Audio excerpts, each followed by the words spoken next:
days of her life. Do whatever pleases her, and do not grieve in her anything. Remember her, my son, because she faced many dangers for you while you were in her womb. And when she dies, bury her beside me in the same grave. Revere the Lord all your days, my son, and refuse to sin or to transgress his commandments. Live uprightly all the days of your life, and do not walk in the ways of wrongdoing. For those who act in accordance with truth will prosper in all their activities. To all those who practice righteousness, give alms from your possessions, and do not let your eye begrudge the gift when you make it. Do not turn your face away from anyone who is poor, and the face of God will not be turned away from you. If you have many possessions, make your gift from them in proportion. If few, do not be afraid to give according to the little you have. So you will be laying up a good treasure for yourself against the day of necessity. For almsgiving delivers from death and keeps you from going into the darkness. Indeed, almsgiving for all who practice it is an excellent offering in the presence of the Most High. Beware, my son, of every kind of fornication. First of all, marry a woman from among the descendants of your ancestors. Do not marry a foreign woman who is not of your father's tribe, for we are the descendants of the prophets. Remember, my son, that Noah, Abraham, Isaac, and Jacob, our ancestors of old, all took wives from among their kindred. They were blessed in their children, and their posterity will inherit the land. So now, my son, love your kindred, and in your heart do not disdain your kindred, the sons and daughters of your people, by refusing to take a wife for yourself from among them. For in pride there is ruin and great confusion, and in idleness there is loss and dire poverty, because idleness is the mother of famine. Do not keep over until the next day the wages of those who work for you, but pay them at once. If you serve God, you will receive payment. Watch yourself, my son, in everything you do, and discipline yourself in all your conduct. And what you hate, do not do to anyone. Do not drink wine to excess or let drunkenness go with you on your way. Give some of your food to the hungry and some of your clothing to the naked. Give all your surplus as alms, and do not let your eye begrudge your giving of alms. Place your bread on the grave of the righteous, but give none to sinners. Seek advice from every wise person, and do not despise any useful counsel. At all times, bless the Lord God, and ask Him that your ways may be made straight, and that all your paths and plans may prosper. For none of the nations has understanding, but the Lord Himself will give them good counsel. But if chooses otherwise, He casts down to deepest Hades. So now, my child, remember these commandments, and do not let them be erased from your heart. And now, my son, let me explain to you that I left 10 talents of silver in trust with Gabriel, son of Gabrias, at Rages in Media. Do not be afraid, my son, because we have become poor. You have great wealth if you fear God, and flee from every sin, and do what is good in the sight of the Lord your God. Chapter 5. Then Tobias answered his father Tobit, I will do everything that you have commanded me, father. But how can I obtain the money from him, since he does not know me, and I do not know him? What evidence am I to give him so that he will recognize and trust me and give me the money? Also, I do not know the roads to Media or how to get there. Then Tobit answered his son Tobias. He gave me his bond, and I gave him my bond. I divided his in two. We each took one part, and I put one with the money. And now 20 years have passed since I left this money in trust. So now, my son, find yourself a trustworthy man to go with you, and we will pay him wages until we return. But get back the money from Gabai. So Tobias went out to look for a man to go with him to Media, someone who was acquainted with the way. He went out and found the angel Raphael standing in front of him. But he did not perceive that he was an angel of God. Tobias said to him, Where do you come from, young man? From your kindred, the Israelites, he replied, and I have come here to work. Then Tobias said to him, Do you know the way to go to Media? Yes, he replied. I have been there many times. I am acquainted with it and know all the roads. I have often traveled to Media and would stay with our kinsman Gabai, who lives in Rages of Media. It is a journey of 2 days from Ekbatana to Rages, for it lies in a mountainous area, while Ekbatana is in the middle of the plain. Then Tobias said to him, Wait for me, young man, until I go in and tell my father. For I do need you to travel with me, and I will pay you your wages, he replied. All right, I will wait, but do not take too long. So Tobias went in to tell his father Tobit and said to him, I have just found a man who is one of our own Israelite kindred. He replied, Call the man in, my son, so that I may learn about his family and to what tribe he belongs, and whether he is trustworthy enough to go with you. Then Tobias went out and called him and said, Young man, my father is calling for you. So he went in to him, and Tobit greeted him first. He replied, Joy is greeting to you. But Tobit reported, What joy is left for me any more? I am a man without eyesight. I cannot see the light of heaven, but I lie in darkness like the dead who no longer see the light. Although still alive, I am among the dead. I hear people, but I cannot see them. But the young man said, Take courage, the time is near for God to heal you. Take courage. Then Tobit said to him, My son Tobias wishes to go to Media. Can you accompany him and guide him? I will pay your wages, brother. He answered, I can go with him, and I know all the roads, for I have gone to Media and have crossed all its plains, and I am familiar with its mountains and all its roads. Then Tobit said to him, Brother, of what family are you, and from what tribe? Tell me, brother. He replied, Why do you need to want to know my tribe? But Tobit said, I want to be sure, brother, whose son you are and what your name is. He replied, I am Azariah, the son of great Hananiah, one of your relatives. Then Tobit said to him, Welcome. God save you, brother. Do not feel bitter toward me, brother, because I want to be sure about your ancestry. It turns out that you are a kinsman and of good and noble lineage. For I knew Hananiah and Nathan, the two sons of Shemaliah, and they used to go with me to Jerusalem and worshipped with me there, and were not led astray. Your kindred are good people. You come of good stock. Hearty welcome. Then he added, I will pay you a drachma a day as wages, as well as expenses for yourself and my son. So go with my son, and I will add something to your wages. Raphael answered, I will go with him, so do not fear. You shall leave in good health and return to you in good health, because the way is safe. So Tobit said to him, Blessings be upon you, brother. Then he called his son and said to him, Son, prepare supplies for the journey, and set out with your brother. May God in heaven bring you safely there and return you in good health to me. And may his angel, my son, accompany you both for your safety. Before he went out to start his journey, he kissed his father and mother. Tobit then said to him, Have a safe journey. But his mother began to weep and said to Tobit, Why is it that you have sent my child away? Is he not the staff of our hand, as he goes in and out before us?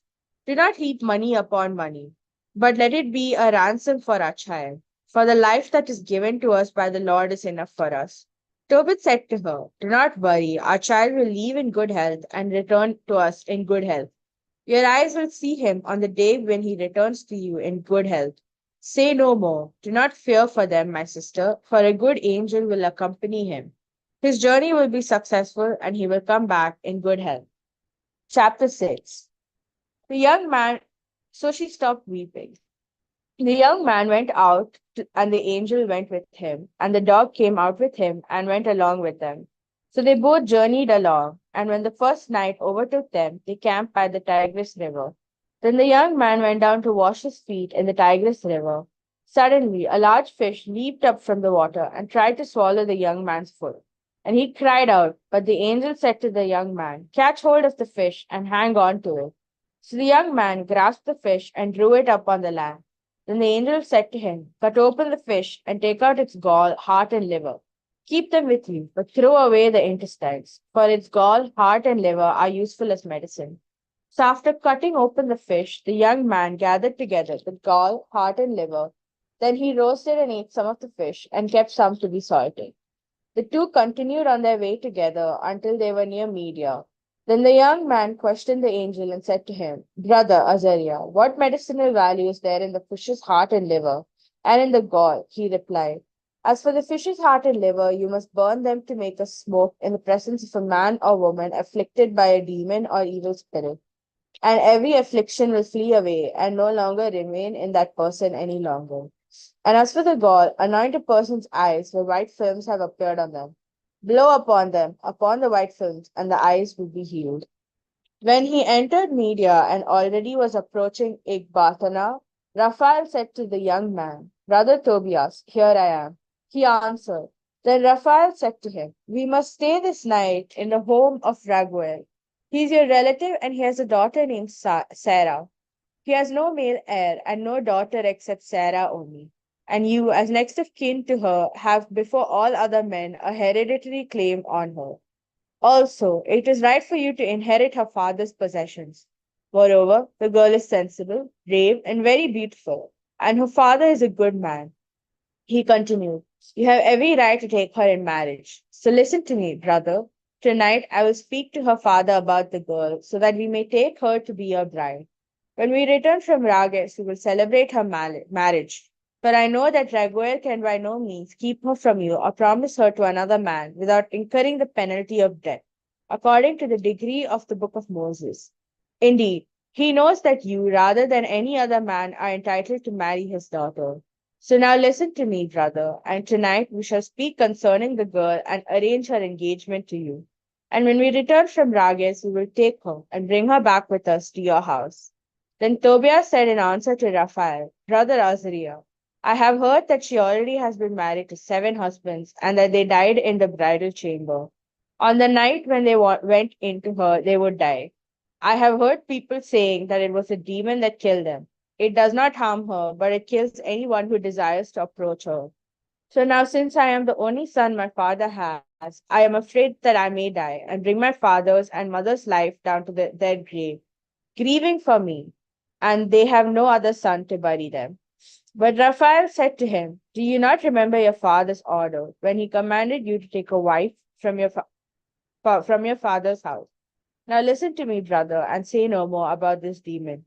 Take her. I know that this very night she will be given to you in marriage. When you enter the bridal chamber, take some of the fish's liver and heart and put them on the embers of the incense. An odor will be given off. The demon will smell it and flee, and will never be seen near her any more.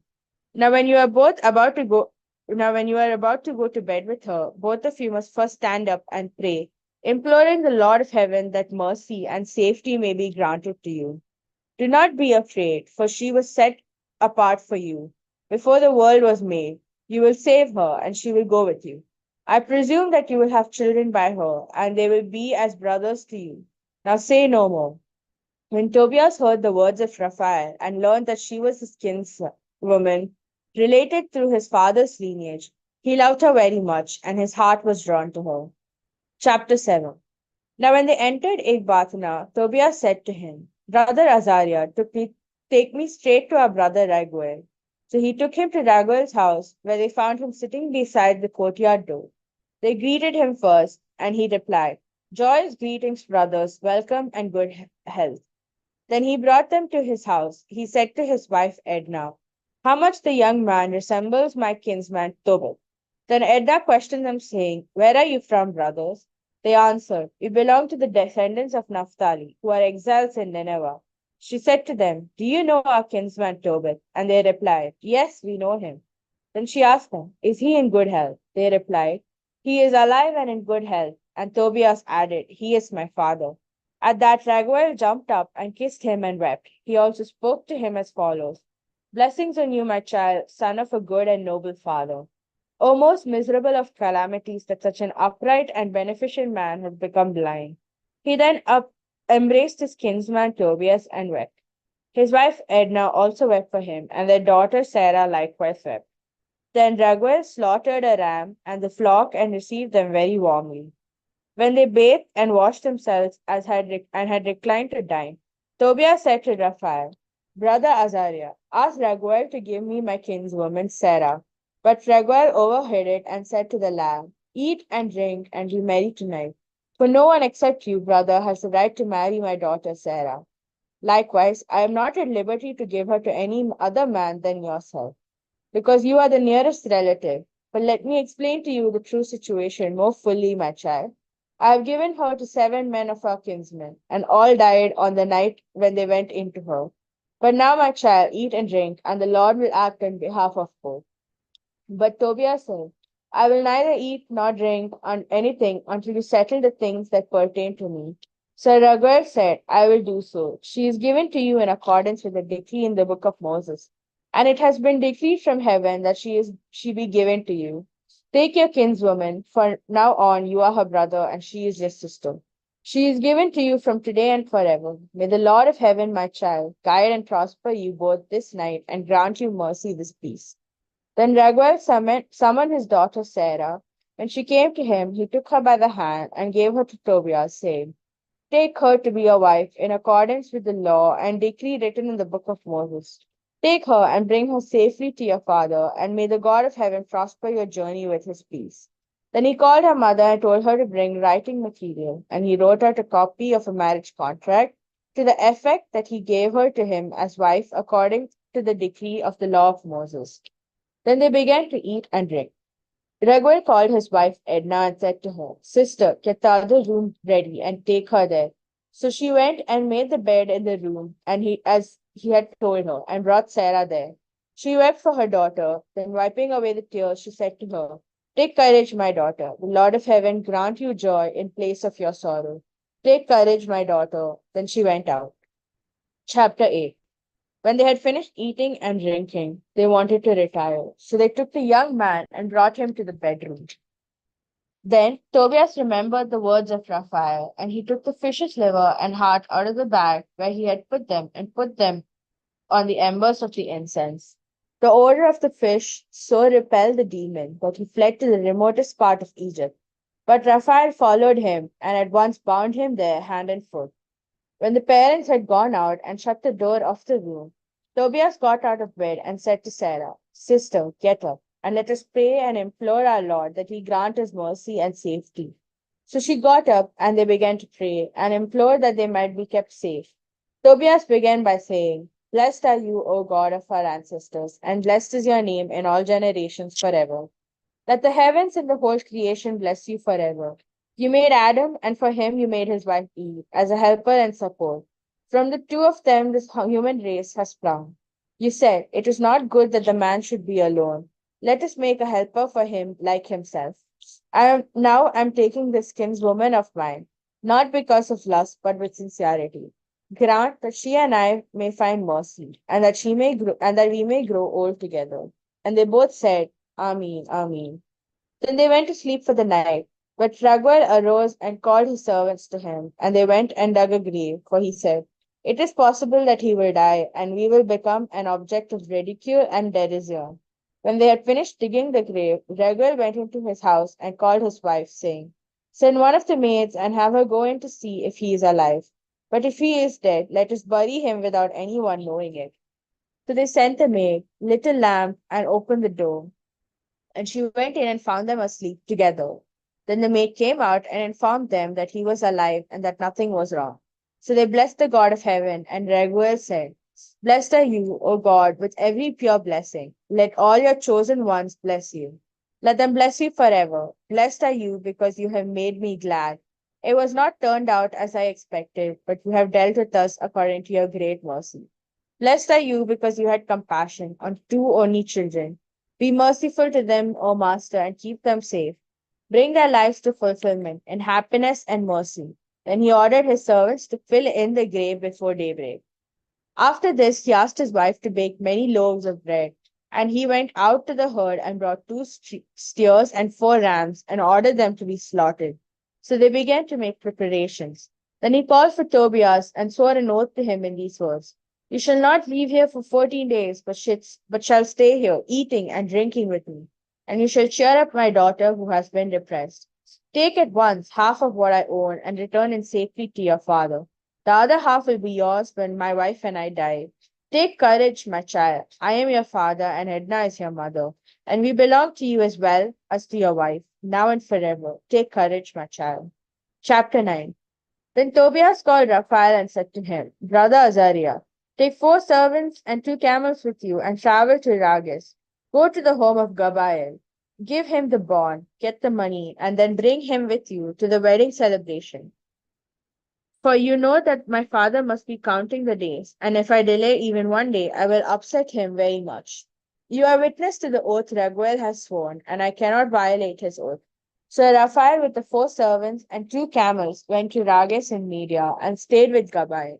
Raphael gave him the bond and informed him that Tobit's son Tobias had married and was in visiting him to the wedding celebration, inviting him to the wedding celebration. So Gabriel got up and counted out him the money bags and with their seals intact. Then they loaded them on the camels. In the morning, they both got up early and went to the wedding celebration. When they came into Raguel's house, they found Tobias reclining at a table.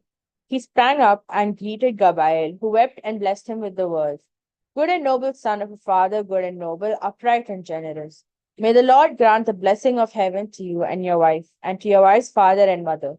Blessed be God, for I see in Tobias the very image of my cousin Tobit." Chapter 10. Now, day by day, Tobit kept counting how many days Tobias would need for going and returning. And when the days had passed, his son did not appear. He said, "Is it possible that he had been detained, or that Gabriel had died, and there is no one to give him the money?" And he began to worry. His wife Anna said, "My child has perished and is no longer among the living." And she began to weep and mourn for her son, saying, "Woe to me, my child, the light of my eyes, that I'll let you make the journey." But Tobit kept saying to her, "Be quiet and stop worrying, my dear, for he is all right. Probably something unexpected has happened there. The man who went with him is trustworthy and is one of our own kin. Do not grieve for him, my dear. He will soon be here." She answered him, "Be quiet yourself. Stop trying to deceive me. My child has perished." She would rush out every day and watch the road her son had taken, and would heed no one. When the sun had set, she would go in and mourn and weep all night long, getting no sleep at all. Now, when the 14 days of the wedding celebration had ended, that Raguel had sworn to observe for his daughter, Tobias came to him and said, "Send me back, for I know that my father and mother do not believe that they will see me again. So I beg of you, father, to let me go so that I may return to my own father. I have already explained to you how I left him." But Raguel said to Tobias, "Stay, my child, stay with me.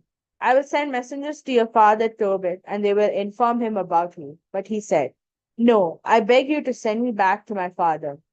So Raguel promptly gave Tobias as his wife Sarah, as well as half of all his property, male and female slaves, oxen and sheep, donkeys and camels, clothing, money, and household goods. Then he saw them safely off. He embraced Tobias and said, "Farewell, my child. Have a safe journey. The Lord of heaven prosper you and your wife Sarah, and may I see children of yours before I die."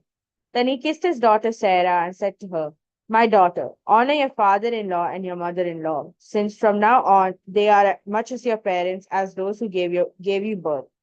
Go in peace, daughter, and may I hear a good report about you as long as I live." Then he bade them farewell and let them go. Then Edna said to Tobias, "My child and dear brother, the Lord of heaven bring you back safely, and may I live long enough to see children of you and my daughter Sarah before I die. In the sight of the Lord, I entrust my daughter to you. Do nothing to grieve her all the days of your life. Go in peace, my child. From now on, I am your mother, and Sarah is your beloved wife. May we all prosper together all the days of our lives." Then she kissed them both and saw them safely off. Tobias parted from Raguel with happiness and joy, praising the Lord of heaven and earth, King over all, because he made his journey a success. Finally, he blessed Raguel and his wife Edna and said, "I have been commanded by the Lord to honor you all the days of my life." Chapter 11.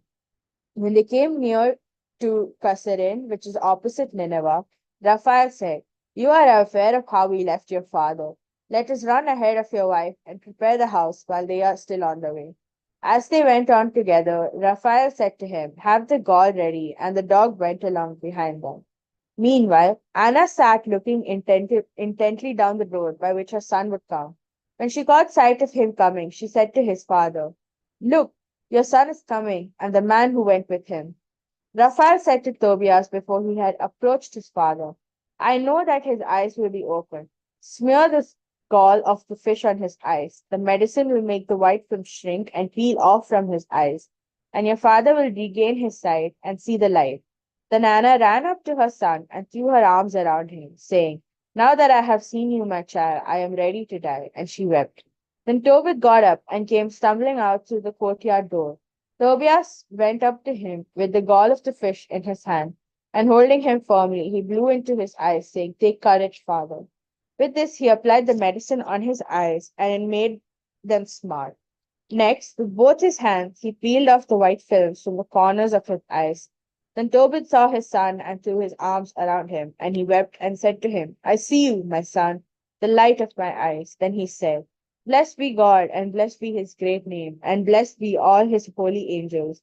May his holy name be blessed. Throughout all the ages that he afflicted me, he has had mercy upon me. Now I see my son Tobias." So Tobit went into rejoicing and praising God at the top of his voice. Tobias reported to his father that his journey had been successful, that he had brought the money that he had married Raguel's daughter Sarah, and that she was indeed on her way there, very near to the gate of Nineveh. Then Tobit, rejoicing and praising God, went out to meet his daughter-in-law at the gate of Nineveh. When the people of Nineveh saw him coming, walking along in full vigor, and with no one leading him, they were amazed. Before them all, Tobit acknowledged that God had been merciful to him and had restored his sight. When Tobit met Sarah, the wife of his son Tobias, he blessed her, saying, "Come in, my daughter, and welcome. Blessed be your God who has brought you to us, my daughter. Blessed be your father and your mother. Blessed be my son Tobias, and blessed be you, my daughter. Come in now to your home, and welcome with blessing and joy. Come in, my daughter."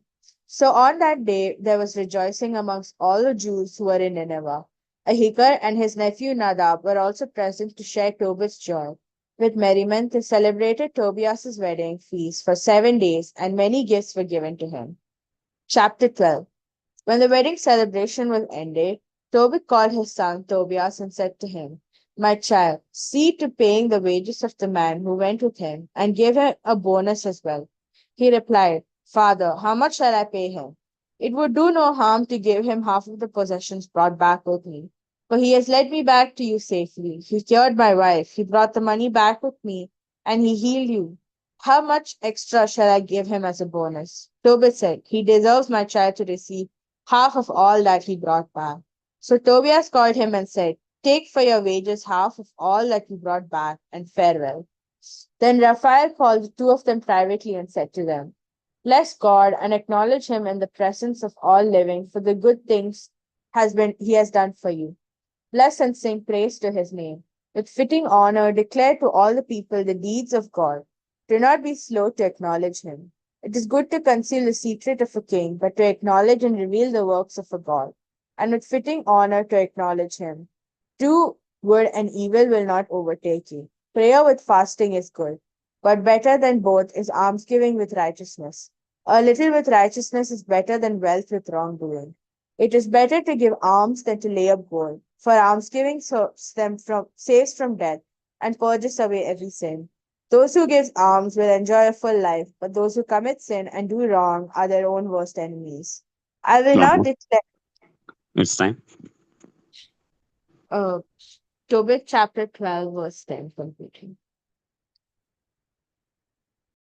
Barakimur, Tobit chapter 12, verses 11.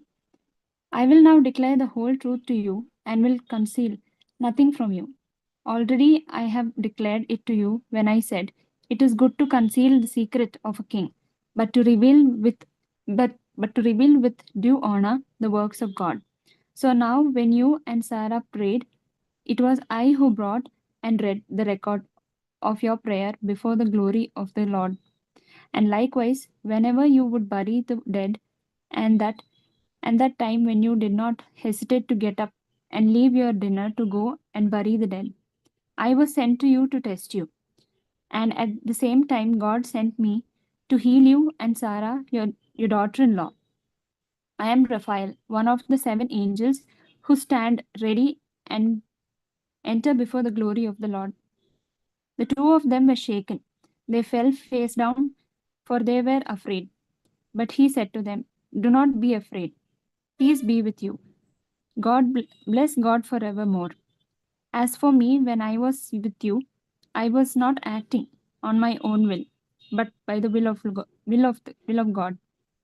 Bless him each and every day. Sing his praises. Although you were watching me, I really did not eat or drink anything, but what you have What you saw was a vision. So now get up from the ground and acknowledge God. See, I am ascending to him who sent me. Write down all these things that have happened to you. And he ascended. Then they stood up and could see him no more. They kept blessing God and singing his praises, and they acknowledged God for these marvelous deeds of his, when an angel of God had appeared to them. Chapter 13. Then Tobit said, Blessed be God who lives forever, because his kingdom lasts throughout all ages. He afflicts and he shows mercy. He leads down to Hades and in the lowest region of the earth, and he brings up from the great abyss, and there is nothing that can escape from his hand. Acknowledge him before the nations, O children of Israel, for he has scattered you among them. He has shown you his greatness even there. Exalt him in the presence of every living being, because he is our Lord and he is our God. He is our Father and he is and God forever. He will afflict you for your iniquities, but he will again show mercy on all of you. And he will gather you from all the nations among whom you have been scattered. If you turn to him and with all your heart and with all your soul and do what is true before him, then he will turn to you and will no longer hide his face from you. For now, see what he has done for you. Acknowledge him at the top of your voice. Bless the Lord of righteousness and exalt the King of the ages. And in the land of my exile, I acknowledge him and show his power and majesty to a nation of sinners. Turn back, you sinners, and do what is right before him. Perhaps he may look with favor upon you and show you mercy. As for me, I will exalt my God, and my soul rejoices in the King of heaven. Let all people who speak of his majesty and acknowledge him in Jerusalem. O Jerusalem, the holy city, he afflicted you for the deeds of your hands, but will again have mercy on the children of the righteous. Acknowledge the Lord, for he is good, and bless the King of the nation of the ages, so that his tent may be rebuilt in you in joy. May he cheer all those within you who are captives, and love all those within you who are distressed, to all generations forever. A bright light will shine to all the ends of the earth. Many nations will come to you from far away, the inhabitants of the remotest part of the earth, to your holy name, bearing gifts in their hands for the King of the heaven. Generations after generation will give joyful praise in you. The name of the chosen city will endure forever. Cursed are all who speak a harsh word against you. Cursed are all who conquer you and pull down your walls, all who overthrow your towers and set your homes on fire. But blessed forever will be all who revere you.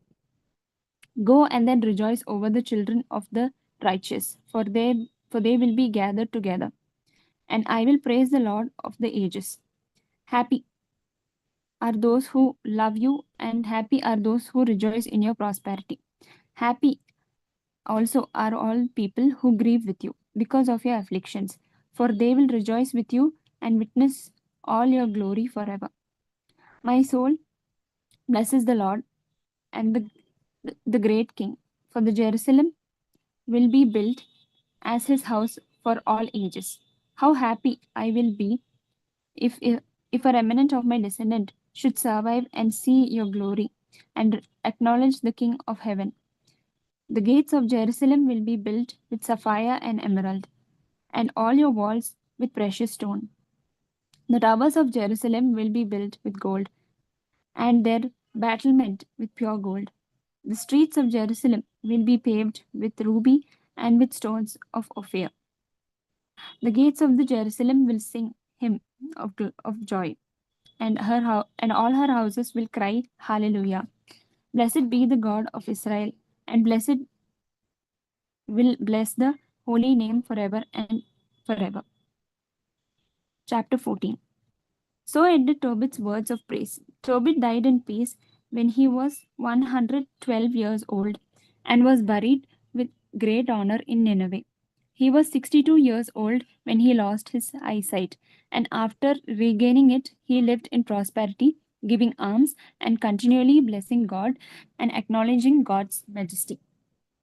When he was about to die, he called his son Tobias and the 7 sons of Tobias and gave this commandment: My son, take your children and hurry off to Media, for I believe the word of the God that Nahum spoke about Nineveh, that all these things will take place and overtake Assyria and Nineveh. Indeed, everything that was spoken by the prophets of Israel, whom God sent, will occur. None of none of all their words will fail, but all will come true at their appointed time. So it will be safer in Media than Assyria and Babylon. For I know and believe that whatever God has said will be fulfilled and will come true. Not a single word of prophecy will fail. All of your kindred, inhabitants of the land of Israel, will be scattered and taken as captives from the good land, and the whole land of Israel will be desolate. Even Samaria and Jerusalem will be desolate, and the temple of the God in it will be burned to ground and will be desolate for a while. But God will again have mercy on them. God will bring them back into the land of Israel, and they will rebuild the temple of God, but not like the first one, until the period when the times of fulfillment shall come.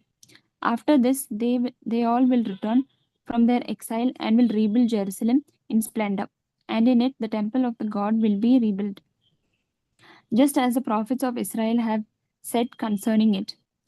Then the nations in the whole world will all be converted and worship God in truth.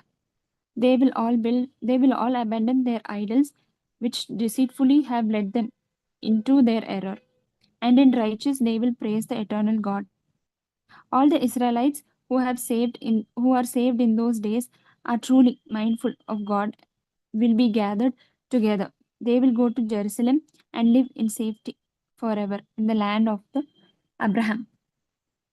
And I will and it will be given over to them. Those who sincerely love God will rejoice, and those who commit sin and injustice will vanish from the earth. So now, my children, I command you, serve God faithfully and do what is pleasing in his sight.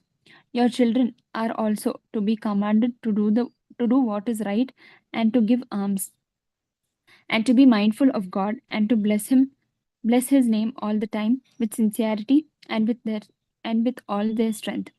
So now, my son, leave Nineveh. Do not remain here. On whatever day you bury your mother beside me, do not stay overnight within the confines of the city. For I see that there is much wickedness within it, and that much deceit is practiced within it. While the people are without shame, see, my son, what Nadab did to Ahihar, who had reared him. Was he not, while still alive, brought down into the earth? For God repaid him to his face for his shameful treatment. Akihar came out into the light, but Nadab went into the eternal darkness because he tried to kill Akihar. Because he gave alms, Akihar escaped the fatal trap that Nadab had set for him. But Nadab fell into it himself and was destroyed. So now, my son, my children, see what almsgiving accomplishes and what injustice does. It brings death. But now my breath fails me. Then they laid him on his bed, and he died. He received an honorable funeral. When Tobias' mother died, he buried her beside his father. Then he and his wife and children returned to Media and settled in Ecbatana with Raguel, his father in law. He treated his parents in law with great respect in their old age and buried them in Ecbatana of Media. He inherited both the property of Raguel and that of his father Tobias. He died highly respected at the age of 117 years. Before he died, he heard of the destruction of Nineveh and he saw its prisoners being led into Media, those whom King Cyaxares of Media had taken captive. Tobias praised God for all he had done to the people of Nineveh and Assyria. Before he died, he rejoiced over Nineveh, and he blessed the Lord God forever and ever. Amen. Judith chapter 1. It was the 12th year of the reign of Nebuchadnezzar, who ruled over Assyrians in the great city of Nineveh. In those days, Asphazad ruled over Media in Ecbatana. He built walls around Ecbatana with hewn stones, 3 cubit thick and 6 cubit long. He made the walls 70 cubit high and 50 cubit wide. At its gate, he raised towers 100 cubit high and 60 cubit wide at, at the foundations. He made its gate 70 cubit high and 40 cubit wide to allow his army to march out in force and his infantry to form their rank. Then King Nebuchadnezzar made war against King Arphaxad in great plains that is on the borders of Ragwe. They rallied to him all the people of the hill country and all those who lived along Euphrates, the Tigris, and the Hydaspes. And on the plains, Arioch, the king of Elamians, and many nations joined the forces of Chaldeans.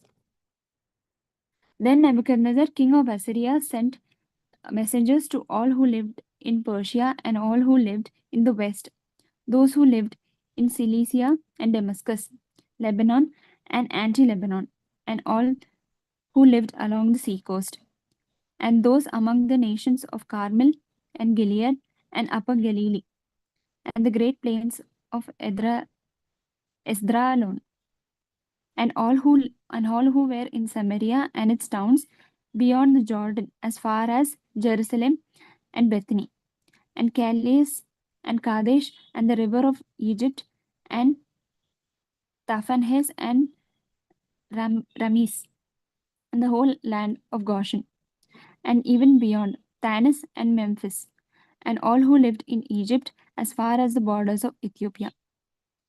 But all who lived in the whole region disregarded the summons of Nebuchadnezzar, king of the Assyrians, and refused to join him in war.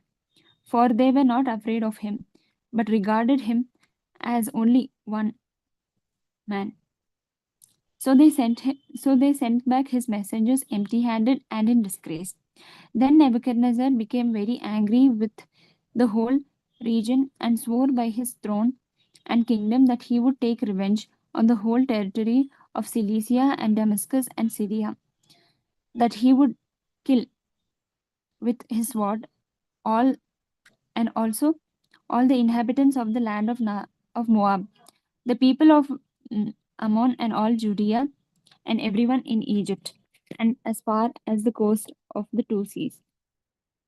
In the 17th year, he led his forces against King Arphaxad and defeated him in battle, overthrowing the whole army of Arphaxad and his cavalry and all his chariots.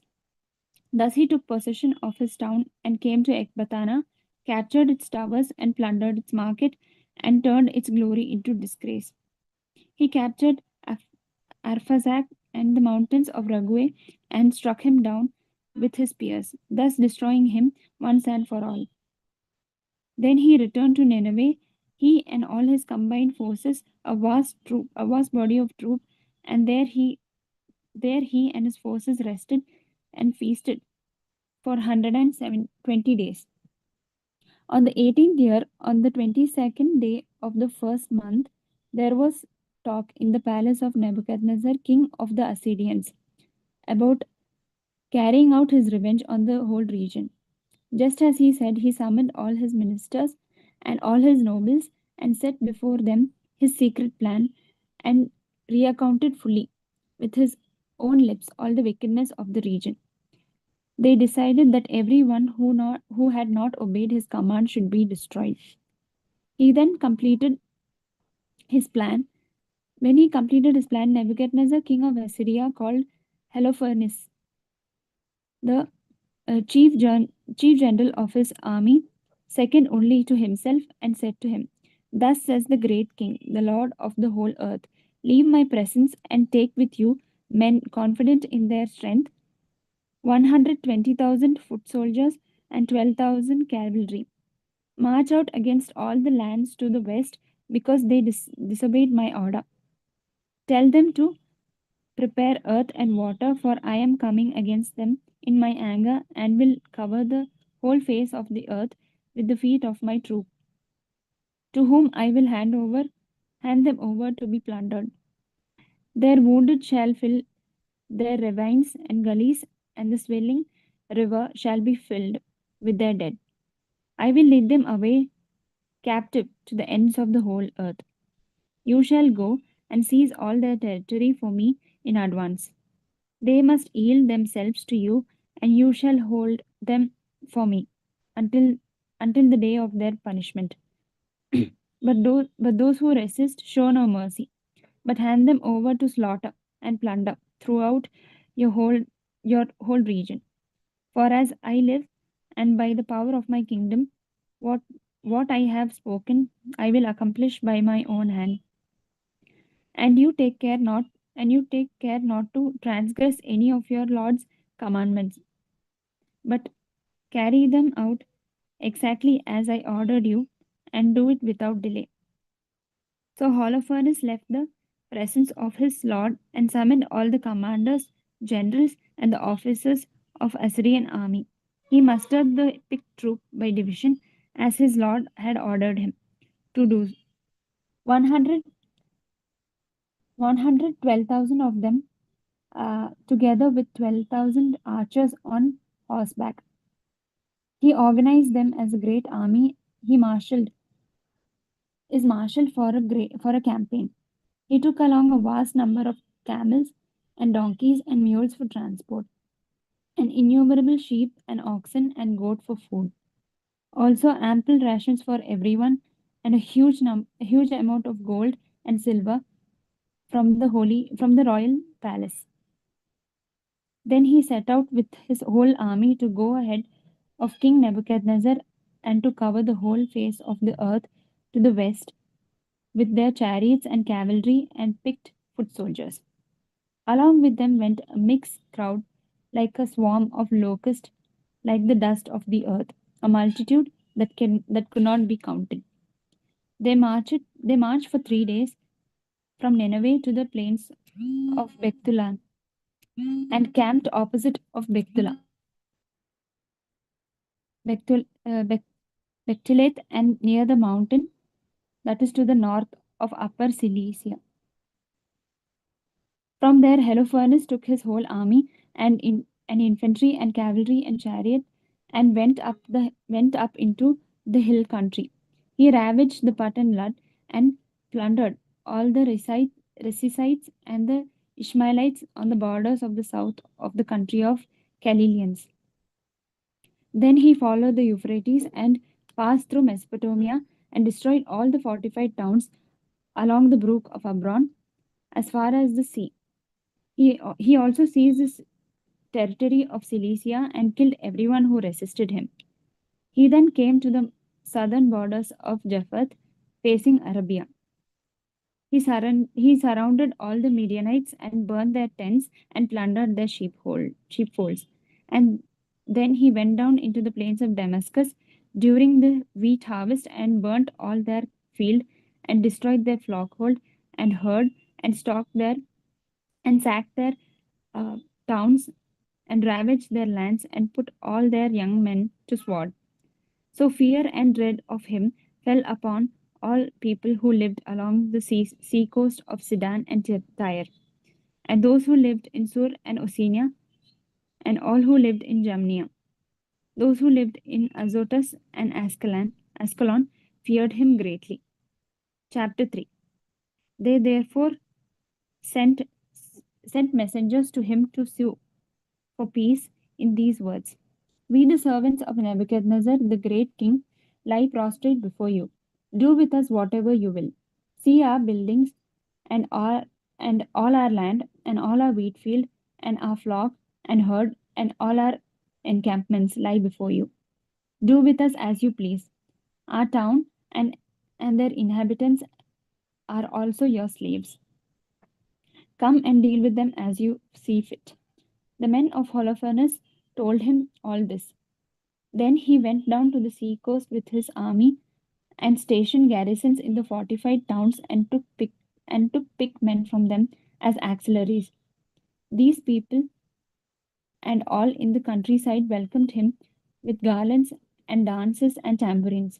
Yet he demolished all their shrines and cut down their holy groves, for he had commissioned to destroy all the gods of the land, so that all nations would worship Nebuchadnezzar alone, and that all their dialects and would tribe should call upon him as God.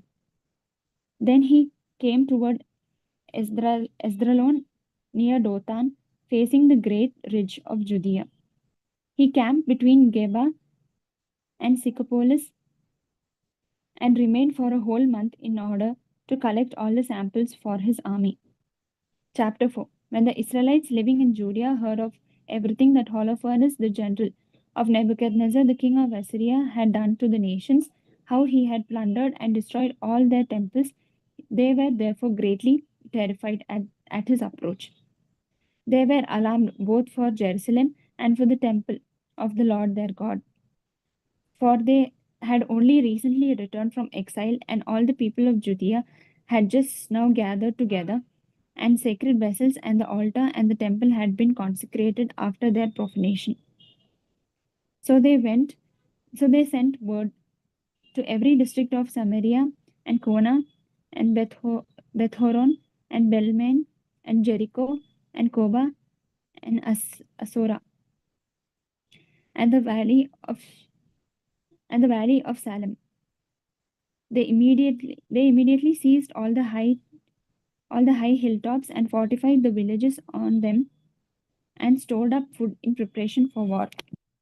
Since their field had been recently harvested, the high priest Joachim, who was in Jerusalem at the time, wrote the people of wrote to the people of Bethulia and Bethomestim, which faces Esdraelon opposite the plain near Dothan, ordering them to seize the mountains passes, since since by them Judea could be invaded, and it would be easy to stop any who tried to enter, and approach was narrow, wide enough for only two at a time to pass.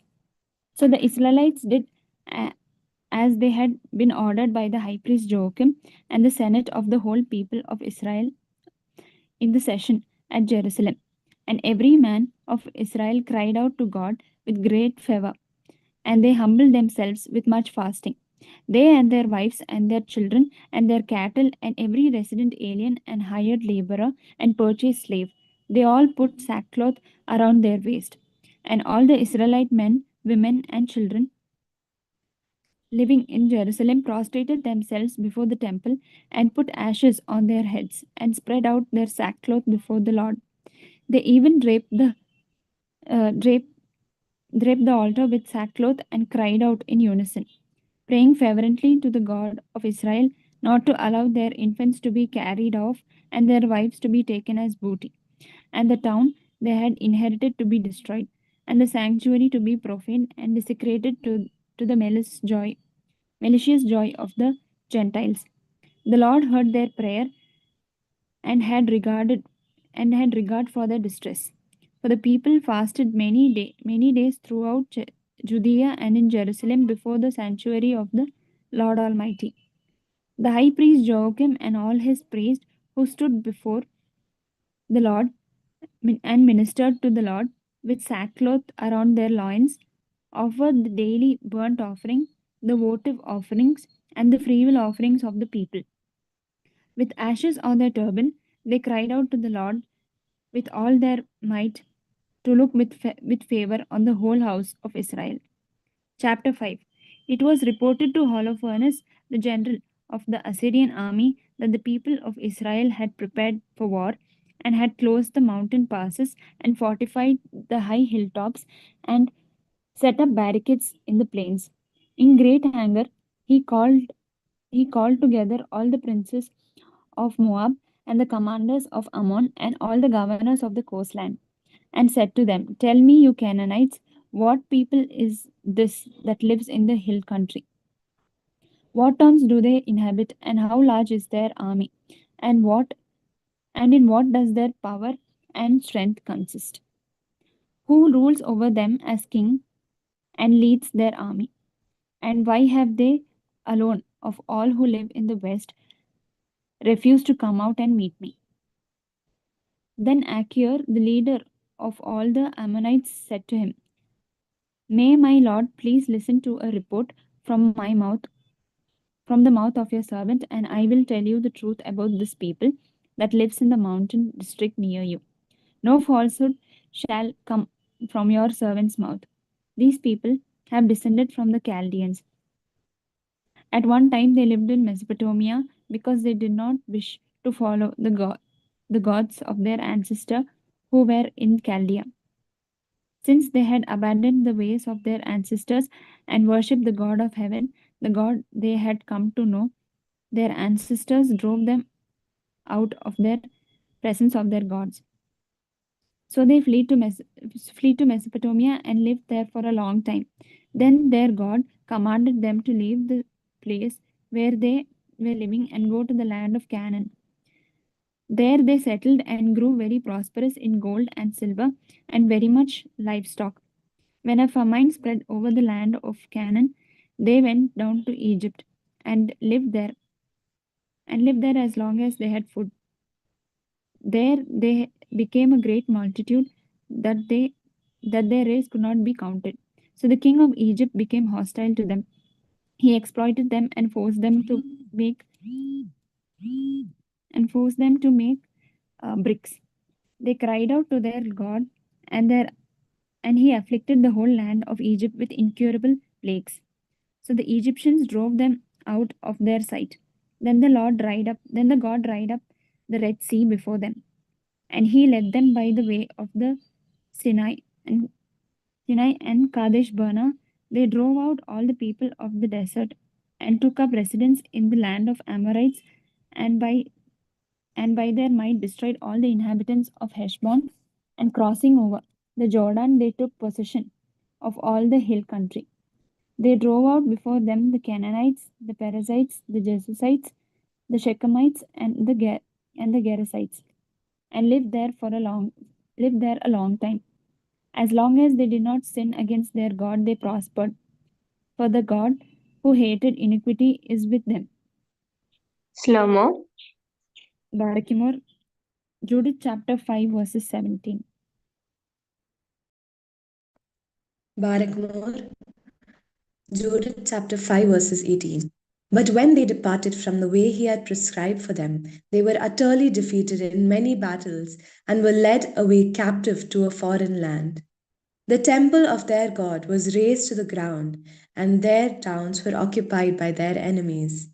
But now they have returned to their God and have come back from the places where they were scattered and have occupied Jerusalem, where their sanctuary is, and have settled in the hill country because it was uninhabited. So now, my Master and Lord, if there is any oversight in this people, and they sin against their God, and we find out their offense, then we can go up and defeat them. But if they are not a guilty nation, then let my Lord pass them by, for their Lord and God will defend them, and we shall become the laughing stock of the whole world. When Achior had finished saying these things, all the people standing around the tent began to complain. Holofernes of officers and all the inhabitants of the seacoast and Moab insisted that he should be cut to pieces. They said, "We are not afraid of the Israelites. They are a people with no strength or power for making war. Therefore, let us go ahead, Lord Holofernes, and your vast army will swallow them up." Judith chapter 6. When the disturbance made by the people outside the council had died down, Holofernes, the commander of the Assyrian army, said to Achior in the presence of all the foreign contingents, Who are you, Achior, and you mercenaries of Ephraim, to prophesy among us as you have done today? And tell us not to make war against the people of Israel, because their God will defend them? What God is there except Nebuchadnezzar? He will send his forces and destroy them from the face of the earth. Their God will not save them. We, the king's servants, will destroy them as one man. They cannot resist the might of our cavalry. We will overwhelm them. Their mountains will be drunk with their blood, and their fields will be full of their dead. Not even their footprints will survive our attack. They will utterly perish. So says King Nebuchadnezzar, Lord of the whole earth, for he has spoken. None of his words shall be in vain. As for you, Achior, you Ammonite mercenary, you have said these words in a moment of perversity. You shall not see my face again from this day until I take revenge on this race that came out of Egypt. Then, at my return, the sword of my army and the spear of my servants shall pierce your sides, and you shall fall among their wounded. Now my slaves are going to take you back into the hill country and put you in one of the towns beside the passes. You will not die until you perish along with them. If you really hope in your heart that they will not be taken, then do not look downcast. I have spoken, and none of my words shall fail to come true. Then Holofernes ordered his slaves, who waited on him in his tent, to seize Achior and take him away to Bethulia and hand him over to the Israelites. So the slaves took him and led him out of the camp and into the plain. And from the plain they went up into the hill country and came to the springs towards Bethulia. When the men of the town saw them, they seized their weapons and ran out of the town to the top of the hill, and all the slingers kept them from coming up and by throwing stones at them. So, having taken shelter below the hill, they bound Achior and left him lying at the foot of the hill and returned to their master. Then the Israelites came down from their town, found him. They untied him and brought him into Bethulia and placed him before the magistrates of their town, who in those days were Uzziah, son of Micah, of the tribe of Simeon, and Chabris, son of Gothoniel, and Chamis, son of Melchiel. They called together all the elders of the town, and all the young men and women ran to the assembly. They set Achior in the midst of all their people, and Uzziah questioned him about what had happened. He answered and told them what had taken place at the council of Holofernes, and all that he had said in the presence of the Assyrian leaders, and all that Holofernes had boasted he would do against the house of Israel. Then the people fell down and worshipped God and cried out, O Lord God of heaven, see their arrogance and have pity on our people in their humiliation, and look kindly today on the faces of those who are consecrated to you. Then they reassured Achior and praised him highly. Uzziah took him from the assembly to his own house and gave a banquet for the elders, and all that night they called on God of Israel for help. Judith chapter 7. The next day, Holofernes ordered his whole army and all the allies who had joined him to break camp and move against Bethulia, to seize the passes up into the hill country and make war on the Israelites.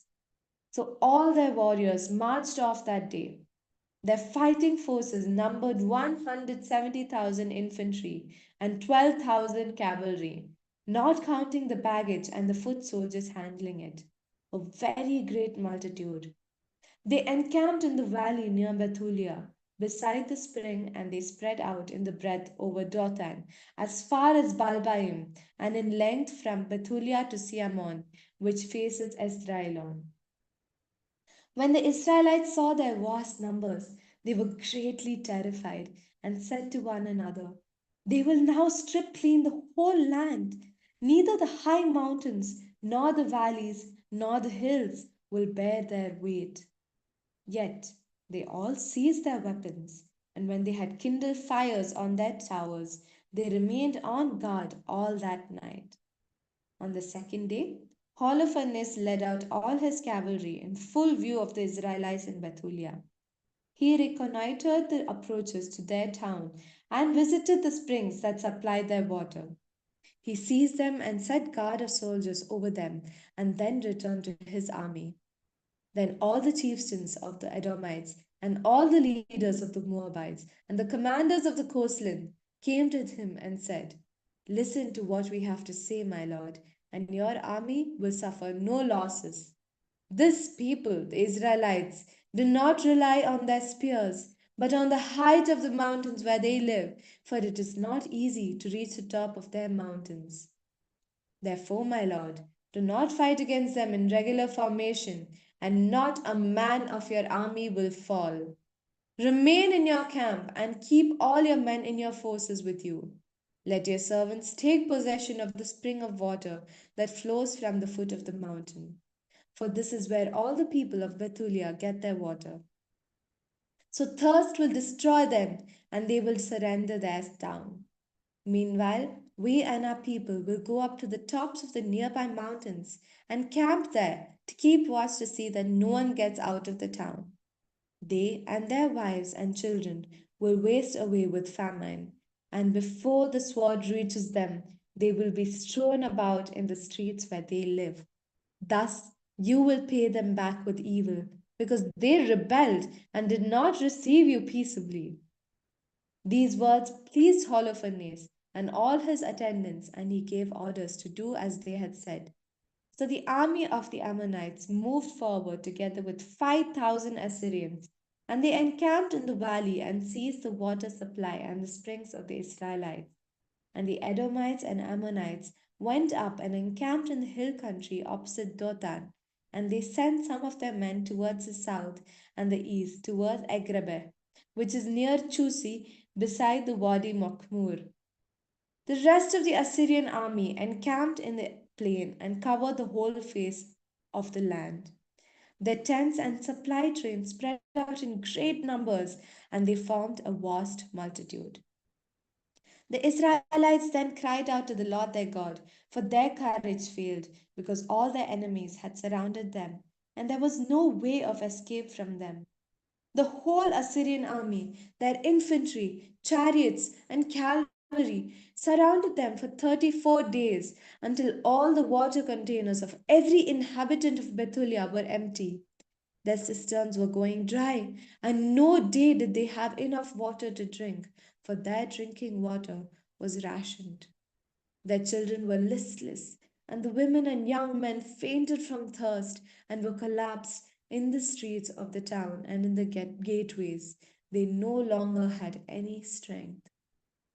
Then all the people, the young men, the women, and the children, gathered around Uzziah and the rulers of the town and cried out with a loud voice and said before all the elders, "Let God judge between you and us. You have done us a great injury in not making peace with the Assyrians, for now we have no one to help us. God has sold us into their hands to be strewn before them in thirst and exhaustion. Now summon them and surrender the whole town as booty to the army of Holofernes and to all his forces. For it would be better for us to be captured by them. We shall indeed become slaves, but our lives will be spared, and we shall not witness our little ones dying before our eyes and our wives and children drawing their last breath. We call to witness against you heaven and earth and our God, the Lord of our ancestors, who punishes us for our sins and the sins of our ancestors. Do today the things that we have described." Then great and general lamentation arose throughout the assembly, and they cried out to the Lord God with a loud voice. But Uzziah said to them, "Courage, my brothers and sisters. Let us hold out for 5 days more. By that time, the Lord our God will turn his mercy to us again, for he will not forsake us utterly. But if these days pass by and no help come for us, I will do as you say." Then he dismissed the people to their various posts, and they went up on the walls and towers of their town. The women and children he sent home. In the town, they were in great misery. Judith chapter 8.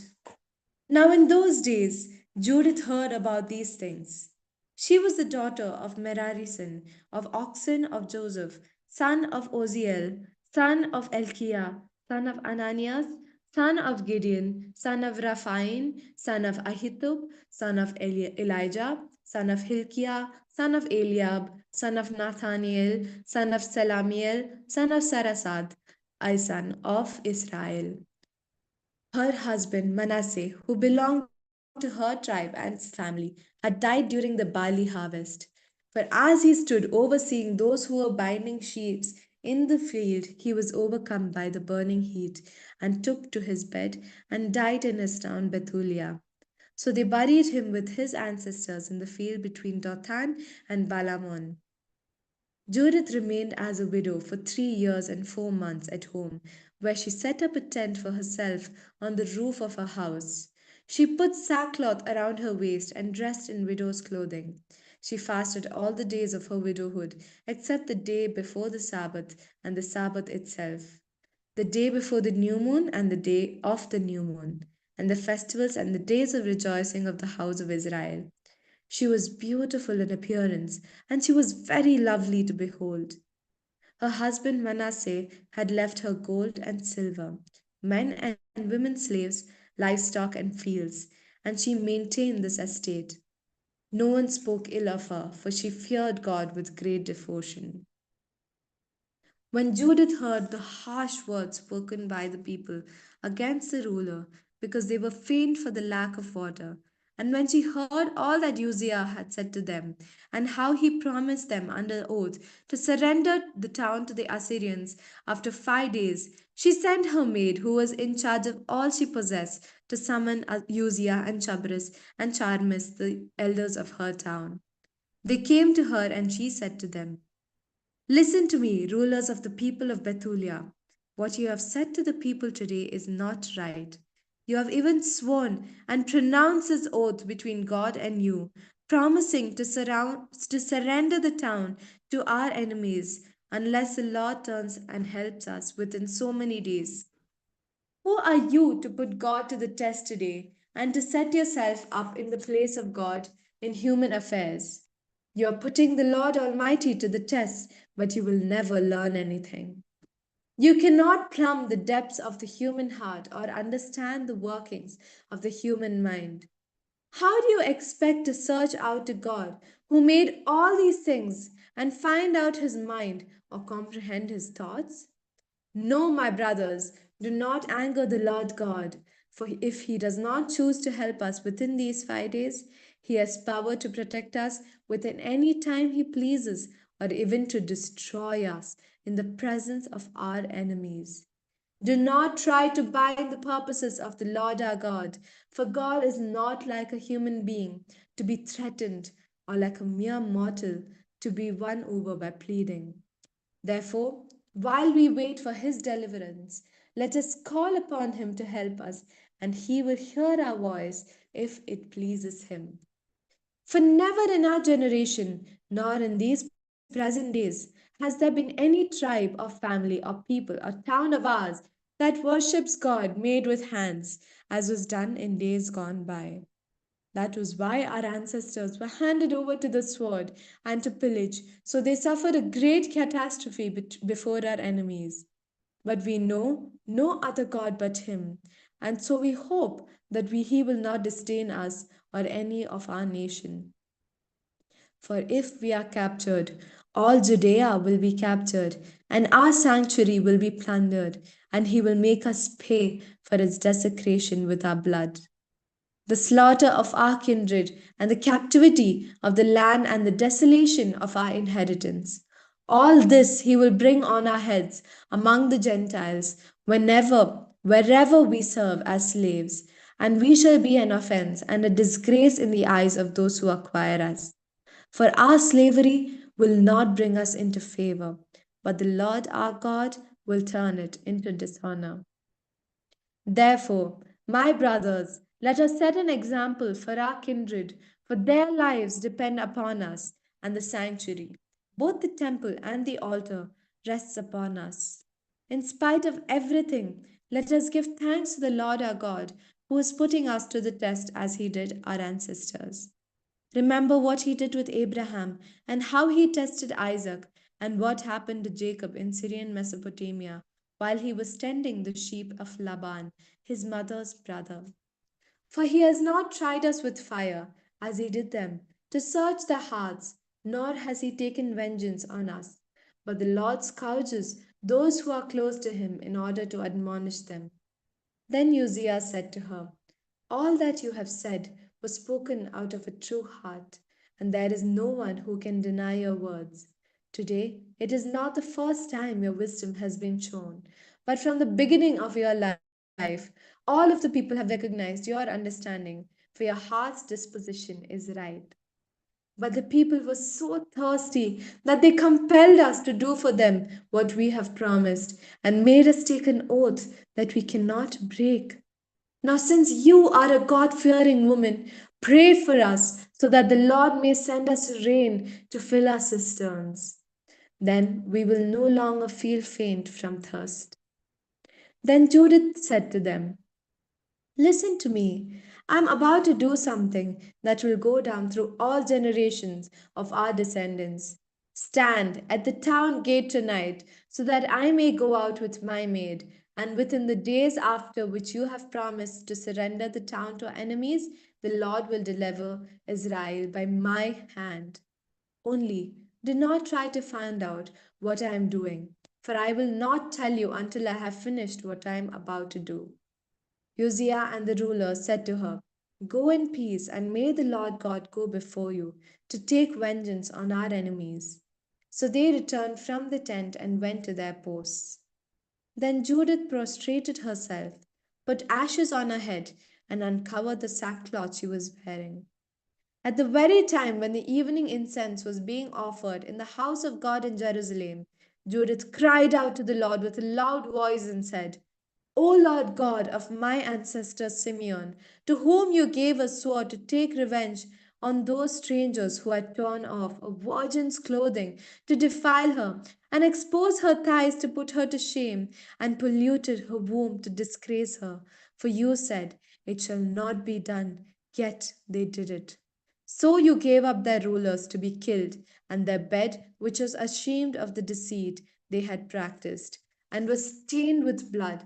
And you struck down slaves along with princes, and princes on their thrones.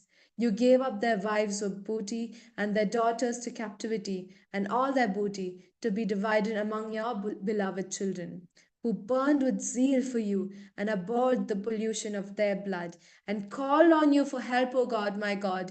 Hear me also, a widow. For you have done these things, and that went before, and those that followed. You have designed the things that are now, and those that are to come. What you had in mind has happened. The things you decided on presented themselves and said, here we are, for all your ways are prepared in advance, and your judgment is with foreknowledge. Here now are the Assyrians, a greatly increasing force, priding themselves in their horses and riders, boasting in the strength of their foot soldiers, and trusting in shield and spear, in bow and sling. They do not know that you are the Lord who crushes wars. The Lord is your name. Break their strength by your might, and bring down their power in your anger, for they intend to defile your sanctuary and to pollute the tabernacle where your glorious name resides, and to break off the horns of your altars and with the sword. Look at their pride, and send your wrath upon their heads. Give to me a widow, the strong hand to do what I plan. By the deceit of my lips, strike down the slave with the prince, and the prince with his servant. Crush their arrogance by the hand of a woman. For your strength does not depend on numbers, nor your might on the powerful, but you are the God of the lowly, helper of the oppressed, upholder of the weak, protector of the forsaken, savior of those without hope. Please, please, God of my father, God of the heritage of Israel, Lord of heaven and earth, creator of the waters, King of all your creation, Hear my prayers. Make my deceitful words bring wound and bruising on those who have planned cruel things against your covenant and against your sacred house and against Mount Zion and against your house your children possess. Let your whole nation and every tribe know and understand that you are God, the God of all power and might, and there is no other who protects the people of Israel but you alone. Judith chapter 10. When Judith had stopped crying out to the God of Israel and had ended all these words, she rose from where she lay prostrate. She called her maid and went down into the house where she lived on Sabbaths and on her festal days. She removed the sackcloth she had been wearing, took off her widow's garments, bathed her body with water, and anointed herself with precious ointment. She combed her hair, put on a tiara, and dressed herself in festival attire that she used to wear while her husband Manasseh was living. She put sandals on her feet and put on her anklets, bracelets, rings, earrings, and all other jewelry. Thus, she made herself very beautiful to entice the eyes of all the men who might see her. She gave her maid a skin of wine and a flask of oil, and filled a bag with roasted grain, dried figs, dried fig cakes, and fine bread. Then she wrapped up all her dishes and gave them to her to carry. Then they went out to the town gate of Bethulia and found Uzziah standing there with the elders of the town, Chabris and Charmis. When they saw her transformed in appearance and dressed differently, they were very greatly astounded at her beauty and said to her, May the God of our ancestors grant you favor and fulfill your plans, so that the people of Israel may glory and Jerusalem may be exalted. She bowed down to God. Then she said to them, Order the gate of the town to be opened for me, so that I may go out and accomplish the things you have just said to me. So they ordered the young men to open the gate for her as she requested. When they had done this, Judith went out, accompanied by her maid. The men of the town watched her until she had gone down the mountain and passed through the valley, where they lost sight of her. As the women were going straight on through the valley, an Assyrian patrol met her and took her into custody. They asked her, To what people do you belong, and where are you coming from, and where are you going? She replied, I am a daughter of the Hebrews, but I am fleeing from them, for they are about to be handed over to you to be devoured. I am on my way to see Holofernes, the commander of your army, to give him a true report. I will show him a way by which he can go and capture all the hill country without losing one of his men captured or slain. When the men heard her words and observed her face, she was in their eyes marvelously beautiful. They said to her, You have saved your life by hurrying down to see our Lord. Go at once to his tent. Some of us will escort you and hand you over to him. When you stand before him, have no fear in your heart, but tell him what you have just said, and he will treat you well.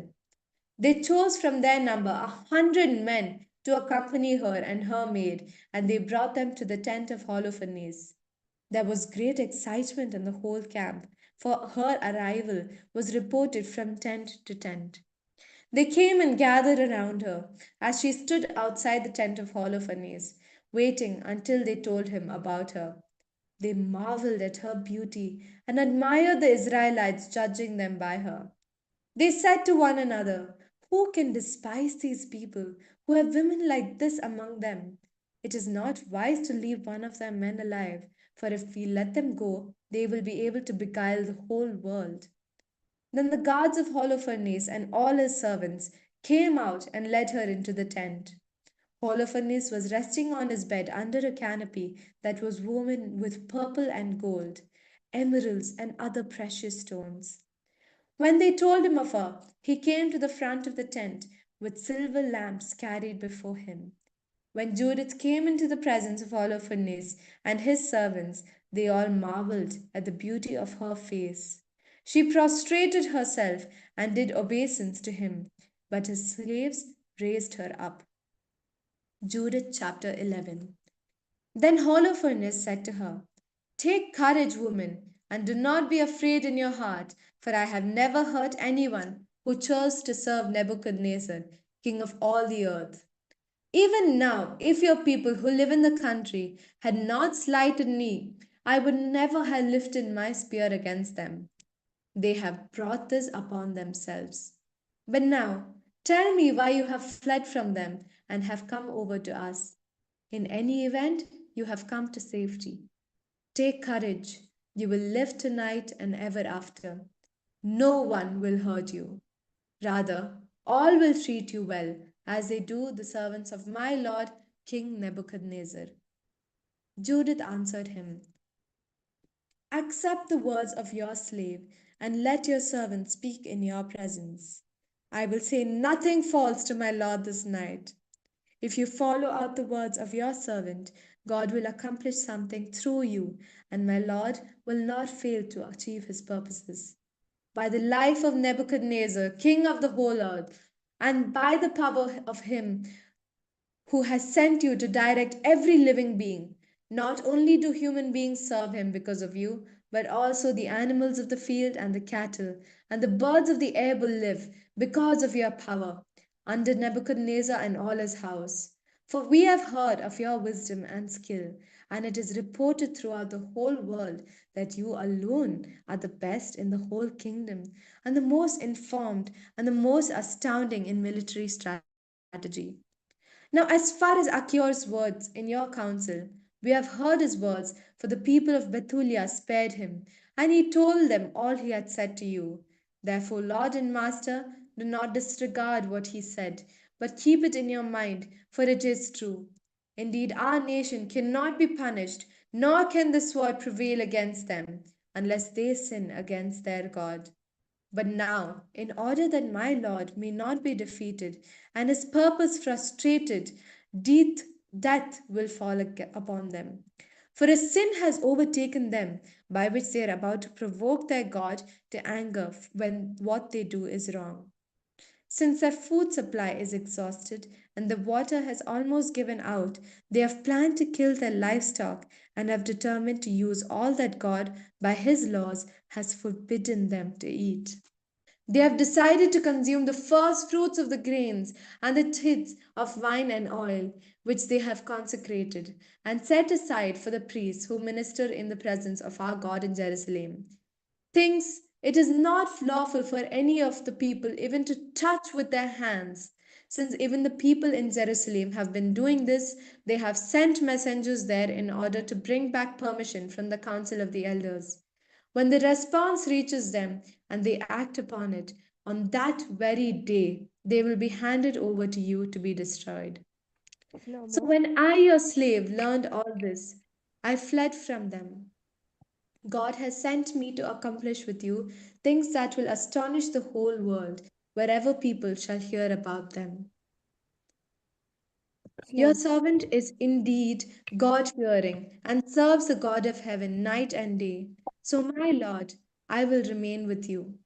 But every night your servant will go out into the valley and pray to God. He will tell me when they have committed their sins. Then I will come and tell you. Barkmore, Judith chapter 11, verses 18. Barakmore, Judith chapter 11, verses 18. Then I will come and tell you, so that you may go out with your whole army, and not one of them will be able to withstand you. Then I will lead you through Judea until you come to Jerusalem. There I will set your throne. You will drive them like sheep that have no shepherd, and no dog will so much as growl at you. For this was told me to give me for knowledge. It was announced to me, and I was sent to tell you. Her words pleased Holofernes and all his servants. They marveled at her wisdom and said, No other woman from one end of the earth to the other looks so beautiful or speaks so wisely. Then Holofernes said to her, God has done well to send you ahead of the people, to strengthen our hands and bring destruction on those who have despised my Lord. You are not only beautiful in appearance, but wise in speech. If you do as you have said, your God shall be my God, and you shall live in the palace of King Nebuchadnezzar and be renowned throughout the whole world. Judith chapter 12.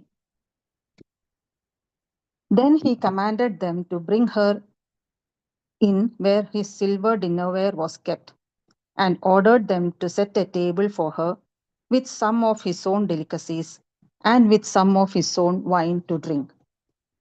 But Judith said, I cannot partake of them, or it will be an offense. But I will have enough with the things I brought with me. Holofernes said to her, if your supply runs out, where can we get you more of the same? For none of your people are here with us.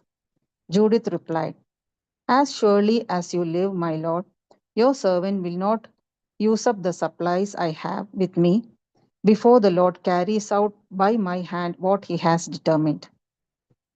Then the servants of Holofernes brought her into the tent, and she slept until midnight. Toward the morning watch, she got up and sent this message to Holofernes. Let my lord now give orders to allow your servant to go out and pray.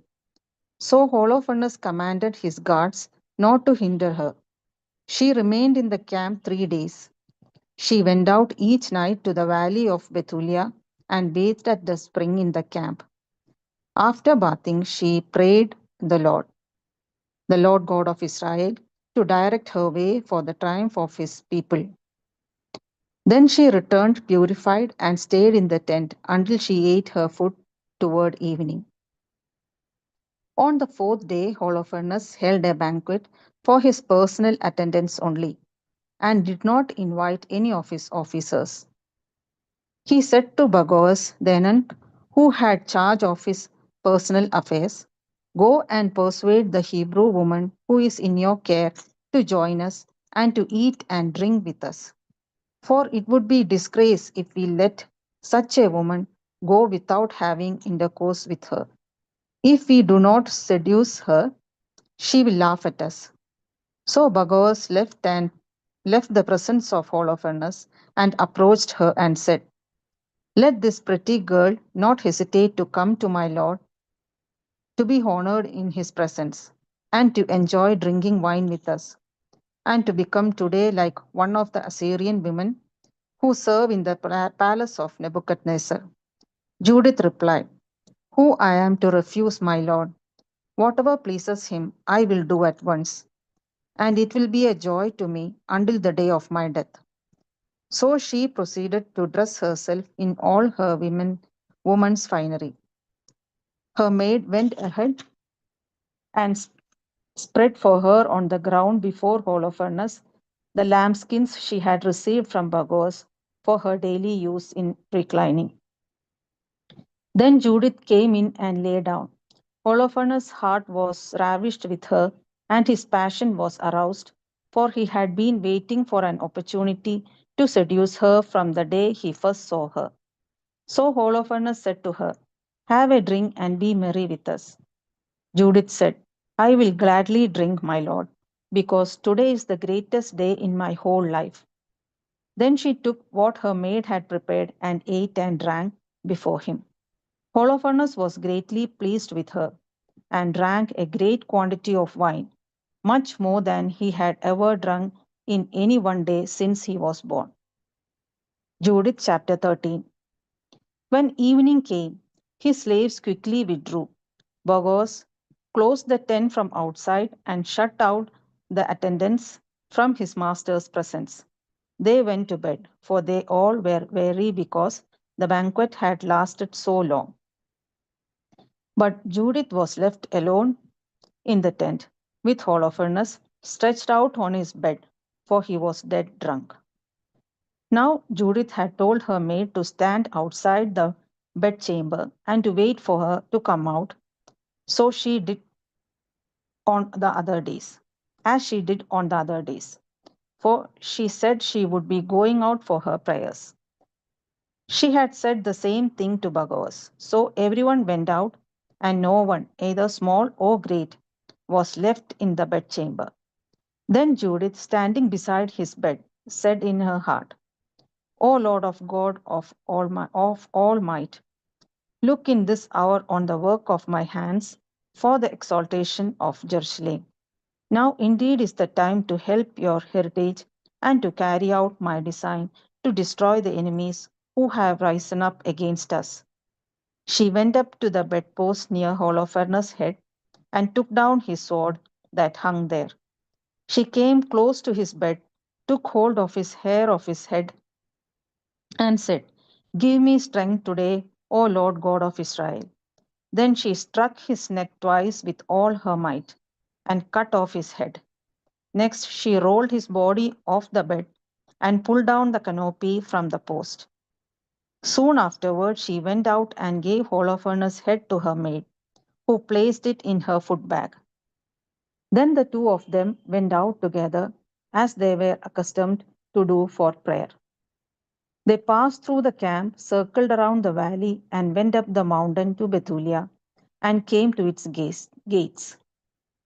From a distance, Judith called out to the sentries at the gate, Open, open the gate. God, our God, is with us, still showing his power in Israel and his strength against our enemies, as he has done today.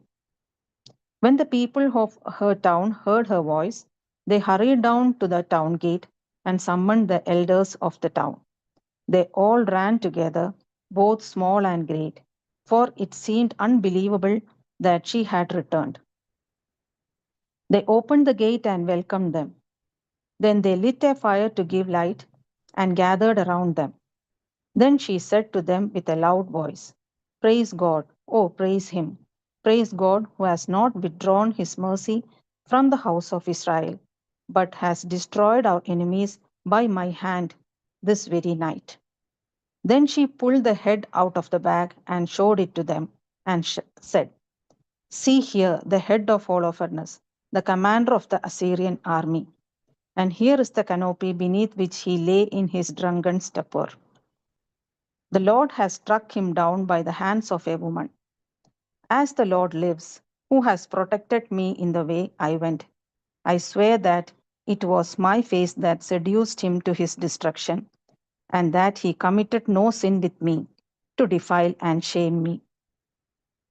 All the people were greatly astonished.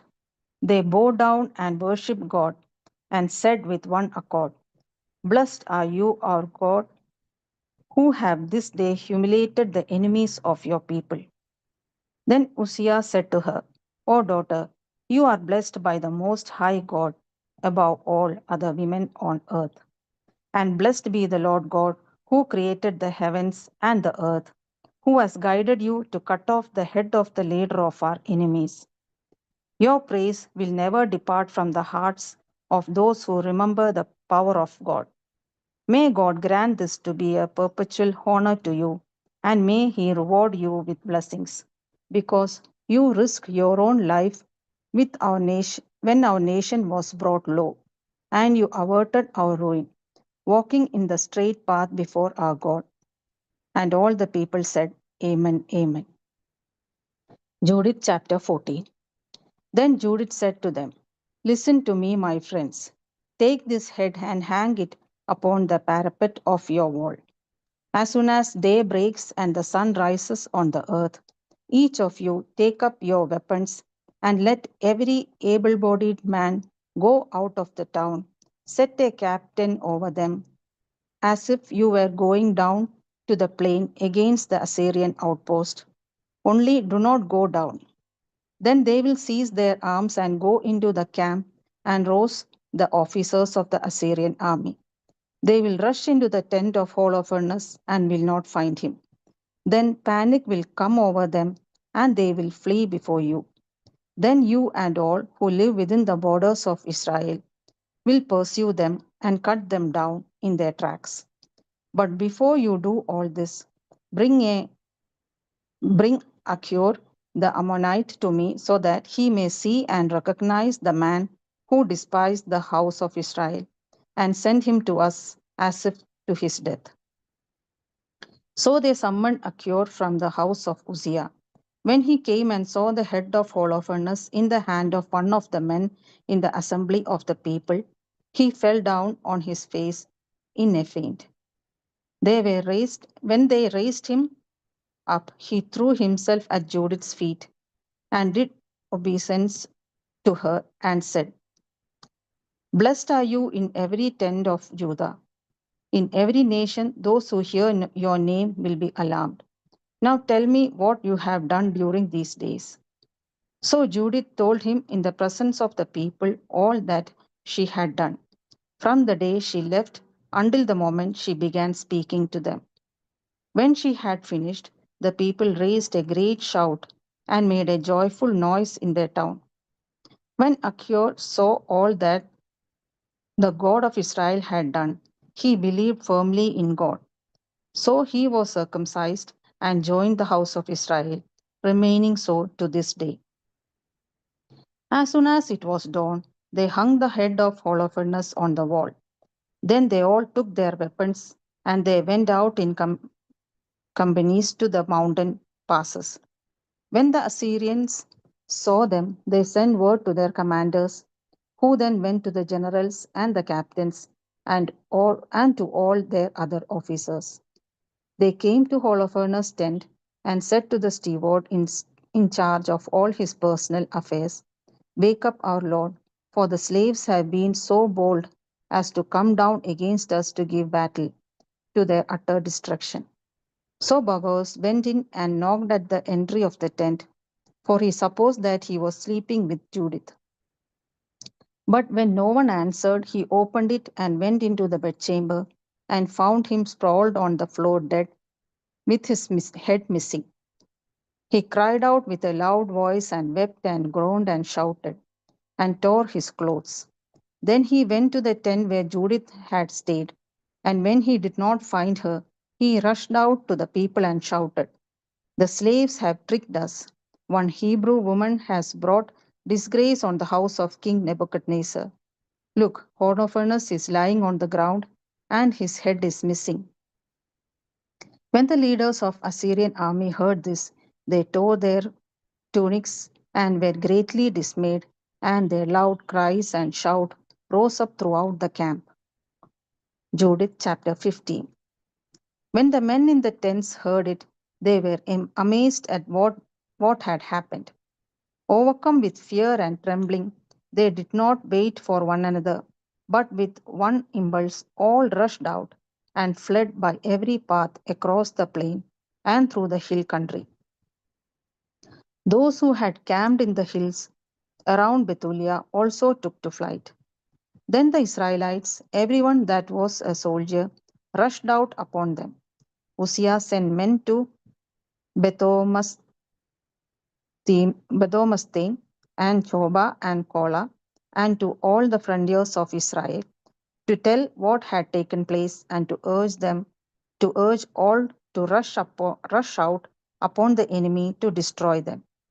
When the Israelites heard it, with one accord they all fell upon the enemy and cut them down as far as Choba. Those in Jerusalem and all the hill country also came, for they were told what had happened in the camp of the enemy. The men in Gilead and in Galilee outflanked them with great slaughter, even beyond Damascus and its borders. The rest of the people of Bethulia fell upon the Assyrian camp and plundered it, acquiring great riches. And the Israelites, when they returned from the slaughter, took possession of what remained. Even the villages and towns in the hill country and in the plain got a great amount of booty, since there was a vast quantity of it. Then the high priest Joachim and the elders of the Israelites who lived in Jerusalem came to witness the good things that the Lord had done for Israel, and to see Judith and to wish her well. When they met her, they all blessed her with one accord and said to her, You are the glory of Jerusalem. You are the great boast of Israel. You are the great pride of our nation. You have done all this with your own hand. You have done great good to Israel, and God is well pleased with it. May the Almighty Lord bless you forever. And all the people said, Amen. All the people plundered the camp for 30 days. They gave Judith the tent of Holofernes and all his silver dinnerware, his beds, his bowls, and all his furniture. She took them and loaded her mules and hitched up her carts and piled the things on them. All the women of Israel gathered to see her and blessed her. and so and some of them performed a dance in her honor. She took ivy wreath wands in her hands and distributed them to the women who were with her. And she and those who were with her crowned themselves with olive wreaths. She went before all the people in the dance, leading all the women, while all the men of Israel followed, bearing their arms and wearing garlands and singing hymns. Judith began this thanksgiving before all Israel, and all the people loudly sang this song of praise. Judith chapter 16. And Judith said, Begin a song to my God with tambourines, sing to my Lord with cymbals, raise to him a new psalm, exalt him and call upon his name. For the Lord is a God who crushes wars. He sets up his camp among his people. He delivered me from the hands of my pursuers. The Assyrian came down from the mountains of the north. He came with myriads of his warriors. Their numbers blocked up the wadis, and their cavalry covered the hills. He boasted that he would burn up my territory and kill my young men with the sword, and dash my infants to the ground, and seize my children as booty, and take my virgins as spoil. But the Lord Almighty has spoiled them by the hand of a woman.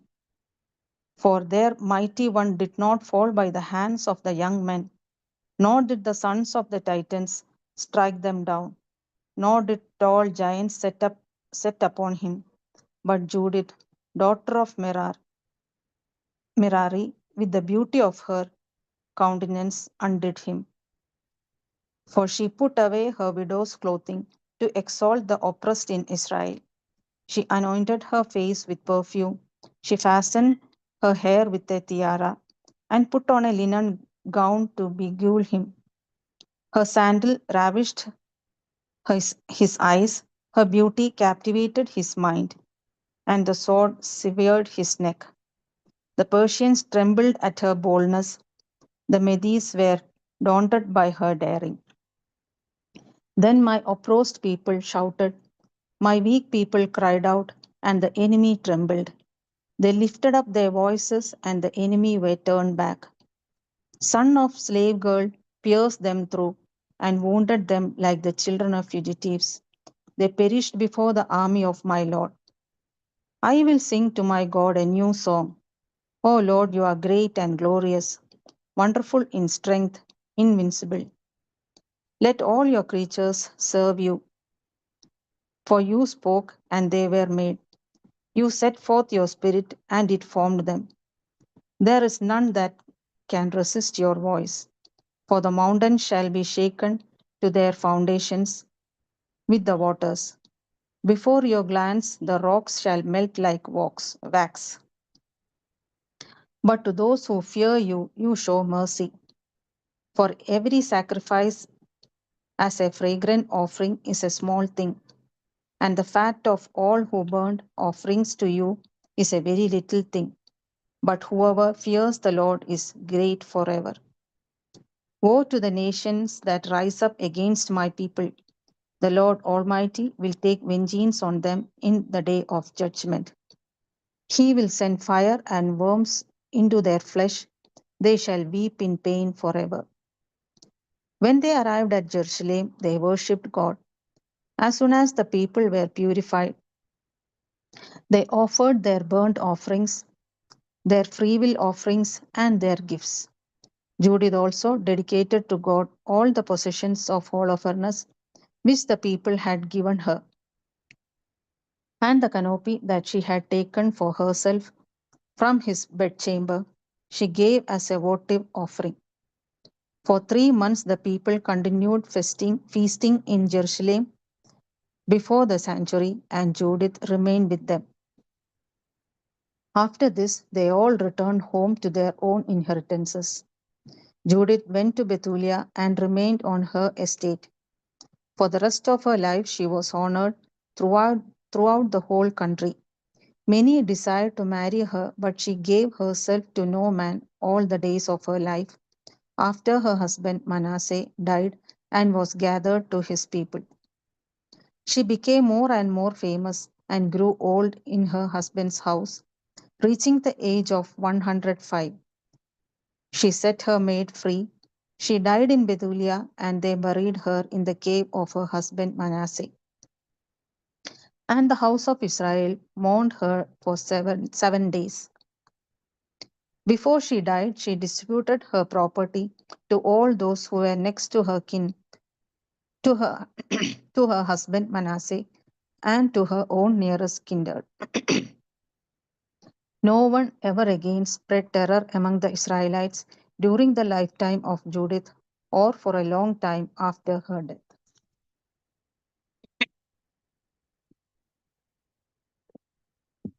Esther, Edition A, Chapter 11. In the second year of the reign of Ahasuerus the Great, on the first day of Nisan, Mordecai, son of Jair, son of Shimei, son of Kish of the tribe of Benjamin, had a dream. He was a Jew living in the city of Susa, a great man serving in the court of the king. He was one of the captives whom King Nebuchadnezzar of Babylon had brought from Jerusalem with King Jeconiah of Judah. And this was his dream: noises and confusion, thunders and earthquake, tumult on the earth. Then two great dragons came forward, both ready to fight, and they roared terribly. At their roaring, every nation prepared for war to fight against the righteous nation. It was a day of darkness and gloom, of tribulation and distress, affliction and great tumult on the earth. And the whole righteous nation was troubled. They feared the evils that threatened them and were ready to perish. Then they cried out to God, and at their outcry, as though from a tiny spring, there came a great river with abundant water. Light came, and the sun rose, and the lowly were exalted, and the devout those held in honor. Mordecai saw this in his dream, what God had determined to do, and after he was awoke, he had it on his mind, seeking all day to even understand it every detail. Esther chapter 12. Now Mordecai took his rest in the courtyard with Bigthan and Teresh, the two eunuchs of the king, who kept watch in the courtyard. He overheard their conversation and inquired into their purposes, and learned that they were preparing to lay hands on King Ahasuerus, and he informed the king concerning them. Then the king examined the two eunuchs, and after they had confessed it, they were led away to execution. The king made a permanent record of these things, and Mordecai wrote an account of them. And the king ordered Mordecai to serve in the court and rewarded him for these things. But Haman, son of Hammedatha, the Agagite, who was in great honor with the king, determined to injure Mordecai and his people because of the two eunuchs of the king. End of Edition A. Esther chapter 1. This happened in the days of Ahasuerus, the same Ahasuerus who ruled over 127 provinces from India to Ethiopia. In those days, when King Ahasuerus sat on his royal throne in the citadel of Susa. In the 3rd year of his reign, he gave a banquet for all his officials and ministers. The army of Persia and Media and the nobles and governors of the provinces were present, while he displayed the great wealth of his kingdom and the splendor and pomp of his majesty for many days, 180 days in all. When these days were completed, the king gave for all the people present in the citadel of Susa, both great and small, a banquet lasting for 7 days in the court of the garden of the king's palace. There were white cotton curtains and blue hangings tied with cords of fine linen and purple to silver rings and marble pillars. There were couches of gold and silver on a mosaic pavement of porphyry, marble, mother of pearl, and colored stones. Drinks were served in golden goblets, goblets of different kinds, and the royal wine was lavished according to the bounty of the king. Drinking was by flagons without restraint, for the king had given orders to all of the officials of his palace to do as each one desired.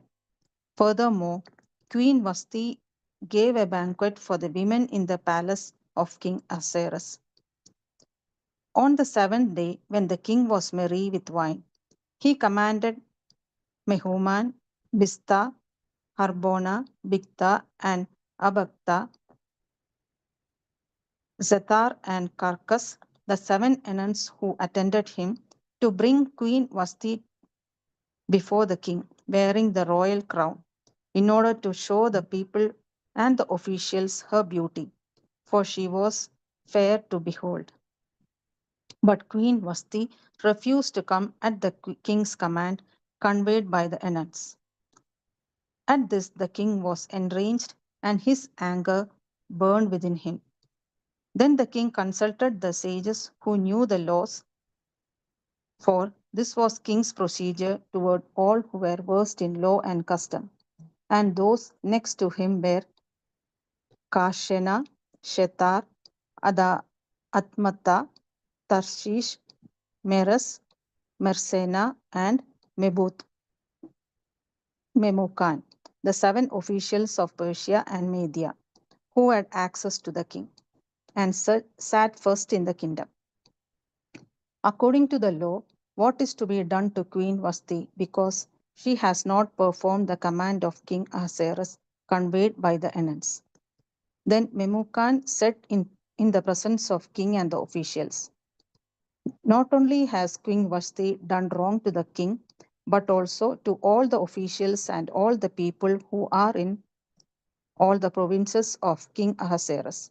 For this deed of queen will be made known to all women, causing them to look with contempt on their husbands, since they will say, King Ahasuerus commanded Queen Vasti to be brought before him, and she did not come.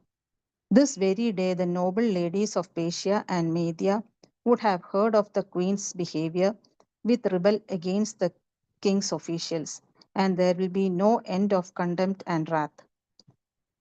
If it pleases the king, let a royal order go out from him, and let it be written among the laws of Persians and Medes, so that it may not be altered, that Vashti is never again to come before King Ahasuerus.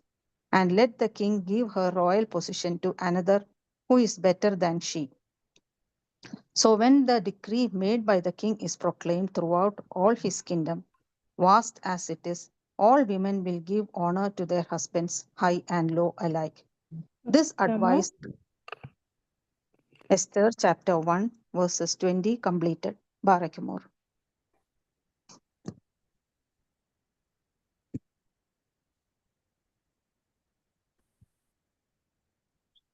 This advice pleased the king and the officials, and the king did as Memo can proposed.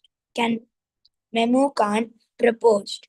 He sent letters to the royal provinces, to every province in its own script and to every people in its own language, declaring that every man should be master in his own house.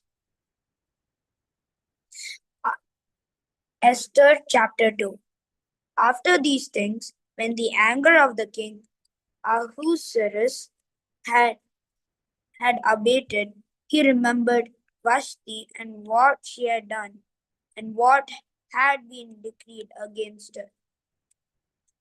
Then the king's servants who attended him said, "Let beautiful young virgins be sought out for the king, and let the king appoint commissioners in all provinces of his kingdom to gather all the beautiful young virgins to the harm in the citadel of Susa, under custody of Haggai, the king's eunuch,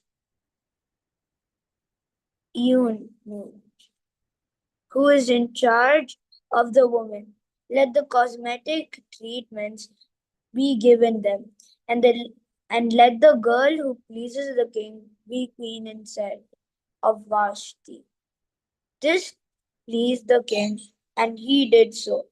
Now there was a Jew in the citadel of Susa, whose name was Mordecai, son of Shimei of Kish, a Benjaminite. Kish had been carried away from Jerusalem among the captives carried away with King Jeconiah of Judah, whom King Nebuchadnezzar of Babylon had carried away. Mordecai had bought upon Hadassah, that is Esther, his cousin, for she had neither father nor mother. The girl was fair and beautiful, and when her father and her mother died, Mordecai adopted her as his own daughter. So when the king's order, and his edict were proclaimed, and when many young women were gathered in the citadel of Susa in custody of Hagar, Esther also was taken into the king's palace and put in custody of Hagar, who had charge of the woman. The girl pleased him and won his favor, and he quickly provided her with her cosmetic treatments and her portion of food, and with her 7 chosen maids from the king's palace, and advanced her and her maids to the best place in Hara. Esther did not reveal her people or kindred, for Mordecai had charged her not to tell. Every day, Mordecai would walk around in front of the court of Haram to learn how Easter was and how she fared. The turn came for each girl to go into King Ahasuerus after being 12 months under the regulations for the women, since this was the regular period of their cosmetic treatment, 6 months with the oil of myrrh, and 6 months with perfumes and cosmetics for women. When the girl went in to the king, she was given whatever she asked for to take with her from the harem to the king's palace. In the evening, she went in.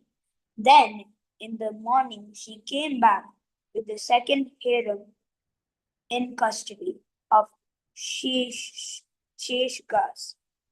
the king's eunuch. Enunuch, who was in charge of the concubines. She did not go into the king again unless the king delighted in her and she was summoned by name. When the term of for Esther, daughter of Abihail, the uncle of Mordecai, who had adopted her as his own daughter, to go in to the king, she asked for nothing except what Haggai, the king, knew. You know, who had charge of the woman, advised. Now Esther was admired by all who saw her. When Esther was taken to the king Ahasuerus in his royal palace in the 10th month, which was in the month of Tebet, in the 7th year of his reign, the king loved Esther more than all the other women of all the virgins. She won his favor and devotion, so that he set the royal crown on her head and made her queen instead of Vashti. Then the king gave a great banquet to all his officials and ministers, Esther's banquet. He also granted a holiday to provinces and gave gifts with royal liberality. When the virgins were being gathered together, Mordecai was sitting at the king's gate. Now Esther had not revealed her kindred for her people as Mordecai had charged her. For Esther obeyed Mordecai again, just as she brought by obeyed Mordecai just as when she was brought by. In those days, while Mordecai was sitting at the king's gate, Bigthan and Teresh, two of the king's eunuchs, who guarded the threshold, became angry and conspired to assassinate King Ahasuerus. But the matter came to knowledge of Mordecai, and he told it to the queen Esther. And Esther told the king in the name of Mordecai. When the affair was investigated and found to be so, both the men were hanged on the gallows. It was recorded in the book of Annals in the presence of the king. Esther chapter 3. After these things, King Ahasuerus promoted Haman, son of Hammedatha, the Agagite, and advanced him and set his seat above all the officials who were with him. And all the king's servants who were at the king's gate bowed down and did obeisance to Haman, for the king had so commanded concerning him. But Mordecai did not bow down or do obeisance. Then the king's servants who were at the king's gate said to Mordecai, "Why do you disobey the king's command?"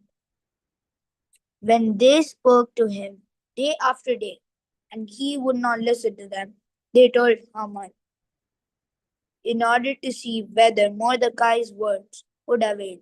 For he told them that he was a Jew.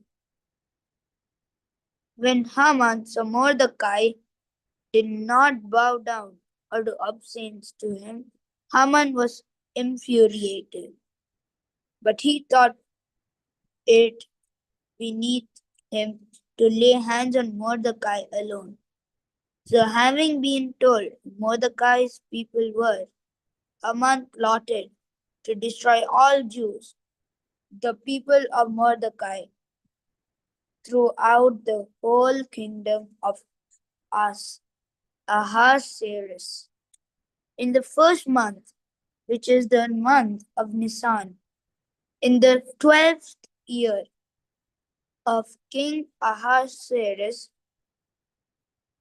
they, they, they cast pur, which means the lot, before Haman for the day and for the month.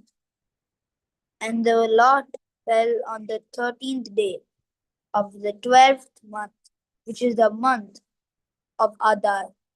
When Haman said to King Ahasuerus, there is a certain people scattered and separated among the people in all the provinces of your kingdom.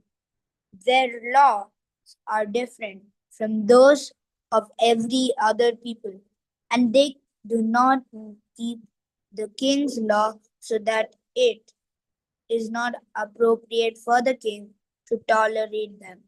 If it pleases the king, let the decree be issued for the destruction, and I will pay 10,000 talents of silver into the hands of those who have charge of the king's business, so that they may put it into the king's treasuries.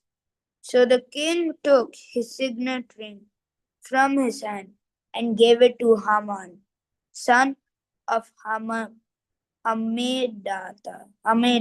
the Agagite, the enemy of the Jews. The king said to Haman, the money is given to you and the people as well, to do with them as it seems good to you. Then the king's secretaries were summoned on the 13th day of the first month, and an edict, according to all the Haman commanded, was written to the king's satraps and to the governors all over the provinces and to the officials of all the people. So every province in its own script and every people in its own language, it was written in the name of King Ahasuerus and sealed with the king's ring. Letters were sent by couriers to all the king's provinces, giving orders to destroy, to kill, and annihilate all Jews, young and old, women and children, in one day, the 13th day of the 12th month, which is month of Adar, and plundered their goods.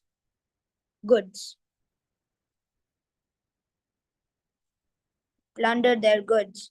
Addition B. Esther chapter 13. This is a copy of the letter the great king Ahasuerus writes the following to the governors of the 127 provinces from India to Ethiopia, to the officials under them. Having become the ruler of many nations and master of the whole world, not elated with presumption of authority, but always acting responsibly with kindness. I have determined to settle the lives of my subjects in the lasting tranquility, and in order to make my kingdom peaceable and open to travel throughout all its extent, to restore the peace desired by all people. When I asked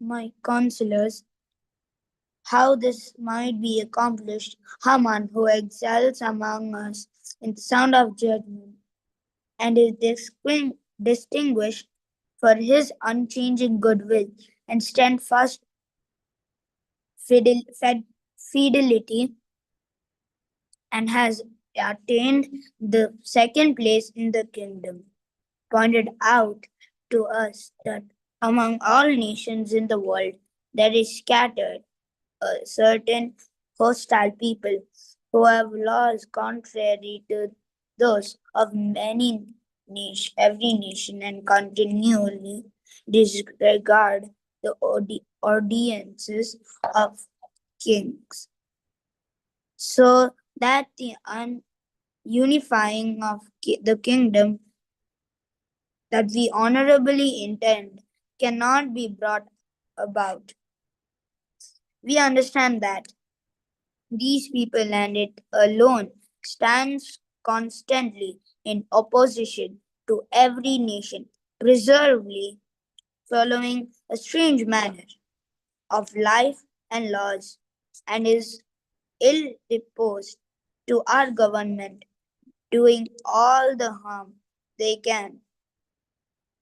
So that our kingdom may not attain stability.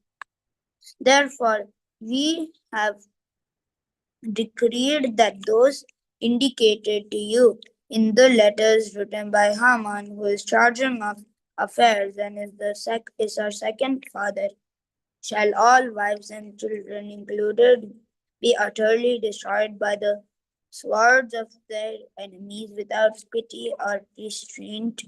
On the 14th day of the 12th day, Adar of his province, present year, so that those who have long been hostile and remain so that in a single day go down in violence to Hades and leave our government completely secure and untroubled there hereafter.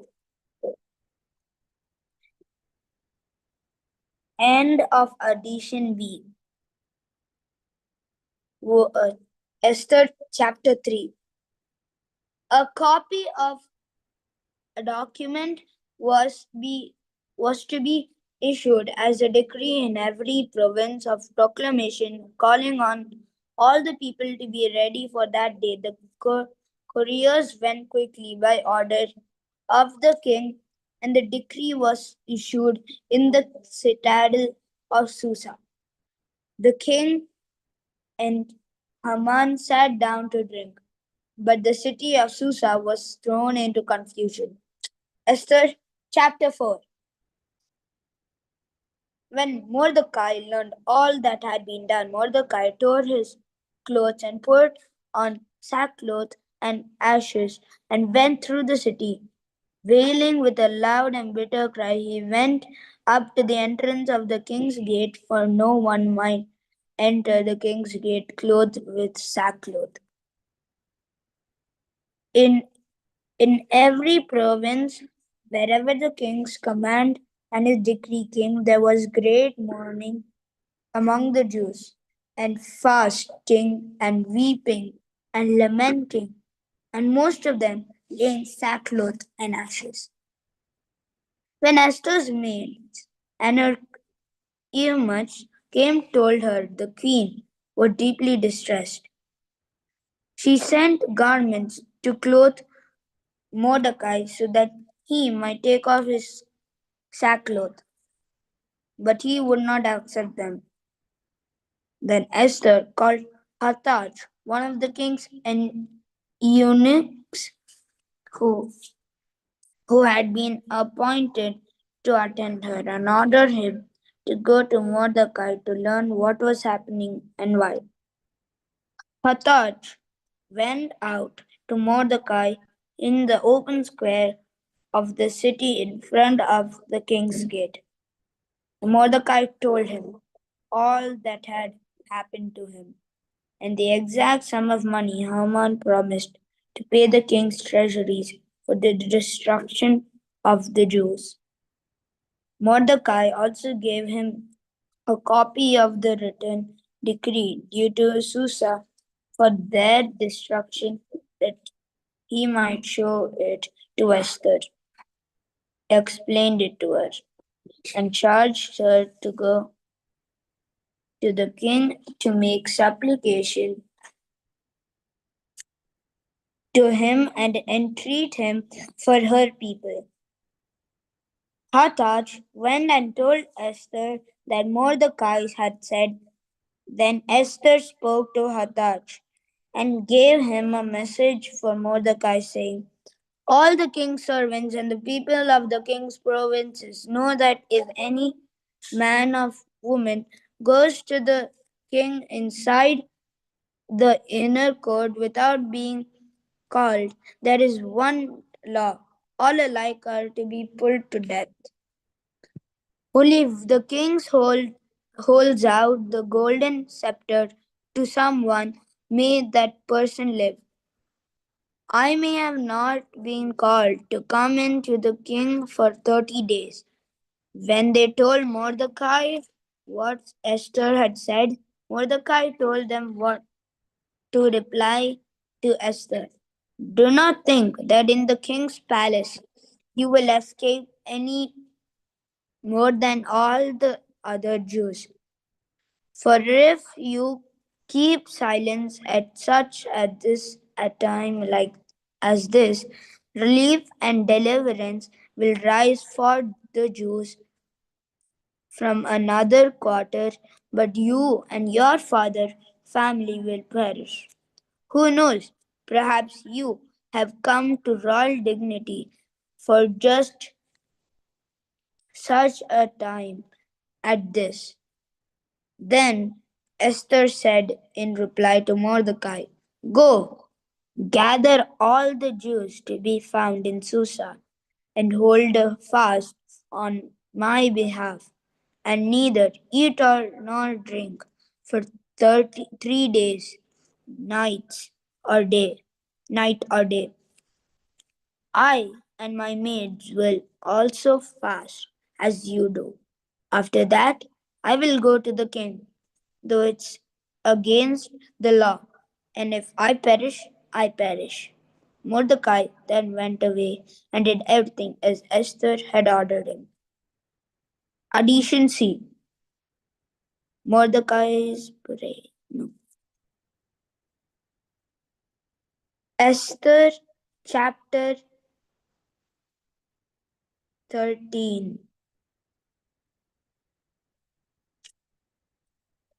Then Mordecai prayed to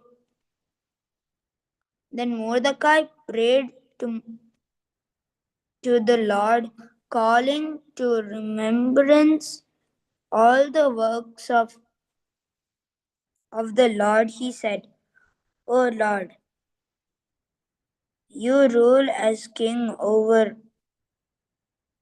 you rule, O Lord, you rule as king over all things. For the universe is in your power, and there is no one who can oppose you when it's your will to save Israel. For you have made heaven and earth, every wonderful thing under heaven. You are Lord of all, and there is no one who can resist you, the Lord. You know all things. You know, O Lord, that it was not in insolence or pride or for any love of glory that I did this, and refused to bow down to this proud Haman, for I would have been willing to kiss the soles of his feet to save Israel. But I did this so that I might not set human glory above the glory of God, and I will not bow down to anyone but you, who is my Lord, and I will not do these things in pride. And now, O Lord, God and King, God of Abraham, spare your people, for the eyes of our foes are upon us to annihilate us, and their desire to destroy the inheritance that has been yours from the beginning. Do not neglect your portion, which you had redeemed yourself out of the land of Egypt. Hear my prayer and have mercy upon the inheritance, turning our mourning into feasting, that we may live and sing praise to your name. O Lord, do not destroy the lips of those who praise you. And all Israel cried out mightily, for the death was before their eyes. Chapter 14. Esther. Chapter 14. The Queen Esther, seized with deadly anxiety, fled to the Lord. She took off her splendid apparel and put on the garments of distress and mourning. And instead of costly perfumes, she covered her head with ashes and dung, and she utterly humbled her body. Every part that she loved to adorn was covered and tangled with hair. She prayed to the Lord God of Israel and said, O my Lord, you only are King. Help me, who am alone and have no but you. For my danger is in my hand. Ever since I was born, I have heard in the tribe of my family that you, O Lord, took Israel out of all the nations and our ancestors among all their forebears for an everlasting inheritance, and that you did for them all that you have promised. And now we have sinned before you, and you have handed us over to our enemies because we glorified their gods.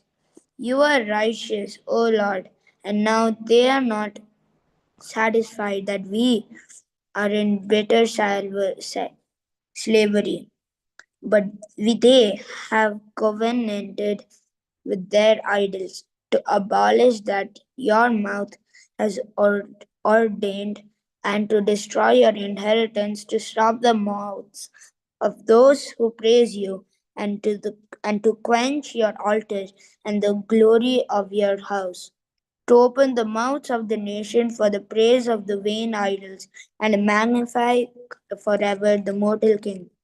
O Lord, do not surrender your scepter to what has no being, and do not let them laugh at our downfall, but turn their plan against them, and make an example of him who began this against us.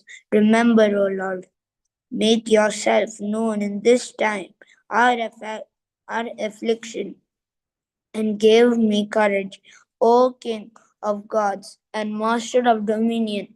Put eloquent speech in my dry mouth before the lion, and he and turned his heart to hate the man who is fighting against us, so that there may be an end of him, and those who agree with him. But save us by your hand and help me, who am alone and have no helper but you, O Lord. You have knowledge of all things, and you know I hate splendor of the wicked and Sama,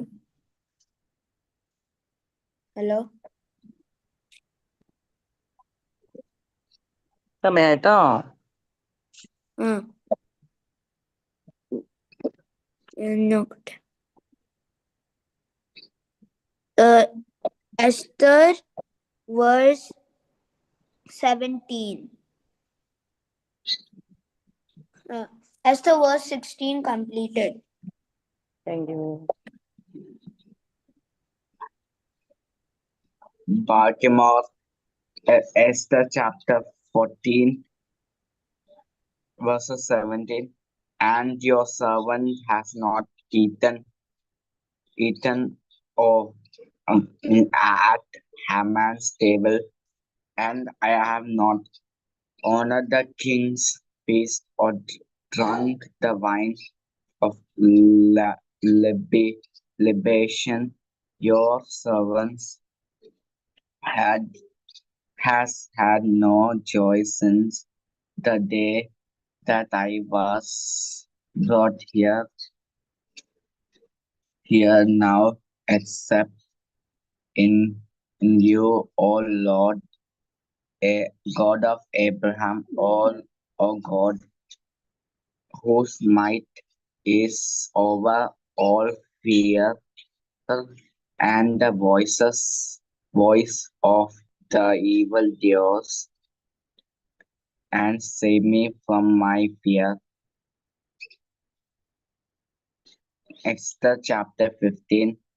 On the third day, when she ended her prayer, she took it off the garments in which she had worn and shipped, and arrayed herself in splendid attire. attire. Then majestically adorned, after invoking the aid the the all-seeing God and Savior, she took two maids with her. On one she leaned gently for support, while the other uh, followed, carrying her train.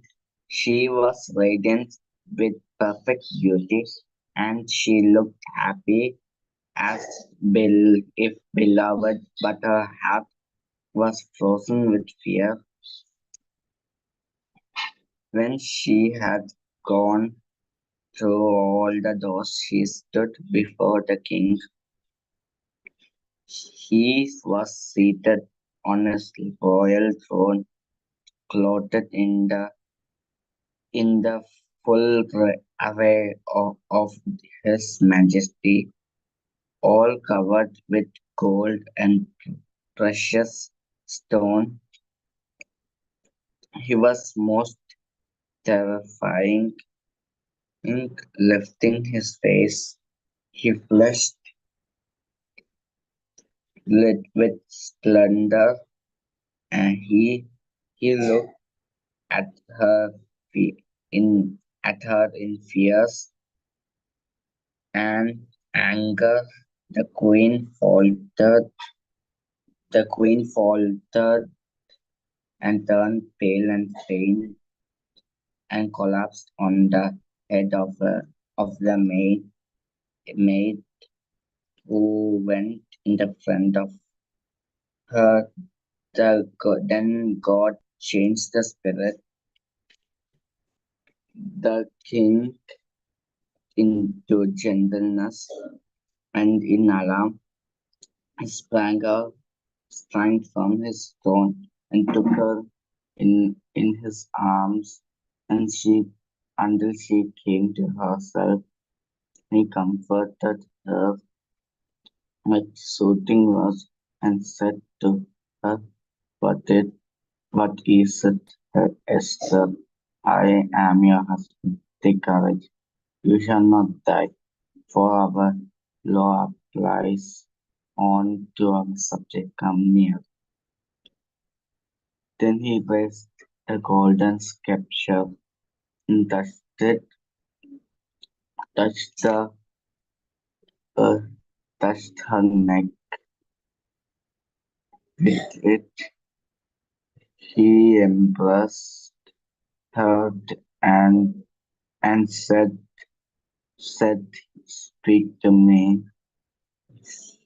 She said to him, "I saw you, my lord, like an angel of God, and my heart was shaken with fear at your glory, for you are wonderful, my lord, and your countenance is full of grace." While she was speaking, she fainted, and then the king was agitated, and all his servants tried to comfort, comfort her. The king said to her, "What it is, Queen Esther? What is your request? It shall be given you, even to my half of my kingdom." Then Esther said, if it pleases the king, let the king and Haman come today to a banquet and I have prepared for the king. Then the king said, bring Haman quickly, so we may do as the desires. So the king and Haman came to the banquet and Esther had that Esther had prepared. While they were drinking wine, King said to Esther, what is this your petition? It shall be granted to you. What is your request? Even to the half of my kingdom, it shall be fulfilled. And then Esther said, this is my petition and visit. If I have one king's play favored king, if I have won the king's favor, then if it pleases the king to grant if my petition and fulfill my request, let the king and Haman come tomorrow to the banquet that I will prepare for them, and then I will do as the king has said. Haman, Haman went out that day happy and in good spirits. But when Haman saw Mordecai he in the king's gate and observed that he neither rose nor trembled before him, he was infuriated with Mordecai. Nevertheless, Haman restrained him, him and went home. Then he sent sent and called for his friends and his wife Firash, and Haman recounted to them and plundered all his riches, the number of his sons, all the promotions with which the king had honored him, and how he had advanced him above the officials and the ministers of the king. Haman added, even Queen Esther, let no one but myself come to the king to the banquet that she prepared tomorrow. I'm invited by her together with the king. Yet all this does me no good so long as I see that you Mordecai sitting at the king's gate, and then his wife Seresh and all his friends said to him, let a gala of 50 cubits high be made, in the morning tell the king to have Mordecai hung on it. Then go to king the banquet in good spirits. In this advice pleased Haman, and he had gallows made. The king honors Mordecai. On On the night the king could not sleep and gave the orders to bring the books and records annal, and they were read to the king. It was found written that Mordecai had told them about Bigthana and Teresh, two of the king's eunuchs who guarded the threshold, who had conspired to assassinate King Ahasuerus, and then the then the king said what honor distinction had been bestowed on Mordecai for this and the king's servants who attended him said nothing has been done for him. And the king said, who is in the court? Now Haman had entered outer court of the king's palace and to speak to the king about having Mordecai hanged on the gallows he prepares for him. So the king's servant told him, Haman is standing in the court. The king said, let him come in. So Haman came in, and the king said to him, what shall be done for the man whom the king wishes to honor? Haman said to himself, whom would the king wish to honor more than me? So Haman said to get to the king for a man whom the king wishes to honor. Let the royal robes be brought with which the king had worn, a horse that the king has ridden, with a royal crown on his head.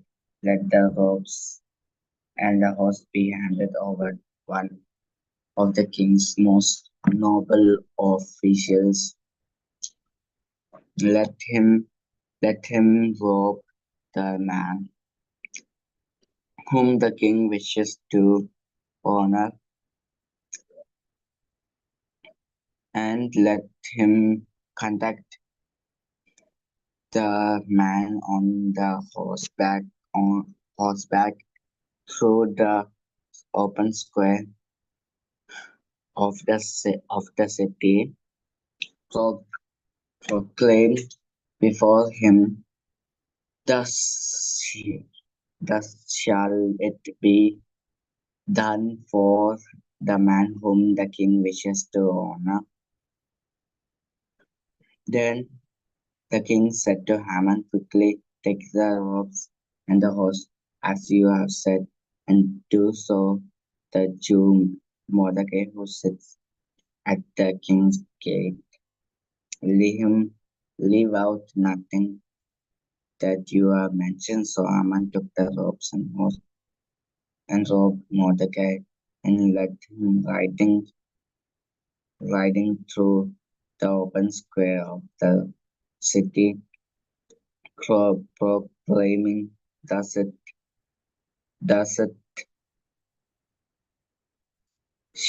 shall be done for the man whom the whom the king wishes to honor. Mordecai returned to the king's gate, but Haman hurried his house mourning, and his head covered covered.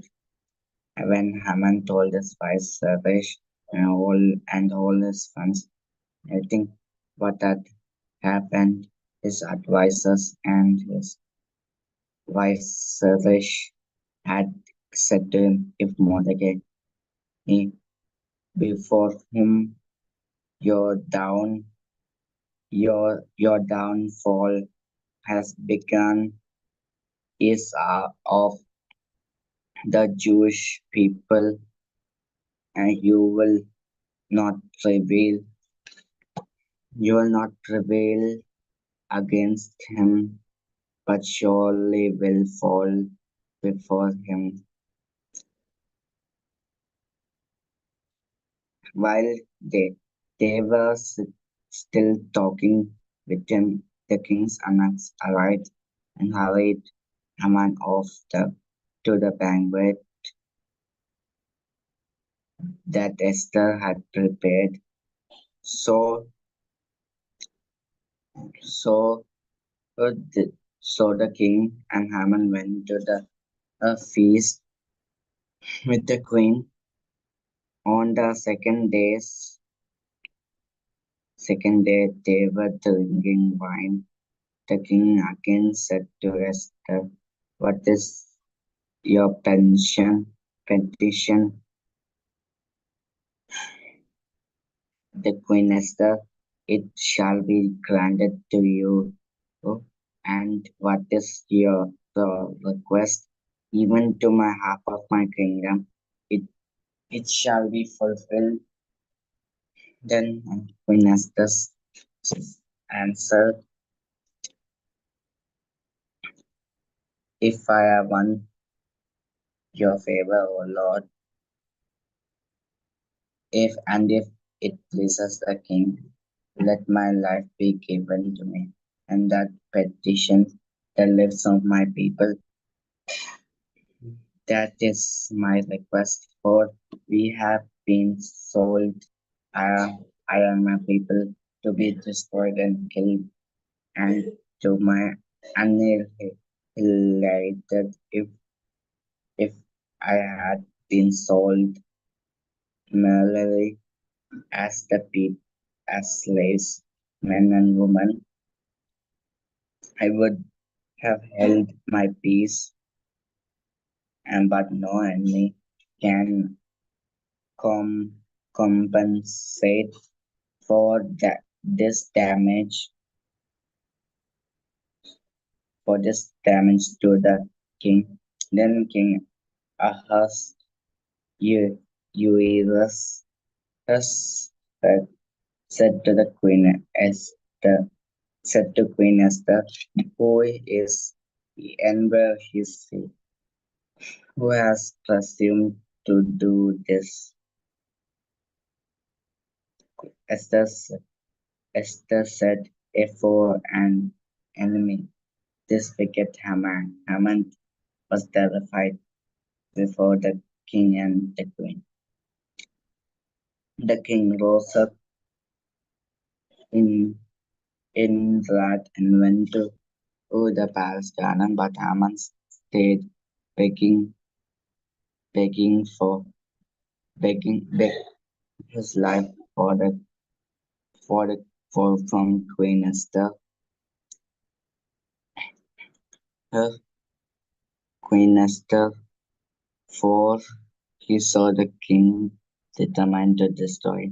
When the king returned from the palace garden to the banquet, Haman threw himself to the couch where the where Esther was reclining, and the king said, "Will even he assault the queen in my presence and my own house?"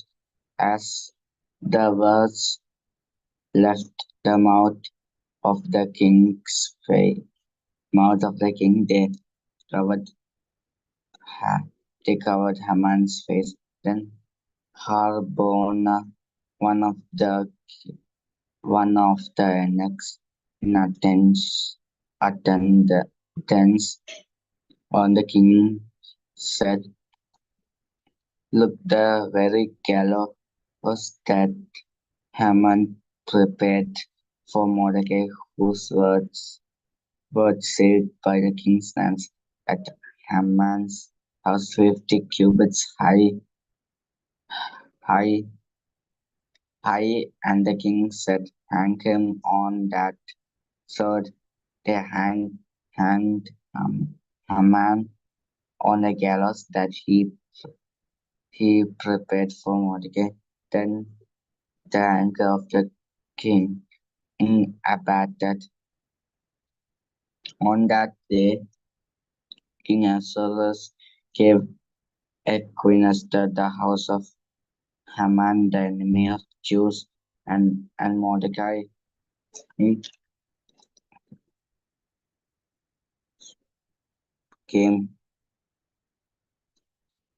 to him, came before the king and said, king and before the king, for Esther had told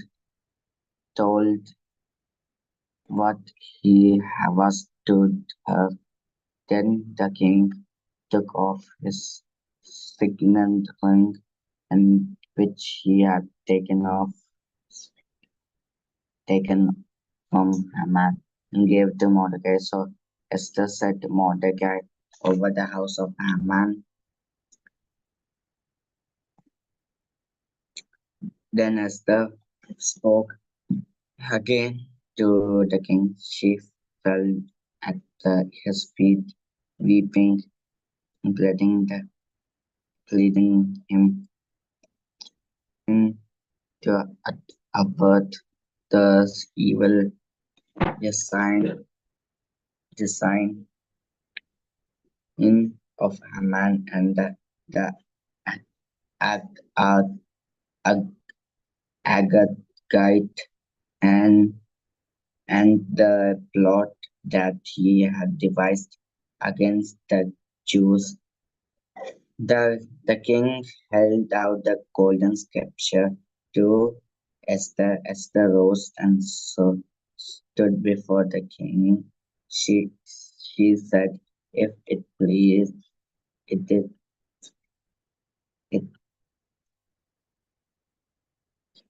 it if it pleases the king, if I have won his favor, and if the thing seems right before the king, I have his approval. Let an honor be written to revoke the letters devised by Haman and the son of Hammedata the Ag- Ag- Agatite, Agar, Aga, Agite, and which he wrote him giving orders to destroy the Jews who are in the in all province province in the province of the king. For how I bear to see the calamity that is coming on my people,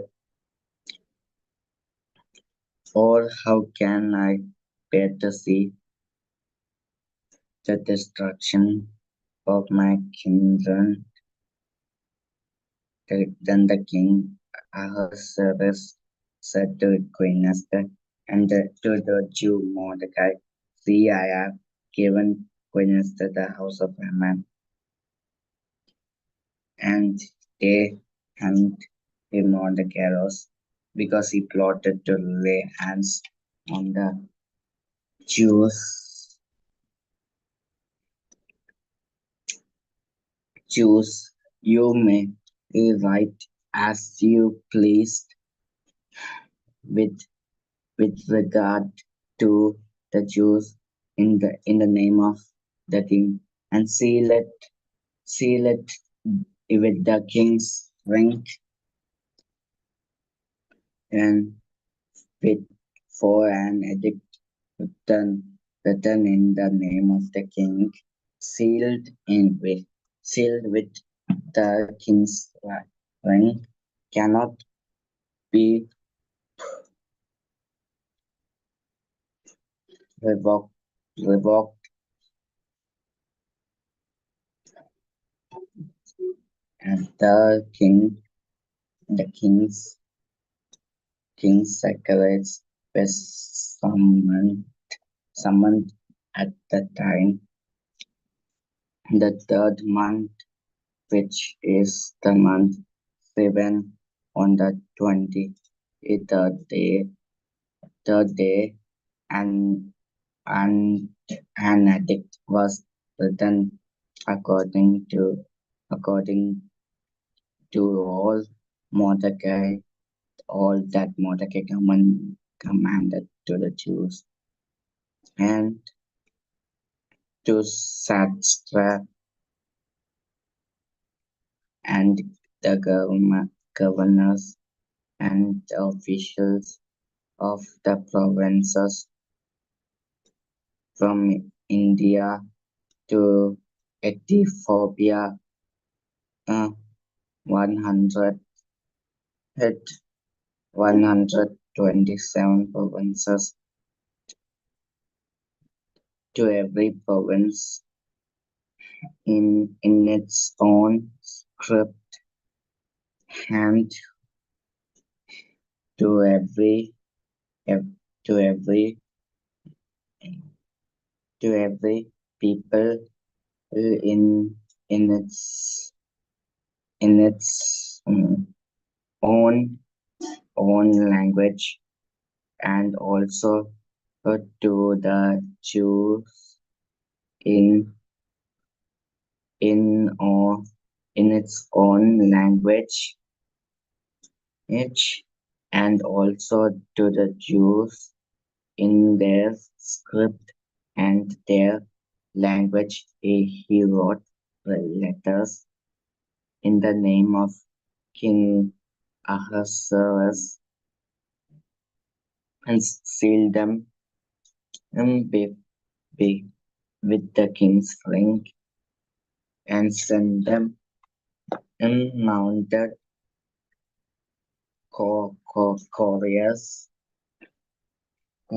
riding fast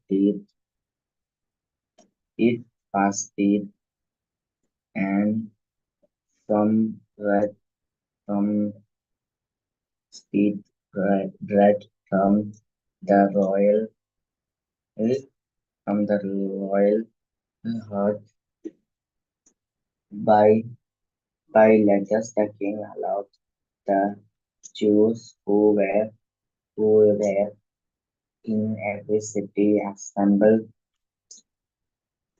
to assemble and defend their list, to destroy and to annihilate every armed force to and and of any people, for province that that might attack them, and their, their children and women, and to plunder their goods on single day throughout all the province of Ahasuerus. On the 13th day, on the 12th month, which is the month of Slow-mo. Adar.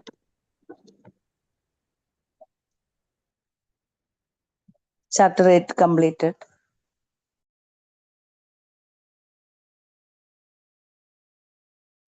Barkamore.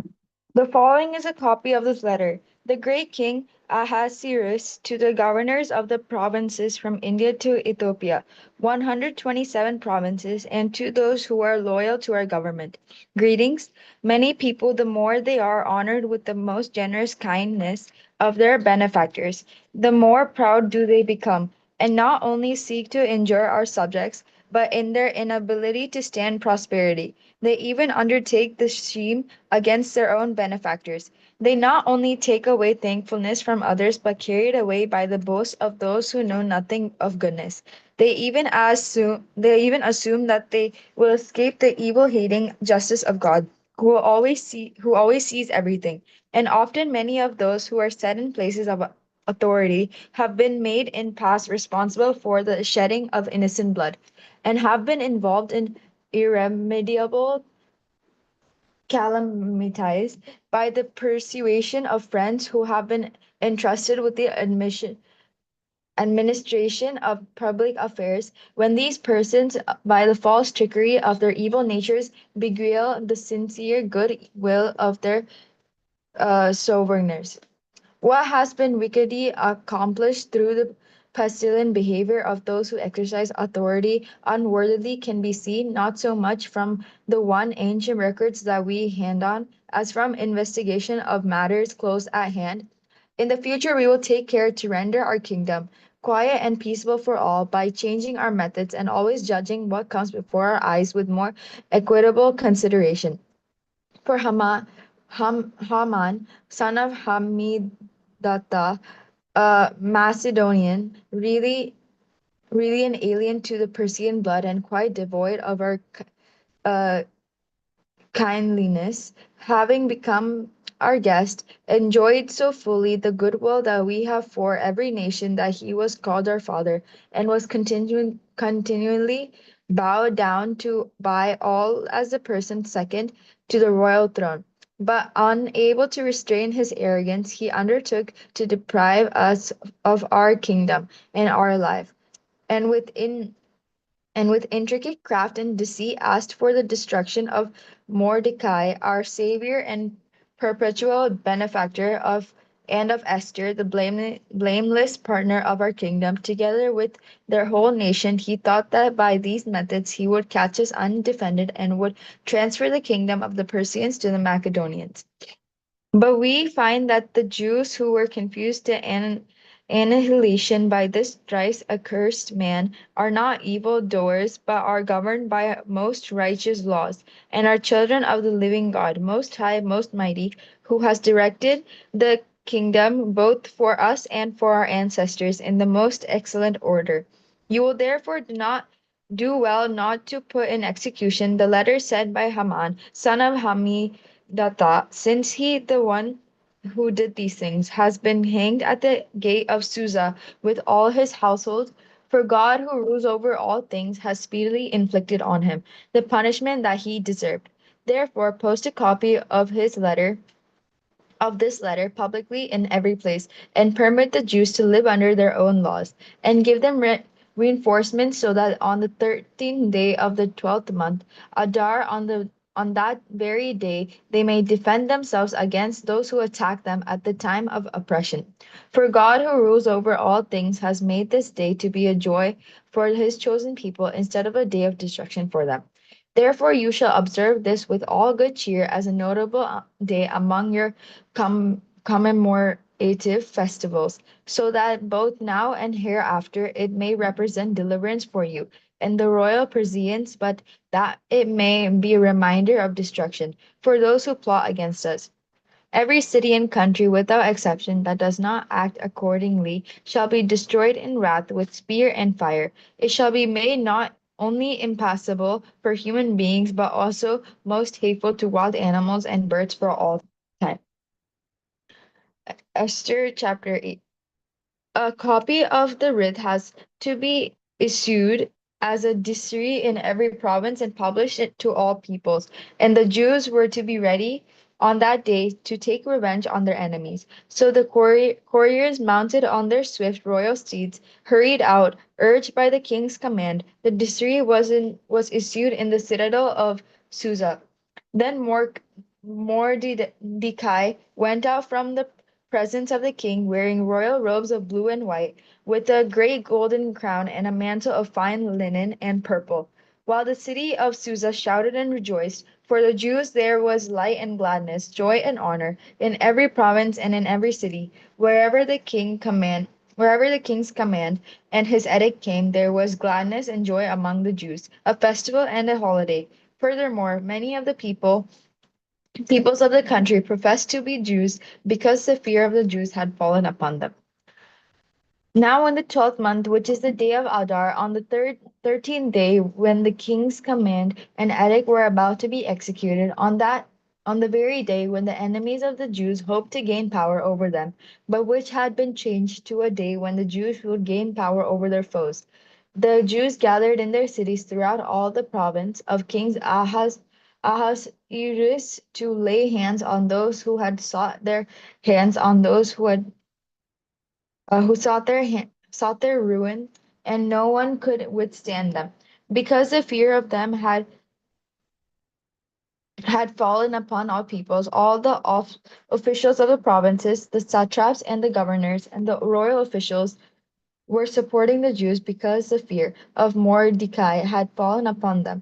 For Mordecai was powerful in the king's house, and his fame spread throughout all the provinces as the man Mordecai grew more and more powerful. So the Jews struck down all their enemies with the sword, slaughtering and destroying them, and did as they pleased. To those who hated them, in the citadel of Susa, the Jews killed and destroyed 500 people.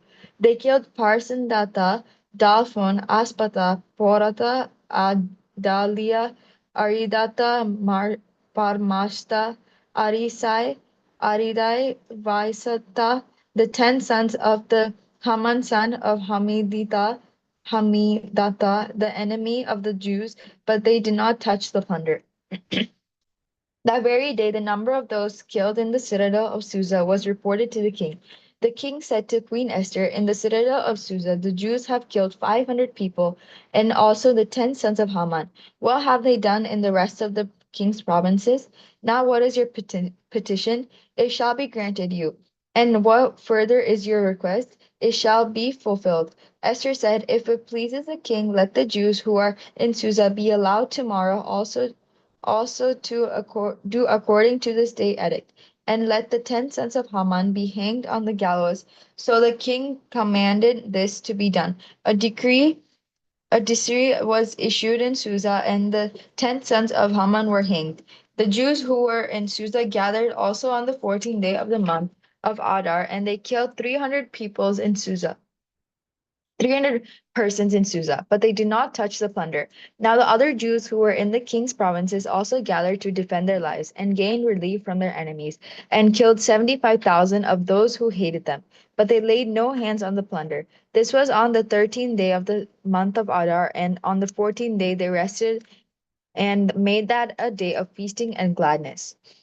But the Jews who were in Susa gathered on the 13th day and on the 14th and rested on the 15th, making that a day of feasting and gladness. Therefore, the Jews of the villages who live in the open towns hold the 14th day of the month of Adar as a day for gladness and feasting, a holiday on which they send gifts of food to one another. Mordecai recorded these things and sent letters to all the Jews who were in all the provinces of King Ahasuerus, both near and far, enjoining them that they should keep the 14th day of the month Adar, and also the 15th day of the same month, year by year, as the days on which the Jews gained relief from their enemies, and as the month that had been turned for them from sorrow into gladness, and from mourning into a holiday, that they should make them days of feasting and gladness, days for sending gifts of food to one another and presents to the poor.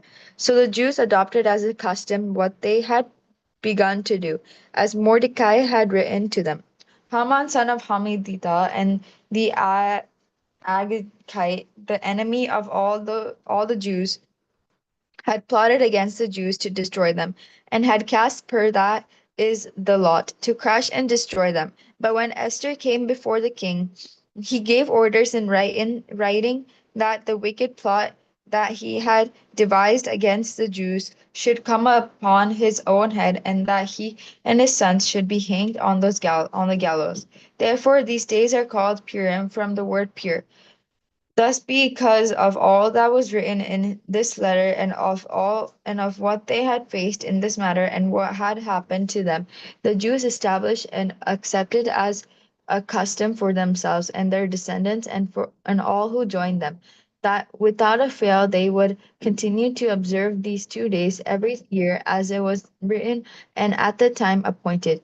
These days should be remembered and kept throughout every generation, in every family, province, and city, and these days of Purim should never fall into disuse among the Jews, nor should the commemoration of these days cease among their descendants. Queen Esther, daughter Queen Esther of daughter of Queen Esther, daughter of Abiahal, along with the Jew Mordecai, gave full written authority confirming the second letter about Purim.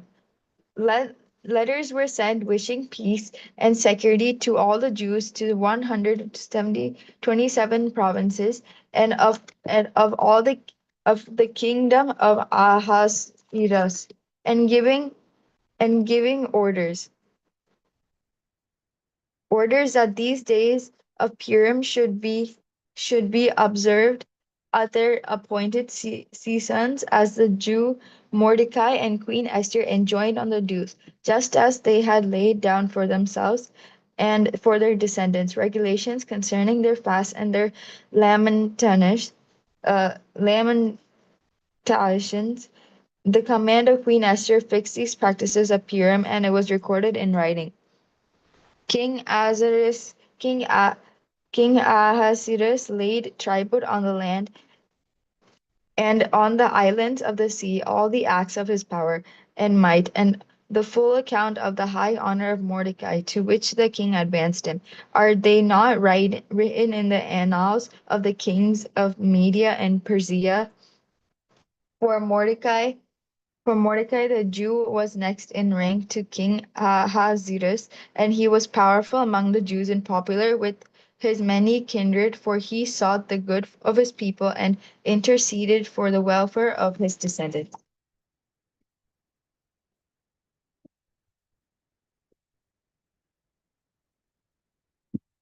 And and Mordecai said, "These things have come from God, for I remember the dream that concern, that I had concerning these matters, and none of them has failed to be fulfilled. There was a little spring that became a river, and there was light and the sun and abundant water. The river is Esther, whom the king married and made queen. The true dragons are Haman and myself. The nations are those that gathered to destroy the name of the Jews. And my nation, this is Israel, who cried out to God and were saved.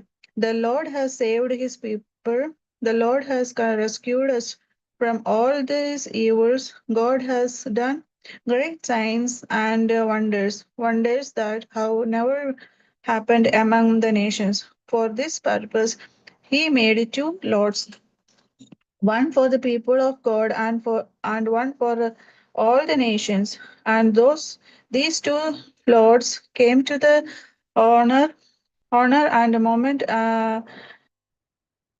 came to the hour and moment and day of the decision before God and among all the nations.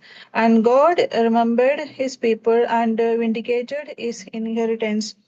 So they will observe these days in the month of Adar on the 14th and 15th of that month with an assembly and joy and gladness before God from generation to generation forever among his people Israel.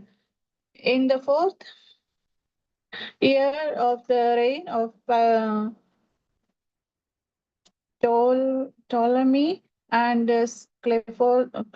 Cleopatra, um, Diodocinus, who said that he was a priest and a Levite, and his son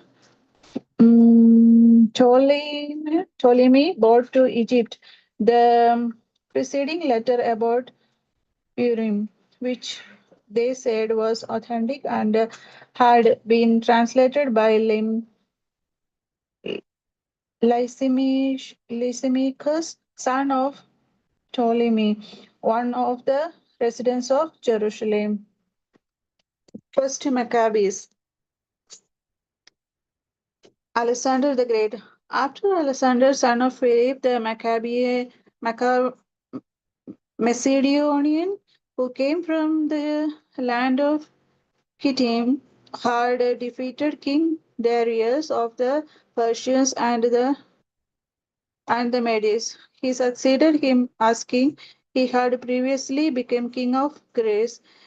He fought many battles, conquered strongholds, and put to death the kings of the earth.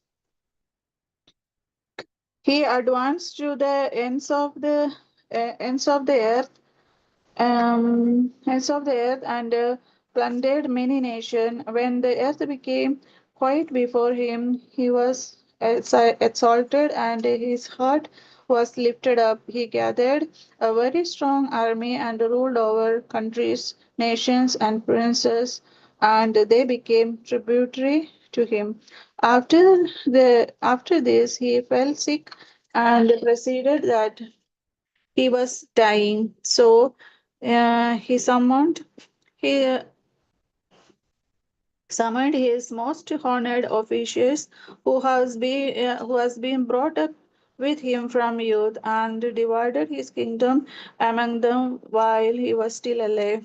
And after Alexander has reigned 12 years, he died. Then his officers began to rule, each in his own place. They all put on crowns after his death, and so did their descendants after them for many years, and they caused many evils on the earth. From them came forth the sinful road. Antiochus Epiphanes, son of King Antiochus, he had been hostage in Rome. He began to reign in the 137th year of the kingdom of the Greeks.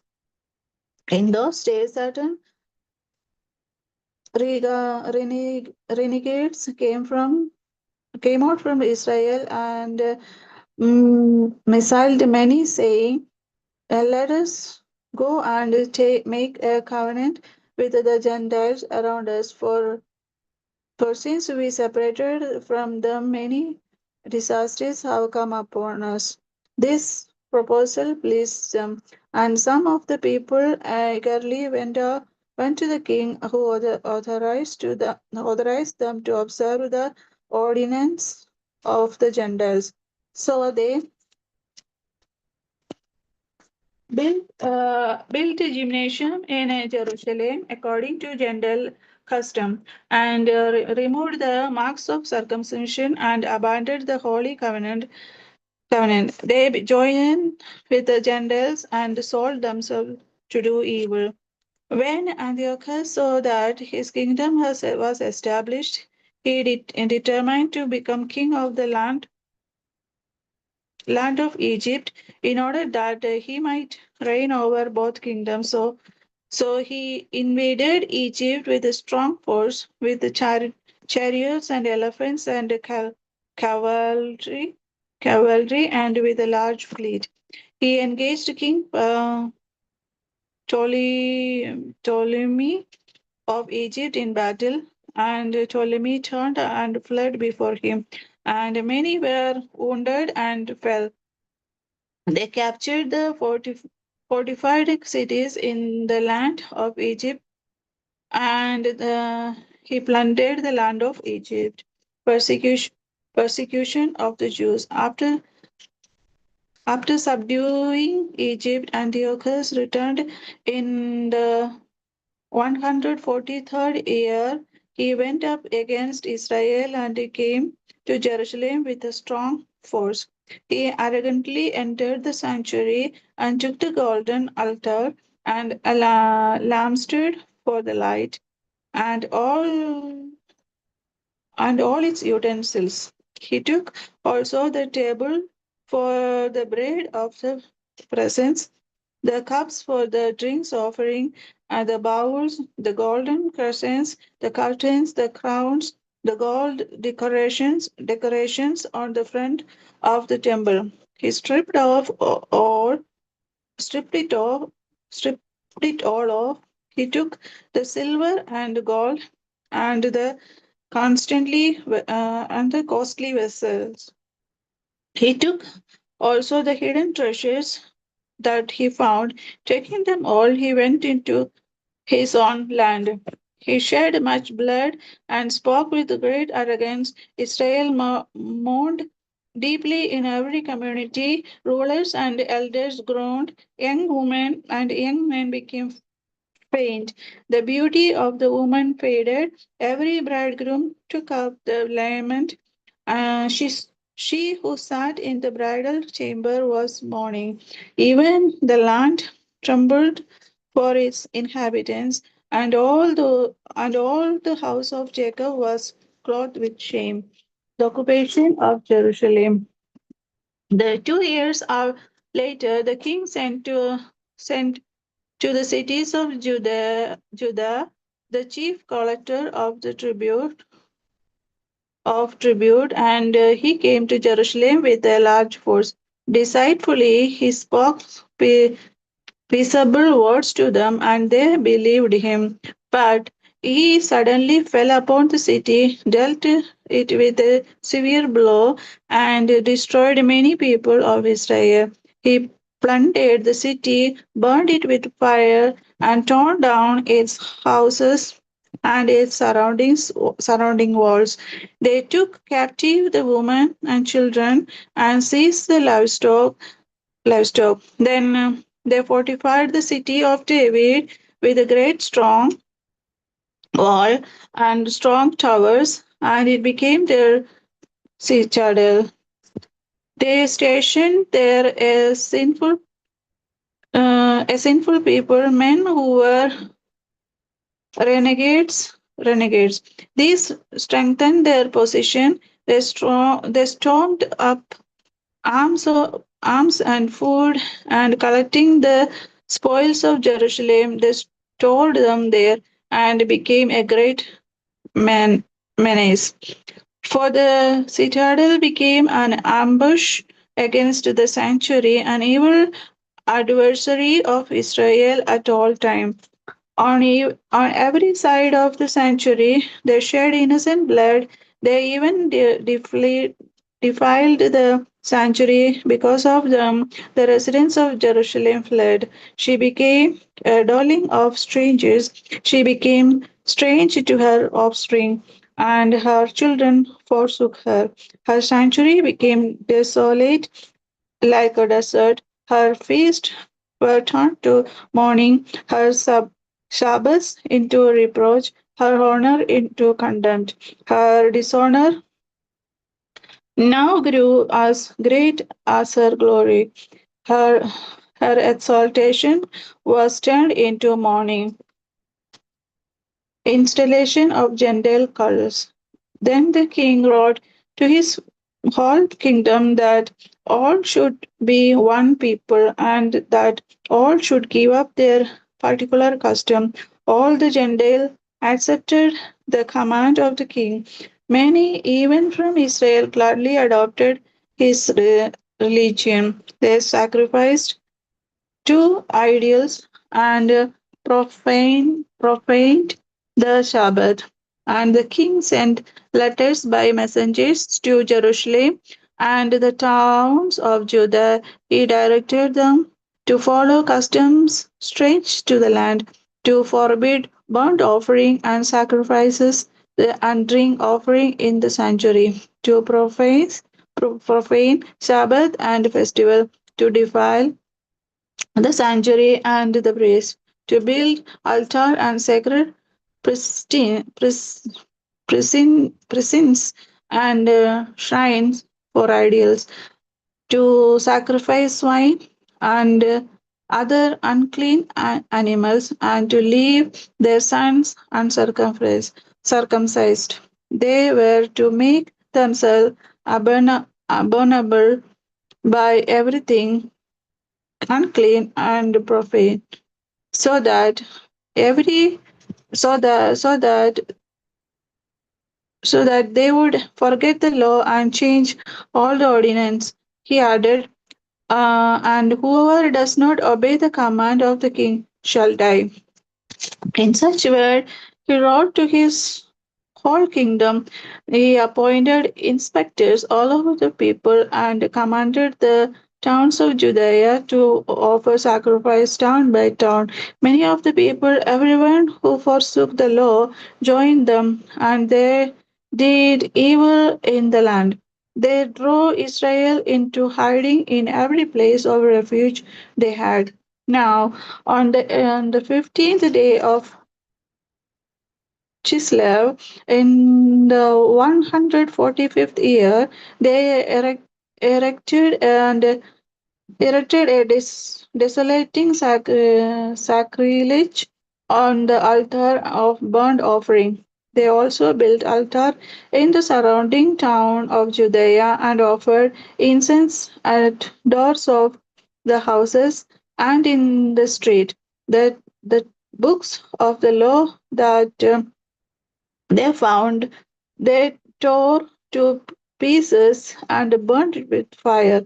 Anyone found possessing the book of the covenant or anyone who adored the law was condemned to death by decree of the king. They kept using violence against Israel, against those who were found month after month in the towns.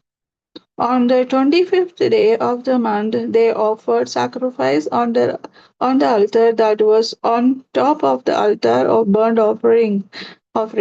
According to the decree, they put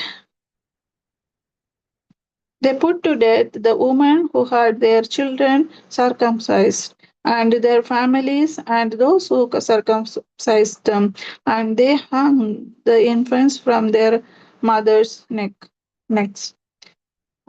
But many in Israel stood firm and were resolved to their hearts not to eat unclean food.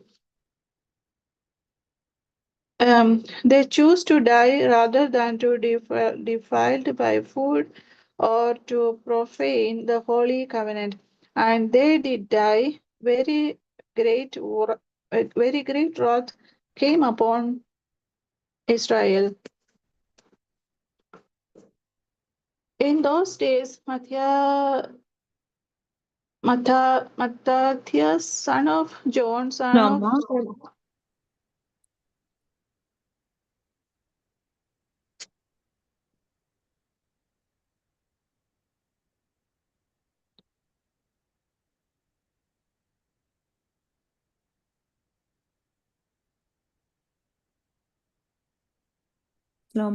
Bipin വായിച്ചോളൂ. in those Barrackmore. In those days, Matthias, son of John, son of Simon, a priest of the family of Joari, moved from Jerusalem and settled in Modane. He had five sons. John, surnamed Gadi, Simon called Thasi, Judah called Maccabees, Eleazar called Avaran, and Jonathan called Appos. He saw the bla- blasphemies being committed in Judah and Jerusalem and said, Alas, why was I born to see this, the ruin of my people, the ruin of the holy city, and to live there where it was given over to the enemy, the sanctuary given over to aliens. The temple has become like a person without honor. Her glorious vessel have tea carried to exile. Her infants have been killed in her streets. Her youth by the sword of the foe. What nation? What nation has not inherited her palaces, and has not seized her spoils, and her adornment was being taken away, no longer free. She has become a slave, and see, our holy place, our beauty, and our glory have been laid waste. The Gentiles have profaned them. Why should we live any longer? Then Mattathias and his son tore their clothes, put on sackcloth, and mourned greatly. Pagan worship refused. The king's officers who were enforcing the apostasy came to the town of Modane to make them offer sacrifices. Many from Israel came to them, and Matthias and his sons were assembled. Then the king's officers spoke to Matthias as follows: You are a leader, honored and great in this town, and supported my son and brothers. Now be the first to come and do what the king commands, as all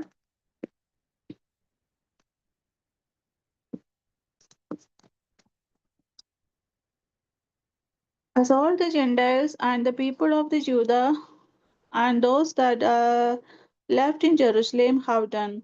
Then you and your sons will be numbered among the friends of the king, and you and your sons will be honored with silver and gold and many gifts. But Matthias answered and said in loud voice, Even if all the nations that live under the rule of the king obey him, and have chosen to obey his commands, every one of them abandoning the religion of their ancestors, I and my son and my brothers will continue to live by the covenant of our ancestors. Far be it from us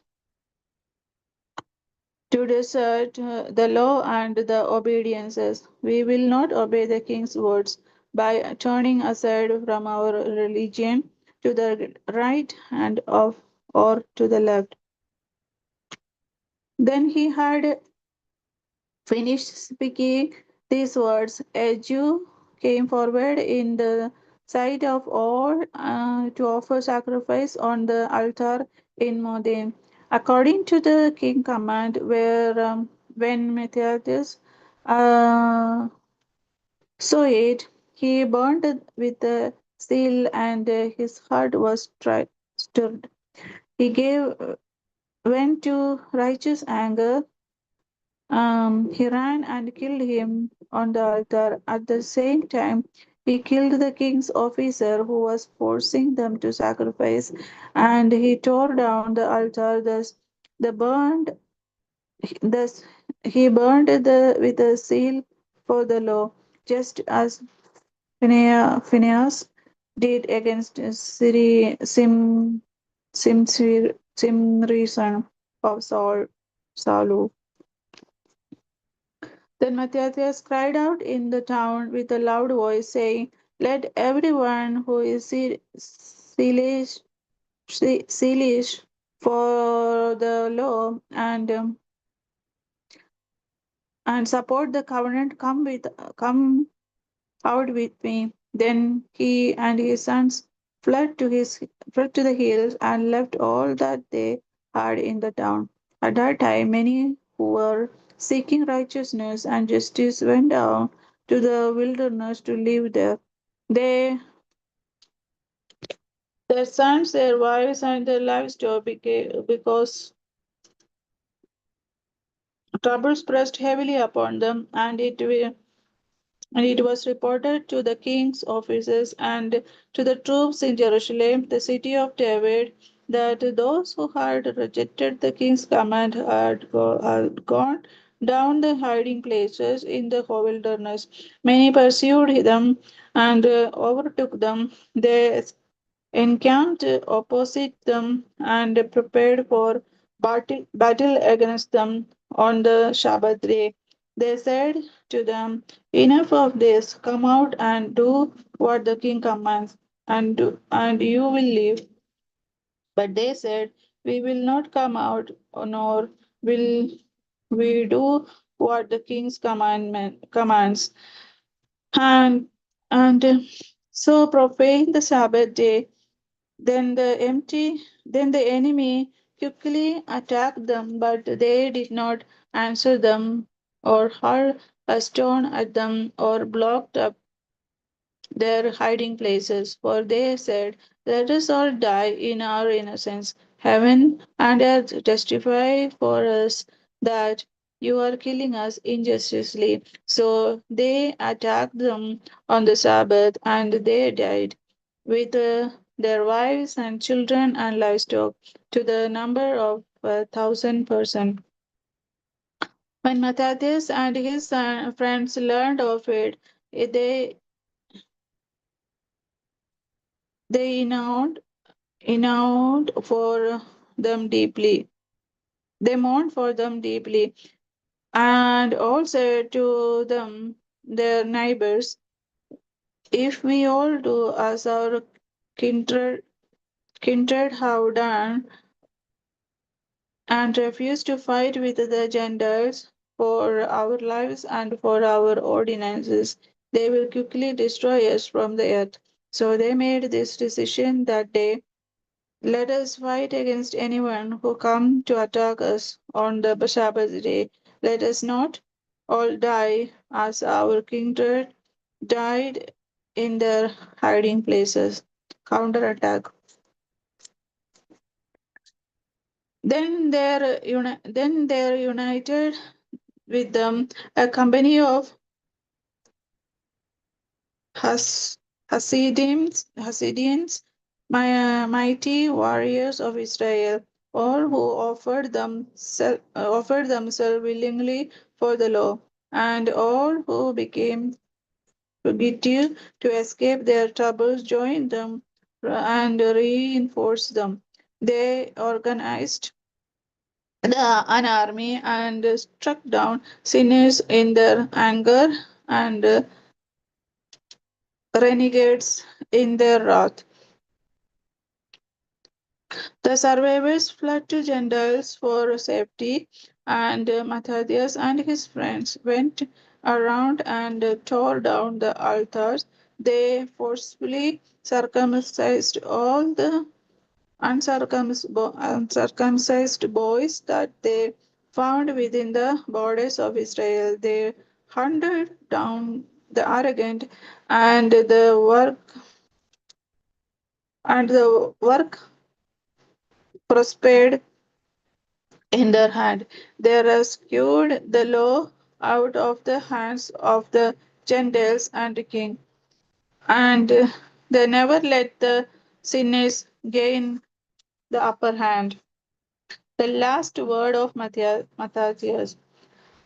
Now the days drew near for Matthias to die, and he said to his sons, arrogance and scorn have now become strong.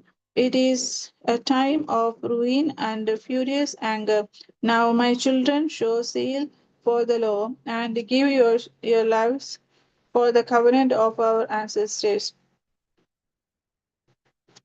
Remember the deeds of of the ancestors which they did in their generation, and you will receive great honor and an everlasting name. What was not Abraham found faithful when tested, and it was reckoned to him as righteousness. Joseph, in the time of his distress, kept the commandment and became Lord of Egypt. Phineas, our ancestor, became because he was deeply zealous, received a covenant of everlasting priesthood. Joshua became because he fulfilled the command became a judge in Israel. Caleb because he testified in the assembly received an inheritance in the land. David because he was merciful inherited the throne of the kingdom of forever. Elijah because of great zeal for the law was taken up to heaven. Hananiah Hananiah, Azariah, and Mishael believed and were saved from the flame. Daniel, because of his innocence, was delivered from the mouth of lions. And so, observe from generation to generation that none of those who put their trust in him will lack strength. Do not fear the word of strangers, for their splendor will turn into dung and worms. Today they will be exalted, but tomorrow they will not be found, because they will have returned to the dust, and their plans will have perished. My children, be courageous and grow strong in the law, for by it you will gain honor. Here is your brother Simeon, who I know is wise in counsel. Always listen to him. He shall be young, your father. Judas Maccabeus has been a mighty warrior from his youth. He shall command the army for you and fight the battle against the people. You shall rally around you, all you observe the law and avenge the wrong done to your people. Pay back the gender in full and obey the commandments of the law. Then he blessed them and was gathered to his ancestors. He died in the 146th year and was buried in the tomb of his ancestors at Modeh. And all Israel mourned for him with great lamentation. The early victories of Judas. Then his son Judas, who was called Maccabeus, took command in the place. All his brothers and all who had joined his father helped him. They gladly fought for Israel. He has extended the glory of his people like a giant. He put on his breastplate. He, he bound on his armor of war and waged battles, protecting the camp by his sword. He was like a lion in his deeds, like a lion cub roaring for prey.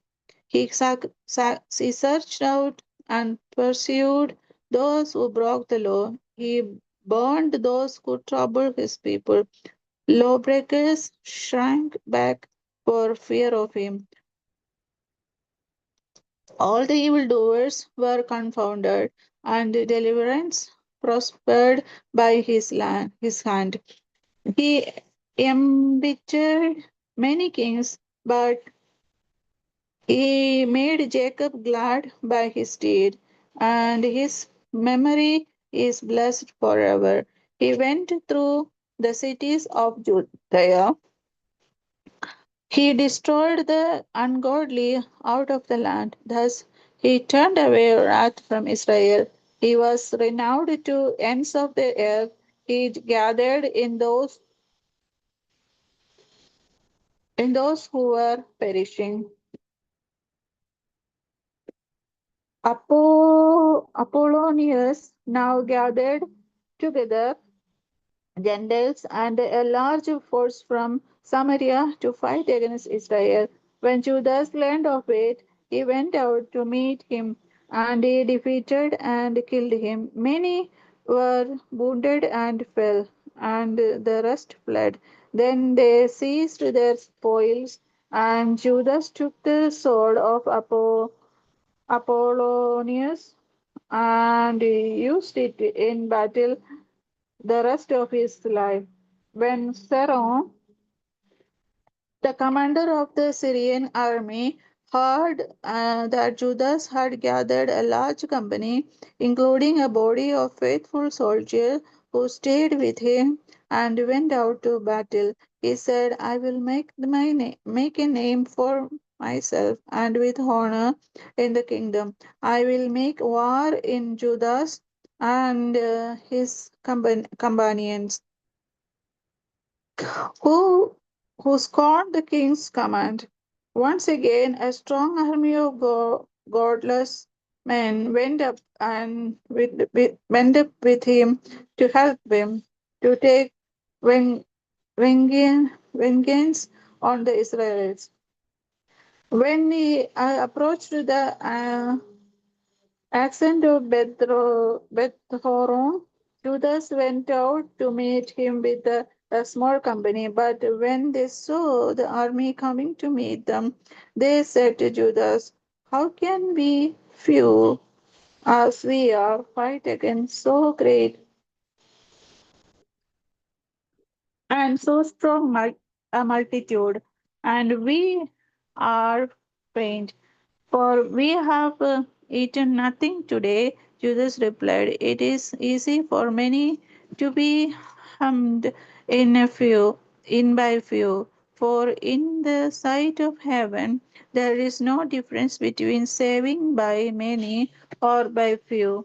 It is not on the size of the army that victory in battle depends, but strength comes from heaven. They come against us in great insolence and lawlessness to destroy us and our wives and our children, so and to despoil us. But we fight for our lives and our laws. He himself will crush them before us. As for you, do not be afraid of them. When he finished speaking, he rushed suddenly against Saron and his army, and they were crushed before him.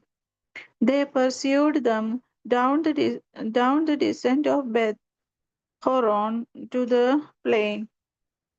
800 of them fell, and the rest fled into the land of the Philistines. Then Judas and his brothers began to be feared, and terror fell on the Gentiles all around them. His fame reached the king, and the Gentiles talked of the battle of Judas, the policy of Antiochus. When King Antiochus heard these reports, he was greatly angered, and he sent and gathered all the forces of the kingdom, a very strong army. He opened his coffers and gave a year pay to his forces and ordered them to be ready for any need.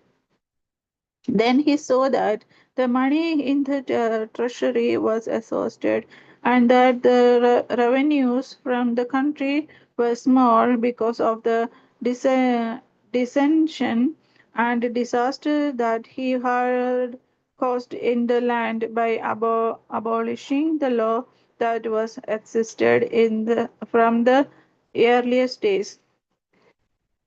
He feared that he might not have such funds as he had before for his expenses and for the gift that he used to give more lavishly than preceding kings. He was greatly perplexed in mind. Then he determined to go to Persia and collect the revenues from those regions and raise a large fund.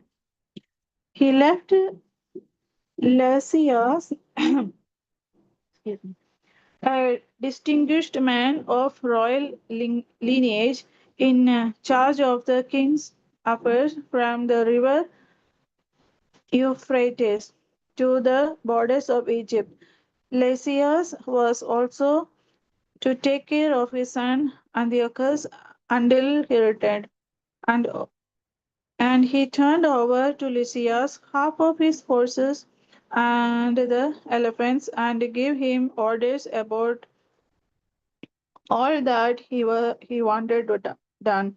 As for the residents of Judea and Jerusalem, Lysias Lysias was to send a force against them to wipe out and destroy the strength of Israel and the remnant of Jerusalem.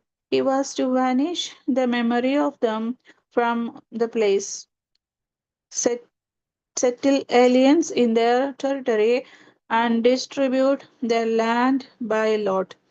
Then the king took the remaining half of his forces and left Antioch, his capital, in the 147th year. He crossed the Euphrates River and went through the upper provinces, preparing for battle. Lysias chose Philomi, son of Doryminus, and Nika, and Gorgias, able men among the friends of the king, and sent with them 40,000 infantry and 7,000 cavalry, and go into the land of Judea and destroy it, as the king had commanded. As the king had commanded. So they set out with their entire force, and when they arrived, they encamped near Emmaus in the plain.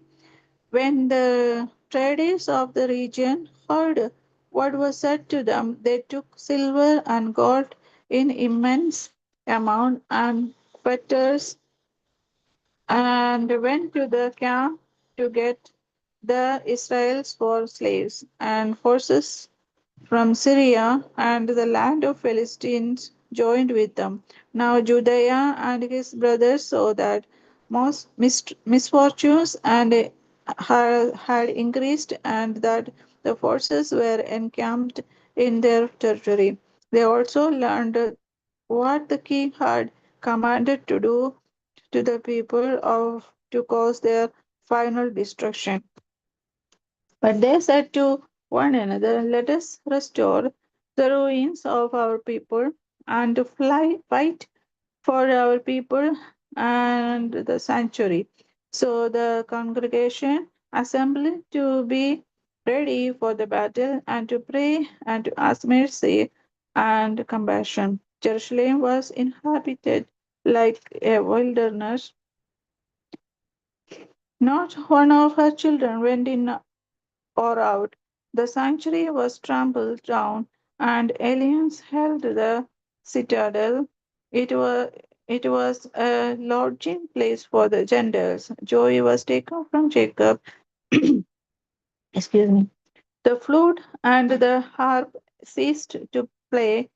Then they gathered together and went to Mizpah opposite Jerusalem.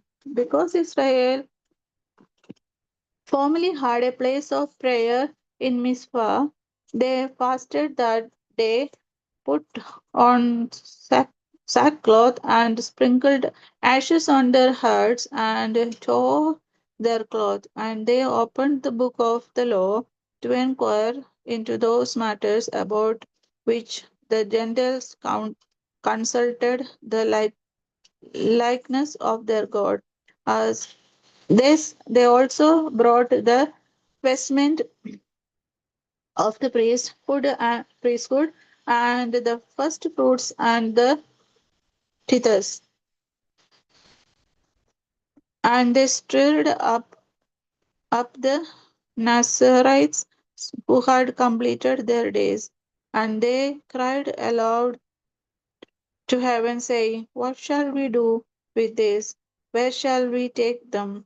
Your sanctuary is trampled down and profaned, and your priests mourn in humiliation.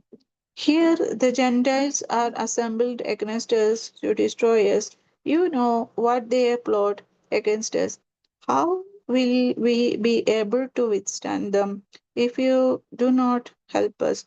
Then they surrounded the trumpets and gave a loud shout. After this, Judea appointed leaders of the people in charge of thousands and hundreds and fifties and tens. Those who were building houses were about to be married or were planting a vineyard or were faint-hearted. He told to go home again according to the law. Then the army marched out and encamped to the south of Emmaus. And Judah said, arm yourselves and be courageous. Be ready early in the morning to fight with these Gentiles who have assembled against us to destroy us and our sanctuary. It is better for us to die in the battle than to see the misfortunes of our nation and of the sanctuary. But as his will in heaven may be, so shall he do. The battle at Emmaus. Now Gorgias took 5,000 infantry and 1,000 picked cavalry, and this division moved out by night to fall upon the camp of the Jews and attack them suddenly. Men from the citadel were his guides, but Judas entered here. He heard of it, and he and his warriors moved out to attack the king's force in Emmaus. While the division was still absent from the camp, when Gorgias entered the camp of Judea by night, he found no one there. So he looked for them in the hills because he said, these men are running away from us. At daybreak, Judas appeared in the plain with 3,000 men, but they did not have armor or swords such as they desired. And they saw the camp of Gentiles strong and fortified with cavalry all around it. And these men were trained in war. But Judah said to those who were with him, do not fear their numbers or be afraid when they charge. Remember how our ancestors were served at the Red Sea, then when Pharaoh with his forces pursued them. And now let us cry to heaven and see whether he will favor us and redeem and remember his covenant with our ancestors and crush this army before us today. Thus, then all the Gentiles will know that there is one who redeems and saves Israel. When the foreigners looked up and saw them coming against them, they went out from their camp to battle. Then the men with Judea blew their trumpets and engaged in battle. The Gentiles were crushed and fled into the plain, and all those in Slow-mo. the Slow-mo, some may I? okay. Barikimur. First Maccabees, chapter 4, verse 15. And all those in Rer fell by the sword. They pursued them to Gargasaras and to the plain of Idumea and to Azotus and Jamia, and 3,000 of them fell. Then Judas and his force turned back from pursuing them And he said to the people, "Do not be greedy for plunder, for there is a battle before us.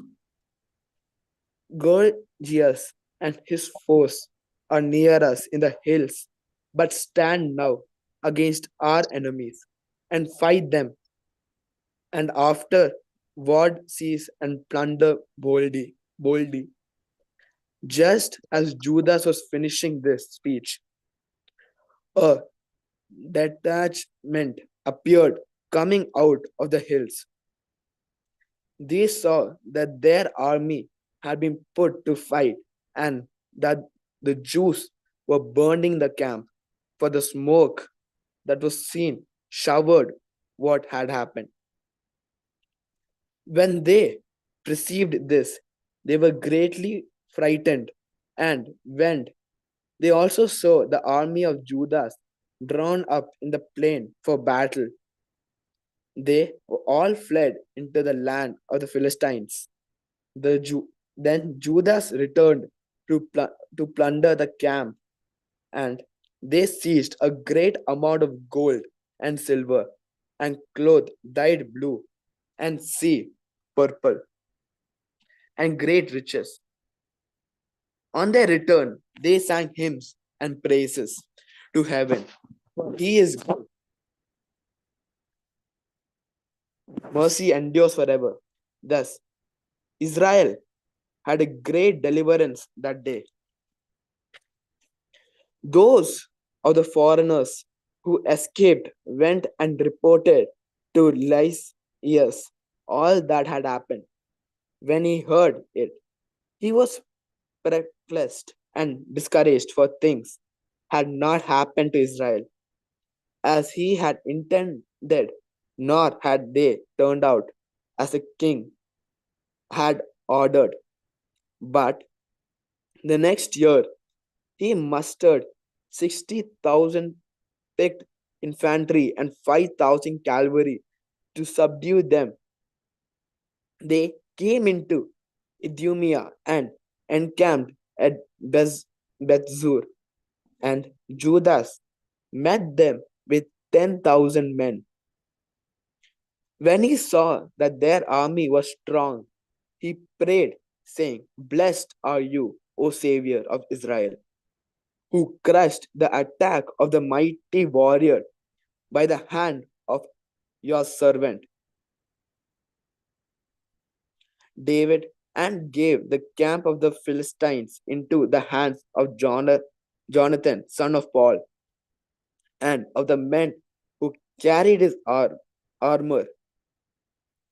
Hem, hem, him in this army by the hand of your people Israel, and let them be ashamed of their troops and their cavalry. Fill them with covered eyes, melt the boldness of their strength. Let them tremble in their destruction. Strike them down with the sword of those who love you, and let all who know your name praise you with hymns." Then both sides attacked, and there fell of the army of Lysias 5,000 men. They fell in action.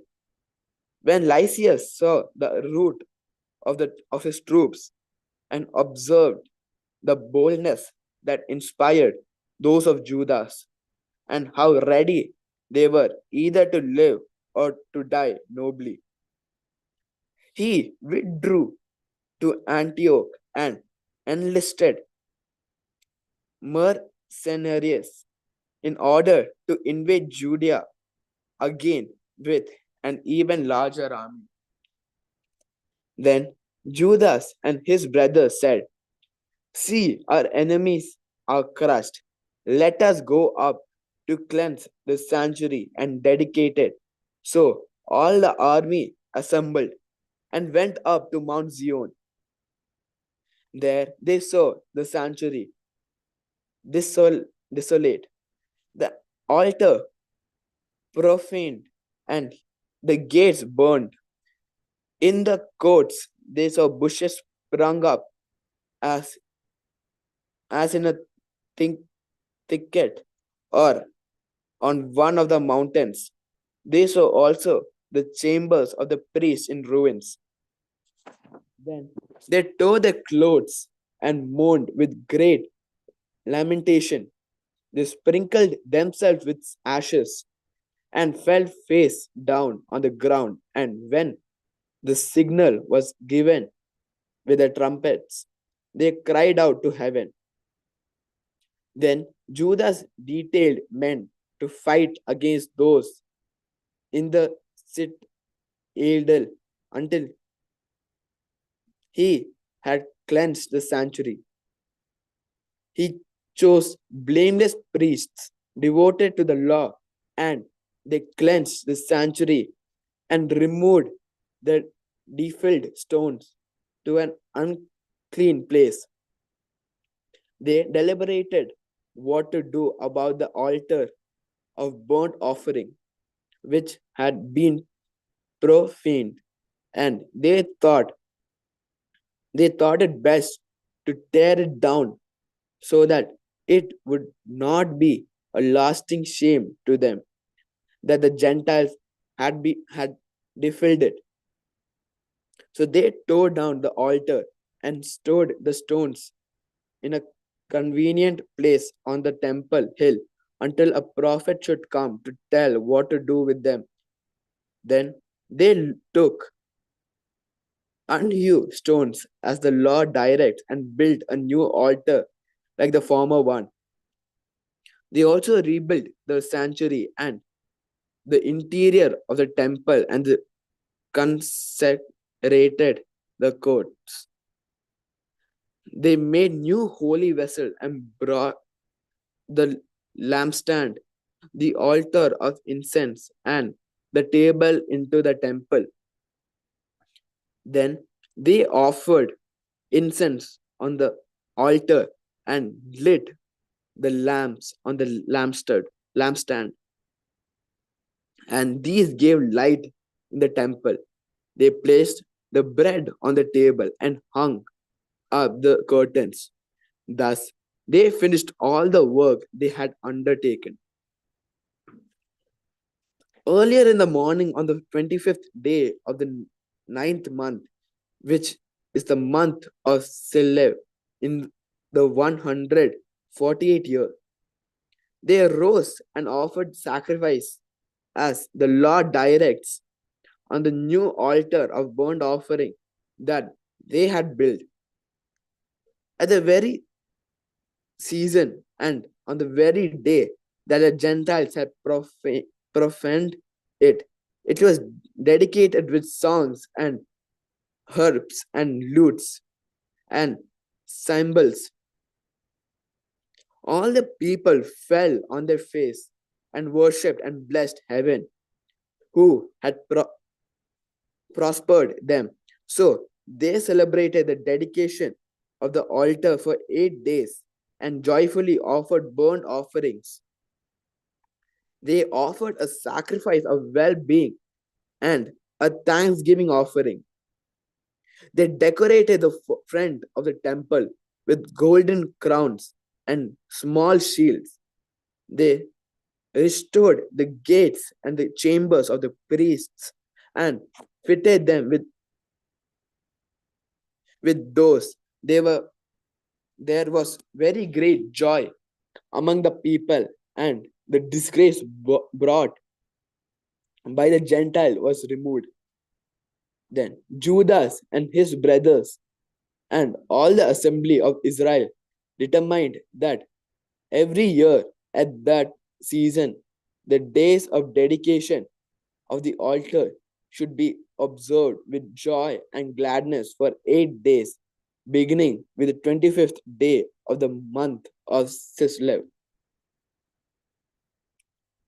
At that time, they fortified Mount Zion with high walls and strong towers all around to keep the Gentiles from coming and trampling them down as they had done before.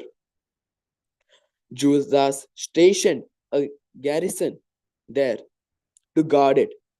He also fortified Bethsur to guard it, so that the people might have a stronghold that faced Idumea.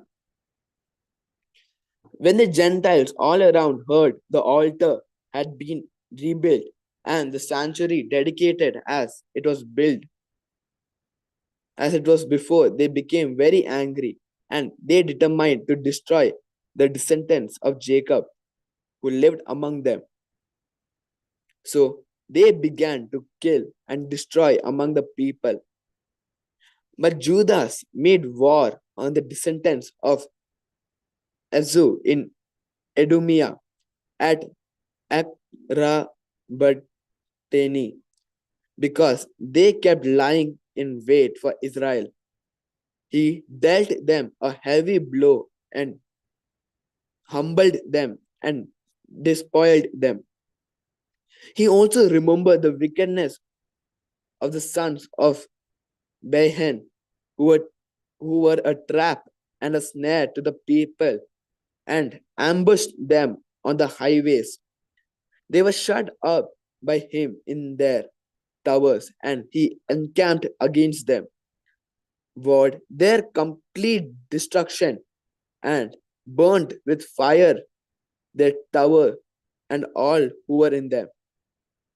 Then he crossed over to attack the Ammonites, where he found a strong band and many people with Timothy as the leader. He engaged in many battles with them, and they were crushed before him. He struck them down. He also took Jazer and his villages. Then he returned to Judea. Now the Gentiles in Gilead gathered together against the Israelites who lived in their territory and planned to destroy them.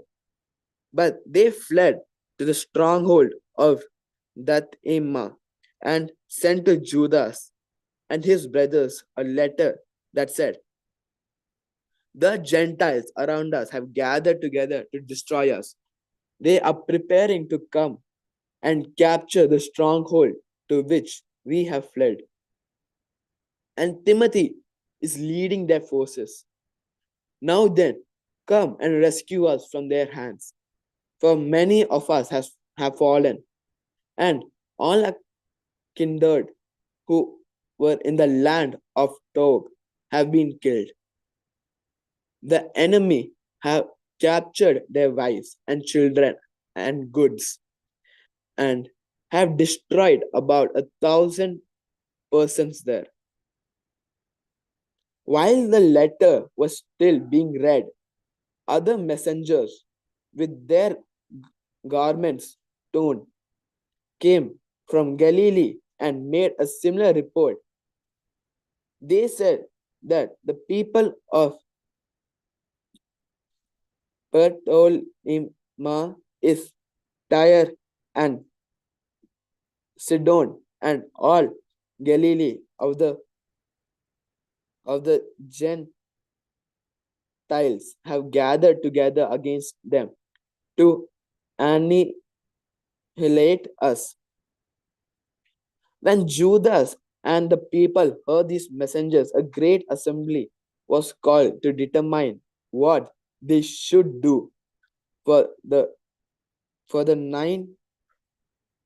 kind hundred who were in distress and were being attacked by enemies. Then Judas said to his brother Simon, "Choose your men and go and rescue your kindred in Galilee. Jonathan, my brother, and I will go to Gilead." But he left Joseph, son of Zechariah, and Azariah, a leader of the people, with the rest of the forces in Judea to guard it. And he gave them his command: "Take charge of this people, but do not engage in battle with the Gentiles, until we return." Then 3,000 men were assigned to Simon to go to Galilee, and 8,000 to Judas for Gilead. So Simon went to Galilee and fought many battles against the Gentiles, and the Gentiles were crushed before him. He pursued them to the gates of Petol Imais. As many as 3,000 of the Gentiles fell and despoiled them.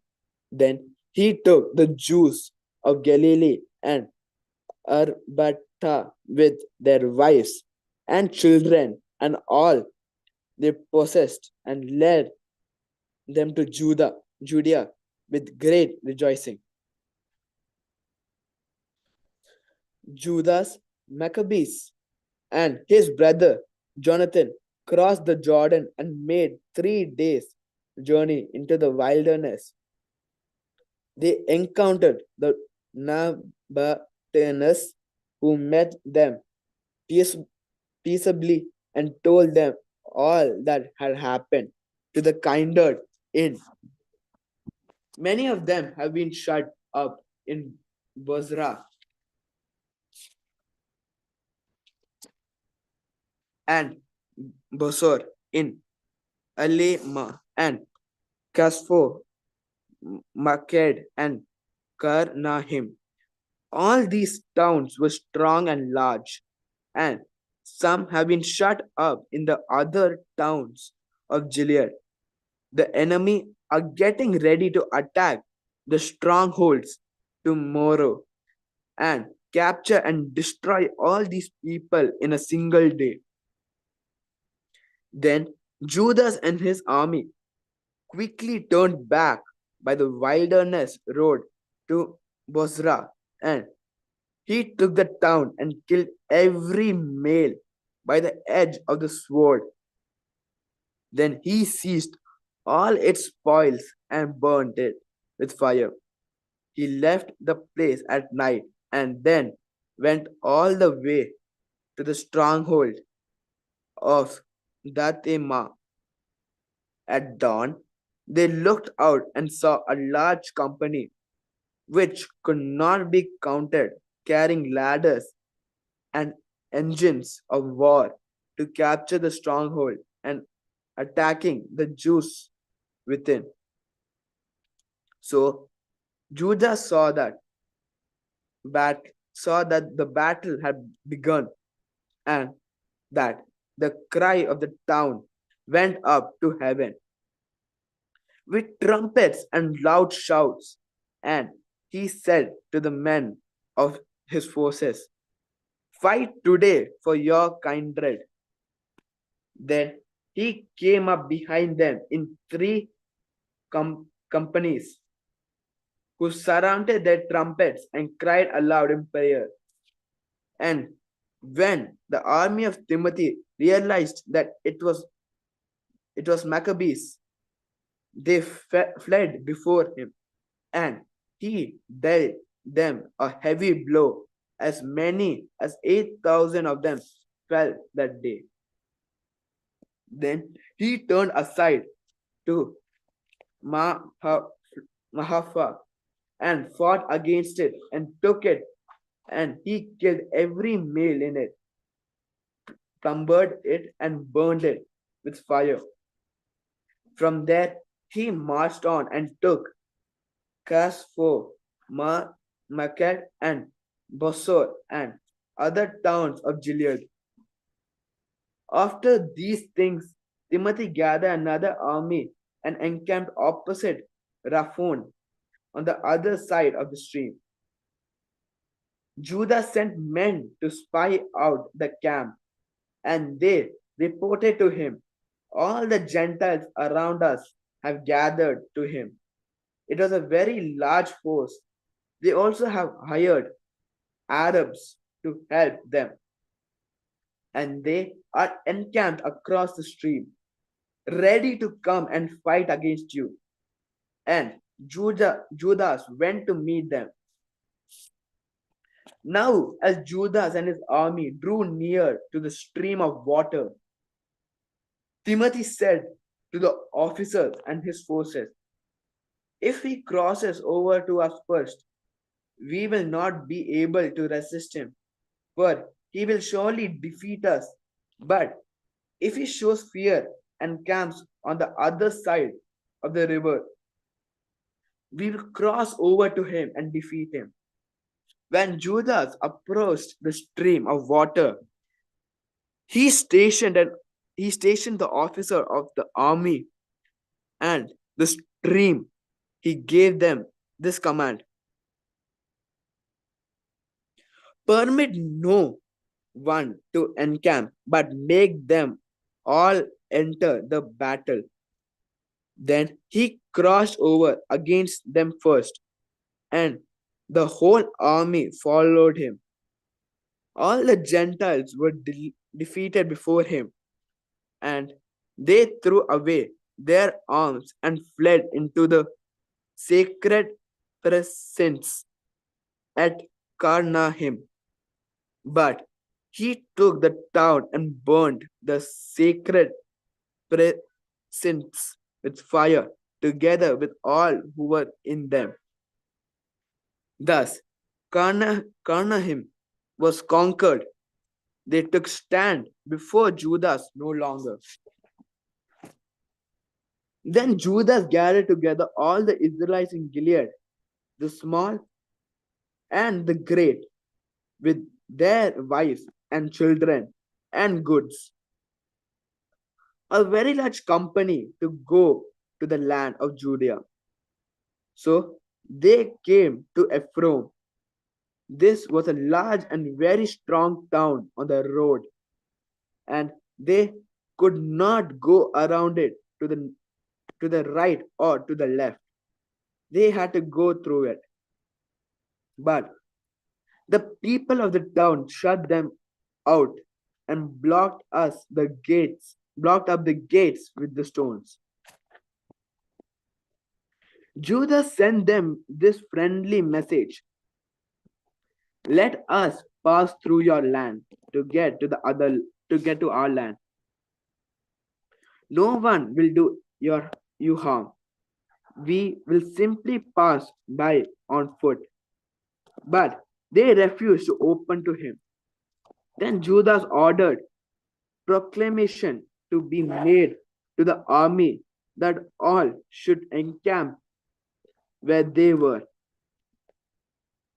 So men of the forces encamped and fought against the town of the day and all the night, and the town was delivered into his hands. He destroyed every male by the edge of the sword, and razed and plundered the town. Then he passed through the town over the bodies of the dead.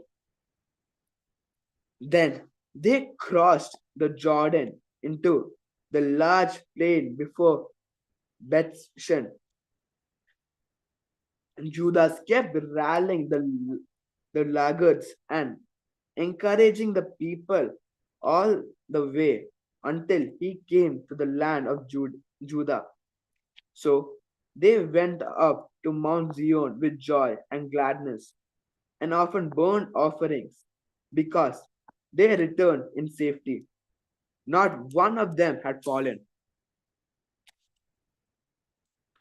Now, when Judas and Jonathan were in Gilead, and their brother Simon was in Galilee before Ptolemaeus, Joseph's son of Zechariah, and Azariah, the commanders of the force, heard of the brave deeds and of the heroic wars they had fought. So they said, "Let us also make a name for ourselves. Let us go and make war on the Gentiles around us." So they issued orders to the men and of the forces that were with them and marched against Jamnia. Georgius and his men came out of the town to meet them in battle. Then Joseph and Azariah were routed and were pursued to the border of Judea, as many of the two thoughts docent of the people of Israel fell that day. Thus the people suffered a great rout because, thinking to do a brave deed, they did not listen to Judas and his brothers. But they did not belong to the family of those men through whom deliverance was given to Israel. The man Judas and his brothers were greatly honored in all Israel and among all the Gentiles. Wherever their name was heard, people gathered to them and praised them. Then Judas and his brothers went out and fought the descendants of Azor in the land to the south. He struck Hebron and his villages and tore down its strongholds and burnt its tower on all sides. Then he marched off to go into the land of the Philistines and passed through Mariasa.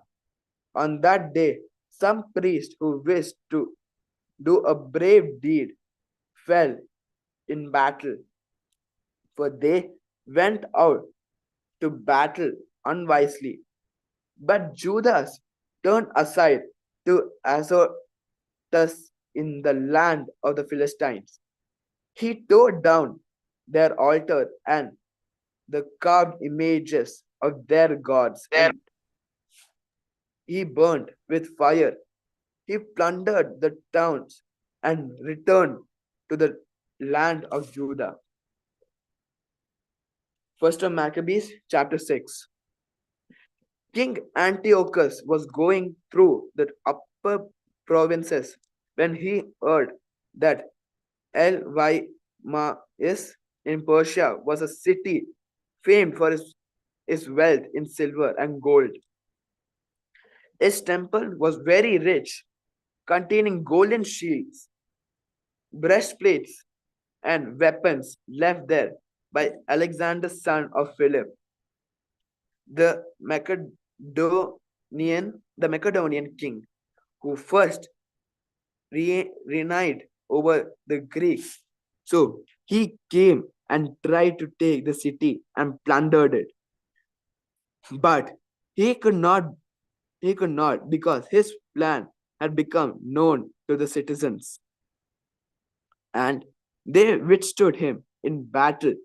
So he fled and in great disappointment left there in return to Babylon.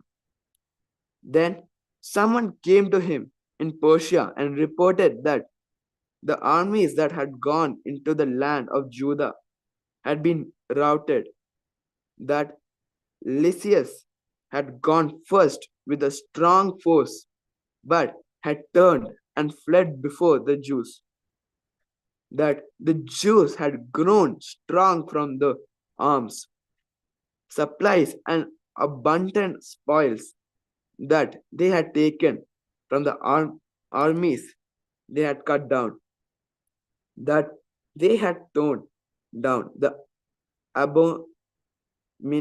abomination that he had erected on the altar in Jerusalem, and that they had surrounded the sanctuary with the high walls as before. And also Bethsur, his town. When the king heard this news, he was astounded and badly shaken. He took his bed, and became sick from disappointment because things had not turned out for him as he had planned. He lay there for many days because deep disappointment continually gripped him, and he realized that he was dying. So he called all his friends and said to them, "Sleep has departed from my eyes, and I am downhearted with worries. I said to myself, to what distress I have come, and into what a great flood I now am, for I was kind and beloved in my power.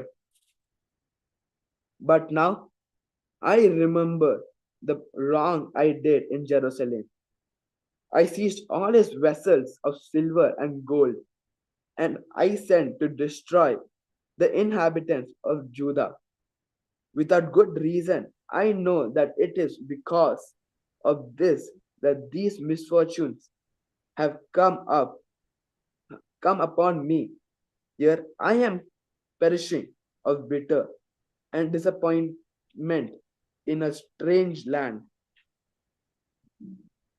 Then he called for Philip, one of his friends, and made him ruler over all his kingdom. He gave him the crown and his robe and the signet, so that he might guide his son Antiochus and bring him up to be king. Thus, King Antiochus died there in the 149 years. When Lysias learned that the king was dead, he set up Slow-mo. Time is over. Barkimore, First of Maccabees, chapter 6, verse 16. Okay. Barkmore, 1 Maccabees chapter 6, verses 18. Okay. Meanwhile, the garrison in the citadel kept hemming Israel in around the sanctuary. They were trying in every way to harm them and strengthen the Gentiles. Judas therefore resolved to destroy them and assembled all the people to besiege them. They gathered together and besieged the citadel in the 150th year, and he built siege towers and other engines of war. But some of the garrison escaped from the siege, and some of the ungodly Israelites joined them. They went to the king and said, "How long will you fail to do justice and to avenge our kindred? We were happy to serve your father, to live by what he said, and to follow his commands. For this reason, the sons of our people besieged the citadel and became hostile to us. Moreover, they have put to death as many of us as they have caught, and they have seized our inheritances. It is not against us alone that they have stretched out their hands. They have also attacked all the lands on their borders. And see, today they have encamped against the citadel in Jerusalem to take it.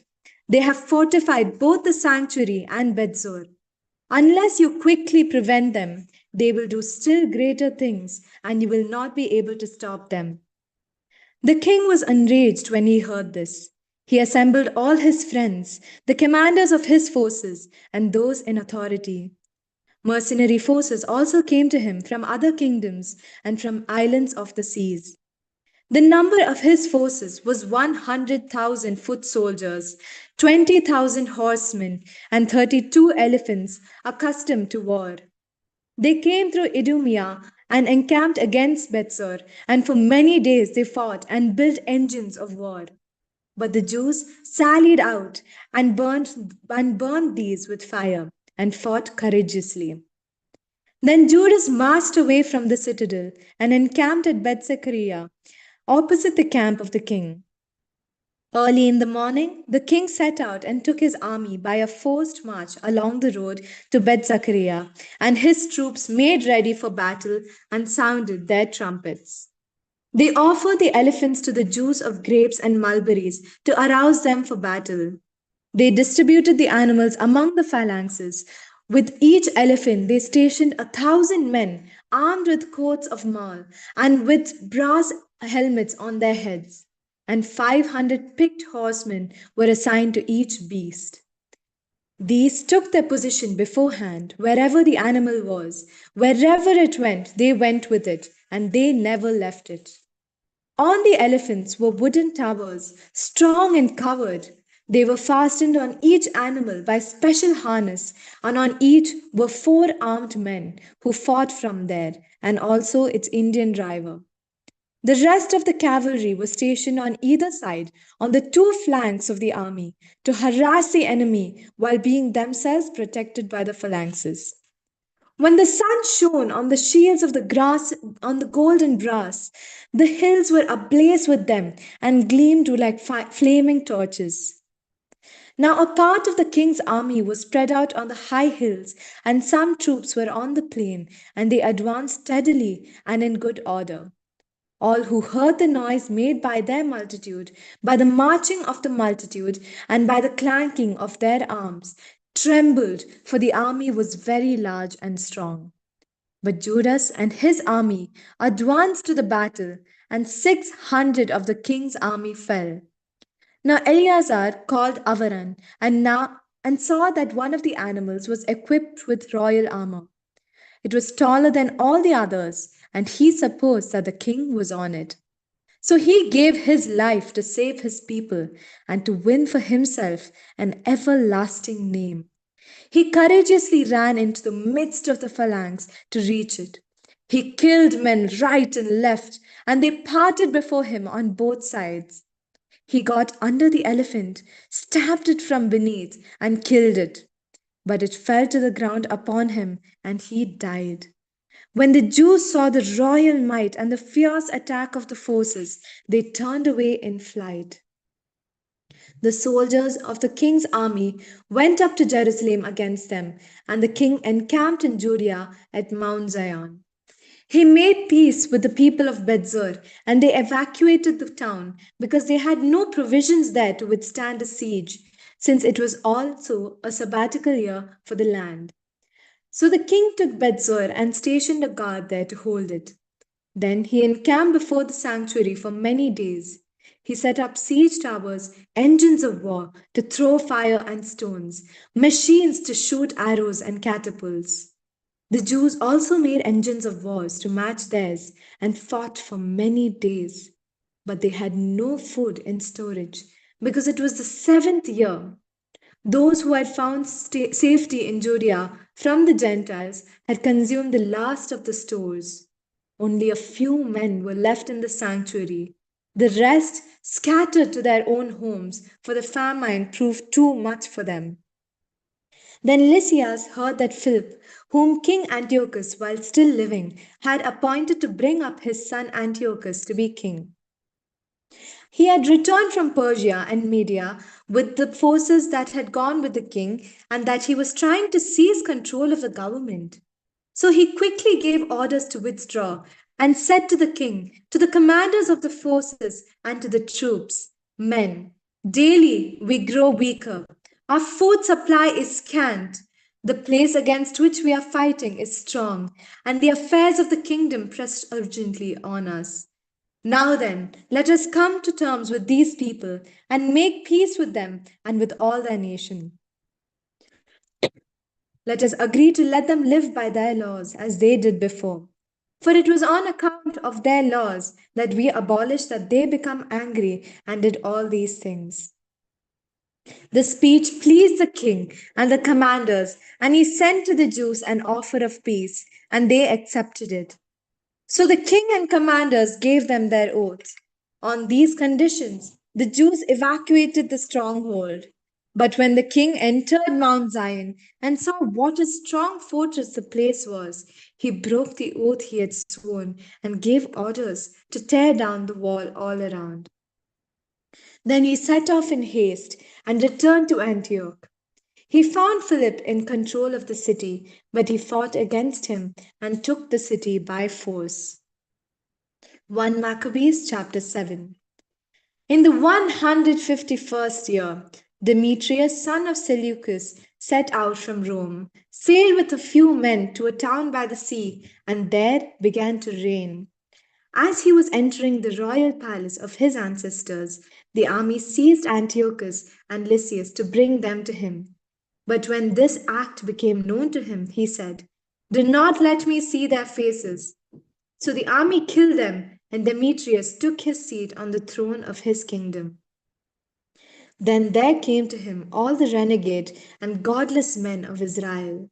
They were led by Alcimus, who wanted to be high priest. They brought to the king this accusation against the people: Judas and his brothers have destroyed all your friends and driven us out of our land. Now then, send a man whom you trust. Let him go and see all the ruin that Judas has brought on all of us and on the land of the king, and let him punish them and all who help them.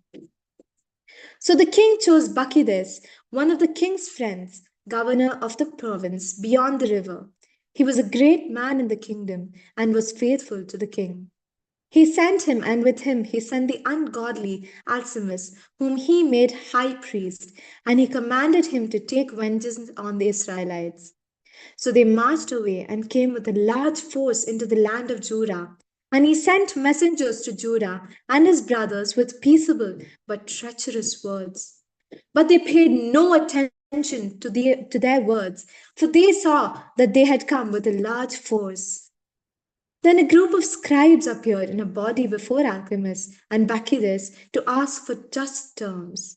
The Hasidians were the first among the Israelites to seek peace from them, for they said, "A priest of the line of Aaron has come with the army, and he will not harm us." Alchemist spoke peaceable words to them and swore this oath to them: "We will not seek to injure you or your friends." So they trusted him, but he seized 60 of them and killed them in one day, in accordance with the word that was written: "The flesh of your faithful ones and their blood they poured out all around Jerusalem, and there was no one to bury them." Then the fear and dread of them fell on all the people, for they said, "There is no truth or justice in them, for they have violated the agreement and the oath that they swore." Then Balchidas withdrew from Jerusalem and encamped in Bethsaida. And he sent and seized many of the men who had deserted to him, and some of the people, and killed them and threw them into a great pit. He placed Alcimus in charge of the country and left with him a force to help him. Then Bacchides went back to the king. Alcimus struggled to maintain his high priesthood, and all who were troubling their people joined him. They gained control of the land of Judah and did great damage in Israel. And Judas saw all the wrongs that Alchemist and those with him had done among the Israelites. It was more than the Gentiles had done. So Judas went out into all the surrounding parts of Judea, taking vengeance on those who had deserted and preventing those in the city from going out into the country. When Alchemist saw that Judas and those with him had grown strong and realized that he could not withstand them, he returned to the king and brought malicious charges against them. Then the king sent Nicanor, one of his honored princes, who hated and detested Israel, and he commanded him to destroy the people. So Nicanor came to Jerusalem with a large force and treacherously sent to Judas and his brothers this peaceable message: "Let there be no fighting between you and me. I shall come with a few men to see you face to face in peace." So he came to Judas, and they greeted one another peaceably. But the enemy were preparing to kidnap Judas. It became known to Judas that Nicanor had come to him with treacherous intent, and he was afraid of him and would not meet him again. When Nicanor learned that his plan had been disclosed, he went out to meet Judas in battle near Kafar Salama. About 500 of the army of Nicanor fell, and the rest fled into the city of David. After these events, Nicanor went up to Mount Zion. Some of the priests from the sanctuary and some of the elders of the people came out to greet him peaceably and to show him the burnt offering that was being offered for the king. But he mocked them and derided them and defiled them and spoke arrogantly. And in anger, he swore this oath: "Unless Judas and his army are delivered into my hand this time, then if I return safely, I will burn up this house." And he went out in great anger. At this, the priests went in and stood before the altar and the temple. They wept and said, "You chose this house to be called by your name and to be for your people a house of prayer and supplication. Take vengeance on this man and on his army, and let them fall by the sword. Remember their blasphemies, and let them live no longer." Now Nicanor went out from Jerusalem and encamped in Bethhoron, and the Syrian army joined him. Judas encamped in Adasa with 3,000 men. Then Judas prayed and said, "When the messengers from the king spoke blasphemy, your angel went out and struck down 185,000 of the Assyrians. So also crush this army before us today. Let the rest learn that Nicanor has spoken wickedly against the sanctuary, and judge him according to this wickedness." So the armies met in battle on the 13th day of the month of Adar. The army of Nicanor was crushed, and he himself was the first to fall in the battle. When his army saw that Nicanor had fallen, they threw down their arms and fled. The Jews pursued them a day's journey from Adasa as far as Gazara, and as they followed, they kept sounding the battle call on the trumpets. People came out of all the surrounding villages of Judea, and they outflanked the enemy and drove them back to their pursuers, so that they all fell by the sword. Not even one of them was left. Then the Jews seized the spoils and the plunder. They cut off Nicanor's head and the right hand that he had so arrogantly stretched out, and brought them and displayed them just outside Jerusalem. The people rejoiced greatly and celebrated that day as a day of great gladness. They decreed that this day should be celebrated each year on the 13th day of Adar. So the land of Judah had rest for a few days.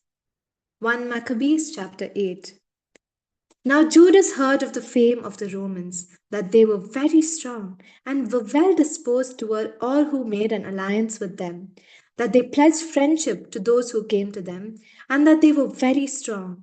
He had been told of their wars and of the brave deeds that they were doing among the Gauls, how they had defeated them and forced them to pay tribute, and what they had done in the land of Spain to get control of the silver and gold mines there, and how they had gained control of the whole region by their planning and patience, even though the place was far distant from them.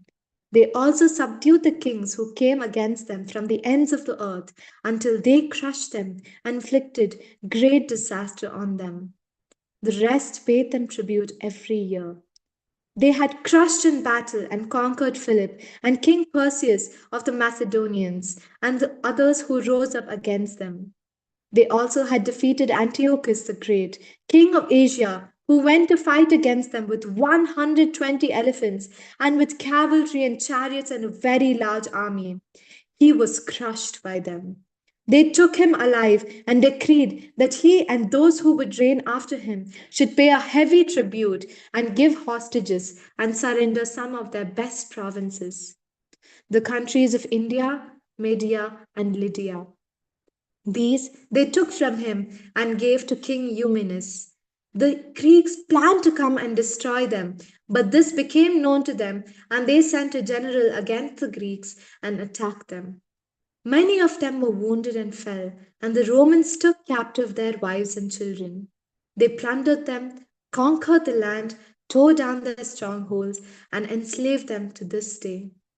The remaining kingdoms and islands, as many as ever opposed them, they destroyed and enslaved. But with their friends and those who rely on them, they have kept friendship. They have subdued kings far and near, and as many as have heard of their name and fame have feared them. Those whom they wish to help and to make kings, they make kings, and those whom they wish, they dispose, and they have been greatly exalted. Yet for all this, not one of them has put on a crown or worn purple as a mark of pride. But they have built for themselves a senate chamber, and every day 320 senators constantly deliberate concerning the people to govern them well. They trust one man each year to rule over them and to control all their land. They all heed the one man and there is no envy or jealousy among them. So Judas chose Eupolemus, son of Johnson of Arcus, and Jason, son of Eleazar, and sent them to Rome to establish friendship and alliance, and to free themselves from the yoke, for they saw that the kingdom of the Greeks was enslaving Israel completely. They went to Rome, a very long journey, and they entered the Senate chamber and spoke as follows. Judas, who is also called Maccabeus, and his brothers and the people of the Jews have sent us to you to establish alliance and peace with you, so that we may be enrolled as your allies and friends. The proposal pleased them, and this is a copy of the letter that they wrote in reply on bronze tablets and sent to Jerusalem to remain with them there as a memorial of peace and alliance. May all go well with the Romans and with the nation of the Jews at sea and on land forever, and may sword and enemy be far from them. If war comes first to Rome or to any of their allies in all their dominion, the nation of the Jews shall act as their allies wholeheartedly, as the occasion may indicate to them. To the enemy that makes war, they shall not give or supply grain, arms, money, or ships, just as Rome has decided, and they shall keep their obligations without receiving any return. In the same way, if war comes first to the nation of the Jews, the Romans shall willingly act as their allies, as the occasion may indicate to them. And to their enemies there shall not be given grain, arms, money, or ships, just as Rome has decided, and they shall keep these obligations and do so without deceit. Thus, on these terms, the Romans make a treaty with the Jewish people. If after these terms are in effect, both parties shall determine to add or delete anything, they shall do so at their discretion, and any addition or deletion that they may make shall be valid. Concerning the wrongs that King Demetrius is doing to them, we have written to him as follows. Why have you made your yoke heavy on our friends and allies, the Jews? If now they appeal again for help against you, we will defend their rights and fight you on sea and on land. 1 Maccabees chapter 9. When Demetrius heard that Nicanor and his army had fallen in battle, he sent Bacchus and Alchemist into the land of Judah a second time, and with them the right wing of the army.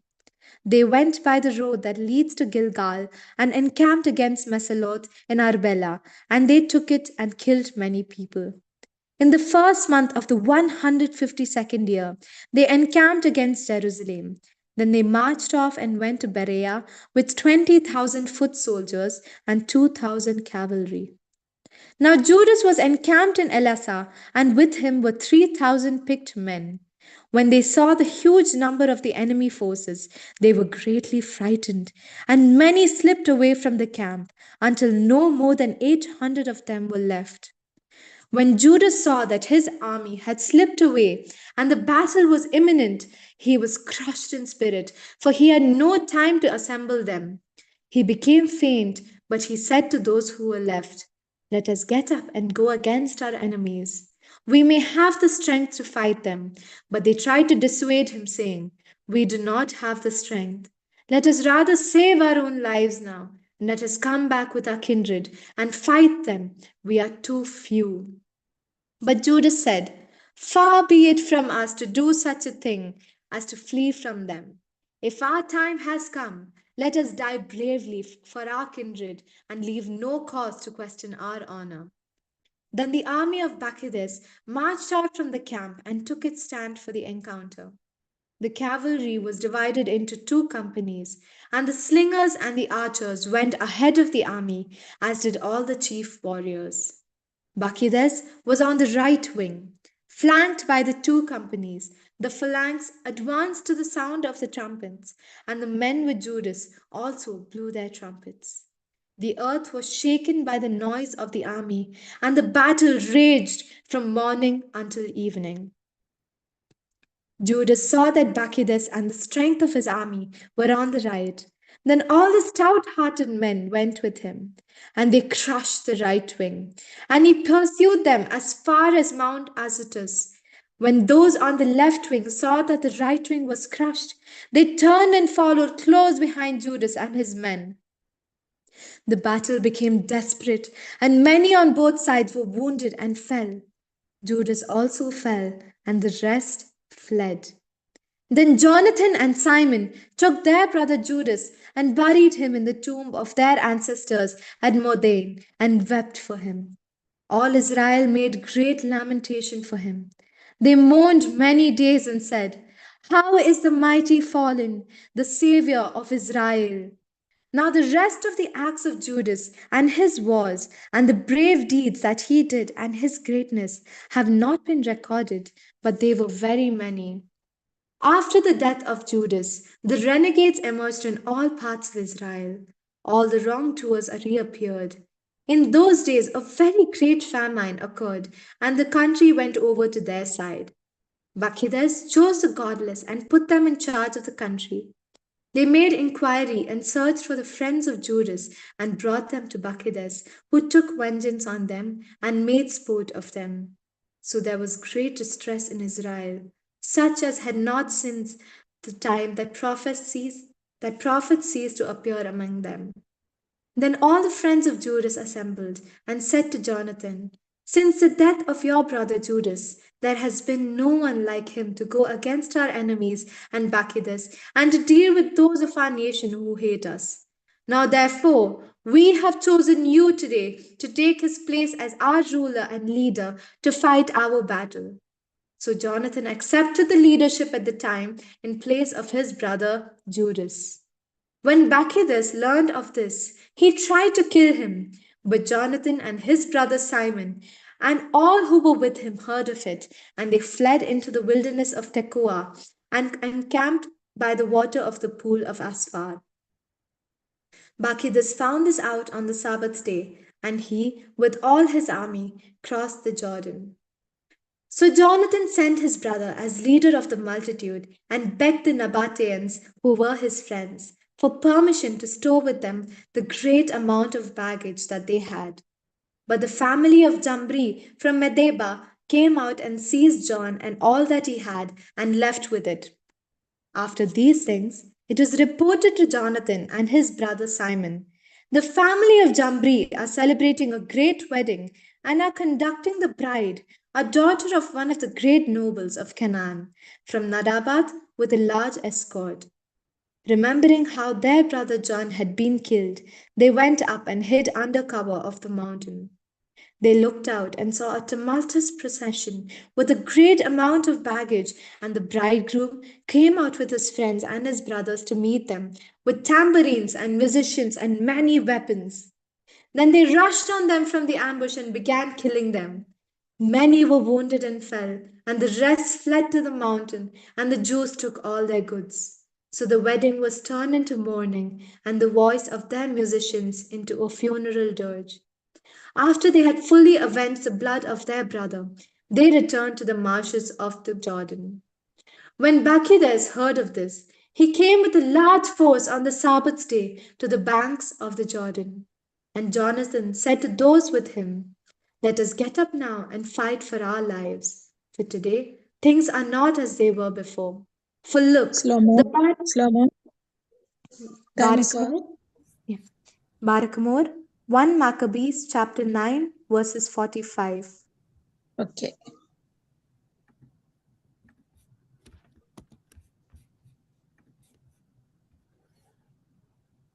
Brian, For look, Yes, the battle family. is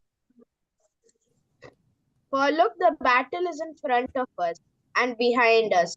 The water of the Jordan is on this side and on that. With marsh and thicket, there is no place to turn. Cry out now to heaven that you may be delivered from the hands of our enemies. So the battle began, and Jonathan stretched out his hand to strike Bacchides. But he eluded him and went to the rear. Then Jonathan and the men with him leaped into the Jordan and swam across to the other side. And the enemy did not cross the Jordan to attack them. And about 1,000 of Bacchides' men fell that day. Bacchides then returned to Jerusalem and built strong cities in Judea. The fortresses in Jericho and Amos and Beth Horon and Bethel and Timnath and Pharathon and Tephon, with high walls and gates and bars. And he placed garrisons in them to harass Israel. He also fortified the city of Bethzur and Gazara and the citadel, and in them he put troops and stores of food. And he took the sons of the leading men of the land as hostages and put them under guard in the citadel at Jerusalem. In the 153rd year, in the second month, Alchemist gave orders to tear down the wall of the inner court of the sanctuary. He tore down the work of the prophets, but he only began to tear it down, for at that time Alchemist was stricken and his work was hindered. His mouth was tubed and he was paralyzed, so that he could no longer say a word or give commands concerning his house. And Alchemist died at that time in great agony. When Bacchides saw that Alchemist was dead, he returned to the king, and the land of Judah had rest for 2 years. Then all the lawless plotted and said, "See, Jonathan and his men are living in quiet and confidence. So now let us bring Bacchides back, and he will capture them all in one night." And they went and consulted with him. He started to come with a large force and secretly sent letters to all his allies in Judah, telling them to seize Jonathan and his men. But they were unable to do it because their plan became known, and Jonathan's men seized about 50 of the men of the country who were leaders in this treachery and killed them. Then Jonathan with his men and Simon withdrew to Bethbasi in the wilderness. He rebuilt the parts of it that had been demolished and then fortified it. Then Bacchides learned of this. He assembled all his forces and sent orders to the men of Judah. Then he came and encamped against Bethbasi. He fought against it for many days and made machines of war. But Jonathan left Simon, his brother, in the city while he went out into the country, and he went with only a few men. He struck down Odomera and his brothers and the son of Pasiron in their tents. Then he began to attack and went into battle with his forces. And Simon and his men sailed out from the city and set fire to the machines of war. They fought with Bacchides, and he was crushed by them. They distressed him greatly for his plan, and this expedition had been in vain. So he was greatly enraged at the lawless men who had concealed him into the country, and he killed many of them. Then he decided to depart to his own land. When Jonathan learned of this, he sent ambassadors to him to make peace with him and obtain release of the captives. He agreed and did as he said, and he swore to Jonathan that he would not live to harm him as long as he lived. He restored to him their captives whom he had formerly taken from the land of Judah, when he turned and departed to his own land and came no more into their territory. Thus the sword ceased from Israel, and Jonathan dwelt in Michmash, and Jonathan began to judge the people, and he destroyed the ungodly out of Israel. 1 Maccabees chapter 10. In the 160th year, Alexander Epiphanes, the son of Antiochus, landed and occupied Ptolemais and welcomed him. There he began to reign. Then Demetrius the king heard of it. He assembled a very large army and marched out to meet him in battle. Demetrius sent Jonathan a letter in peaceable words to honor him. For he said, "Let us act first to make peace with him, before he makes peace with Alexander against us. For he will remember all the wrongs which he did to him and to his brothers and his nation." So Demetrius gave him authority to recruit troops, to equip them with arms, and to become his ally. And he commanded the hostages in the citadel should be released to him. Then Jonathan came to Jerusalem and read the letter in the hearing of all the people and of the men in the citadel. They were greatly alarmed when they heard that the king had given him authority to recruit troops. But the men in the citadel released the hostages to Jonathan, and he returned them to their parents. And Jonathan dwelt in Jerusalem and began to rebuild and restore the city. He directed those who were doing the work to build the walls and encircle Mount Zion with square stones for better fortification, and they did so. Then the foreigners who were in the strongholds that Bacchus had built fled. Each left his place and departed to his own land. Only Bethzur did some remain who had forsaken the law and the commandments, for it served as a place of refuge. Now Alexander the king heard of all the promises which Demetrius had sent to Jonathan and men, and told him of the battles that Jonathan and his brothers had fought, of the brave deeds that they had done, and of the troubles that they had endured. So he said, "Shall we find another such man? Come now, we will make him our friend and ally." And he wrote a letter and sent it to him in the following words: King Alexander, to his brother Jonathan, greetings. We have heard about you that you are a mighty warrior and worthy to be our friend. And so we have appointed you today to be the high priest of your nation. You are to be called the king's friend. And he sent him a purple robe and a golden crown. And you are to take our side and keep friendship with us. So Jonathan put on the holy garments in the 7th month of the 160th year at the Feast of Tabernacles. And he recruited troops and equipped them with arms in abundance.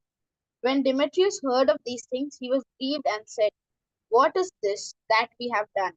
Alexander has gotten ahead of us in forming a friendship with the Jews to strengthen himself. I also will write them words of encouragement and promise them honor and gifts, that I may have their help." So he sent a message to them in the following words: King Demetrius, to the nation of the Jews, greeting. Since you have kept your agreement with us and have continued your friendship with us and have not sided with our enemies, we have heard of it and rejoiced. And now continue to keep faith with us, and we will repay you with good for what you do for us. We will grant you many immunities and give you gifts. And now I free you and exempt all the Jews from payment of tribute and salt tax and crown levies. And instead of collecting the third of the grain and the half of the fruit of the trees that I should receive, I release them from this day, and henceforth I will not collect them from the land of Judah or from the 3 districts added to it from Samaria and Galilee. From this day and for all time, and let Jerusalem and her environs, her tithes and her revenues be holy and free from tax. I release also my control of the citadel in Jerusalem and give it to the high priest, that he may station in it the men of his own choice to guard it.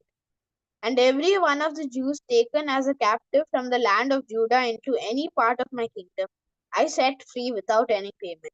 And let all officials cancel also the tax on their cattle, and all the feasts and Sabbaths and new moons and appointed days, and the 3 days before a feast, and the 3 days after a feast. Let them all be days of immunity and release for all the Jews who are in my kingdom. No one shall have authority to exact anything from them or annoy them about any matter. Let Jews be enrolled in the king's forces to the number of 30,000 men, and let the maintenance be given them that is due to all the forces of the king. Let some of them be stationed in the great strongholds of the king, and let some of them be put in positions of trust in the kingdom. Let their officers and leaders be of their own number, and let them live by their own laws, just as the king has commanded in the land of Judah. As for the 3 districts that they have been added to Judah from the country of Samaria, let them be annexed to Judah, that they are considered to be under one ruler and obey no other authority but the high priest. Ptolemais and the land adjoined it, I have given it as a gift to the sanctuary in Jerusalem. To meet the necessary expenses of the sanctuary, I also grant 15,000 shekels of silver yearly out of the king's revenue from appropriate places, and all the additional funds which the government officials have not paid as they did in the first years, they shall give from now on for the service of the temple. Moreover, the 5,000 shekels of silver which my officials have received every year from the income of the services of the temple, this too is cancelled because it belongs to the priests who minister there.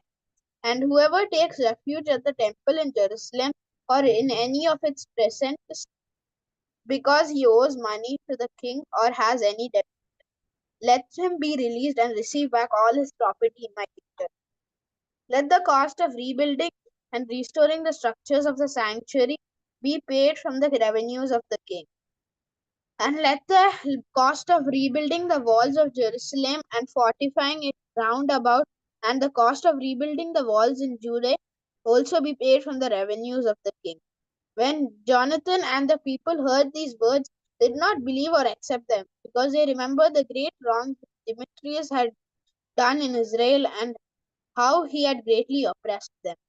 They favored Alexander because he had been the first to speak peaceable words to them, and they reminded his allies all his days.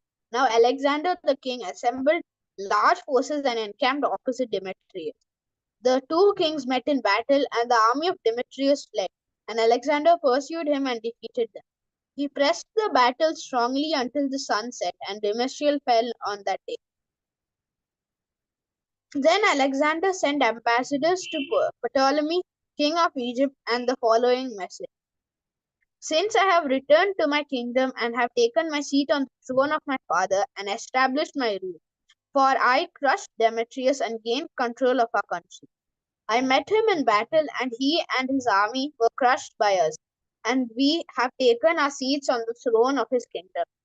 Now, therefore, let us establish friendship with one another. Give me now your daughter as my wife, and I will become your son in law, and will make gifts to you and to her in keeping with your position.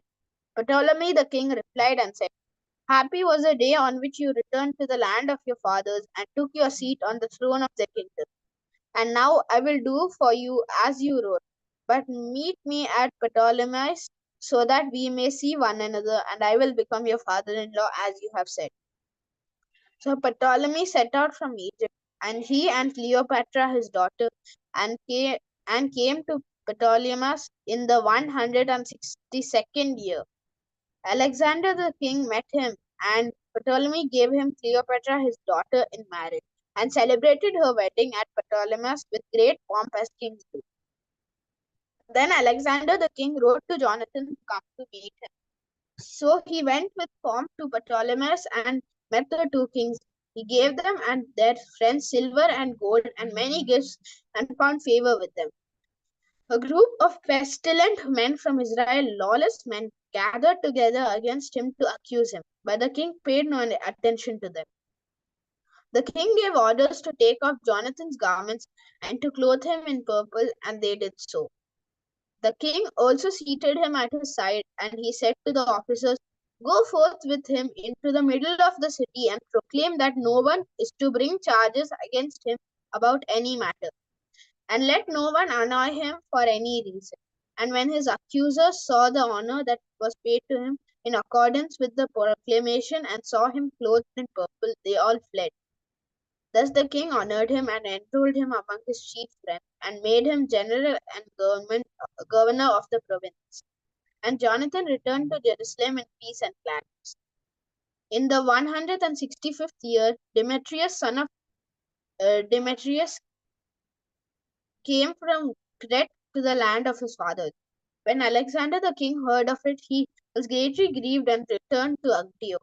Then Demetrius appointed Apollonius governor of the Cilicia, and he assembled a large force and encamped against Jamnia. Then he sent the following message to Jonathan the high priest: You are the only one to rise up against us, and I have become a laughing stock and a reproach because of you. Why do you assume authority against us in the hill country? If you now have confidence in your forces, come down to the plain to meet us, and let us match strength with each other there, for I have with me the power of the cities. Ask and learn who I am and who the others are that are helping us. Men will tell you that you cannot stand before us, for your fathers were twice put to fight in their own land. And now you will not be able to withstand my cavalry and such an army in the plain, where there is no stone or pebble or place to flee. When Jonathan heard the words of Apollonius, his spirit was aroused. He chose 10,000 men and set out from Jerusalem, and Simon, his brother, met him to help him. He encamped before Joppa, but the men of the city closed its gate, for Apollonius had a garrison in Joppa. So they fought against it, and the men of the city became afraid and opened the gates. And Jonathan gained possession of Joppa. When Apollonius heard of it, he mustered 3,000 cavalry and a large army and went to Azotus, and as though he was were going further, at the same time he advanced into the plain, for he had a large troop of cavalry and put confidence in it. Jonathan pursued him to Azotus, and the army engaged in battle. Now Apollonius had secretly left 1,000 cavalry behind them. Jonathan learned that there was an ambush behind him, for they surrounded his army and shot arrows at his men from early morning till late afternoon. But his men stood fast as Jonathan commanded, and the enemy's horses grew tired. Then Simon brought forward his force and engaged the phalanx in battle, for the cavalry was exhausted. Then they were overwhelmed by him and fled, and the cavalry was dispersed in the plain. They fled to Azotus and entered Dagon, the temple of their idol, for safety. But Jonathan burnt Azotus and the surrounding towns and plundered them, and the temple of Dragon and those who had taken refuge in it he burned with fire. The number of those who fell by the sword with those burned alive came to 8,000 men. Then Jonathan departed from there and encamped against Ascalon, with the men of the city came out to meet him with great pomp. And Jonathan and those with him returned to Jerusalem with much booty. When Alexander the king heard of these things, he honored Jonathan still more, and he sent to him a golden buckle, such as it is the custom to give all the kinsmen of the kings. He also gave him Ekron and all its environs as his possession. 1 1 Maccabees Maccabees, chapter 1 11. Maccabees chapter 11. Then the king of Egypt gathered great forces like the sand by the seashore and many ships. And he tried to get possession of Alexander's kingdom by trickery and add it to his own kingdom. He set out for Syria with peaceable words, and the people of the towns opened their gates to him and went to meet him. For King Alexander had commanded them to meet him, since he was Alexander's father in law. But when Ptolemy entered the towns, he stationed forces as a garrison in each town. When he approached Azotus, they showed him the burnt out temple of Dagon and Azotus and its suburbs destroyed, and the corpses lying about, and the charred bodies of those whom Jonathan had burned in the war, for they had piled them in heaps along his route. They also told the king what Jonathan had done, to throw up blame on him, but the king kept silent. Jonathan met the king at Joppa with pomp, and they greeted one another and spent the night there. And Jonathan went with the king as far as the river called Eleutheris. Then he returned to Jerusalem. The king Ptolemy gained control of the coastal cities as far as Seleucia by the sea, and he kept devising wicked designs against Alexander. He sent envoys to King Demetrius, saying, "Come, let us make a covenant with each other, and I will give you in marriage my daughter, who was Alexander's wife, and you shall reign over your father's kingdom. I now regret that I gave him my daughter, for he has tried to kill me." He threw blame on Alexander because he coveted his kingdom. So he took his daughter away from him and gave her to Demetrius. He was estranged from Alexander and their enmity become manifest. When Ptolemy entered Antioch and put the crown of Asia, thus he put two crowns on his head, the crown of Egypt and that of Asia.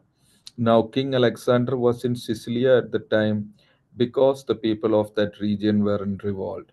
When Alexander heard of it, he came against him in battle.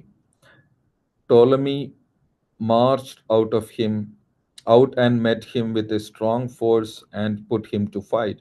So Alexander fled to Arabia to find protection there, and King Ptolemy was triumphant. Zabdiel the Arab cut off the head of Alexander and sent it to Ptolemy. But King Ptolemy died 3 days later, and his troops in the strongholds were killed by the inhabitants of the strongholds. So Demetrius became the king in the 167th year. In those days, Jonathan assembled Judeans to attack the citadel in Jerusalem, and he built many engines of war to use against it. But certain renegades who hated their nation went to the king and reported to him that Jonathan was besieging the citadel. When he heard this, he was angry, and soon as he heard it, he set out and came to Ptolemaeus, and he wrote Jonathan not to continue in the siege, but to meet him for a conference at Ptolemais as quick as possible.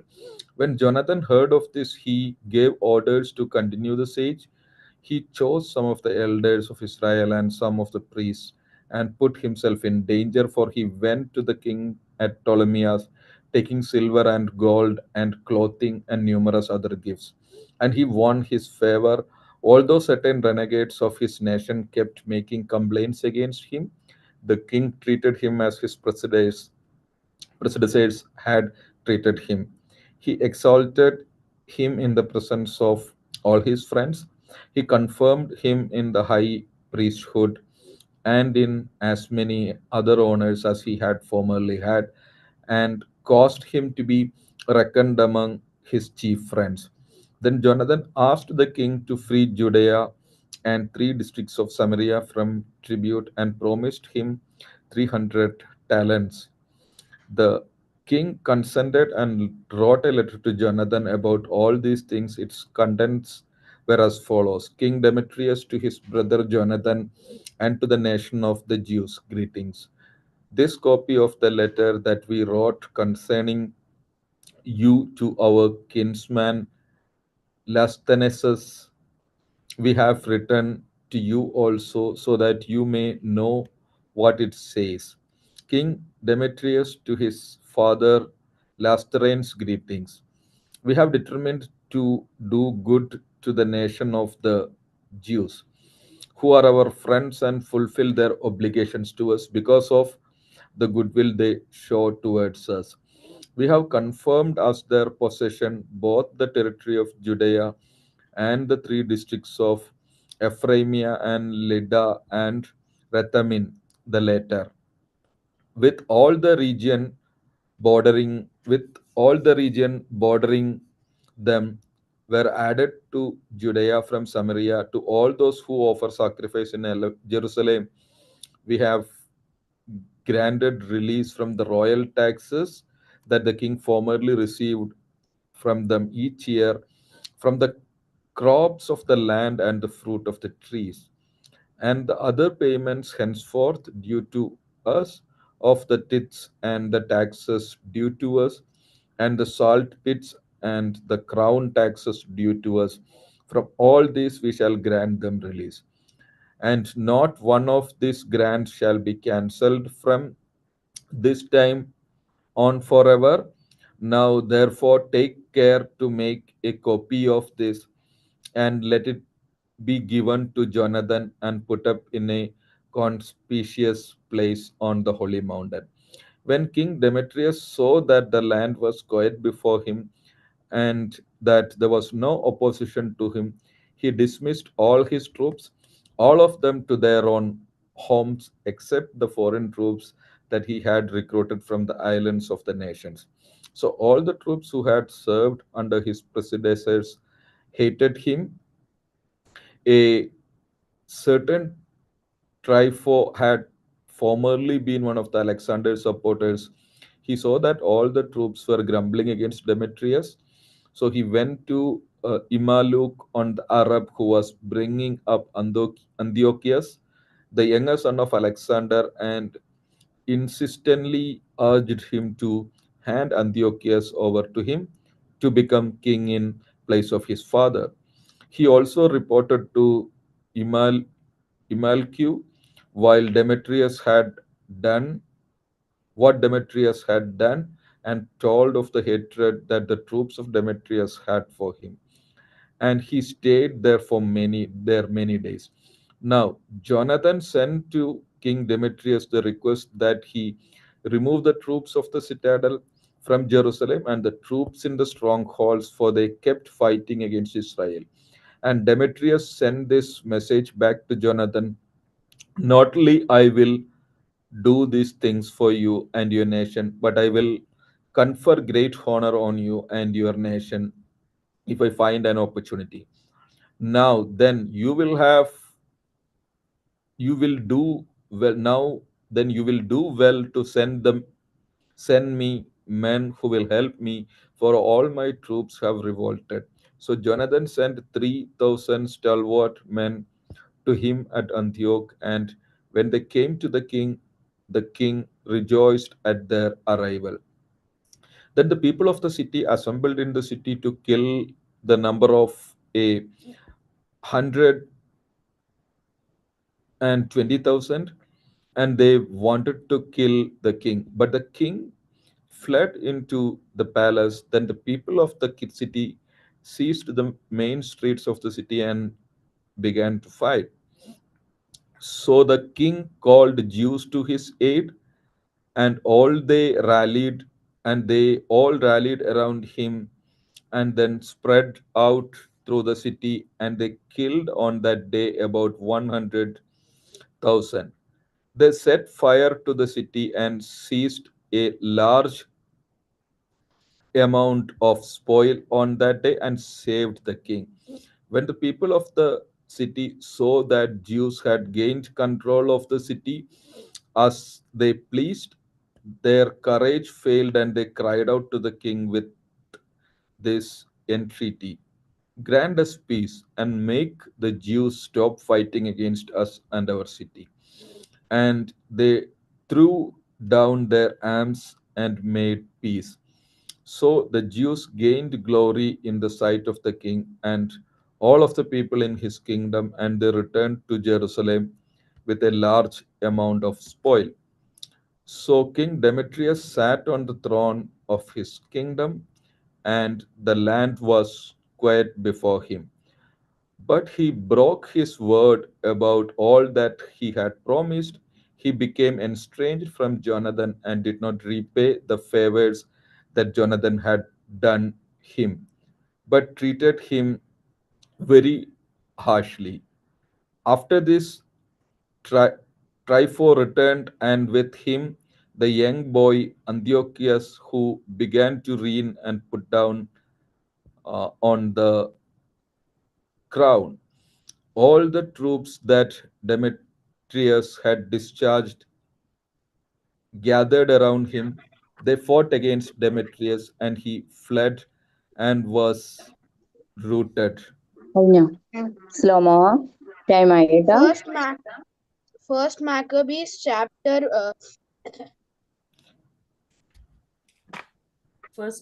11 verses 56. Barakmore. First Maccabees, chapter 11, verses 56. Trypho captured the elephants and gained control of Antioch. Then the young Antiochus wrote to Jonathan, saying, 11:56 അല്ലേ Ade. Hello? വായിച്ചോളൂ Yes, okay that's correct. Yeah. Then the young Antiochus wrote to Jonathan, saying, I confirm you in the high priesthood and set you over the 4 districts and make you one of the king's friends. He also sent him gold plate and a table service and granted him the right to drink from gold cups and dress in purple and wear a gold buckle. He appointed Jonathan's brother Simon governor from the ladder of Tyre to the borders of Egypt. Then Jonathan set out and traveled beyond the river and among the towns, and all the army of Syria gathered to him as allies. When he came to Ascalon, the people of the city met him and paid him honor.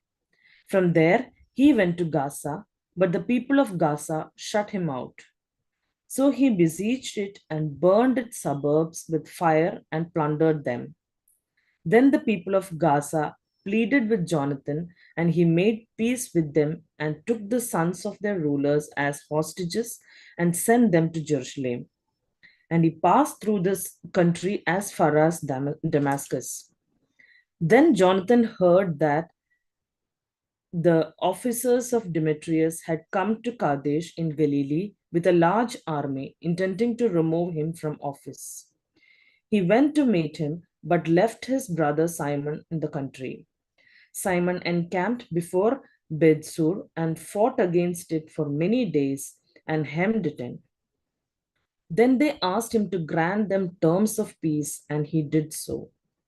He removed them from there, took possession of the town, and set a garrison over it. Jonathan and his army encamped by the waters of Gennesareth. Early in the morning, they marched to the plain of Hazor, and there in the plain, the army of the foreigners met him. They had set an ambush against him in the mountains, but they themselves met him face to face. Then the men in the ambush emerged from their places and joined battle. All the men with Jonathan fled, not one of them was left except Matathi, the son of Absalom, and Judah's son of Chalfi, commanders of the forces of army. Jonathan tore his clothes, put dust on his head, and prayed. Then he turned back to the battle against the army and routed them, and they fled. When his men who were fleeing saw this, they returned to him and joined him in the pursuit as far as Kadesh to their camp, and there they encamped. As many as 3,000 of the foreigners fell that day, and Jonathan returned to Jerusalem. Chapter 12. Now, when Jonathan saw that the time was favorable for him, he chose men and sent them to Rome to confirm and renew the friendship with them. He also sent letters to the same effect to the Spartans and to other places. So they went to Rome and entered the Senate chamber and said, "The high priest Jonathan and the Jewish nation have sent us to renew the former friendship and alliance with him." And the Romans gave them letters to the people in every place, asking them to provide for envoys safe conduct to the land of Judah. This is a copy of the letter that Jonathan wrote to the Spartans. The high priest Jonathan, the senate of the nation, the priest, and the rest of the Jewish people, to their brothers, the Spartans, greetings. Already in time past, a letter was sent to the high priest Oni as from Arius, who was the king among you, stating that you are our brothers, as the appended copy shows. Oni has welcomed the envoy with honor and received the letter, which contained a clear declaration of alliance and friendship. Therefore, though we have no need of these things, since we have as encouragement the holy books that are in our hands, we have undertaken to send to renew our family ties and friendship with you, so that we may not become estranged from you, for considerable time has passed since you sent your letter to us. We therefore remember you constantly on every occasion, both at our festivals and on our appropriate days, at the sacrifices that we offer and in our prayers, as it is right and proper to remember brothers. And we rejoice in your glory. But as for ourselves, many trials and many wars have encircled us. The kings around us have waged war against us. We were unwilling to annoy you and our other allies and friends with these wars, for we have the help that comes from heaven for our aid. And so we were delivered from our enemies, and our enemies were humbled. We therefore have chosen Numenius, son of Antiochus, and Antiparthan, son of Jason, and have sent them to Rome to renew our former friendship and alliance with them. We have commanded them to go also to you and greet you and deliver to you this letter from us concerning the renewal of our family ties. And now please send us a reply to this. This is a copy of the letter that they sent to Onius, King Arius of the Spartans, to the high priest Onius. Greetings. It has been found in writing concerning the Spartans and the Jews that they are brothers and are a family of Abraham. And now that we have learned this, please write us concerning your welfare. We, on our part, write to you that your livestock and your property belong to us and ours belong to you. We therefore command that our envoys report to you accordingly. Now Jonathan heard that the commanders of Demetrius had returned with a larger force than before to wage war against him. So he marched away from Jerusalem and met them in the region of Hamath, for he gave them no opportunity to invade his own country. He sent spies to their camp, and they returned and reported to him that the enemy were being drawn up in information to attack the Jews by night. So when the sun had set, Jonathan commanded his troops to be alert and to keep their arms at hand so as to be ready all night for battle, and he stationed outposts around the camp. When the enemy heard that Jonathan and his troops were prepared for battle, they were afraid and were terrified at heart. So they kindled fires in their camp and withdrew. But Jonathan and his troop did not know it until morning, for they saw the fires burning. Then Jonathan pursued them, but he did not overtake them, for they had crossed the Eleutheris river. So Jonathan turned aside against the Arabs, who are called Sabadians, and he crushed them and plundered them. Then he broke camp and went to Damascus and marched through all that region. Simon also went out and marched through the country as far as Ascalon and the neighboring strongholds. He turned aside a Joppa and took it by surprise, for he had heard that they were ready to hand over the stronghold to those whom Demetrius had sent. And he stationed a garrison there to guard it.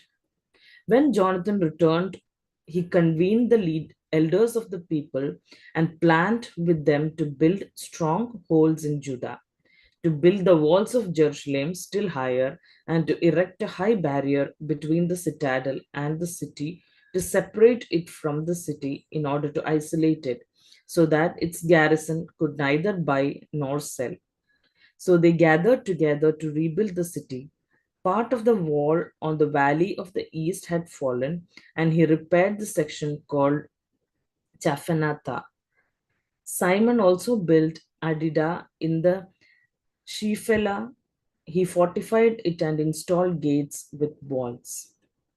Then Trypho attempted to become king in Asia and put on the crown, and to raise his hand against King Antiochus. He feared that Jonathan might not permit him to do so, but might make war on him. So he kept seeking to seize and kill him, and he marched out and came to Bethshan. Jonathan went out to meet him with 40,000 picked warriors, and he came to Bethshan. When Trypho saw that he had come with a large army, he was afraid to raise his hand against him. So he received him with honor and commended him to all his friends, and he gave him gifts and commended his friends and his troops to obey him as they would himself. Then he said to Jonathan, Why have you put all these people to so much trouble when we are not at war? Dismiss them now to their homes and choose for yourself a few men to stay with you, and come with me to Ptolemais. I will hand it over to you as well as the other strongholds and the remaining troops and all the officials and will turn around and go home. For that is why I am here. Jonathan trusted him and did as he said. He sent away the troops and they returned to the land of Judah. He kept with himself 3,000 men, 2,000 of whom he left in Galilee, while 1,000 accompanied him. But when Jonathan entered Ptolemais, the people of Ptolemais closed the gates and seized him, and they killed with the sword all who had entered with him. Then Tryphus sent troops and cavalry into Galilee and the great plain to destroy all Jonathan's soldiers. But they realized that Jonathan had been seized and had perished along with his men, and they encouraged one another and kept marching in close formation, ready for battle. When their pursuers saw that they would fight for their lives, they turned back. So they all reached the land of Judah safely, and they mourned for Jonathan and his companions, and were in great fear, and all Israel mourned deeply. All the nations around them tried to destroy them, for they said, they have no leader or helper. Now, therefore, let's make war on them and blot out the memory of them from humankind. Chapter 13. Simon heard that Trypho had assembled a large army to invade the land of Judah and destroy it, and he saw that the people were trembling with fear. So he went up to Jerusalem, and gathering the people together, he encouraged them, saying to them, you yourself know what great things my brothers and I and the house of my father have done for the laws and the sanctuary. You know also the wars and the difficulties that my brothers and I have seen. By reason of this, all my brothers have perished for the sake of Israel, and I alone am left. And now, far be it from me to spare my life in any time of distress, for I am not better than my brothers. But I will avenge my nation and the sanctuary and your wives and children, for all the nations have gathered together out of hatred to destroy us. The spirit of people was rekindled when they heard these words, and they answered in loud voice, you are our leader in place of Judas and your brother Jonathan. Fight our battles, and all that you say to us we will do. So he assembled all the warriors and hurried to complete the walls of Jerusalem, and he fortified it on every side. He sent Jonathan's son Absalom to Joppa, and with him a considerable army. He drove out its occupants and remained there. Then Trypho left Ptolemais with a large army to invade the land of Judah, and Jonathan was with him under guard. Simon encamped in Adida, facing the plain. Trypho learned that Simon had risen up in place of his brother Jonathan, and that he was about to join battle with him. So he sent envoys to him and said, it is for the money that your brother Jonathan owed the royal treasury in connection with the officers he held that we are detaining him. Send now 100 talents of silver and two of his sons as hostages, so that when released, he will not revolt against us, and we will release him. Simon knew that they were speaking deceitfully to him, but he sent to get the money and his sons so that he would not arouse great hostility among the people, who might say it was because Simon did not send him money and the sons that Jonathan perished. So he sent the sons and the 100 talents, but Trypho broke his word and did not release Jonathan. After this, Trypho came to invade the country and destroy it, and he circled around by the way to Adora. But Simon and his army kept marching along opposite to him every place he went. Now the men in citadel kept sending envoys to Trypho, urging him to come to them by way of the wilderness and to send them food. So Trypho got all his cavalry ready to go. But that night a very heavy snow fell, and he did not go because of the snow. He marched off and went to the land of Gilead. When he approached Baskama, he killed Jonathan and he was buried there. Then Trypho turned and went back to his own land. Simon sent and took the bones of his brother Jonathan and buried him in Modin, the city of his ancestors. All Israel bewailed him with great lamentation and mourned for him many days.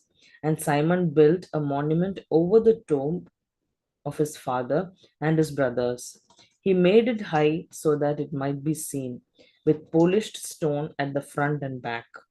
He also erected 7 pyramids opposite to one another for his father and mother and 4 brothers. For the pyramids, he devised an elaborate setting, erecting about them great columns, and on the columns he put suits of armor for permanent memorial, and beside the suits of armor he carved ships so that they could be seen by all who sailed the sea. This is the tomb that he built in Muidin. It remains to this day. Trypho dealt treacherously with the young king Antiochus. He killed him and became king in his place, putting on the crown of Asia, and he brought great calamity on the land. But Simon built up the strongholds of Judah and walled them all around with high towers and great walls and gates and walls, and he stored food in strongholds. Simon also chose emissaries and sent them to King Demetrius with a request to grant relief to the country, for all that Trypho did was to plunder. King Demetrius sent him a favorable reply to this request and wrote him a letter as follows. King Demetrius to Simon, the high priest and the friend of kings, and to the elders and nation of the Jews, greetings. We have received the gold crown and the palm branch that you sent, and we are ready to make a general peace with you and to write to our officials to grant you release from tribute. All the grants that we have made to you remain valid, and let the strongholds that you have built be your possession. We pardon any errors and offenses committed to this day and cancel the crown tax that you owe. And whatever other tax has been collected in Jerusalem shall be collected no longer. And if any of you are qualified to be enrolled in our bodyguard, let them be enrolled, and let there be peace between us. In the 117th year, the yoke of the Gentiles was removed from Israel, and the people began to write in their documents and contracts. In the first year of Simon, the great high priest and the commander and the leader of Jews. In those days, Simon encamped Gazara and surrounded it with troops. He made a siege engine, brought it up to the city, and battered and captured one tower. The men in the siege engine leaped out into the city, and a great tumult arose in the city. The men in the city, with their wives and children, went up on the wall with their clothes torn, and they cried out with a loud voice, asking Simon to make peace with them. They said, "Do not treat us according to our wicked acts, but according to your mercy." So Simon reached an agreement with them and stopped fighting against them. But he expelled them from city and cleansed the houses in which the idols were located, and then entered it with hymns and praise. He removed all uncleanliness from it and settled in it those who observed the law. He also strengthened its fortifications and built in it a house for himself. For those who were in the citadel at Jerusalem were prevented from going in and out to buy and sell in the country. So they were hungry, and many of them perished from famine. Then they cried to Simon to make peace with them, and he did so. But he expelled them from there and cleansed the citadel from its pollutions. On the 23rd day of the second month, in the 171st year, The Jews entered it with praise and palm branches, and with harps and cymbals and stringed instruments, and with hymns and songs, because a great enemy had been crushed and removed from Israel. Simon decreed that every year they should celebrate this day with rejoicing. He strengthened the fortifications of the temple hill alongside the citadel, and he and his men lived there. Simon saw that his son John had reached manhood, and so he made him commander of the forces, and he lived at Gazara. Chapter 14. In the 172nd year, King Demetrius assembled his forces and marched into Media to obtain help so that he could make war against Trypho. When King Arsaces of Persia and Media heard that Demetrius had invaded his territory, he sent one of his generals to take him alive. The general went and defeated the army of Demetrius and seized him and took him to Arsaces, who put him under guard. The land had rest all the days of Simon. He sought the good of his nation. His rule was pleasing to them, as was the honor shown him all his days. To crown all his honors, he took Joppa for a harbor and opened a way to the isles of the sea. He extended the borders of his nation and gained full control of the country. He gathered a host of captives. He ruled over Gazara and Bethsur and the citadel, and he removed its uncleanliness from it. And there was none to oppose him. They tilled their land in peace. The ground gave its increase, and the trees of the plains their fruit. Old men sat in the streets. They all talked together of good things, and the youths put on splendid military attire. He supplied the towns with food and furnished them with the means of defense until his renown spread to the ends of the earth. He established peace in the land, and Israel rejoiced with great joy. All the people sat under their own vines and fig trees, and there was none to make them afraid. No one was left in the land to fight them, and the kings were crushed in those days. He gave help to all the humble among his people. He sought out the law and did away with all the renegades and outlaws.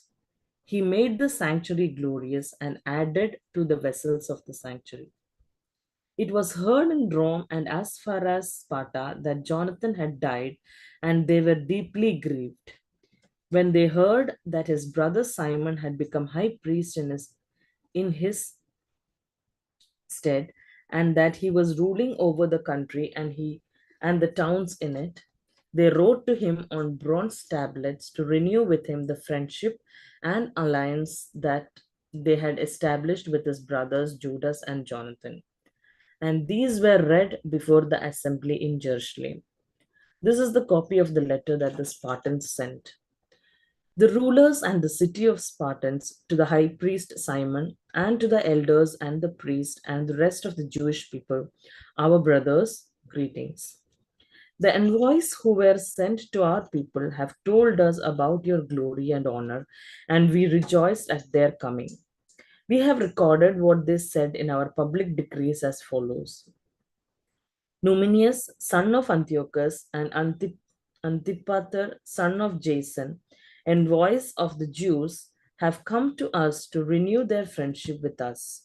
It has pleased our people to receive these men with honor and to put a copy of their words in the public archives so that the people of the Spartans may have a record of them. And they have sent a copy of this to the high priest Simon. After this, Simon sent Numenius to Rome with a large gold shield weighing 1,000 minas to confirm the alliance with the Romans. When the people heard these things, they said, "How shall we thank Simon and his sons? For he and his brothers and the house of his father have stood firm. They have fought and repulsed Israel's enemies and established its freedom." So they made a record on bronze tablets and put it on pillars of Mount Zion. This is a copy of what they wrote. On the 18th day of Elul, in the 172nd year, which is the third year of the great high priest Simon, in Asaramel, in the great assembly of the priests and the people and the rulers of the nation and the elders of the country, the following was proclaimed to us. Since wars often occurred in the country, Simon, son of Matthias, a priest of the sons of Joarib, and his brothers exposed themselves to danger and resisted the enemies of their nation in order that their sanctuary and the law might be preserved, and they brought great glory to their nation. Jonathan rallied the nation, became their high priest, and was gathered to his people. When their enemies decided to invade their country and lay hands on their sanctuary, then Simon rose up and fought for his nation. He spent great sums of his own money. He armed the soldiers of his nation and paid them wages. He fortified the towns of Judah and Bethur on the borders of Judah, where formerly the arms of the enemy had been stored, and he placed their garrison of Jews. He also fortified Joppa, which is by the sea, and Gazara, which is on the borders of Azotus, where the enemy formerly lived. He settled Jews there and provided in those towns whatever was necessary for their restoration. The people saw Simon's faithfulness and the glory that he had resolved to win for his nation, and they made him their leader and high priest. Because he had done all these things and because of the justice and loyalty that he had maintained toward his nation, he sought in every way to exalt his people. In his days, things prospered in his lands, so that the Gentiles were put out of the country, as were all those in the city of David in Jerusalem, who had built themselves a citadel from which they used to sally forth and defile the environs of the sanctuary, doing great damage to its purity. He settled Jews in it and fortified it for the safety of the country and of the city, and built the walls of Jerusalem higher. In view of these things, King Demetrius confirmed him in the high priesthood, made him one of his friends, and paid him high honors. For he had heard that the Jews were addressed by the Romans as friends and allies and brothers, and that the Romans had received the envoys of Simon with honor. The Jews and the priests have resolved that Simon should be their leader and high priest forever until a trustworthy prophet should arise, and that he should be governor over them, and that he should take charge of the sanctuary and appoint officials over its tasks and over the country and the weapons and the strongholds, and that he should take charge of the sanctuary, and that he should be obeyed by all, and that all contracts in the country should be written in his name, and that he should be clothed in purple and wear gold.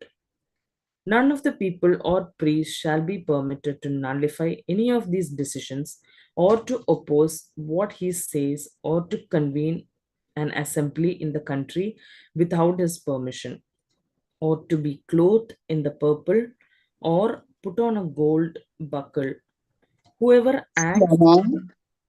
നിമേ സമയായിട്ടാ First Maccabees chapter 14, 46. 46 വായിക്കണം. Okay, അടുത്തയാള് വായിക്കാമോ? Barakimor, First Maccabees, chapter 14, verse 46. All the people agreed to grant Simon the right to act in accordance with these decisions. So Simon accepted and agreed to be high priest, to be commander and ethnarch of the Jews and priests, and to be protector of them all. And they gave orders to inscribe this degree on bronze tablets, to put them up in conspicuous places in the precincts of the sanctuary, and to deposit copies of them in the treasury, so that Simon and his sons might have them. Chapter 15. Antiochus son of King Demetrius, sent a letter from the islands of the sea to Simon, the priest and ethnarch of the Jews, and to all of the nation. Its contents were as follows: King Antiochus, to Simon the high priest and ethnarch, and to the nation of the Jews, greetings.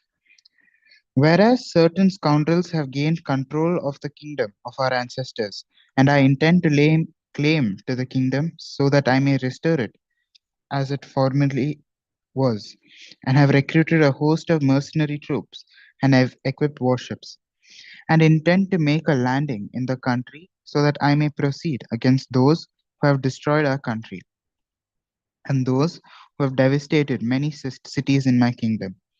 Now, therefore, I confirm to you all the tax remissions that the kings before me have granted you, and a release from all the other payments from which they have released you.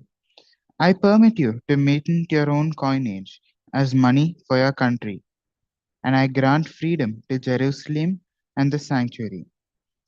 All the weapons that you have prepared and strongholds that you have built and now hold shall remain yours. Every debt you owe to the royal treasury and any such future debts shall be cancelled for you from henceforth and for all time. When we gain control of our kingdom, we will bestow great honor on you and your nation and the temple, so that your glory will become manifest in all the earth. In the 174th year, Antiochus set out and invaded the land of his ancestors. All the troops rallied to him, so that there were only a few with Trypho. Antiochus pursued him, and Trypho came in his flight to Dor, which is by the sea, for he knew the troubles that converged on him, and his troops had deserted him. So Antiochus encamped against Dor, and with him were 120,000 warriors and 8,000 cavalry. He surrounded the town, and the ships joined battle from the sea. He pressed the town hard from land and sea, and permitted no one to leave or enter it.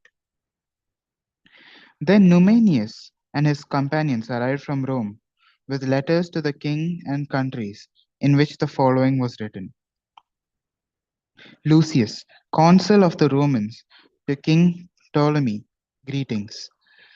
The envoys of the Jews have come to us as our friends and allies to renew our ancient friendship and alliance. They had been sent by the high priest Simon and by the Jewish people, and have bought a gold shield weighing 1,000 minas.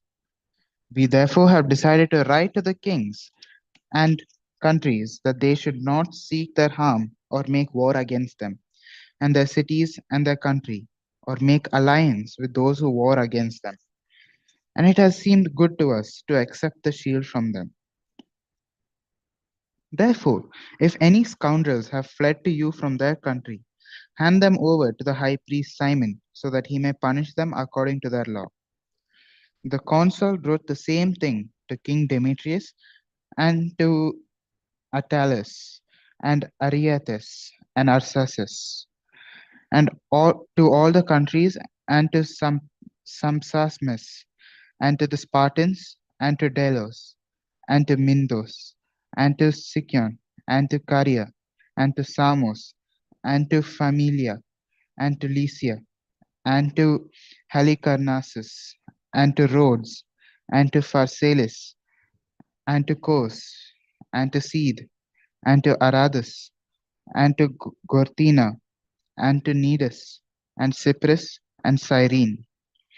They also sent a copy of these things to the high priest Simon. King Antiochus besieged Dor for the second time, continually throwing his forces against it and making engines of war. And he shut Trypho up and kept him from going out or in. And Simon sent to Antiochus 2,000 picked troops to fight for him, and silver and gold, and a large amount of military equipment. But he refused to receive them, and broke all the agreements he formerly had made with Simon, and became estranged from him. He sent to him Athenobius, one of his friends, to confer with him, saying, You hold control of Joppa and Gazara and the citadel in Jerusalem. They are cities of my kingdom. You have devastated their territory. You have done great damage in the land, and you have taken possession of many places in my kingdom. Now then, hand over the cities that you have seized and the tribute money of the places that you have conquered outside the borders of Judea, or else pay me 500 talents of silver for the destruction that you have caused, and 500 talents more for the tribute money of the cities. Otherwise, we will come and make war on you. So Athenobius, the king's friend, came to Jerusalem, and when he saw the splendor of Simon, the sideboard with its gold and silver plate, and its great magnificence, he was amazed. When he reported to him the king's message, Simon said to him in reply, We have neither taken foreign land nor seized foreign property, but only the inheritance of our ancestors, which at one time had been unjustly taken by our enemies. Now that we have the opportunity, we are firmly holding the inheritance of our ancestors. As for Joppa and Gazara, which you demand, they were causing great damage among the people and to our land. For them, we will give you 100 talents. Athenobius did not answer him a word, but returned in wrath to the king and reported to him these words, and also the splendor of Simon and all that he had seen. And the king was very angry. Meanwhile, Trypho embarked on a ship and escaped to Orthosia. Then the king made Sendebus commander in chief of the coastal country and gave him troops of infantry and cavalry. He commanded him to encamp against Judea, to build up Kedron and fortify its gates, and to make war on the people. But the king pursued Trypho. So Sendebus came to Jamnia and began to provoke the people and invade Judea and take the people captive and kill them. He built up Kedron and stationed horsemen and troops there so that they might go out and make raids along the highways of Judea, as the king had ordered him. Chapter 16. John went up from Gazara and reported to his father Simon what Sendebus had done. And Simon called in his two eldest sons, Judas and John, and said to them, My brothers and I and my father's house have fought the wars of Israel from our youth until this day, and things have prospered in our hands, so that we have delivered Israel many times. But now I have grown old, and you, by heaven's mercy, are mature in years. Take my place and my brothers, and go out and fight for our nation, and may the help that comes from heaven be with you. So John chose out the country, 20,000 warriors and cavalry, and they marched against Sendebus and camped for the night in Modin. Early in the morning, they started out and marched into the plain, where a large force of infantry and cavalry was coming to meet them, and a stream lay between them. Then he and his army lined up against them. He saw that the soldiers were afraid to cross the stream, so he crossed over first. And when his troops saw him, they crossed over after him. Then he divided the army and placed the cavalry in the center of the infantry, for the cavalry of the enemy were numerous. They sounded the trumpets, and Sendebus and his army were put to the flight. Many of them fell wounded, and the rest fled into the stronghold. At that time, Judas, the brother of John, was wounded, but John pursued them until Sendebus reached Kedron, which he had built. They also fled into towers that were in the fields of Azotus, and John burned it with fire. And about 2,000 of them fell. He then returned to Judea safely. Now Ptolemy, son of Abubus, which had been appointed governor over the plain of Jericho, he had a large store of silver and gold, for he was son-in-law of the high priest. His heart was lifted up. He determined to get control of the country and made treacherous plans against Simon and his sons to do away with them.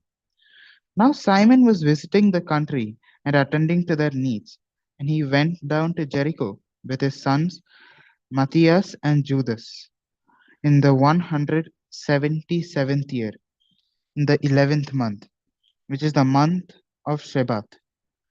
The son of Abubus received them treacherously in the little stronghold called Dok, which he had built. He gave them a great banquet and hid men there. When Simon and his sons were drunk, Ptolemy and his men rose up, took their weapons, rushed in against Simon in the banquet hall, and killed him and his 2 sons, as well as some of his servants. So he committed an act of treachery and returned evil for good. Then Ptolemy wrote a report about these things and sent it to the king, asking him to send troops to aid him and to turn over to him the towns and the country.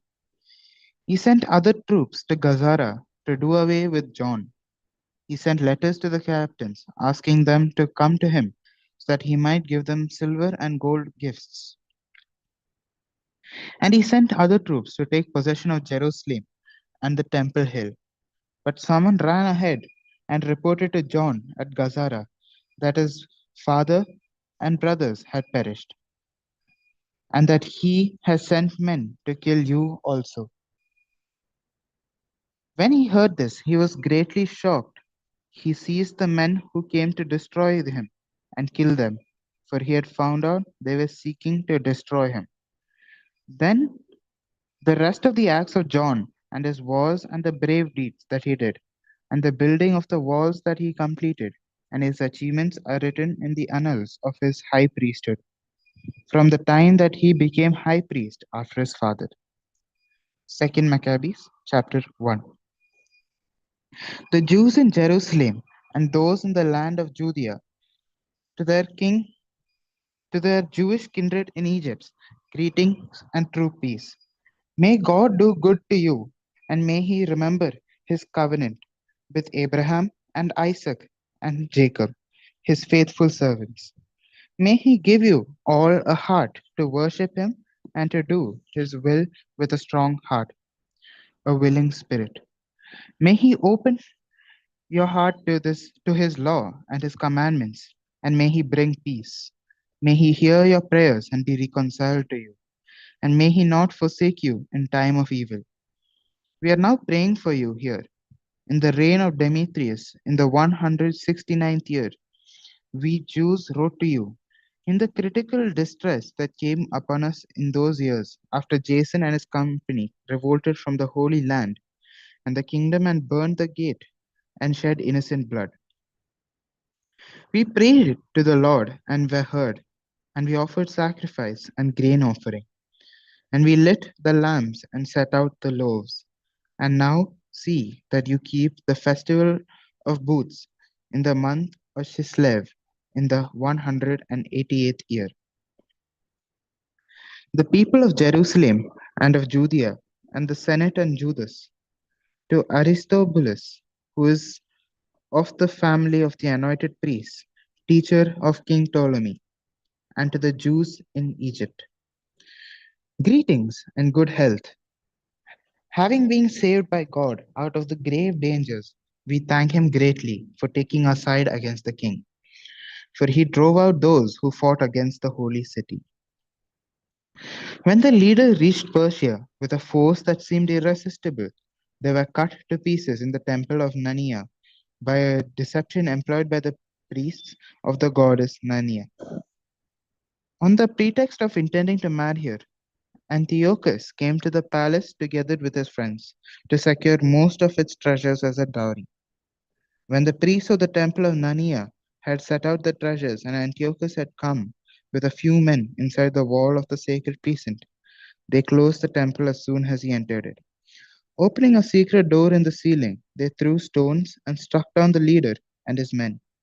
They dismembered them and cut off their heads and threw them to the people outside. Blessed in every way be our God, who has brought judgment on those who behaved impiously. Since on the 25th day of Chislev we shall celebrate the purification of the temple, we thought it necessary to notify you, in order that you may also celebrate the festival of booths and the festival of the fire, given when Nehemiah, who built the temple and the altar, offered sacrifices. For when our ancestors were being led captive to Persia, the pious priests of the time took some of the fire of the altar and secretly hid it in the hollow of a dry cistern, where they took such precautions that the place was unknown to anyone. But after many years had passed, when it pleased God, Nehemiah, having been commissioned by the king of Persia, sent the descendants of the priests who had hidden the fire to get it. And when they reported to us that they had not only found fire, but only a thick liquid, he ordered them to dip it out and bring it. When the materials for the sacrifices were presented, Nehemiah ordered the priests to sprinkle the liquid on the wood and on the things that laid upon it. When this had been done, and some time had passed, and when the sun, which had been clouded over, shone out, a great fire blazed up, so that all marveled. And while the sacrifice was being consumed, the priests offered prayers, the priests and everyone.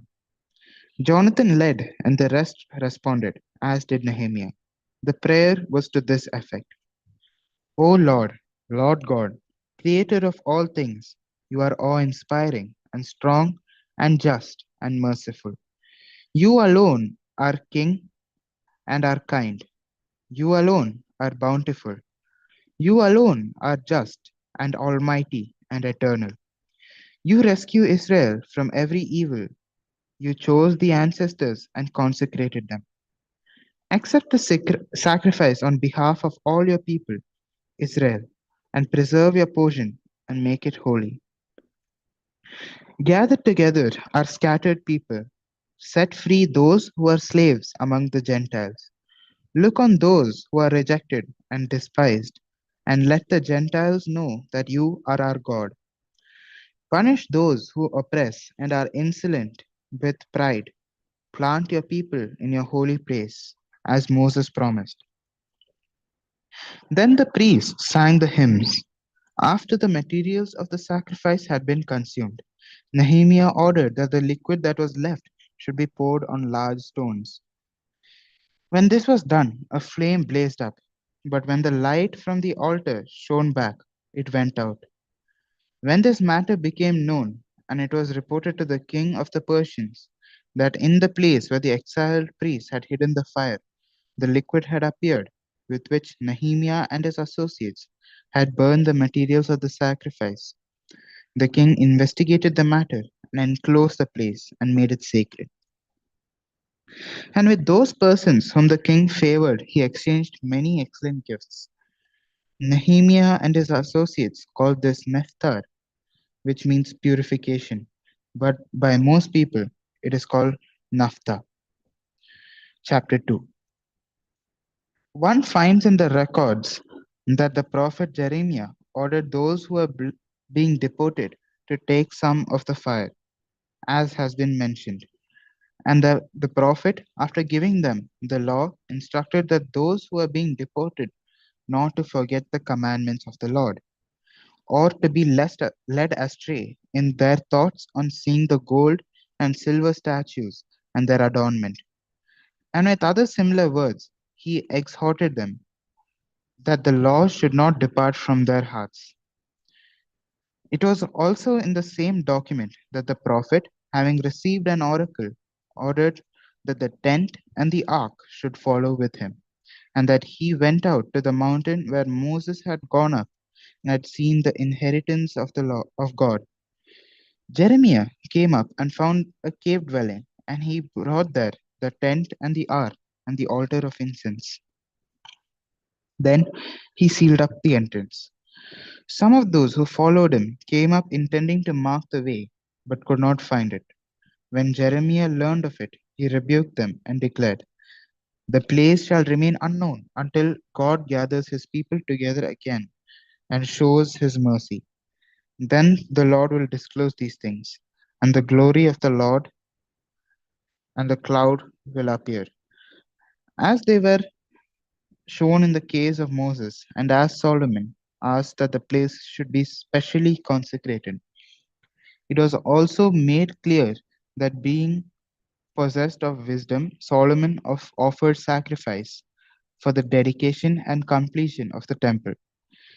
Just as Moses prayed to the Lord, and fire came down from heaven and consumed the sacrifices, so also Solomon prayed, and the fire came down and consumed the whole burnt offerings.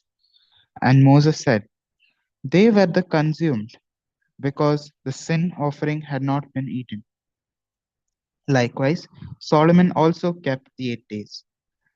The same things are reported in the records and in the memoirs of Nehemiah, and also that he founded a library and collected the books about the kings and the prophets and the writings of David. The letters of kings about votive offerings.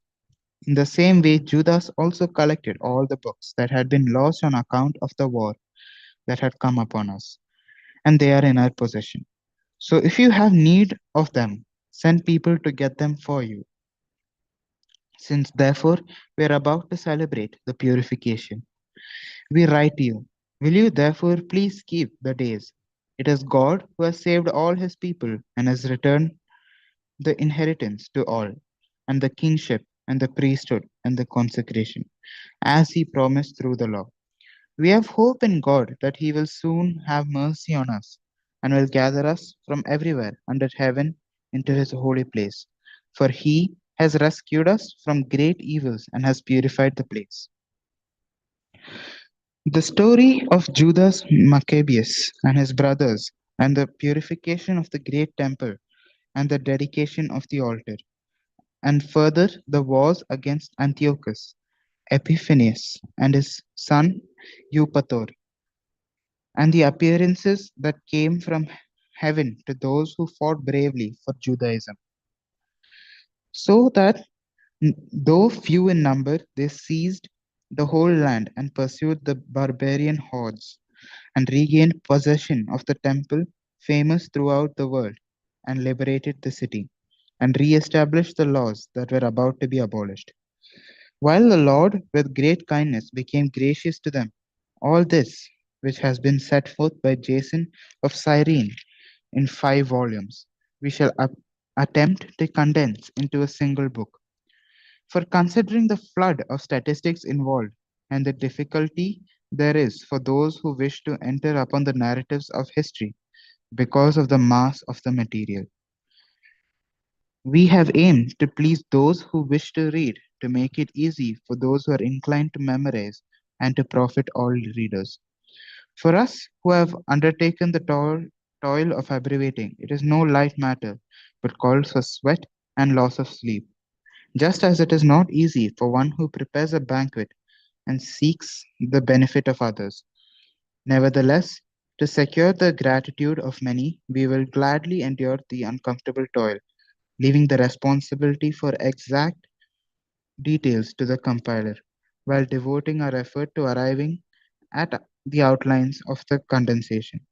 For as the master builder of a new house must be concerned with the whole constructions, while the ones who undertakes its painting and decoration has to consider only what is suitable for its adornment. Such, in my judgment, is the case with us. It is the duty of the original historian to occupy the ground, to discuss matters from every side, and to take trouble with details. But the one who recasts the narrative should be allowed to strive for brevity of expression and to forego exhaustive treatment. At this point, therefore, let us begin our narrative without adding any more to what has already been said, for it would be foolish to lengthen the preface while cutting short the history itself. Chapter 3. While the holy city was inhabited in unbroken peace, and the laws were strictly observed because of the pity of the high priest Onias and his hatred of wickedness, it came about that the kings themselves honored the place and glorified the temple with the finest presents, even to the extent that King Seleucus of Asia defrayed from his own venues all the expenses connected with the service of the sacrifices. But a man named Simon of the tribe of Benjamin, who had been made captain of the temple, had a disagreement with the high priest about the administration of the city market. Since he could not prevail over Onias, he went to Apollonius of Tarsus, who at that time was governor of Coelesyria and Phoenicia, and reported to him that the treasury in Jerusalem was full of untold sums of money, so that the amount of the funds could not be reckoned, and that they did not belong to the account of sacrifices, but it was possible for them to fall under the control of the king. When Apollonius met the king, he told him of the money and about which he had been informed. The king chose Heliodorus, who was in charge of the affairs, and sent him with commands to effect the removal of the reported wealth. Heliodorus at once set out on his journey, ostensibly to make a tour of the inspection of the cities of Celesyria and Phoenicia, but in fact to carry out the king's purpose. When he arrived at Jerusalem and had been kindly welcomed by the high priest of the city, he told about the disclosure that had been made and stated why he had come, and he inquired whether this really was the situation. The high priest explained that there were some deposits belonging to widows and orphans, and also some money of Hyrcanus, son of Tobias, a man of very prominent position, and that it had totaled in all 400 talents of silver and 200 of gold. To such an extent, the impious Simon had misrepresented the facts, and he said that it was utterly impossible that wrong should be done to those people who had trusted in the holiness of the place and in the sanctity and inviolability of the temple that is honored throughout the whole world. But Heliodorus, because of the orders he had from the king, said that this money must in any case be confiscated for the king's treasury. So he set a day and went in to direct the inspection of these funds. There was no little distress throughout the whole city. The priests prostrated themselves before the altar in their priestly vestments and called toward heaven upon him who had given the law about deposits, that he should keep them safe for those who had deposited them.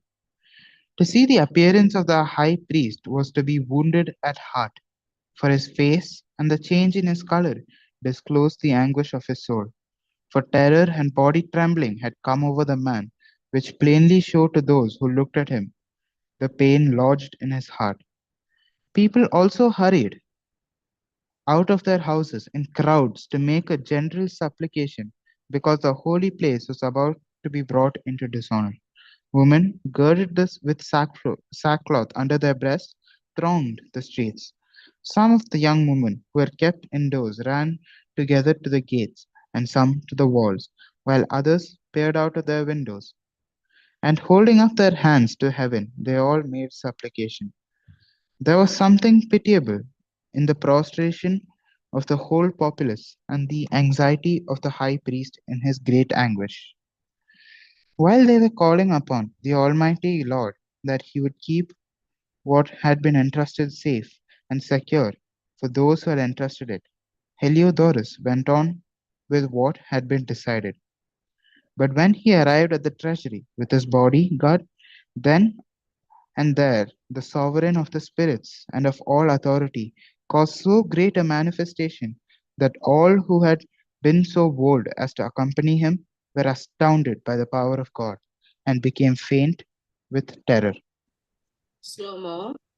Barakimur, 2nd Maccabees, chapter 3, verse 24.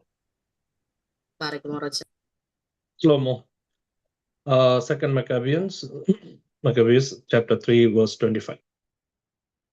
For there appeared to them a magnificently caparisoned horse with a rider of frightening mane. It rushed furiously at Heliodorus and struck at him with its front hoofs.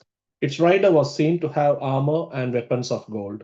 Two young men also appeared to him, remarkably strong, gloriously beautiful, and splendidly dressed, who stood on either side of him and flogged him continuously, inflicting many blows on him. When he suddenly fell to the ground and deep darkness came over him, his men took him up, put him on a stretcher, and carried him away. This man who had just entered the aforesaid treasury with a great retinue and all his bodyguard, but was now unable to help himself. They recognized clearly the sovereign power of God. While he lay prostrate, speechless because of the divine intervention and deprived of any hope of recovery, they praised the Lord who had acted marvelously for his own place. And the temple, which a little while before was full of fear and disturbance, was filled with joy and gladness now that the Almighty Lord had appeared. Some of Hildegarde's friends quickly begged Onias to call upon the Most High to grant life to one who was lying quiet at his last breath. So the high priest, fearing that the king might get the notion that some foul play had been perpetrated by the Jews with regard to Heliodorus, offered sacrifice for the man's recovery. While the high priest was making an atonement, the same young men appeared again to Heliodorus dressed in the same clothing, and they stood and said, "Be very grateful to the high priest, Onias, since for his sake the Lord has granted you your life. And see that you who have been flogged by heaven report to all people the majestic power of God." Having said this, they vanished. Then Heliodorus offered sacrifice to the Lord and made very great vows to the Savior of his life. And having bidden Onias farewell, he marched off with his forces to the king. He bore testimony to all concerning the deeds of the supreme God, which he had seen with his own eyes. When the king asked Heliodorus what sort of person would be suitable to send on another mission to Jerusalem, he replied, "If you have any enemy or plotter against your government, send him there, for you will get him back thoroughly flogged if he survives at all, for there is certainly some power of God about the place. For he who has his dwelling in heaven watches over that place himself and brings it aid, and he strikes and destroys those who come to do it injury." This was the outcome of the episode of Heliodorus and the protection of the treasury. Chapter 4. The previously mentioned Simon, who had informed about the money against his own country, slandered Onias, saying that it was he who had incited Heliodorus and had been the real cause of the misfortune. He dared to designate as a plotter against the government the man who was the benefactor of the city, the protector of his comparators, and zealots of the laws. When his hatred progressed to such a degree that even murders were committed by one of Simon's approved against, Onias recognized that the rivalry was serious and that Apollonius, the son of Menesthenes and governor of Coelesyria and Phoenicia, was intensifying the malice of Simon. So he appealed to the king, not accusing his compatriots, but having in view the welfare, both public and private, of all the people. For he saw that without the king's attention, public affairs could not again reach a peaceful settlement, and that Simon would not stop his folly. When Seleucus died and Antiochus, who was called Epiphanes, succeeded to the kingdom, Jason, the brother of Onias, obtained the high priesthood by corruption, promising the king at an interview 360 talents of silver and from another source of revenue 80 talents. In addition to this, he promised to pay 150 more if permission were given to establish by his authority a gymnasium and a body of youth for it, and to enroll the people of Jerusalem as citizens of Antioch. When the king assented and Jason came to office, he at once shifted his compatriots over to the Greek way of life. He set aside the existing royal concessions to the Jews, secured through John, the father of Euphelymus, who went on the mission to establish friendship and alliance with the Romans. And he destroyed the lawful ways of living and introduced new customs contrary to the law. He took delight in establishing a gymnasium right under the citadel, and he introduced the noblest of the young men to wear the Greek hat.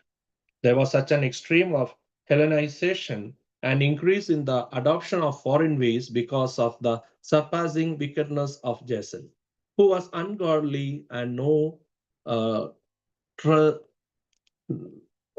true high priest, that the priests were no longer intent upon their service at the altar.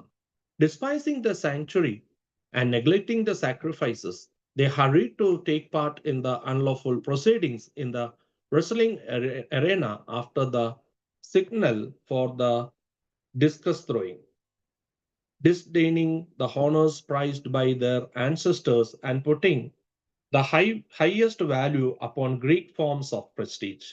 For this reason, heavy disaster overtook them, and those whose ways of living they admired and wished to imitate completely became their enemies and punished them. It is no light thing to show irreverence to the divine laws, a fact that later events will make clear. When the quadrennial games were being held at Tyre and the king was present, the while Jason sent envoys chosen as being Antiochian citizens from Jerusalem to carry 300 silver drachmas for the sacrifice of to Hercules.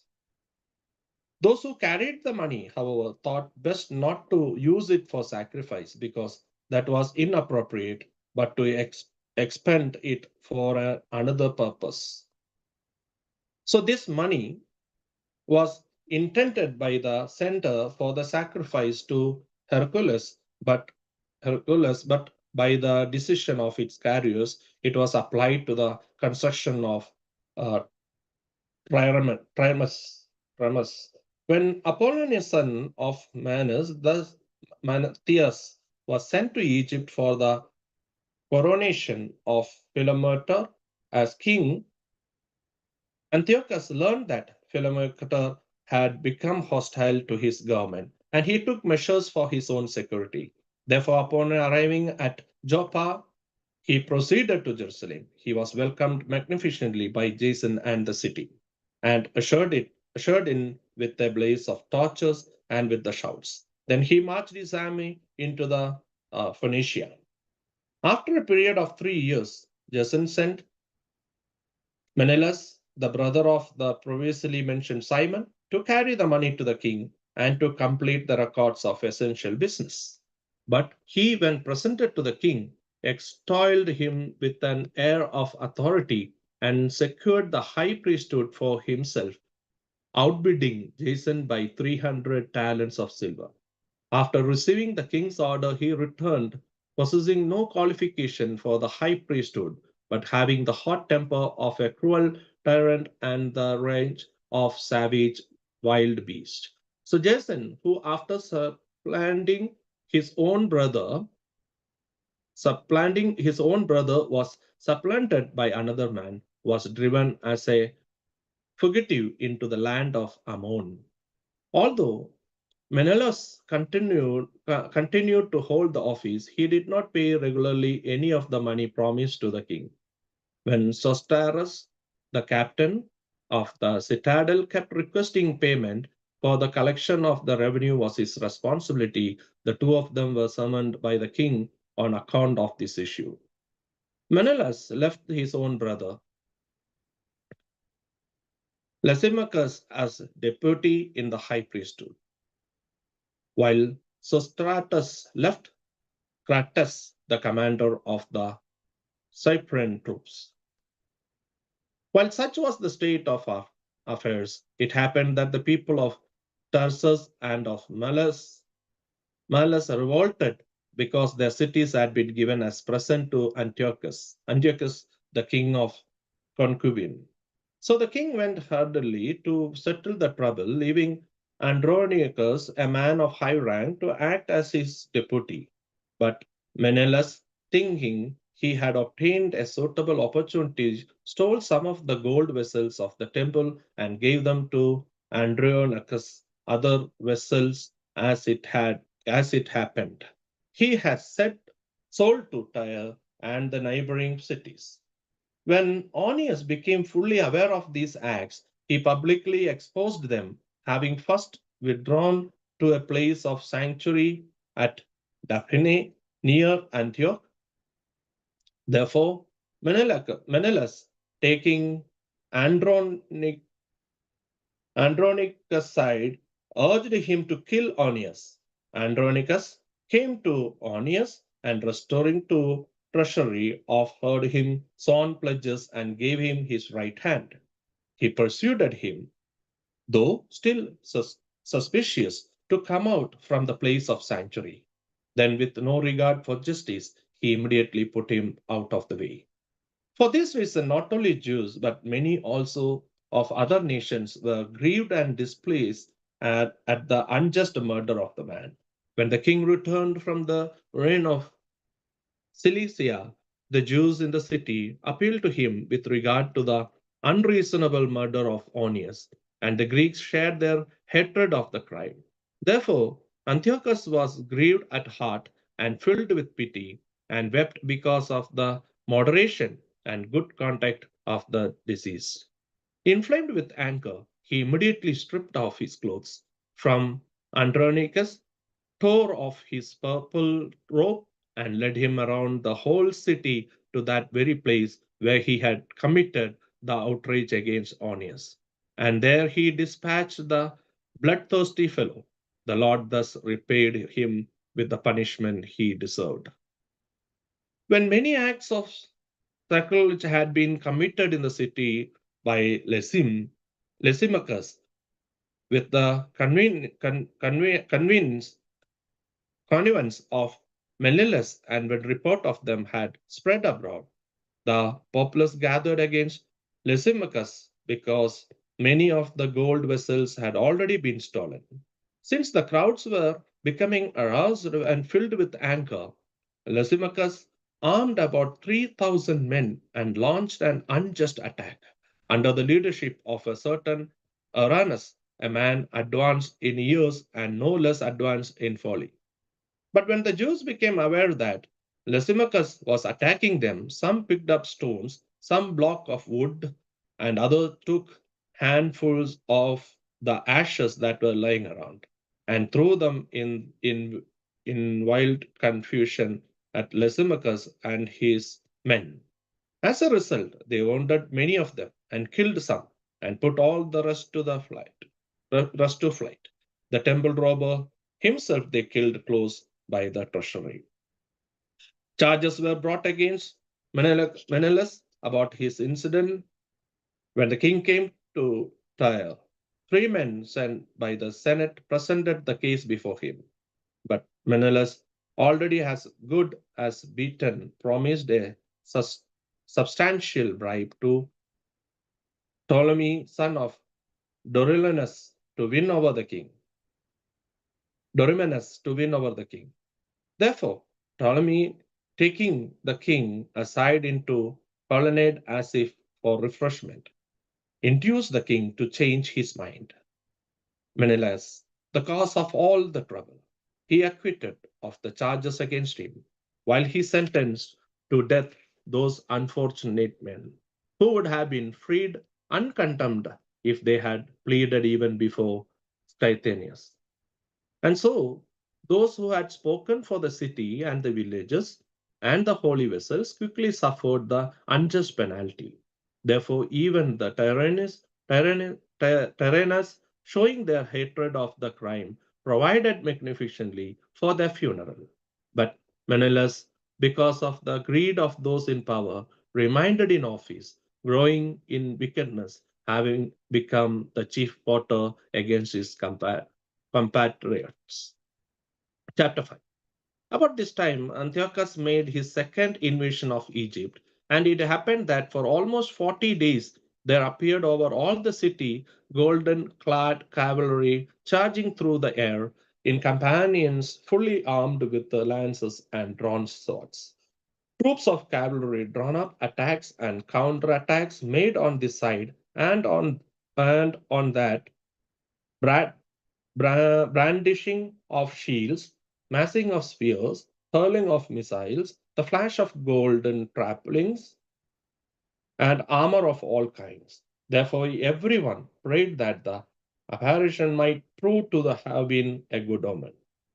When a false rumor arose that Antiochus was dead, Jason took no favor than 1,000 men and suddenly made an assault on the city. When the troops on the wall had been forced back and at last the city was being taken, Menelaus took refuge in the citadel, but Jason kept relentlessly slaughtering his compatriots, not realizing that success at the cost of one's kindred is the greatest misfortune, but imagining that he was setting up trophies of victory over enemies and not over compatriots.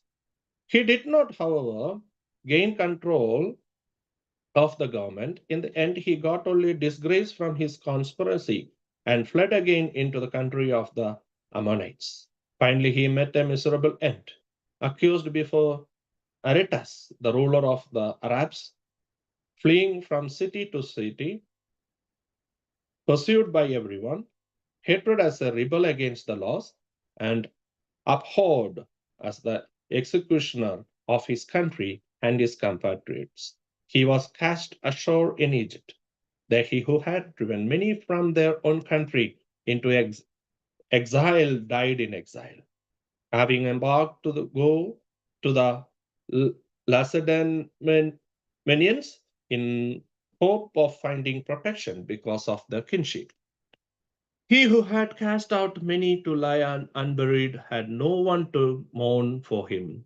He had no funeral of any sort and no place in the tomb of his ancestors.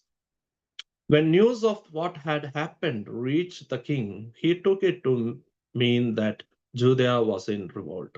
So, bragging inwardly, he left Egypt, took the city by storm.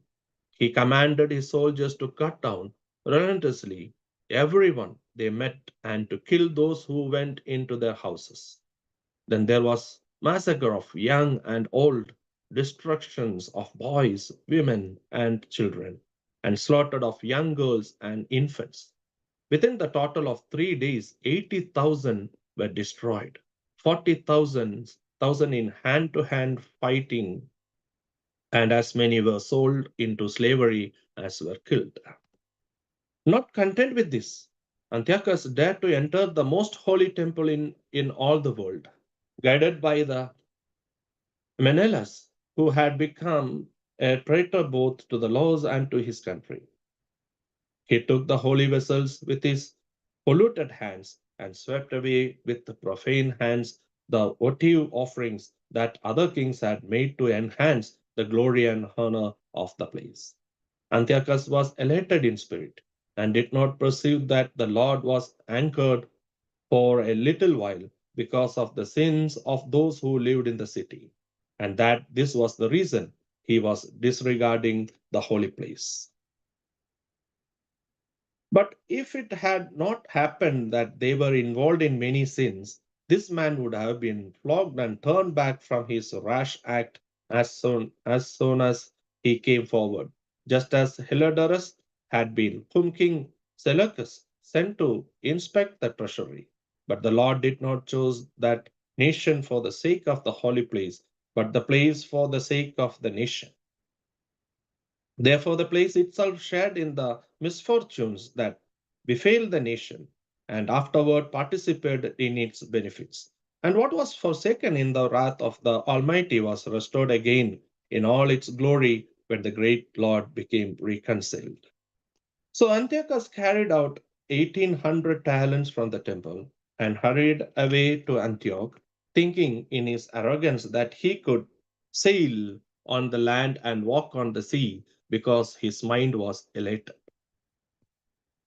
He left governors to oppress the people at Jerusalem, Philip by birth, a Phrygian, and the character more barbarous than the man who appointed him.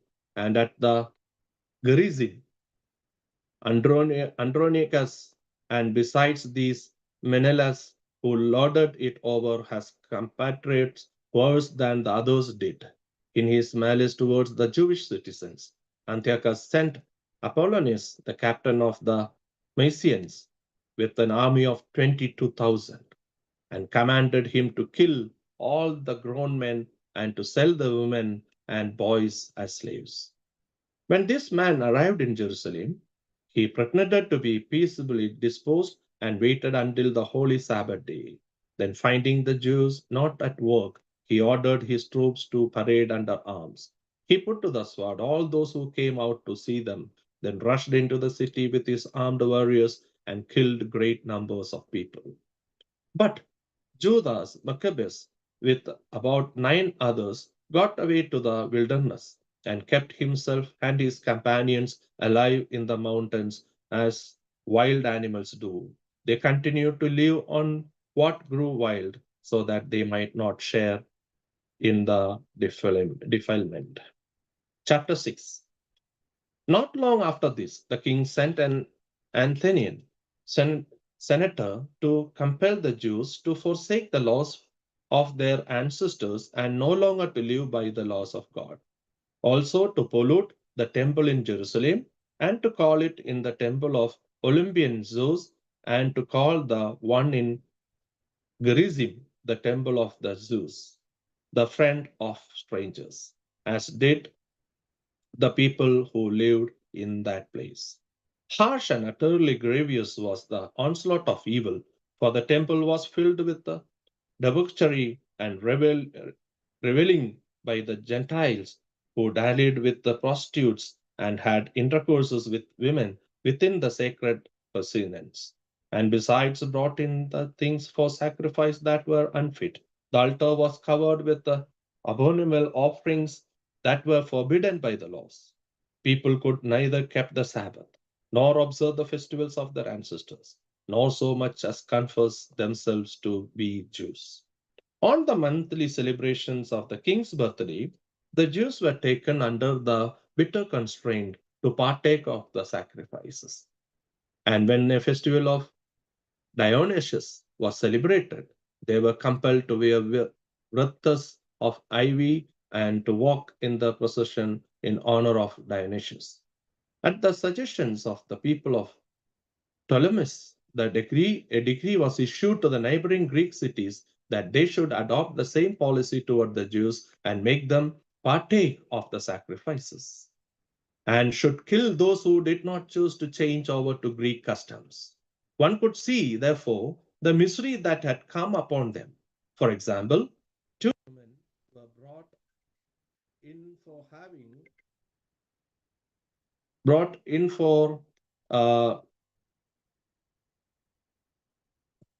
for example, 2 women were brought in for having circumcised their children. They publicly paraded them around the city with their babies hanging at their breasts and then hurried them down headlong from the wall. Others who had assembled in the caves nearby in order to observe the seventh day secretly were betrayed to Philip and were all burned together because their pity kept them from defending themselves in view of their regard for that most holy way. Now, I urge those who read this book not to be depressed by such calamities, but to recognize that these punishments were designed not to destroy, but to discipline our people. In fact, it is a sign of great kindness not to let the impious alone for long, but to punish them immediately. For in the case of the other nations, the Lord waits patiently to punish them until they have reached the full measure of their sins. But he does not deal in this way with us, in order that he may not take vengeance on us afterward when our sins have reached their heights. Therefore, he never withdraws his mercy from us. Although he disciplines us with calamities, he does not forsake his own people, Let what we have said serve as a reminder. We must go on briefly with the story. Eleazar, one of the scribes in high position, a man now advanced in age and of noble presence, was being forced to open his mouth to eat swine's flesh. But he, welcoming death with honor rather than life with pollution, went up to the rack of his own accord, spitting out the flesh, as all out to go who have the courage to refuse things that it is not right to taste even for the natural love of life.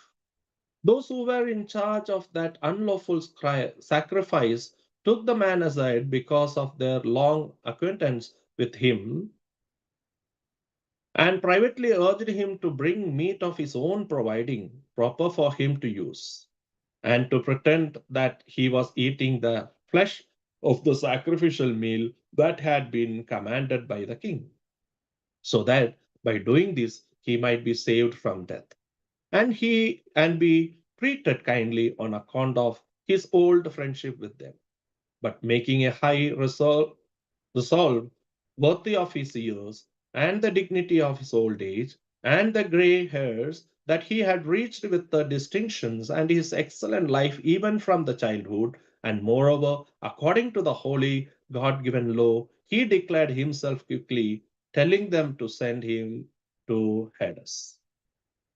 Such pretense is not worthy of our time of life, he said.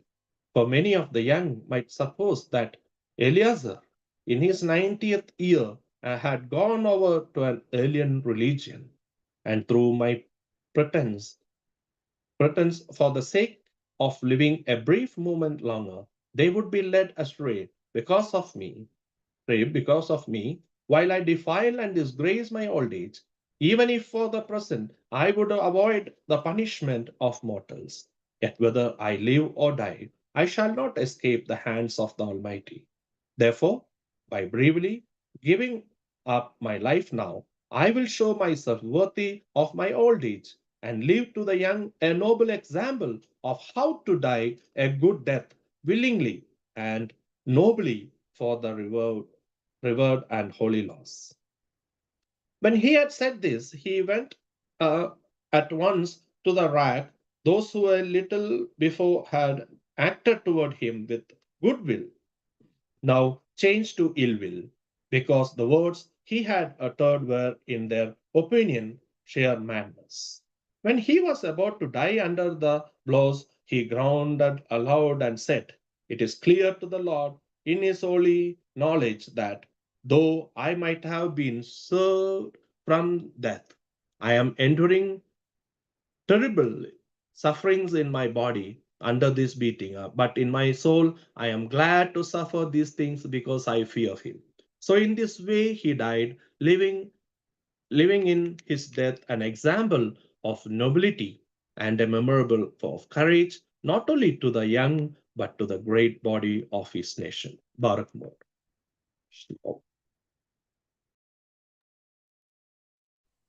Barakimor. Second Maccabees, chapter 7. It happened also that 7 brothers and their mother were arrested and were being compelled by the king under torture with whips and thongs to partake of unlawful swine's flesh. One of them, acting as their spokesman, said, "What do you intend to ask and learn from us? For we are ready to die rather than transgress the laws of our ancestors." The king fell into a rage and gave orders to have pans and cauldrons heated. These were heated immediately, and he commanded that the tongue of their spokesman be cut off, and they scalp him and cut off his hands and feet, while the rest of the brothers and the mother looked on. When he was utterly helpless, the king ordered them to take him to the fire, still breathing, and to fry him in a pan. The smoke from the pan spread widely, but the brothers and their mother encouraged one another to die nobly, saying, "The Lord God is watching over us, and in truth has compassion on us." as Moses declared in his song that bore witness against the people to their faces when he said, "And he will have compassion on his servants." After the first brother had died in this way, they brought forward the second for their sport. They tore off the skin of his head with the hair and asked him, "Will you eat rather than have your body punished limb by limb?" He replied in the language of his ancestors and said to them, "No." Therefore, he in turn underwent tortures as the first brother had done. And when he was at his last breath, he said, "You accursed wretch, you dismiss us from this present life, but the King of the universe will raise us up to an everlasting renewal of life because we have died for his laws." After him, the third was victim of their sport. When it was demanded, he quickly put out his tongue and courageously stretched forth his hands and said nobly, "I got these from heaven, and because of his laws I disdain them, and from him I hope to get them back again." As a result, the king himself and those with him were astonished at the young man's spirit, and he regarded his sufferings as nothing. After he too had died, they maltreated and tortured the fourth in the same way. When he was near death, he said, "One cannot but choose to die at the hands of mortals and to cherish the hope God gives of being raised again by him. But for you, there will be no resurrection to life." Next, they brought forward the fifth and maltreated him. But he looked at the king and said, "Because you have authority among mortals, though you are also a mortal, you do what you please. But do not think that God has forsaken our people. Keep on and see how his mighty power will torture you and your descendants." After him, they brought forward the sixth. And when he was about to die, he said, "Do not deceive yourself in vain, for we are suffering these things on our own account, because our sins against our own God. Therefore, astounding things have happened, but do not think that you will go unpunished for having tried to fight against the God. The mother was especially admirable and worthy of honorable memory. Although she saw her seven sons perish within a single day, she bore it with good courage because of her hope in the Lord. She encouraged each of them in the language of their ancestors. Filled with a noble spirit, she reinforced her woman's reasoning with a man's courage and said to them, "I do not know how you came into being in my womb. It was not I who gave you life and breath, nor I who set in order the elements within each of you. Therefore, the Creator of the world, who shaped the beginning of humankind and devised the origin of all things, will in His mercy give life and breath back to you again, since you now forget yourselves for the sake of His laws." Antiochus felt that he was being treated with contempt, and he was suspicious of her reproachful tone. The youngest brother being still alive, Antiochus not only appealed to him in words, but promised with oaths that he would make him rich and enviable if he would turn from the ways of his ancestors, and that he would take him for his friend and entrust him with public affairs. Since the young man would not listen to him at all, the king called the mother to him and urged her to advise the youth to save himself.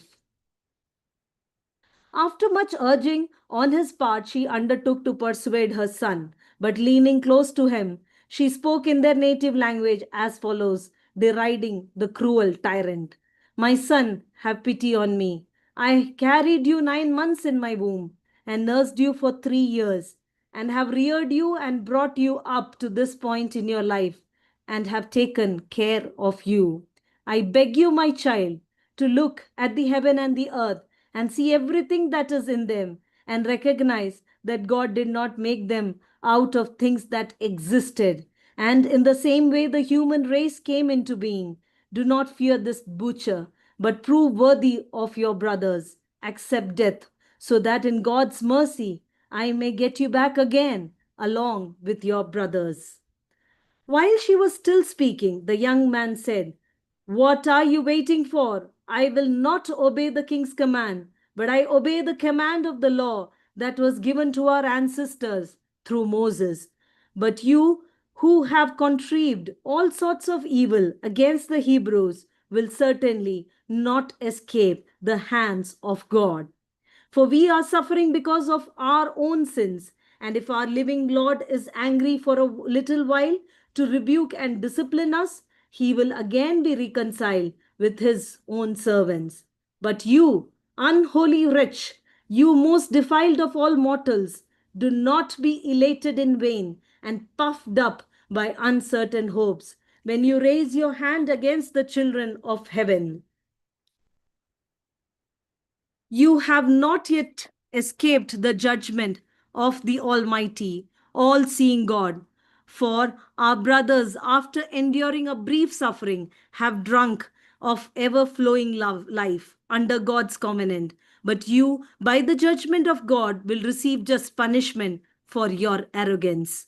I, like my brothers, give up body and life for the loss of our ancestors, appealing to God to show mercy soon to our nation and by trials and plagues to make you confess that He alone is God. And through me and my brothers to bring to an end the wrath of the Almighty that has justly fallen on our whole nation. The king fell into a rage and handled him worse than others, being exasperated at his scorn. So he died in his integrity, putting his whole trust in the Lord. Last of all, the mother died after her sons. Let this be enough, then, about the eating of sacrifices and the extreme tortures. 2 Maccabees chapter 8. Meanwhile, Judas, who was also called Maccabeus, and his companions secretly entered the villages and summoned their kindred and enlisted those who had continued in the Jewish faith. And so they gathered about 6,000. They implored the Lord to look upon the people who were oppressed by all and to have pity on the temple that had been profaned by the godless, to have mercy on the city that was being destroyed and about to be leveled to the ground, to hearken to the blood that cried out to him, to remember also the lawless destruction of the innocent babies and the blasphemies committed against his name, and to show his hatred of evil. As soon as Maccabeus got his army organized, the Gentiles could not withstand him, for the wrath of the Lord had turned to mercy. Coming without warning, he would set fire to towns and villages. He captured strategic positions and put to fight not a few of the enemy. He found the nights most advantageous for such attacks, and talk of his valor spread everywhere. When Philip saw that the man was gaining ground little by little and that he was pushing ahead with more frequent successes, he wrote to Ptolemy, the governor of Coelesyria and Phoenicia, to come to the aid of the king's government. Then Ptolemy promptly appointed Nicanor, son of Patroclus, one of the king's chief friends, and sent him in command of no fewer than 20,000 Gentiles of all nations to wipe out the whole race of Judea. He associated with him Gorgias, a general and a man of experience in military service. Nicanor determined to make up for the king the tribute due to the Romans, 2,000 talents, by selling the captured Jews into slavery. So he immediately sent to the towns on the seacoast, inviting them to buy Jewish slaves and promising to hold over 90 slaves for a talent, not expecting the judgment from the Almighty that was about to overtake him. Word came to Judas concerning Nicanor's invasion, and when he told his companions of the arrival of the army, those who were cowardly and distrustful of God's justice ran off and got away. Others sold all their remaining property and at the same time implored the Lord to rescue those who had been sold by the ungodly Nicanor before he ever met them. If not for their own sake, then for the sake of the covenants made with their ancestors, and because he had called them by his holy and glorious name. But Maccabeus gathered his forces together to the number 6,000 and exhorted them not to be frightened by the enemy and not to fear the great multitude of Gentiles who were wickedly coming against them, but to fight nobly, keeping before their eyes the lawless outrage that the Gentiles had committed against the holy place and the torture of the derided city, and besides the overthrow of their ancestral way of life.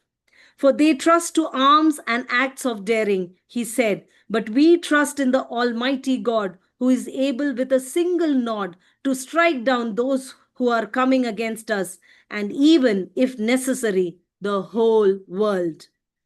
Moreover, he told them of the occasions when help came to their ancestors, how in the time of Sennacherib,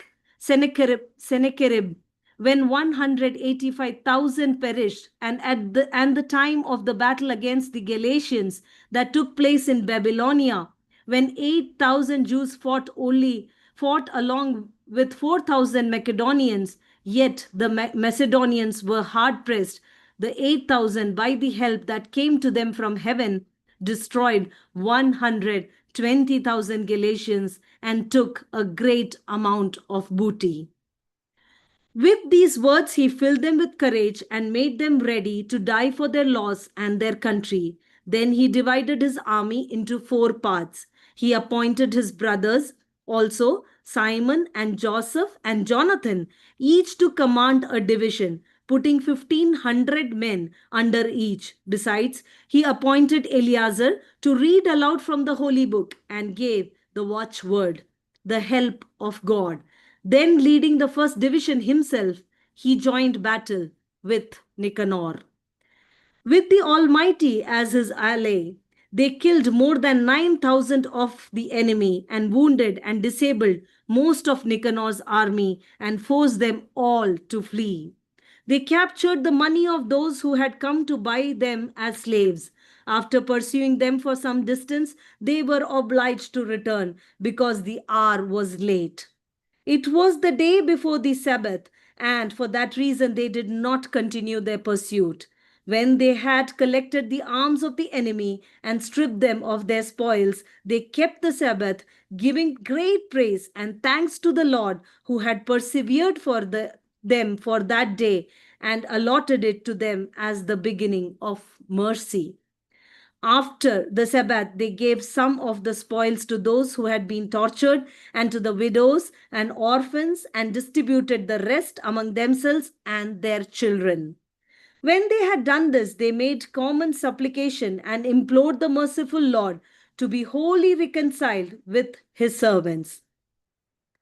In encounters with the forces of Timothy and Bacchidus, they killed more than 20,000 of them and got possession of some exceedingly high strongholds, and they divided a large amount of plunder, giving to those who had been tortured and to the orphans and widows, and also to the aged shares equal to their own.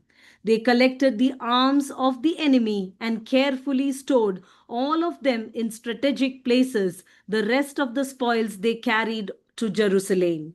They killed the commander of Timothy's forces, a most wicked man, and one who had greatly troubled the Jews.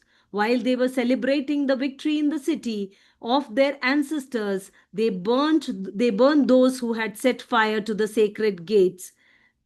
Calistinians and some others who had fled into one little house, so they received the proper reward of their impiety. The thrice accursed Nicanor, who had brought the 1,000 merchants to buy Jews, having been humbled with the help of the Lord by opponents, whom he regarded as of the least account, took off his splendid uniform and made his way alone like a runaway slave across the country until he reached Antioch, having succeeded chiefly in the destruction of his own army. So he who had undertaken to secure tribute for the Romans by the capture of the people of Jerusalem proclaimed that the Jews had a defender and that therefore the Jews were invulnerable because they followed the laws ordained by him. 2 Maccabees chapter 9. About that time, as it happened, Antiochus had retreated in disorder from the region of Persia. He had entered the city called Persepolis and attempted to rob the temples and control the city. Therefore, the people rushed to the rescue with arms, and Antiochus and his army were defeated, with the result that Antiochus was put to flight by the inhabitants and beat a shameful retreat. While he was in Ecbatana, news came to him of what had happened to Nicanor and the forces of Timothy. Transported with rage, he conceived the idea of turning upon the Jews the injury done by those who had put him to flight. So he ordered his charioteer to drive without stopping until he completed the journey. But the judgment of the heaven rode with him. For in his arrogance he said, "When I get there, I will make Jerusalem a cemetery of Jews." But the all seeing Lord, the God of Israel, struck him with an incurable and invisible blow. As soon as he stopped speaking, he was seized with a pain in his bowels for which there was no relief, and with sharp internal tortures, and that very justly, for he had tortured the bowels of others with many and strange inflictions. Yet he did not in any way stop his insolence, but was even more filled with arrogance, breathing fire in his rage against the Jews and giving orders to drive even faster. And so it came about that he fell out of his chariot as it was rushing along, and the fall was so hard as to torture every limb of his body. Thus, he who only had a little while before had thought in a superhuman arrogance that he could command the waves of the sea and had imagined that he could weigh the high mountains in a balance, was brought down to earth and carried in a litter, making the power of God manifest to all. And so the ungodly man's body swarmed with worms, and while he was still living in anguish and pain, his flesh rotted away, and because of the stench, the whole army felt revulsion at his decay. Because of his intolerable stench, no one was able to carry the man who a little while before had thought he could touch the stars of heaven. Then it was that, broken in spirit, he began to lose much of his arrogance and to come to his senses under the scourge of God, for he was tortured with pain every moment. And when he could not endure his own stench, he uttered these words: "It is right to be subject to God. Mortals should not think that they are equal to God." Then the abominable fellow made a vow to the Lord, who would no longer have mercy on him, stating that the holy city, which he was hurrying to level to the ground and to make a cemetery, he was now declaring to be free, and the Jews whom he had not considered worth burying, but had planned to throw out with their children for the wild animals and the birds to eat, he would make all of them equal to citizens of Athens. And the holy sanctuary, which he had formerly plundered, he would adorn with the finest offerings, and all the holy vessels he would give back many times over, and the expenses incurred for the sacrifices he would provide from his own revenues. And in addition to all this, he also would become a Jew and would visit every inhabited place to proclaim the power of God. But when his sufferings did not in any way abate, for the judgment of the God had justly come upon him, he gave up all hope for himself and wrote to the Jews the following letter in the form of a supplication. This was its content. To his worthy Jewish citizens, Antiochus their king and general sends hearty greetings and good wishes for their health and prosperity. If you and your children are well and your affairs are as you wish, I am glad. As my hope is in heaven, I remember with affection your esteem and goodwill. On my way back to the region of Persia, I suffered an annoying illness, and I have deemed it necessary to take thought of the general security of all. I do not despair of my condition, for I have good hope of recovering from my illness. But I observed that my father, on the occasions when he made expeditions into the upper country, appointed his successor, so that if anything unexpected happened or any unwelcome news came, the people throughout the realm would not be troubled, for they would know to whom the government was left.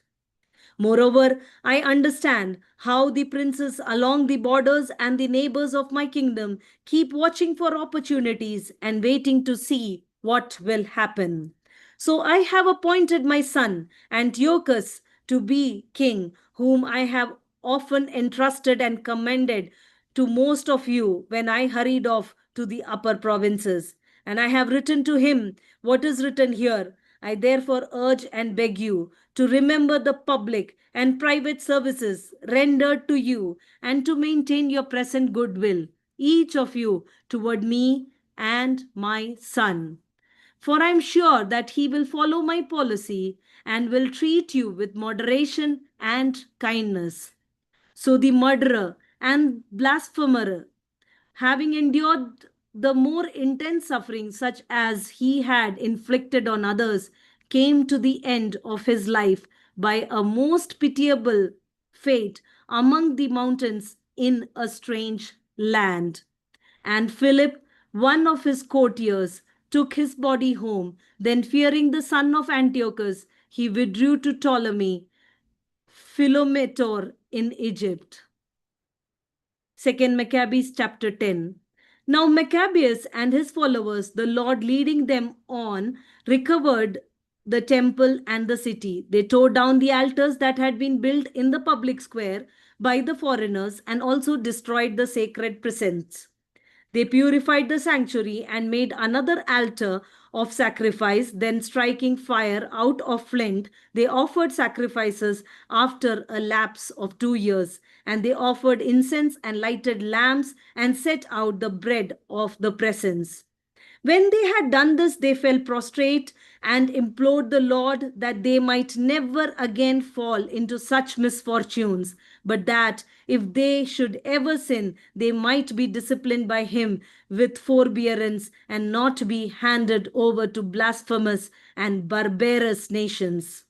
It happened that on the same day on which the sanctuary had been profaned by the foreigners, the purification of the sanctuary took place, that is, on the 25th day of the same month, which is Chislev.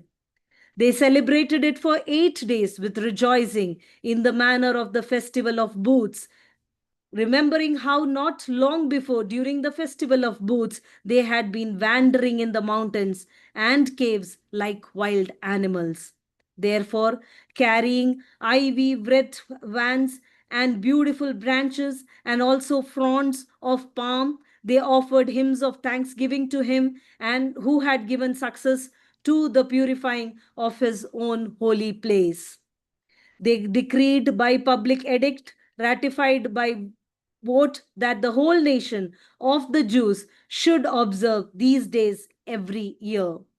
Such then was the end of Antiochus, who was called Epiphanes. Now we will tell what took place under Antiochus Eupator, who was the son of that ungodly man, and will give a brief summary of the principal calamities of the wars. This man, when he succeeded to the kingdom, appointed one Lysias to have charge of the government and to be chief governor of Coelesyria and Phoenicia. Ptolemy, who was called Macaron, took the lead in showing justice to the Jews because of the wrong that had been done to them and attempted to maintain peaceful relations with them. As a result, he was accused before Eupator by the king's friends. He heard himself called a traitor at every turn because he had abandoned Cyprus, which Philometor had entrusted to him, and had gone over to Antiochus Epiphanes. Unable to command the respect due his office, he took poison and ended his life. When Gorgias became governor of the region, he maintained a force of mercenaries and at every turn kept attacking the Jews. Besides this, the Idumeans, who had control of important strongholds, were harassing the Jews. They received those who had banished from Jerusalem and endeavored to keep up the war. But Maccabeus and his forces, after making solemn supplication and imploring God to fight on their side, rushed to the strongholds of the Idumeans. Attacking them vigorously, they gained possession of the places and beat off all who fought upon the wall and slaughtered those whom they encountered, killing no fewer than 20,000. When at least 9,000 took refuge in two very strong towers, well equipped to withstand a siege, Maccabeus left Simon and Joseph and also Zacchaeus and his troops a force sufficient to besiege them, and he himself set off for places where he was more urgently needed. But those with Simon, who were money hungry, were bribed by some of those who were in the towers, and on receiving 70,000 drachmas, let some of them slip away. When the word of what had happened came to Maccabeus, he gathered the leaders of the people and accused these men of having sold their kindred for money by setting their enemies free to fight against them. Then he killed these men who had turned traitor and immediately captured the two towers. Having success at arms in everything he undertook, he destroyed more than 20,000 in the two strongholds. Now, Timothy, who had been defeated by the Jews before, gathered a tremendous force of mercenaries and collected the cavalry from Asia in no small number. He came on, intending to take Judah by storm. As he drew near, Maccabeus and his men sprinkled dust on their heads and girded their loins with sackcloth in supplication to God. Falling upon the steps before the altar, they implored him to be gracious to them and to be an enemy to their enemies and an adversary to their adversaries, as the law declares. And rising from their prayer, they took up their arms and advanced a considerable distance from the city. And when they came near the enemy, they halted. Just as dawn was breaking, the two armies joined battle, the one having as pledge of success and victory not only their valor but also their reliance on the Lord, while the other made rage their leader in the fight. When the battle became fierce, there appeared to the enemy from heaven 5 resplendent men on horses with golden bridles, and they were leading the Jews. 2 of them took Maccabeus between them, and shielding them with their own armor and weapons, they kept him from being wounded. They showered arrows and thunderbolts on the enemy, so that, confused and blinded, they were thrown into disorder and cut to pieces. 20,500 were slaughtered, and besides 600 cavalry. Timothy himself fled to a stronghold called Gazara, especially well garrisoned, where Charius was commander. Then Maccabeus and his men were glad, and they besieged the fort for 4 days. Slow-mo.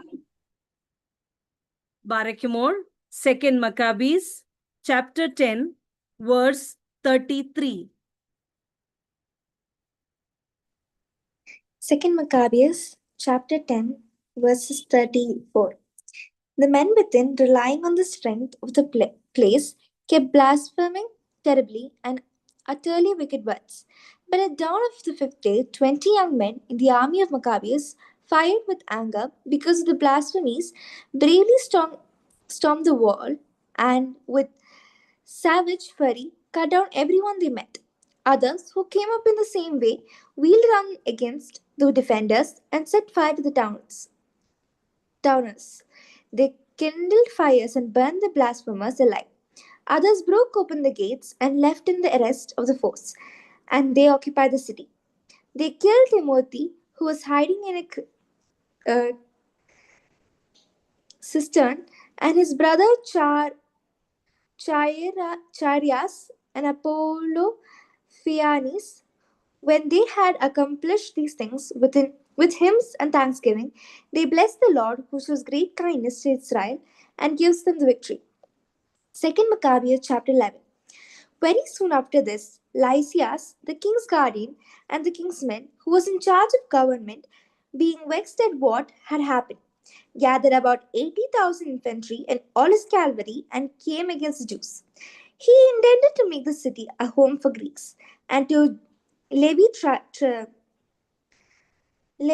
tribute on the temple as he did in the sacred places of the other nations, and to put up the high priesthood for sale every year. He took no account whatever of the power of God, but was elated with his 10,000 of infantry and his thousands of cavalry and his 80 elephants. Invading Judea, he approached Bethzur, who was a fortified place about 5 stadia from Jerusalem, and pressed it hard. When Maccabeus and his men got word with Lysias was besieging the strong households, they and all the people, with lamentations and tears, prayed the Lord to send a good angel to save Israel. Maccabeus himself was the first to take up arms, and he urged the others to risk their lives with him to aid their kindred. Then they eagerly rushed off together, and there, while they were still near Jerusalem, a horseman appeared at their head, clothed in white and brand-shining weapons of gold. And together they all praised the merciful God and were strengthened in heart, ready to assail not only humans but the wildest animals or walls of fire. They advanced in battle order, having their heavenly ally, for the Lord had mercy on them. They hurled themselves like lions against the army and laid low even 11,000 of them and 1,600 cavalry, and forced all the rest to flee. Most of them got away stripped and wounded, and Lysias himself escaped by disgraceful fight. As he was not without intelligence, he pondered over the defeat that had befallen him, and realized the Hebrews were invincible because the mighty God fought on their side. So he sent them and persuaded them to settle everything on just terms, promising that he would persuade the king, constraining him to be their friend. Maccabeus, having regard for the common good, agreed to all that Lysias urged. For the king granted every request in behalf of the Jews, which Maccabeus delivered to Lysias in writing. The letter written to the Jews by Lysias was to this effect. Lysias to the people of the Jews, greetings. John and Absalom, who were sent by you, have delivered you signed communication and have asked about the matters indicated in it. I have informed the king of everything that needed to be brought there before him, and he has agreed to what was possible. If you will maintain your goodwill towards the government, I will endeavor in future to help promote your welfare. And concerning such matters and their details, I have ordered these men and my representatives to confer with you. Farewell. The 1048th year, Dioscorinthius 24th. The king's letter ran thus: King Antiochus to his brother Lysias, greetings. Now that our fathers had done on the gods, would desire that the subjects of the kingdom be undisturbed in caring for their own affairs. We have heard that the Jews do not consult to our fathers' change to Greek customs, but prefer their own way of living and ask that their own customs be allowed them. Accordingly, since we choose that this nation also should be free from disturbance, our decision is that the temple be restored to them, and they shall live according to the customs of their ancestors. You will do well, therefore, to send word to them and give them pledges of friendship, so that they may know our policy and be good of cheer and go on happily in the conduct of their own affairs. To the nation, the king's letter was as follows: King Antiochus to the Senate of the Jews and other Jews. Greetings. If you are well, if it is as we desire, we are also in good health. Menelaus has informed us that you wish to return home and look after your own affairs. Therefore, those who go home by the 13th of Xanthicus will have a pledge of friendship and full permission for the Jews to enjoy their own food and laws, just as formerly, and none of them shall be molested in any way for what may have been done in ignorance. And I have also sent Menelaus to encourage you. Farewell. The 148th year, Xanthicus 15th. The Romans also sent them a letter which read thus: Quintus Memmius and Titus Manius envoys the Romans, the people of the Jews, greetings. With regard to what Lysis, as the kinsman of the king, has granted you, we also give consent. But as to the matters that he decided are to be referred to the king, as soon as you have considered them, send someone promptly so that we may make proposals appropriate for you. For we are on our way to Antioch. Therefore, make haste and send messengers so that we may have your judgment. Farewell. This 148th year, Xanthius 15th. 2nd Maccabees chapter 12. When this agreement had been reached, Lysias returned to the king, and the Jews went about their farming. But some of the governors in various places, Timothy and Apollonius, son of Gennaeus, as well as Hieronymus, and Demophon, and in addition to these, Nicanor, the governor of Cyprus, would not let them live quietly and in peace. And the people of Joppa did so ungodly a deed they invited the Jews who lived among them to embark with their wives and children on boats that they had provided, as though they were no ill will to the Jews.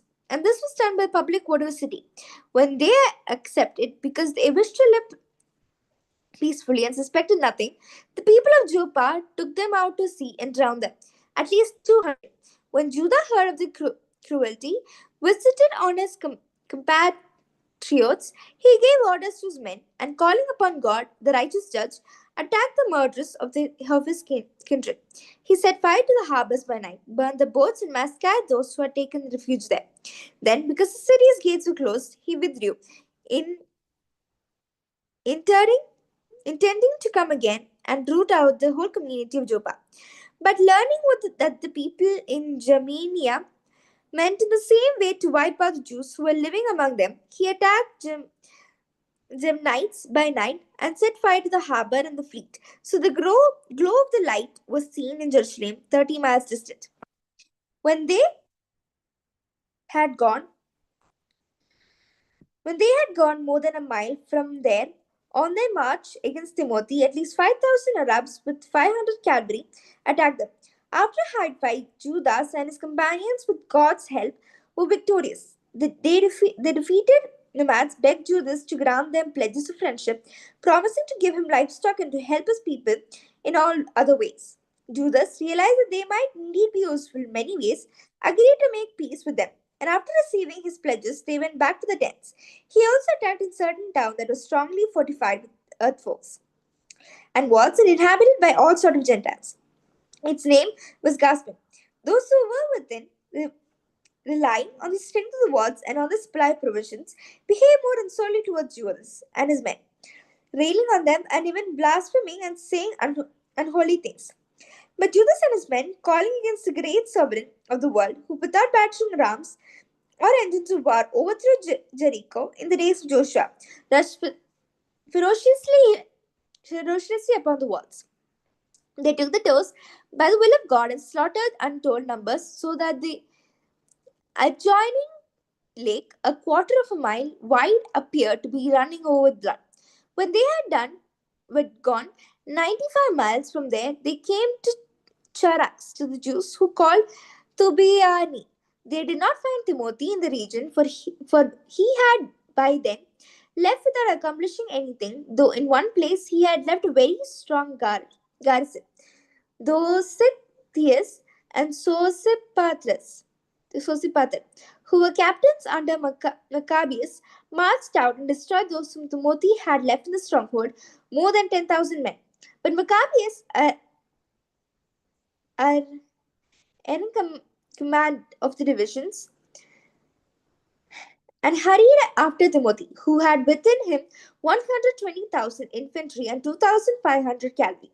When Timothy learned of the approach of Judah, he sent off the women and children and also the baggage to the place called Charni, for the place was hard to besiege and difficult to access because of the narrowness of all approaches.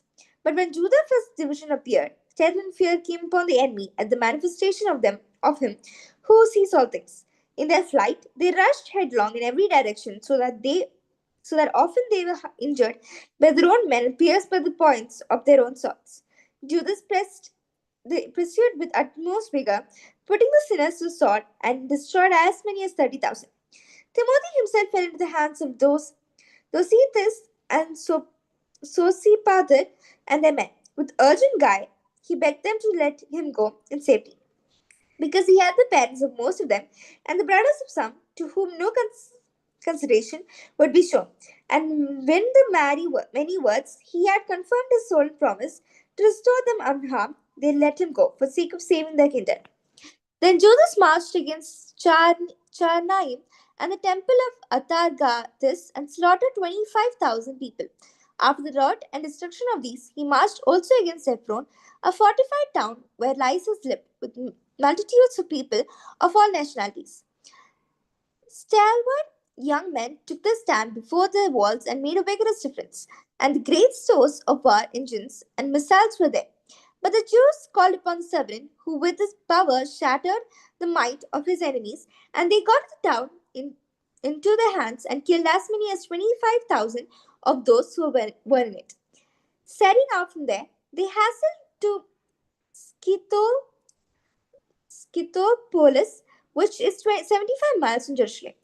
But when the Jews who lived there bore witness to the goodwill that the people of the Scythopolis had shown them, and their kind treatment of them in times of misfortune, they thanked them and exhorted them to be well, and proposed to their race and future also.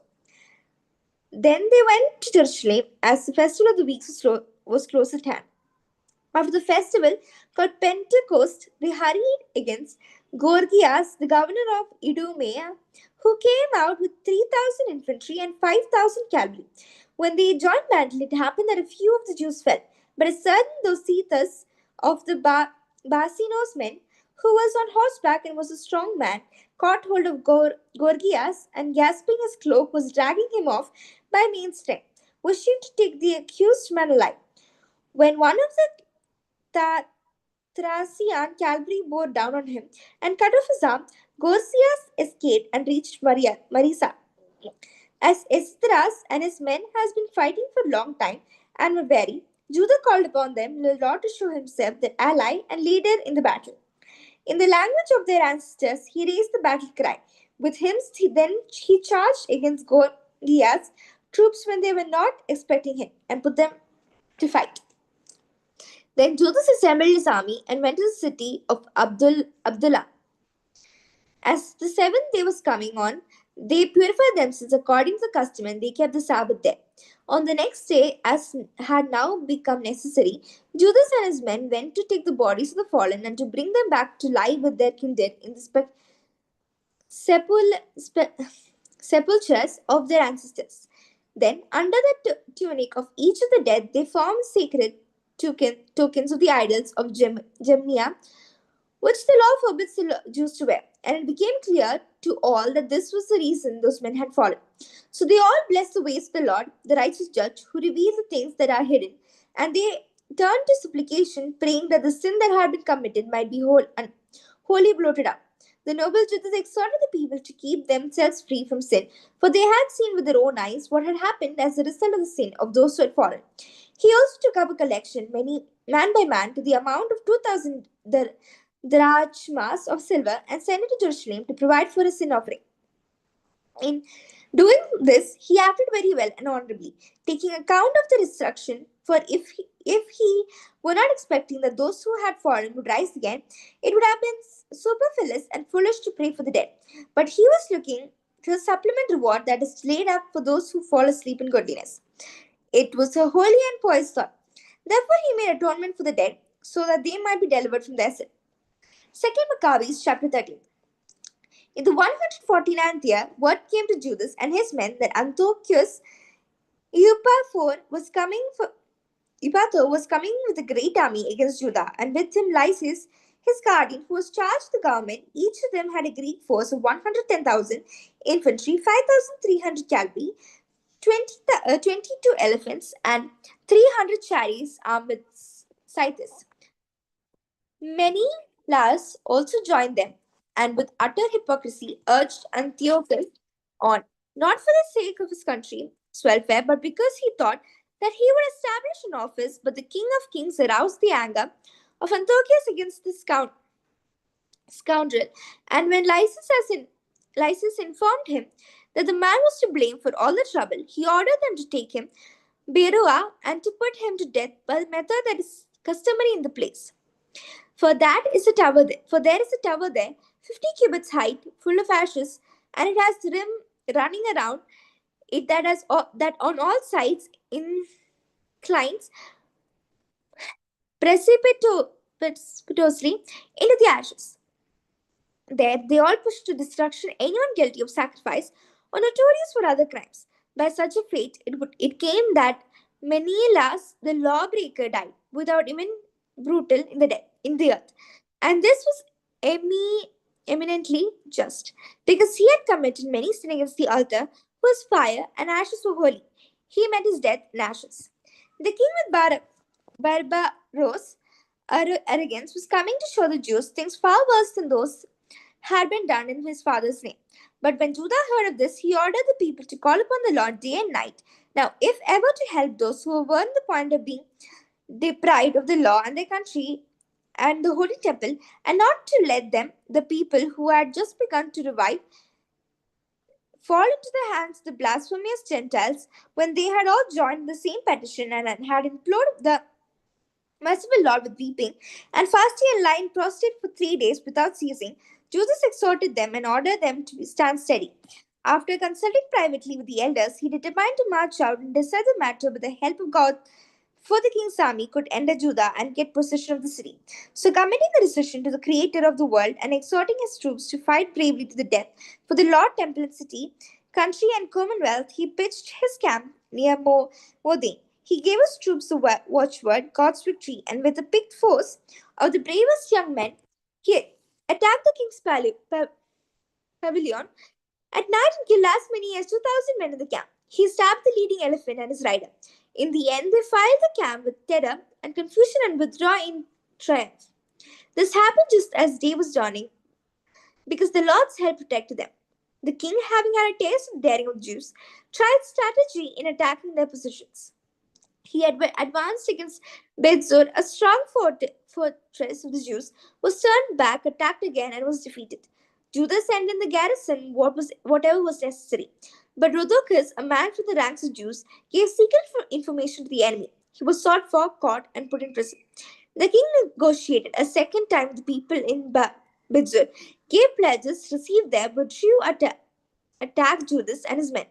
Was defeated, he got word that Philip, who had been left in charge of the government, had revolted in Antioch. He was dismayed, called in the Jews, yielded, and swore to observe all their rites and settled with them and offered sacrifice, honored the sanctuary, and showed generosity to the holy place.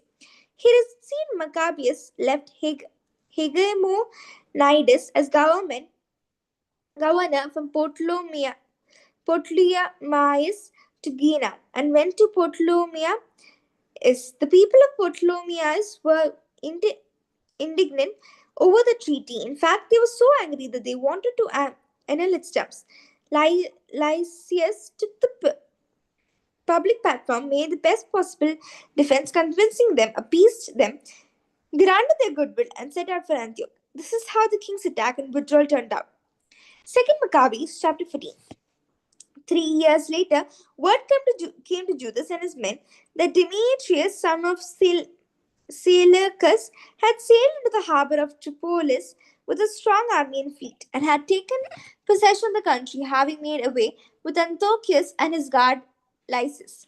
Now a certain Alcimus, who had formerly been high priest but had wilfully defiled himself in times of separation, realized that there was no way for him to be safe or to have access gained to the holy altar, and went to King Demetrius in about the 151st year, presenting to him a crown of gold and palm.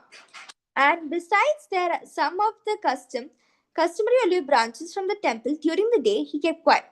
But he found an opportunity that furthered his mad purpose when he was invited by Demetrius to a meeting of the council and was asked about the attitude and intention of the Jews. He answered, "Those are the Jews who are called Hasidians, whose leader and Judas Maccabees are keeping up the war and stirring up sedition, will not let the kingdom attain tranquility. Therefore, I have laid aside my ancestral glory, I mean the high priesthood, and have now come here. First, because I am genuinely concerned for the interests of the king, and second, because I have regard also for my companions. For though the folly of those who I have mentioned, a whole nation is now in no small misfortune. Since you are acquainted, O king, with the details of this matter, may it please you to take the thought for our country and our heart-possessed nation with the gracious kindness that you show to all. For as long as Judah lives, it is impossible for the government to find peace." When he had said this, the rest of the king's friends, who were hostile to Judah, quickly inflamed to Demetrius, still more. He immediately chose Nicanor, who had been in command of the elephants, appointed him governor of Judea, and sent him off with orders to kill Judah and scatter his troops, and to install Alcimus as high priest of the great temple.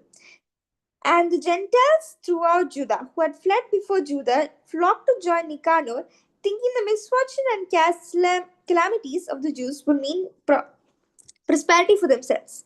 When the Jews heard of Nicanor's coming and the gathering of Gentiles, they sprinkled dust on their heads and prayed to him, who established his own people forever and always uphold his own heritage by manifesting himself.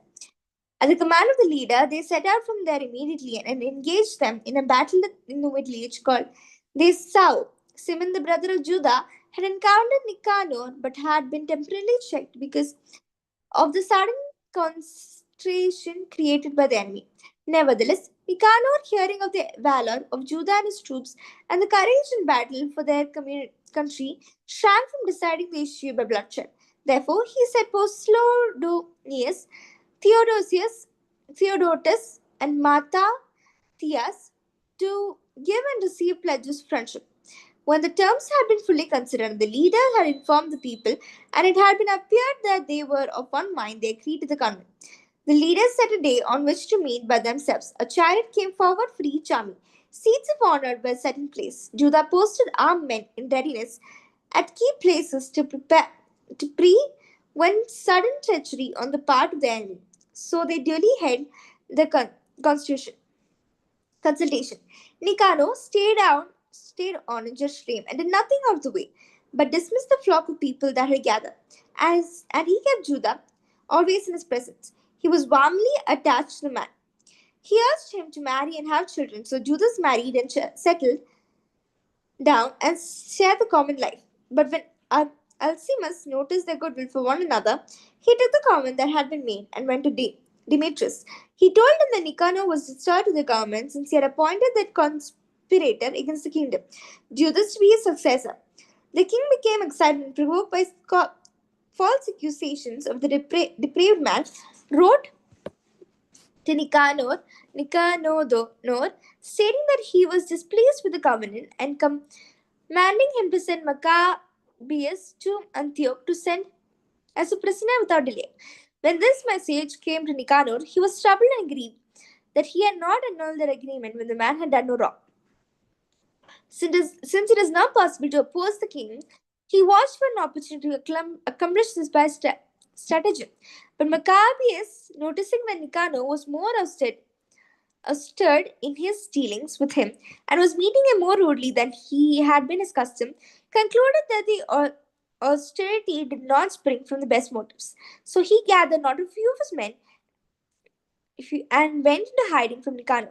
When the latter became aware that he had been cleverly outwitted by the man, he went to the great and holy temple where the priests were offering the customary sacrifices and commanded them to hand the man over when they declared an oath that they did not know where the man was whom he wanted.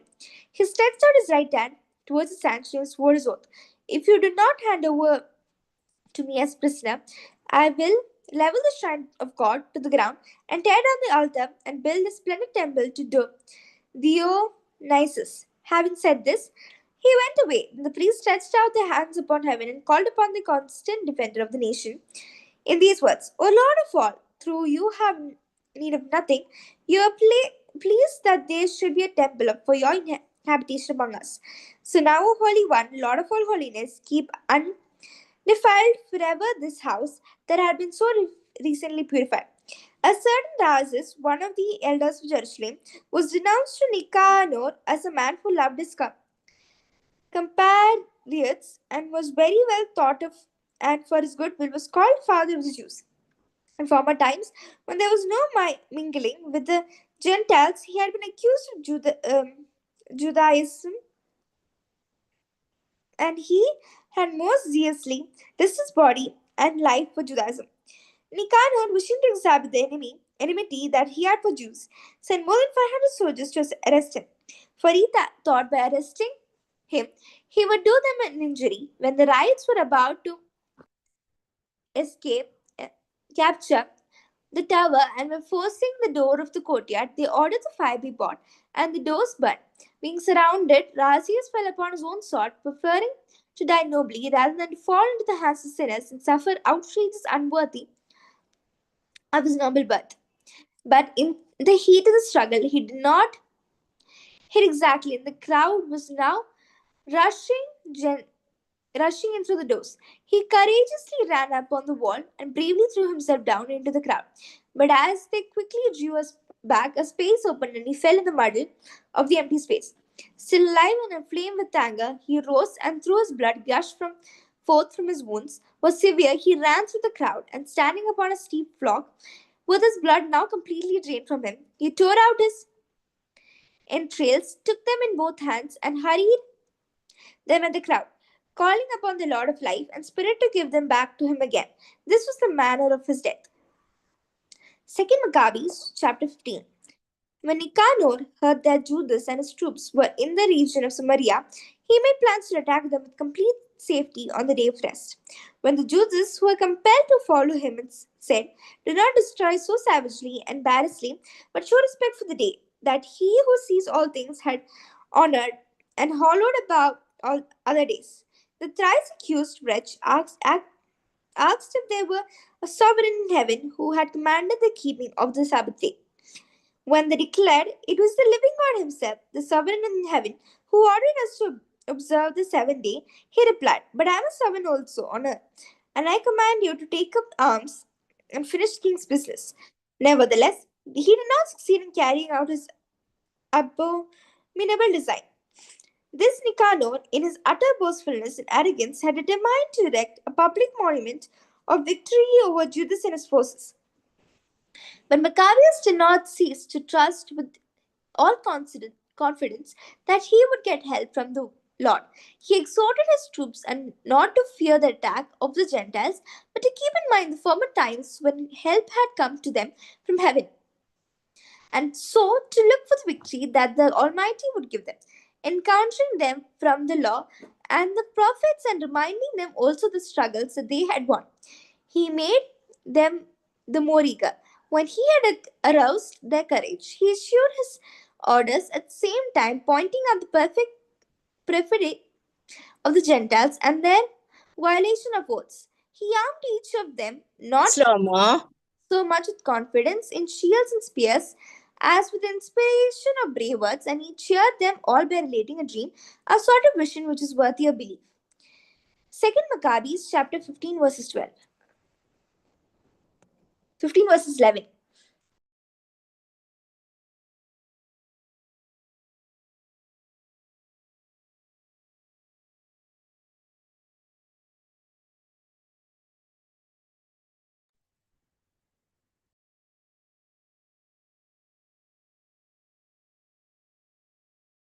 Slo-mo അടുത്തയാള് വായിക്കാവോ? He armed each of them not as much with confidence in shields and spears as with the inspiration of brave swords. And he cheered them all by relating a dream, a sort of vision, which was worthy of belief. 2 Maccabees chapter 15 verses 12. What he saw was this: Onias, who had been a high priest, a noble and a good man, a modest, bearing the gentle manner, one who spoke fittingly in all that belongs to excellence, was praying with outstretched hands for the whole body of the Jews. Then, in the same fashion, another appeared, distinguished by his grey hair and dignity, and a marvelous majesty and authority. And Onias spoke, saying, "This is a man who loves the family of Israel and prays much for the people and the holy city." Jeremiah, the prophet of God. Jeremiah stretched out his right hand and gave to Judas a golden sword, and as he gave it he addressed him thus: "Take this holy sword, a gift from God, with which you will strike down your adversaries." Encouraged by the word of the Judas, so noble and so effective in arousing valor and awaking courage in the souls of the young, they determined not to carry on a campaign, but to attack bravely and to decide the matter by fighting hand to hand with all courage, because the city and the sanctuary and the temple were in danger. Their concern for wives and children, and also for brothers and sisters and relatives, lay upon them heavily. Their greatest and first fear was for the consecrated sanctuaries, and those who had to remain in the city were in not little distress, being anxious over the encounter in the open country. When all were looking forward to the coming issue, and the enemy was already close to hand with the fence, with their army drawn up for battle, the elephants strategically stationed, and the cavalry deployed on the flanks, Maccabees used observing the masses that were in front of him, and the varied supply of arms and the savagery of the elephants, stretched out his hands toward heaven and called upon the Lord, who works wonders, for he knew that it is not by arms, but as the Lord decides, that he gains the victory for those who deserve it. He called upon him in these words: "O Lord, you sent your angel in the time of King Hezekiah of Judah, and he killed fully 185,000 in the camp of Sennacherib. So now, O sovereign of the heavens, send a good angel to spread terror and trembling before us. By the might of your arm, may these blasphemers who came against your holy people be struck down." With these words, he ended his prayer. Nicanor and his troops advanced with trumpets and battle,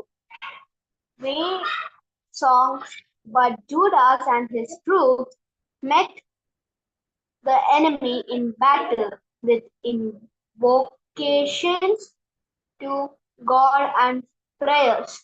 So, fighting with their hands and praying to God in their hearts, they laid low at least 35,000 and were greatly gladdened by God's manifestation.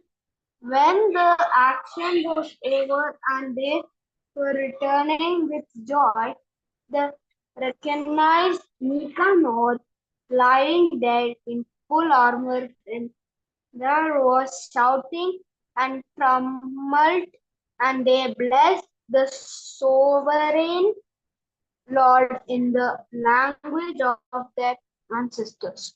Then the man who was ever in body and and soul the defender of his whole people, the man who maintained his youthful goodwill toward his compatriots, ordered them to cut off Nicanor's head and arm and carry them to Jerusalem. When he arrived there, gathered and stationed the priests and had called his compatriots to gather and station the priest before the alert altar. He sent for those who were in the citadel. He showed them the village, the while Nicanor's head and that profane man's arm which had been boastfully stretched out against the holy house of the Almighty. He cut out the tongue of the ungodly Nicanors and said that he would feed it piecemeal to the birds and would hang up these rewards of his fully opposite the sanctuary, and they all looking to heaven blessed the Lord who had manifested himself, saying, Blessed is he who has kept his own place undefiled, undefiled. Judas hung Nicanor's head from the citadel, a clear and conspicuous sign to every one of the help of the Lord, and they all decreed by public vote never to let this day go unobserved, but to celebrate the 13th day of the 12th month, which is called a Adar in Aramic language, the day before Mordecai's day. This is then is how matters turned out with Nicanor's, and from that time the city has been in the possession of the Hebrews. So I will here end my story. If it is well told and to the point, that is what I myself desired. If it is poorly done and mediocre, that was the best I could do. For just as it is harmful to drink wine alone, or again to drink water alone, while wine mixed with water is sweet and delicious and enhances one's enjoyment. So also the style of the story delights the ears of those who read the work, and there will be the end. Wisdom and poetry. The books of poetry includes the poems and songs of Solomon,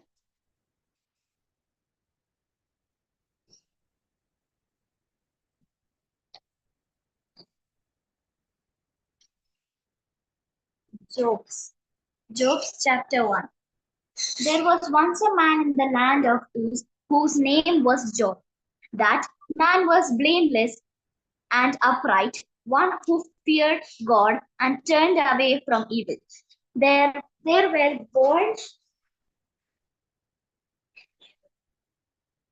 born to him 7 sons and 3 daughters. He had 7,000 sheep, 3,000 camels, 500 youths, and oxen, 500 donkeys, and very many servants. So that this man was the greatest of all the people of the East. His sons used to go and hold feasts in one another's house in turn, and they would send and invite their 3 sisters to eat and drink with them. And when the feast days had run their course, Job would send a sanctify them. And he would rise early in the morning and offer burnt offerings according to the number of them all. For Job said, "It may be that my children have sinned and cursed God in their hearts." This is what Job always did. Job chapter 1 verse 6. One day the heavenly beings came to present themselves before the Lord, and Satan also come among them. The Lord said to Satan, "Where have you come from?" Satan answered the Lord, "From going to and fro on the earth, and from walking up and down on it." The Lord said to Satan, "Have you considered my servant Job? There is no one like him on earth, a blameless and upright man who fears God and turns away from evil." Then the Lord, Satan answered the Lord, "Does Job fear God for nothing? Have you not put a fence around him and his house and all that he has on every side? You have blessed the work of his hands, and his possession have increased in the land. But stretch out your hands now and touch all that he has, and he will curse you to your face." The Lord said to Satan, "Very well, all that he has in your power, only do not stretch out your hand against him." So Satan went out from the presence of the Lord. Job's chapter 1, verses 13. One day, when his sons and daughters were eating and drinking wine in the eldest brother's house, a messenger came to Job and said, "The oxen were plowing and the donkeys were feeding beside them, and the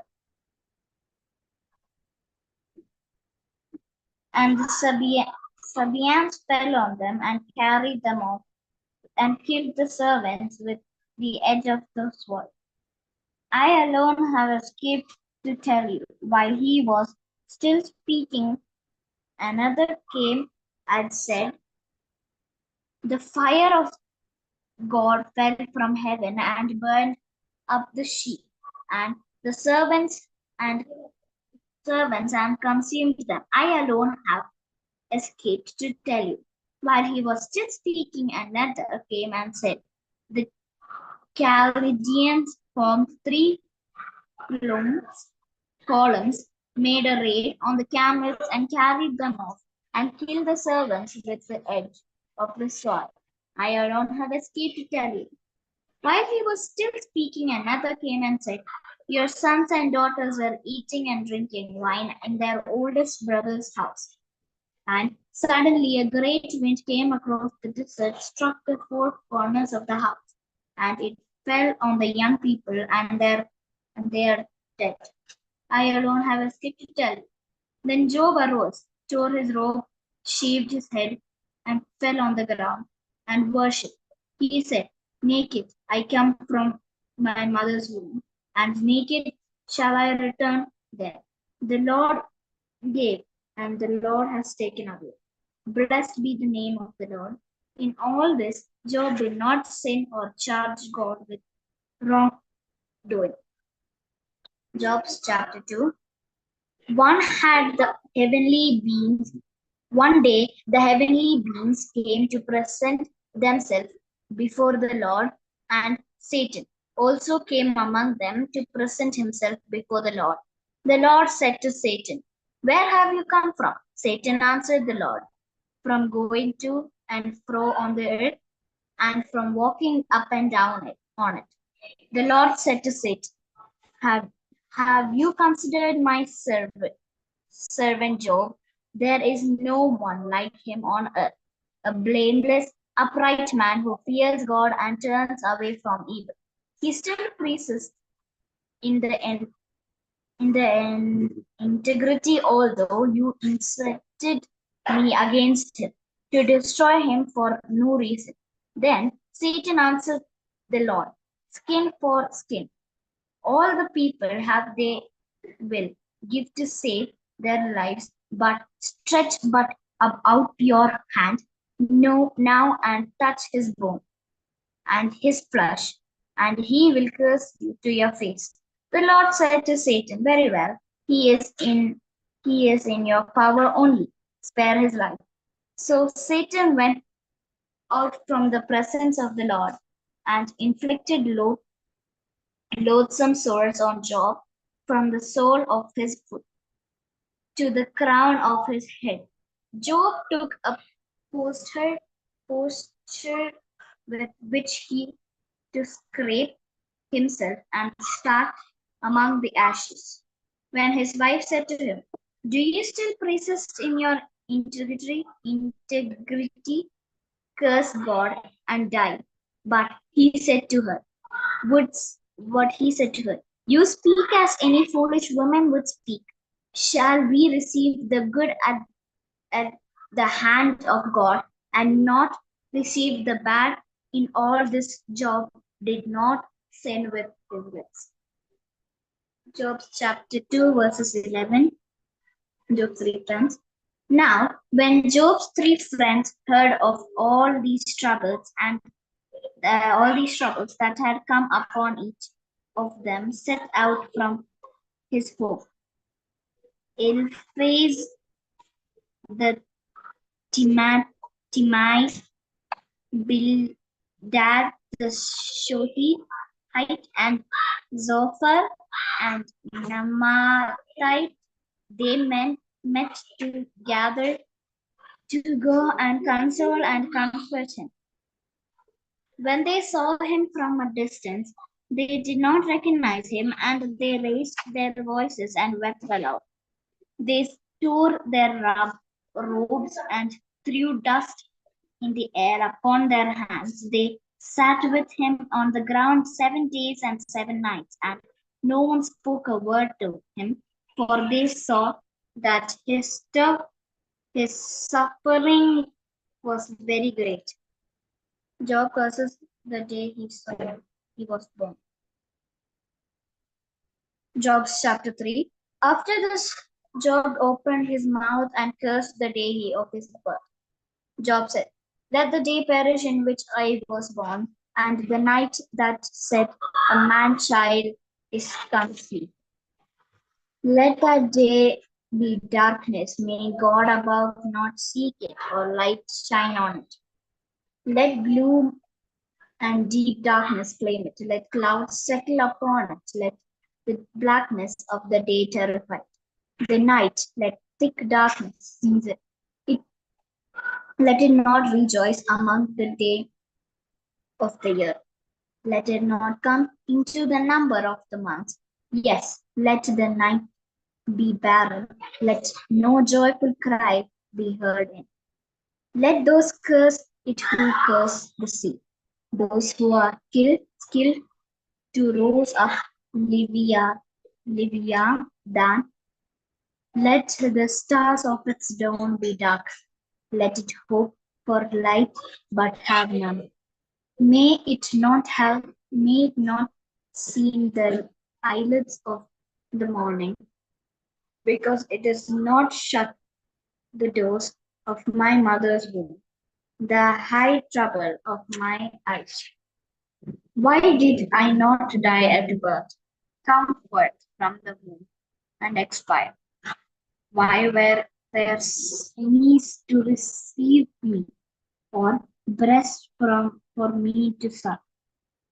Now I could be lying down and quit. I would be asleep, then I would be at rest, with kings and counselors of the earth, who rebuild ruins for themselves, or the princes who have gold. Job's chapter 3 verses 16, who fill their houses with silver. Or why was I not buried like a stillborn child, like an infant, and never sees the light? There, there the wicked cease from troubling, and there the weary at rest. There the poisoners at prisoners are at ease together. They do not hear the voice of the taskmaster. The small and the great are there, and the slaves are free from their masters. Why is light given to one in misery, and life to the bitter in soul, who long for death, but does not come, and dig for it more than for hidden treasures, who rejoice exceedingly and are glad when they find the grave? Why is light given to one who cannot see the way, whom God has fenced in? For my singing, sighing comes like my bread, and my groanings are poured out like water. Truly, the thing that I fear comes upon me, and what I dread befalls me. I am not at ease, nor I am at quiet. I have no rest, but troubles come. Job's chapter 4 verses 2. If one ventures a word with you will be offended, but who can keep from speaking? See, you have instructed many. You have strengthened the weak hands. Your words have supported those who are stumbling, and you have made firm the feeble knees. But now it has come to you, and you are impatient. It touches you, and you are dismayed. Is not your fear of God, your confidence, and the integrity in-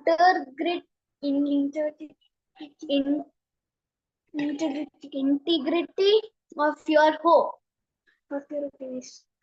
Think now, think now who that was innocent ever perished, or where were the upright cut off, as I have seen those who plow iniquity and sow trouble reap the same.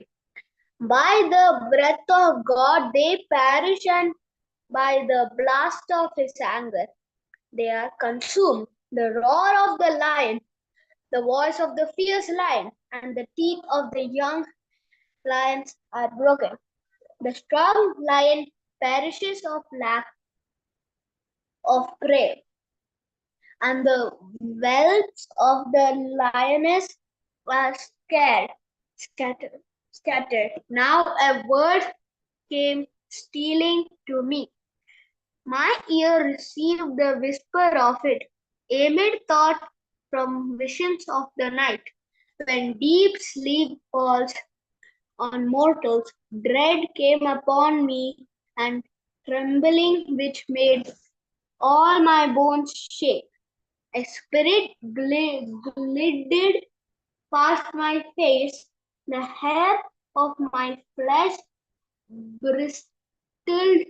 It stood still, but I could not discern its appearance. A form was before my eyes. There was silence, then I heard a voice. Can mortals be righteous before God? Can human beings be pure before their Maker? Even if his servants he puts no trust, and his angels he charges with error. How much more those who live in houses of clay, whose foundation is in the dust, who are crushed like a moth. Between morning and evening, they are destroyed. They perish forever without any regarding it. Their tent cord is plugged up within them, and they die devoid of wisdom. Job is corrected by God. Call Job chapter 5. Call now. Is there anyone who will answer you? To which of the holy ones will you turn? Surely vexation kills the fool, and jealousy slays the simple. I have seen fools taking root, but suddenly I curse their dwelling. Their children are far from safety. They are crushed in the gate, and there is no one to deliver them.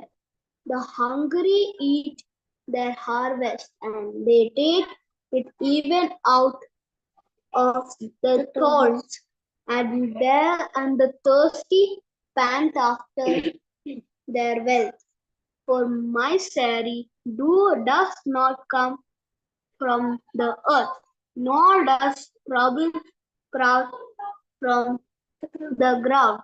But human beings are born to trouble, just as sparks fly upward. As for me, I would seek God, and to God I would commit my cause. How does great things and unsearchable, marvelous things without number, he gives rain on the earth and sends water on the fields. He sets on high those who are lowly, and those who mourn are lifted to safety. He frustrates the devices of the crafty so that their hands achieve no success. He takes the wise in their own craftiness, and the sections of the village are brought to a quick end. They they meet with darkness in the daytime and grow back nobody as in the night, but he saves the needy from the sword of their mouth, from the hand of the mighty, so the poor have hope, and injustice shuts its mouth. How happy is the one whom God reproves, therefore, do not despise the discipline of the Almighty, for he wounds, but he blinds up, he strikes, but his hands heal. He will deliver you from 6 troubles. In 7 no harm shall touch you. In famine he will redeem you from death, and in war from the power of the sword you shall be then Slow-mo. Barkmore, Job chapter 5, verse 21. You shall be hidden from the scourge of the tongue, and shall not fear destruction when it comes. At destruction and famine you shall laugh, and shall not fear the wild animals of the earth. For you shall be in league with the stones of the field, and the wild animals shall be at peace with you. You shall know that your tent is safe, and you shall inspect your fold and miss nothing. You shall know that your descendants will be many, and your offspring like the grass of the earth. You shall come to your grave in ripe old age, as a shock of grain comes up to the threshing floor in its season. See, we have searched this out. Is it true? Hear and know it for yourself. Job chapter 6. Then Job answered, Oh, that my vexation were weighed, and all my calamity laid in the balances, for then it would be heavier than the sand of the sea. Therefore, my words have been rash, for, for the arrows of the Almighty are in me. My spirit brings their poison. The terrors of God are arrayed against me. Does the wild ass bray over its grass, or the ox low over its fodder? Can that which is tasteless be eaten without salt, or is there any flavor in the juice of mallows? My appetite refuses to touch them. They are like food that is loathsome to me. Oh, that I might have my request, and that God would grant my desire. That is, would please God to crush me, that He would let loose His hand and cut me off. This would be my consolation, and I would even exultation, unrelenting pain, and for I have not denied the words of the Holy One. What is my strength that I should wait, and what is my end that I should be patient? Is my strength the strength of stones, or is my flesh bronze? In truth, I have no help in me, and any resource is driven from me. Those who withhold kindness from a friend forsake the fear of the Almighty. My companions are treacherous like a torrent bed, like freshets that pass away, that are wrung dark with ice, turbid with melting snow. In time of the heat, they disappear. When it is hot, they vanish from their place. The caravans turn aside from their course. They go up into the waste and perish. The caravans of Temaluk, the travelers of Sheba hope.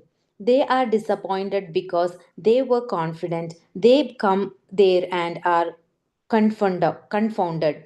Such you have now become to me. You see my calamity and are afraid.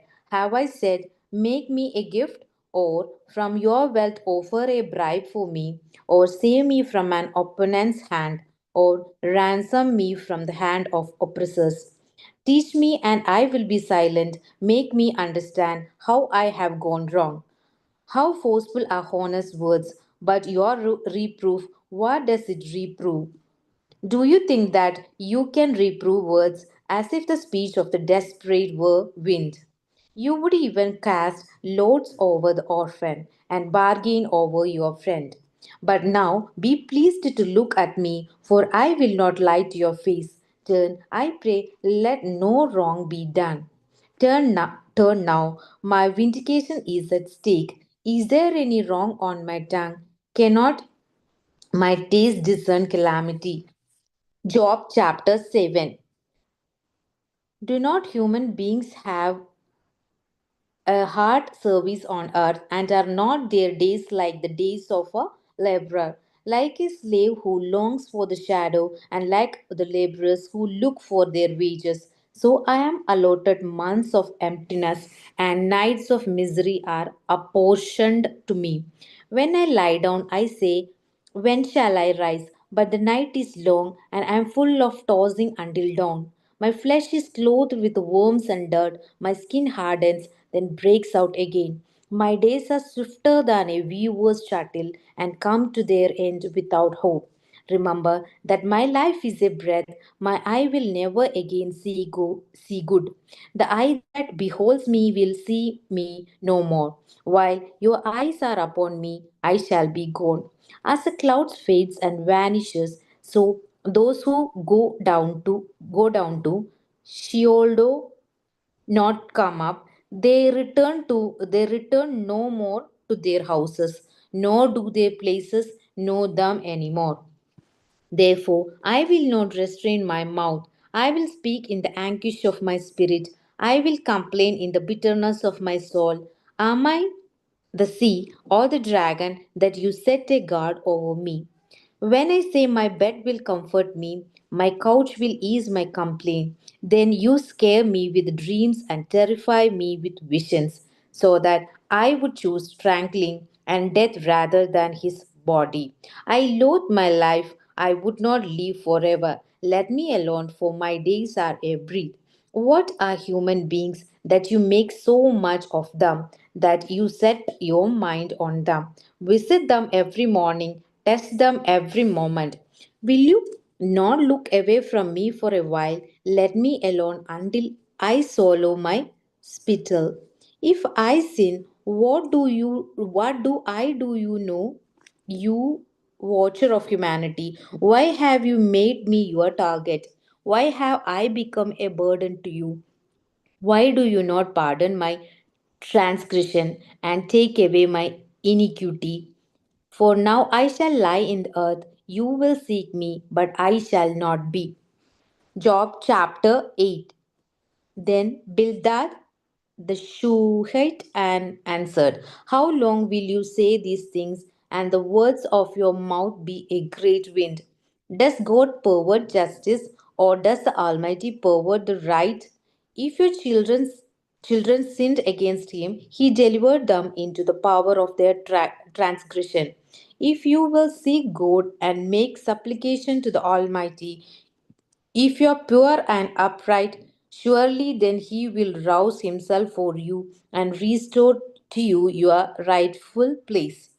Though your beginnings were small, your later days will be very great. For inquire now of bygone generations and consider that their ancestors have found. For we are but of yesterday and we know nothing. For our days on earth are but a shadow. Will they not teach you and tell you and utter words out of their understanding? Can papyrus grow where there is no marsh? Can reeds flourish where there is no water? While yet in flower and not cut down, they wither before any other plant. Such are the paths of all who forget God. The hope of godless shall perish. Their confidence is gossamer, a spider's house they trust. If one leans against its house, it will not stand. If one lays hold of it, it will not endure. The wicked thrive before the sun, and their shoots spread over the garden. Their roots twine around the stone heap. They live among the rocks. If they are destroyed from their place, then it will deny them, saying, I have never seen you. See, these are their happy ways, and out of the earth still others will spring. See, God will not reject a blameless person, nor take the hand of evildoers. He will yet fill your mouth with laughter and your lips with the shouts of joy. Those who hate you will be clothed with shame, and the tent of the wicked will be no more. Job chapter 9. Then Job answered, indeed, I know that this is so, but how can a mortal be just before God? If one wished to contend with him, one could not answer him once in 1,000. He is wise in heart and mighty in strength, who has resisted him and succeeded.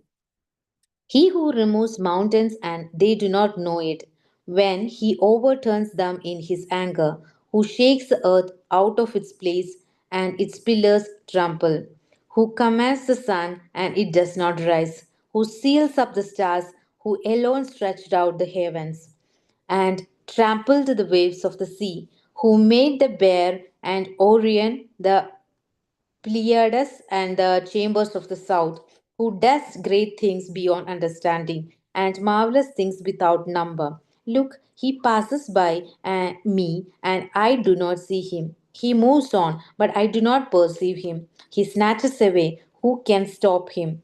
Who will say to him, what are you doing? God will not turn back his anger. The helpers of Rahab bowed beneath him. How then can I answer him? Choosing my words with him. Though I am innocent, I cannot answer him. I must appeal for mercy to my accuser.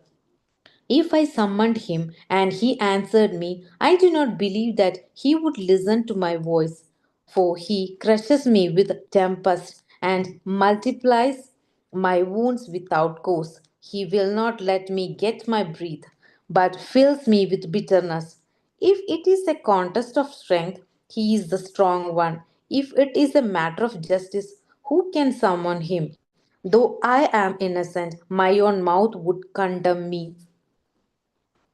Though I am blameless, he would prove me perverse. I am blameless, I do not know myself. I loathe my life.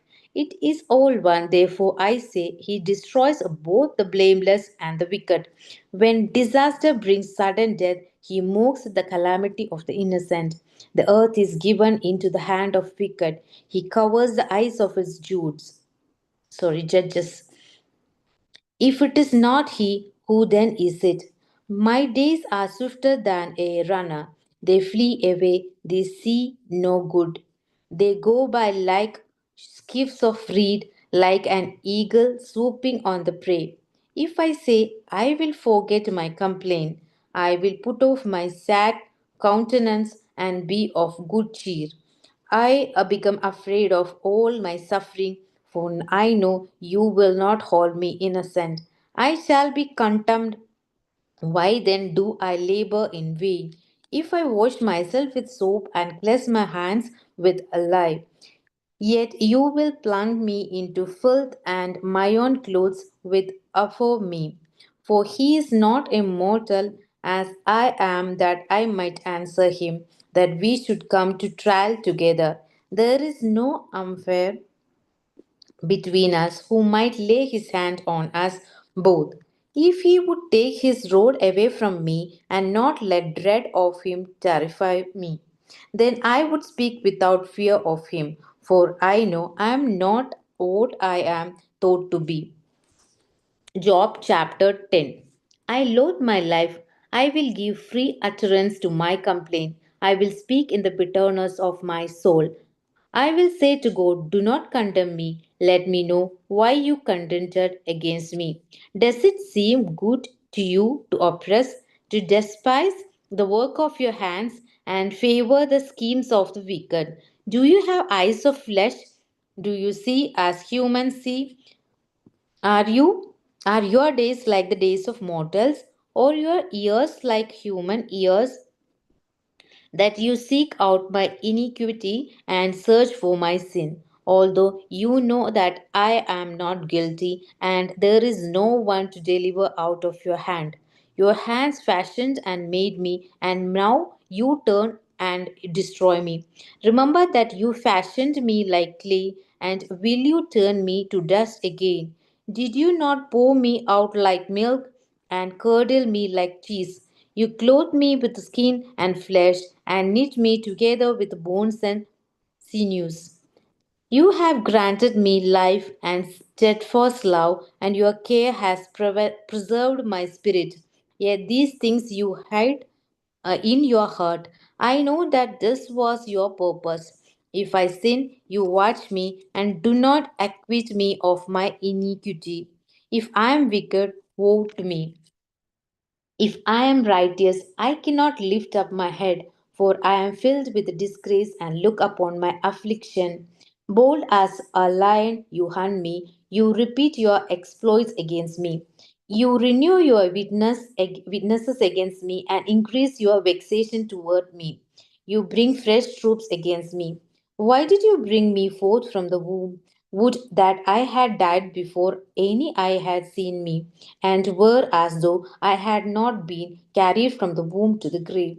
Are not the days of my life few? Let me alone that I may find a little comfort before I go, never to return to the land of gloom and deep darkness, the land of gloom and chaos where light is like darkness. Job chapter 11. Then Sophor and Namathite answered, should a multitude of words go unanswered, and should one full of talk be vindicated? Should your babble put others to silence, and when you mock, shall no one shame you? For you say, my conduct is pure, and I am clean in God's sight. But oh, that God would speak and open his lips to you, and that he would tell you the secrets of wisdom. For wisdom is many sided. Know then that God exacts of you less than your guilt deserve. Can you find out the deep things of God? Can you find out the limit of the Almighty? Is it higher than heaven? What can you do? Deeper than Sheol? What can you know? Its measure is longer than the earth and broader than sea. If he passes through and imprisons and assembles for judgment, who can hinder him? For he knows those who are worthless. When he sees iniquity, will he not consider it? But a stupid person will get understanding when a wild ass is born human. If you direct your heart rightly, you will stretch out your hands toward him. If iniquity is in your hand, put it far away, and do not let wickedness reside in your tents. Surely then you will lift up your face without blemish. You will be secure and will not fear.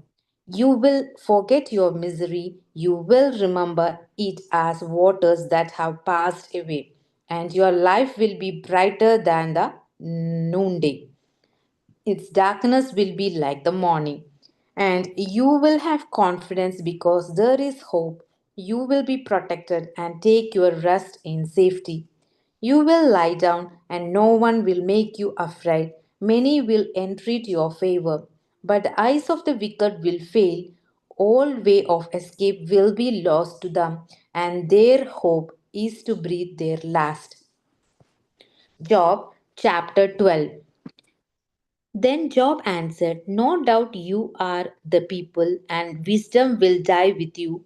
But I have understanding as well as you. I am not inferior to you. Who does not know such things as these? I am laughing stock to my friends. I who called upon God, and he answered me. A just and blameless man, I am a laughing stock. Those at ease have contempt for misfortune, but it is ready for those whose feet are unstable. The tents of robbers are at peace, and those who provokes God are secure, who bring their God in their hands. But ask the animals, and they will teach you, the birds of the air, and they will tell you. Ask the plants of the earth, and they will teach you, and the fish of the sea will declare to you. Who among all these does not know that the hand of Lord has done this? In his hand, in the life of every living thing and the breath of every human being. Does not the ear test words as the palate tastes food? Is wisdom with the age and understanding in length of days. With God are wisdom and strength. He has counsel and understanding. If he tears down, no one can rebuild. If he shuts someone in, no one can open up. If he withholds the waters, they dry up. If he sends them out, they overwhelm the land. With him are strength and wisdom. The desired, the deceived, and the deceiver are this. He leads counselors away stripped and make fools of judges. He looses the sash of kings and bends a waistcloth on their loins. He leads priests away stripped and overthrows the mighty. He deprives of speech those who are trusted and takes away the discernment of the elders. He pours contempt on princes and looses the belt of the strong. He uncovers the deep out of darkness and brings deep darkness to light. He makes nations great, then destroys them. He enlarges nations, then leads them away. He strips understanding from the leaders of the earth and makes them wander in a pathless space. They grope in the dark without light. He makes them stagger like a drunkard. Job chapter 13. Look, my eye has seen all this, my ear has heard and understood it. What you know, I also know. I am not inferior to you, but I would speak to the Almighty, and I decide to argue my case with God. As for you, you whitewash with lies. All of you are worthless physicians. If you would only keep silent, that would be your wisdom. Hear now my reasoning and listening to the pleadings of my lips. Will you speak falsely for God and speak deceitfully for Him? Will you show partiality toward Him? Will you plead the case for God? Will it be well with you when He searches you out? Or can you deceive Him as one person deceives another? He will surely rebuke you if in secret you show partiality. Will not his majesty terrify you and the dread of him fall upon you? Your maxims are proverbs of ashes, your defenses are defenses of clay. Let me have silence and I will speak, and let come on me what may. I will take my flesh in my teeth and put my life in my hand. See, he will kill me. I have no hope, but I will defend my ways to his face. This will be my salvation, that the godless shall not come before him. Listen carefully to my words and let my declaration be in your ears. I have indeed prepared my case. I know and I shall be vindicated. Who is there that will contend with me?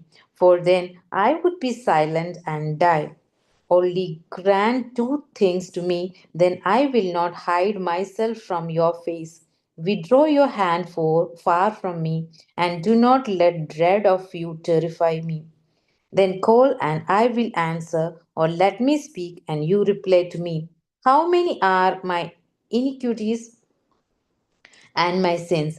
Make me know my transgression and my sin. Why do you hide your face and count me as your enemy? Will you frighten a wind-blown leaf and pursue dry chaff? For you write bitter things against me and make me repay the iniquities of my youth. You put my feet in the stocks and watch all my paths. You set a bound to the soles of my feet. One wastes away like a rotten thing, like a garment that is moth eaten. Job chapter 14. A mortal born of woman, few of days and full of trouble, comes up like a flower and withers, flee like a shadow and does not last. Do you fix your eyes on such one? Do you bring me into judgment with you? Who can bring a clean thing out of an unclean? No one can. Since their days are determined and the number of their months is known to you, and you have appointed the bounds that they cannot pass, look away from them and desist, and that they may enjoy like laborers their days. For there is hope for a tree if it is cut down, and that it will sprout again, and that its shoots will not cease. Though its root grows old in the earth and its stem dies in the ground, yet at the scent of water it will bud and put forth branches like a young plant. But mortals die and are laid low. Humans expire, and where are they? As waters fail from a lake and a river wastes away and dries up, so mortals lie down and do not rise up again. Until the heavens are no more, they will not awake or be roused out of their sleep. Oh, that you would hide me in Sheol, that you would conceal me until your wrath is past, that you would appoint me a set time and remember me. If mortals die, will they live again? All the days of my service I would wait until my release should come. You would call and I would answer you. You would long for the work of your hands. For then you would not number my steps. You would not keep watch over my sin. My transgression would be sealed up in a bag, and you would cover over my iniquity. But the mountain falls and crumbles away, and the rock is removed from its place. The waters wear away the stones, the torrents wash away the soil of the earth. So you destroy the hope of mortals. You prevail forever against them, and they pass away. You change their countenance and send them away. Their children come to honor, and they do not know it. They are brought low, and it goes unnoticed. They feel only the pain of their own bodies and mourn only for themselves. Job chapter 15. Then Eliphaz and Temanite answered, should the wise answer with windy knowledge and fill themselves with the east wind? Should they argue in unprofitable talk or in words with which they can do no good? But you are doing away with the fear of God and hindering meditation before God. For your iniquity teaches your mouth, and you choose the tongue of the crafty. Your own mountain condemns you, and not I. Your own lips testify against you. Are you the firstborn of the human race? Were you brought forth before the hills? Have you listened in the counsel of God? And do not limit wisdom to yourself. What do you know that we do not know? What do you understand that is not clear to us? The gray haired and the aged are on our side, those older than your father. Are the consolations of God too small for you, or the word that deals gently with you? Why does your heart carry you away, and why do your eyes flash? So that you turn your spirit against God and let such words go out of your mouth. What are mortals that they can be clean, or those born of woman that they can be righteous? God puts no trust even in his holy ones, and the heavens are not clean in his sight. How much less one who is abominable, abominable and corrupt, one who drinks iniquity like water. I will show you, listen to me, what shall I see? I will declare. What sages have told, and their ancestors have not hidden, to whom alone the land was given, and no stranger passed among them. The wicked writhe in pain all their days through all the years that are laid upon for the rootless. Terrifying sounds are in their ears. In prosperity, the destroyer will come upon them. They despair of returning from darkness, and they are destined for the sword. They wander abroad for bread, saying, where is it? They know that a lay of darkness is ready at hand. Distress and anguish terrify them. They prevail against them like a king prepared for battle, because they stretch out their hands against God and bid defiance to the Almighty, running stubbornly against him with a thick boast shield, because they have covered their faces with their fat and gathered fat upon their loins. They will live in desolate cities in the houses that no one should inhabit, houses destined to become heaps of ruins. They will not be rich, and their wealth will not endure. Nor will they strike root in the earth, they will not escape from darkness. The flame will dry up their shoots, and their blossom will be swept away by the wind. Let them not trust in emptiness, deceiving themselves, for emptiness will be their recompense. It will be paid in full before their time, and their branch will not green. They will shake off their unripe grape like the wind, and cast off their blossoms like the olive tree. For the company of the godless is barren, and the fire consumes the tents of bribery. They conceive mischief and bring forth evil, and their heart prepares deceit. Slow mo. Slow mo. Bargmore, Job chapter 16. Barkimo, Job chapter 16. Then Job answered, I have heard many such things. Miserable comforters are you all. Have witty words no limit, or what provokes you that you keep on talking? I also could talk as you do, if you were in my place. I could join words together against you and shake my head at you. I could encourage you with my mouth, and the solace of my lips would assuage your pain. If I speak, my pain is not assuaged, for if I forbear, how much of it leaves me? Surely now God has worn me out. He has made desolate all my company, and he has shriveled me up, which is a witness against me. My leanness has risen up against me, and it testifies to my face. He has torn me in his wrath and hated me. He has gnashed his teeth at me, and my adversary sharpens his eyes against me.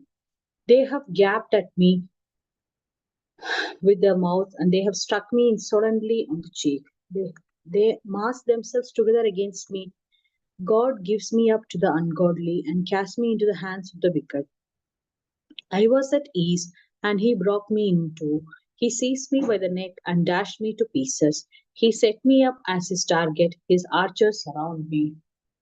He slashes open my kidneys and shows no mercy. He pours out my gall on the ground. He bursts upon me again and again. He rushes at me like a warrior.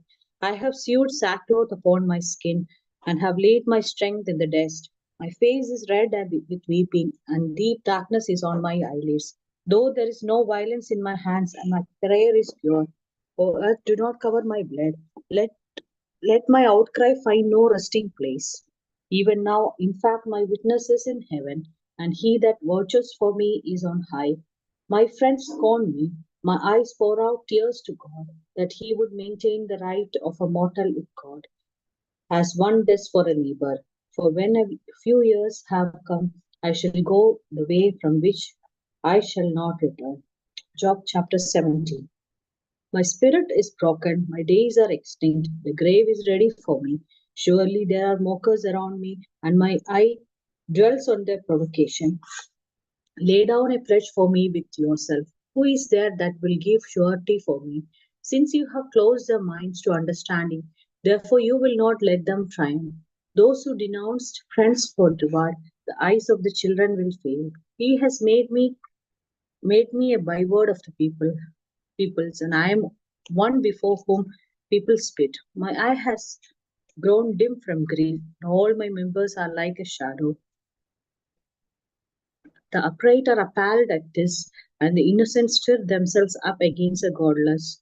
Yet the righteous hold to their way, and they that have clean hands grow stronger and stronger. But you come back now, all of you. I shall not find a sensible person among you. My days are past, my plans are broken off. The desires of my heart, they make night into day. The light, they say, is near to the darkness. If I look for Sheol as my house, if I spread my couch in darkness, if I say to the pit, you are my father, and to the worm, my mother, or my sister, where then is my hope? Who will see my hope? Will it go down to the bars of Sheol? Shall we descend together into the dust? Job chapter 18. Then Bildad and the Shuhite answered, how long will you hunt for words? Consider, and then we shall speak. Why are we counted as cattle? Why are we stupid in your sight? You who tear yourself in your anger, shall the earth be forsaken because of you, or the rock be removed out of its place? Surely the light of the wicked is put out, and the flame of the fire does not shine. The light is dark in the tent, and the lamp above them is put out. Their strong steps are shortened, and their own schemes throw them down. For they are thrust into a net by their own feet, and they walk into a pitfall. A trap seizes them by the heel, a snare lays hold of them. A rope is hid for them in the ground, a trap for them in the path. Terrors frighten them on every side and chase them at their heels. Their strength is consumed by hunger, and calamity is ready for their stumbling. By disease their skin is consumed. The firstborn of death consumes their limbs. They are torn from the tent in which they trusted, and are brought to the king of terrors. In their tents nothing remains. Sulphur is scattered upon their habitations. Their roots dry up beneath, and their branches wither above. Their memory perishes from the earth, and they have no name in the street. They are thrust from light into darkness and driven out of the world. They have no offspring or descendant among their people, and no survivor where they used to live. They of the west are appalled at their fate, and horror seizes those of the east.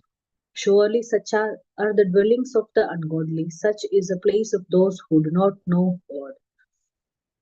Job chapter 19. Then Job answered, how long will you torment me and break me in pieces with words? These 10 times you have cast reproach upon me. Are you not ashamed to wrong me? And if it is true that I have erred, my error remains with me. If indeed you magnify yourself against me and make my humiliation an argument against me, know then that God has put me in the wrong and closed his net around me. Even when I cry out violence, I am not answered. I call aloud, but there is no justice. He has walled up my way so that I cannot pass. He has set darkness upon my paths. He has stripped my glory from me and taken the crown from my head. He breaks me down on every side, and I am gone. He has uprooted my hope like a tree. He has kindled his wrath against me and counts me as his adversary.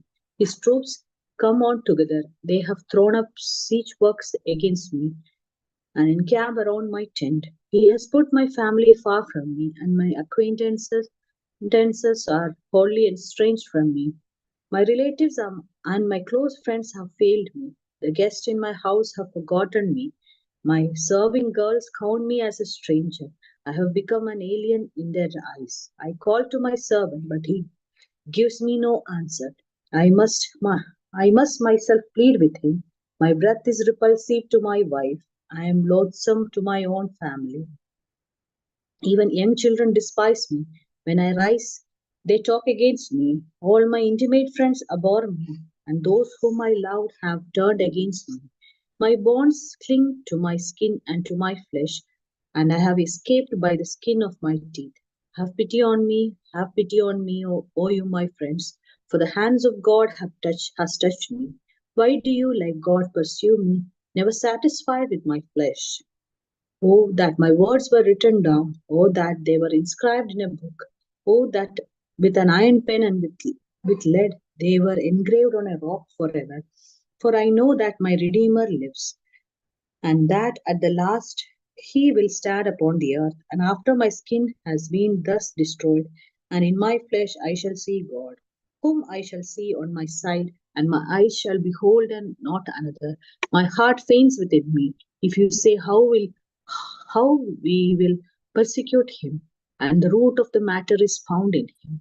Be afraid of the sword, for wrath brings the punishment of the sword, so that you may know there is a judgment. Job chapter 20.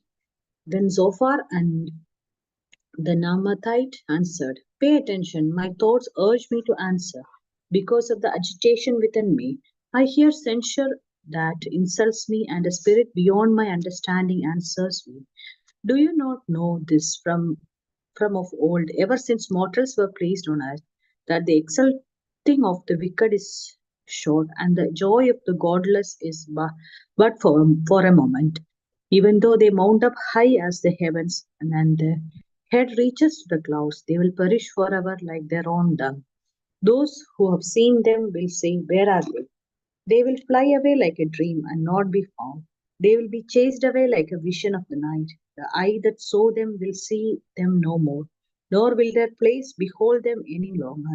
Their children will seek the favor of the poor, and their hands will give back their wealth. The bodies, once full of you, will lie down in the dust with them.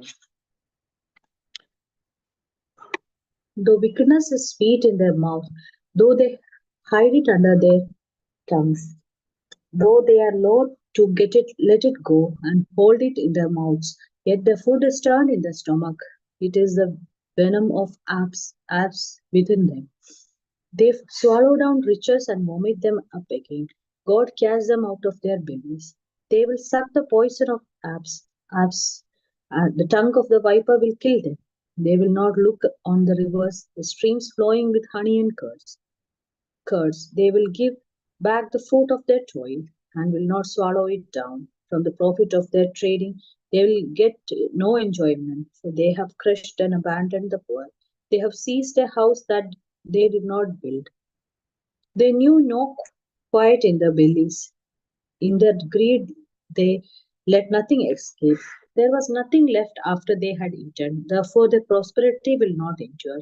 In full sufficiency, they will be in distress. All the force of misery will come upon them.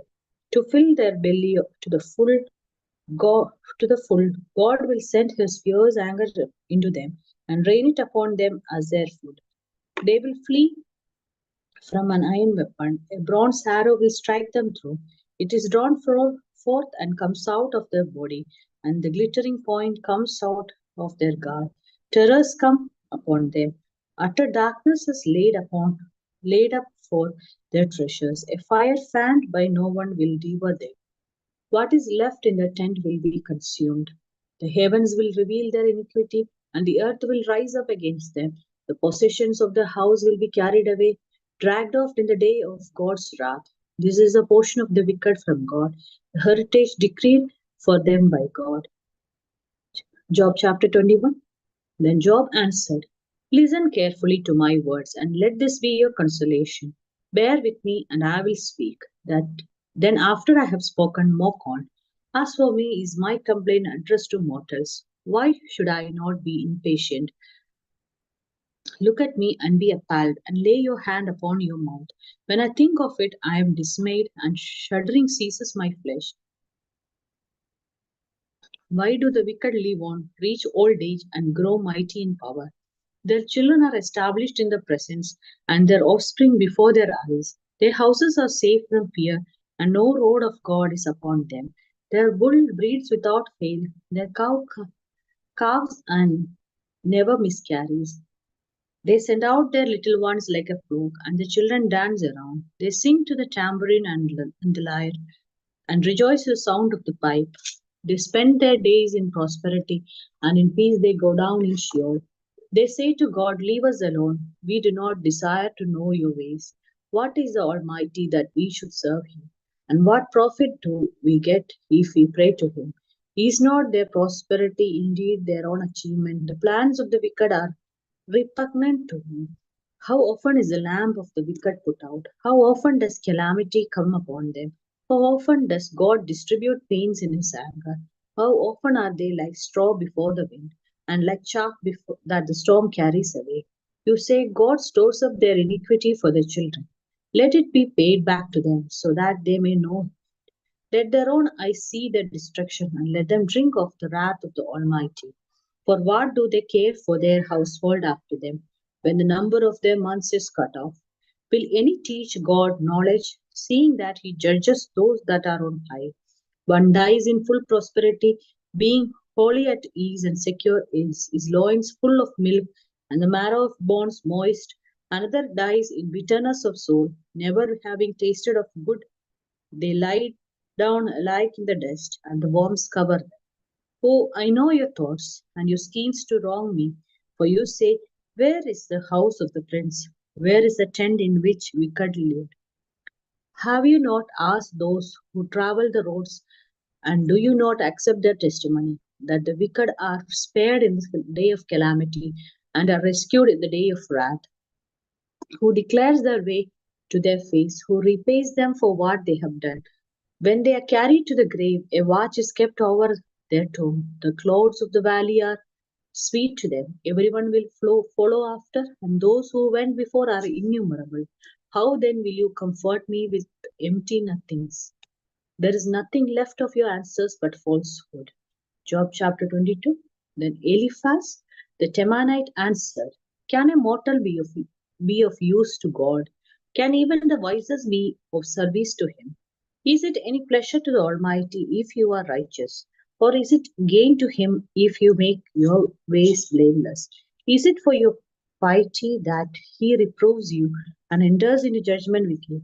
Is not your wickedness great? There is no end to your iniquities, for you have exacted pledges from your family for no reason, and stripped the naked of their clothing. You have given no water to the weary to drink, and you have withheld bread from the hungry. The powerful possess the land, and favored live in it. You have sent widows away empty handed, and the arms of the orphans you have crushed. Therefore, snares are around you, and sudden terror overwhelms you, or darkness so that you cannot see. A flood of water covers you. Is not God high in the heavens? See the highest stars, how lofty they are. Therefore you say, what does God know? Can he judge through the deep darkness? Thick, thick clouds enwrap him so that he does not see, and he walks on the dome of the heaven. Will you keep to the old way that the wicked have trod? They were snatched away before their time. Their foundation was washed away by the flood. They said to God, leave us alone, and what can the Almighty do to us? Yet he filled their houses with good things, but the plans of the wicked are repugnant to him. The righteous see it and are glad. The innocent laugh them to scorn, saying, surely your adversaries are cut off. What they left, the fire has consumed. Agree with God and be at peace. In this way, good will come to you. Receive instruction from his mouth and lay up his words in your heart. If you return to the Almighty, you will be restored. If you remove unrighteousness from your tents, if you treat gold like dust and gold of Ophir like the stones of the torrent bed, and if the Almighty is your gold and your precious silver, then you will delight yourself in the Almighty and lift up your face to God. You will pray to him and he will hear you, and you will pay your vows. You will decide on a matter and it will be established for you, and light will shine on your ways. When others are humiliated, you say it is pride, for he saves the humble. He will deliver even those who are guilty. They will escape because of the cleanness of your hands. Job chapter 23. The Job answered, today also my complaint is bitter. His hand is heavy despite my groaning. Oh, that I knew where I might find him. I might come even to his dwelling. I would lay my case before him and fill my mouth with arguments. I would learn what he would answer me and understand what he would say to me. Would he contend with me in the greatness of his power? No, but he would give heed to me. There an upright person could reason with him, and I should be acquitted forever by my judge. If I go forward, he is not there, or backward, I cannot perceive him. On the left, he hides, I cannot behold him. I turn to the right, but I cannot see him. But he knows the way that I take. When he has tested me, I shall come out like gold. My foot has held fast to his steps. I have kept his way and have not turned aside. I have not departed from the commandment of his lips. I have treasured in my bosom the words of his mouth. But he stands alone, and who can dissuade him? What he desires, that he does. For he will complete what he appoints for me, and many such things are in his mind. Therefore, I am terrified at his presence. When I consider, I am in dread of him. God has made my heart faint. The Almighty has terrified me. If only I could vanish in darkness, and thick darkness would cover my face. Job chapter 24. Why are times not kept by the Almighty? Why do those who know him never see his days? The wicked remove landmarks. They seize flocks and pastures them. They drive away the donkey of the orphan. They take the widow's ox for a pledge. They thrust the needy off the road. The poor of the earth all hide themselves. Like wild asses in the desert, they go out of their toil. They go out of their toil, scavenging in the wasteland food for the young. They reap in a field not their own, and they glean in the vineyard of the wicked. They lie all night naked without clothing and have no covering in the cold. They are wet with the rain of the mountains and cling to the rock for want of shelter. There are those who snatch the orphan child from the breast and take as the pledge the infant of the poor. They go about naked without clothing. Though hungry, they carry the sheaves. Between their terraces, they press out oil. They tread the wine presses, but suffer thirst. From city, the dying groan. Throat of the wounded cries for help. Yet God pays no attention to their prayer. There are those who rebel against the light, who are not acquainted with its ways, and do not stay in its path. Murderers rises at dusk to kill the poor and needy, and in the night is like a thief. The eye of the adulterer also waits for the twilight, saying, no eye will see me, and he disguises his face. In the dark they dig through houses, by day they shut up themselves up. They do not know the light, for deep darkness is morning to all of them. For they are friends with the terrors of deep darkness. Swift are they on the face of waters. Their portion in the land is cursed. No treader turns towards their vineyards. Drought and heat snatch away the snow waters. So does Sheol those who have sinned. The womb forgets them, the worm finds them sweet. They are no longer remembered. So wickedness is broken like a tree. They harm the childless woman and do no good to the widow. Yet God prolongs the life of the mighty by his power. They rise up when they despair of life.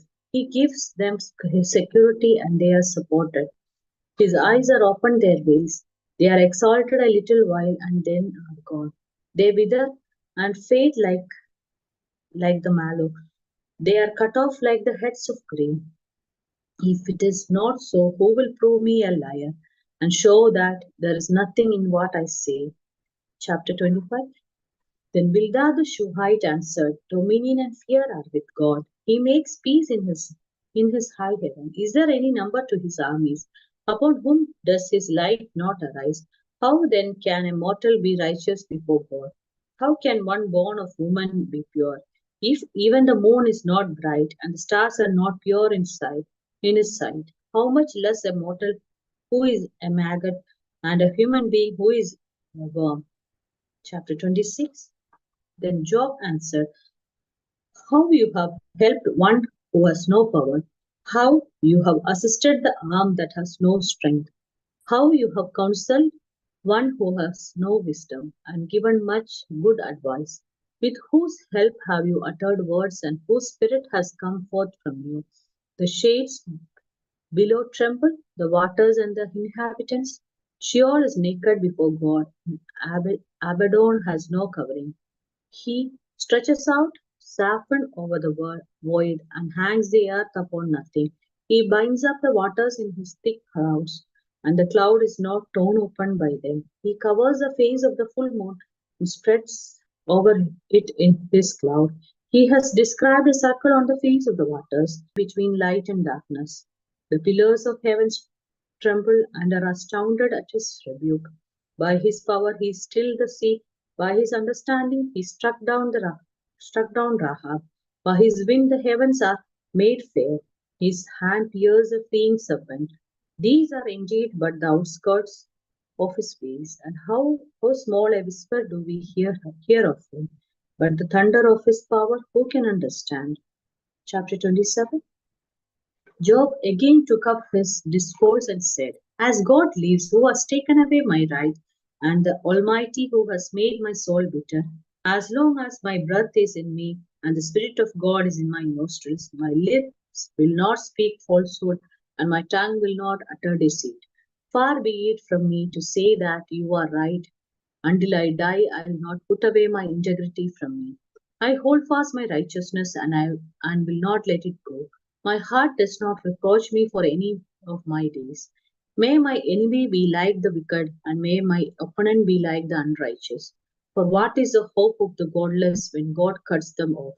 When God takes away their lives, will God hear their cry when trouble comes upon them? Will they take delight in the Almighty? Will they call upon God at all times?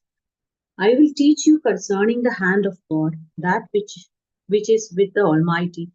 I will not conceal. All of you have seen it yourself. Why then have you become altogether vain? This is the portion of the wicked with God, and the heritage that oppressors receive from the Almighty. If the children are multiplied, it is for the sword, and the offspring have not enough to eat. Those who survive them, the pestilence buries, and the widows make no lamentation. Though they heap up silver like dust and pile up clothing like clay, they may pile it up, but the just will wear it, and the innocent will divide the silver. They build their houses like nests, like booths made by sentinels of the vineyard. They go to bed with wealth, but will do so no more. They open their eyes, and it is gone. Terrors overtake them like a flood. In the night, a whirlwind carries them off. East wind lifts them up and they are gone. It sweeps them out of their place. It hurls at them without pity. They flee from its power in headlong flight. It claps its hands at them and hisses at them from its place. Chapter 28. Surely there is a mine for silver and a place for gold to be refined. Iron is taken out of the earth and copper is smelted from the ore. Miners put an end to darkness and search out to the farthest bound. The ore in gloom and deep darkness.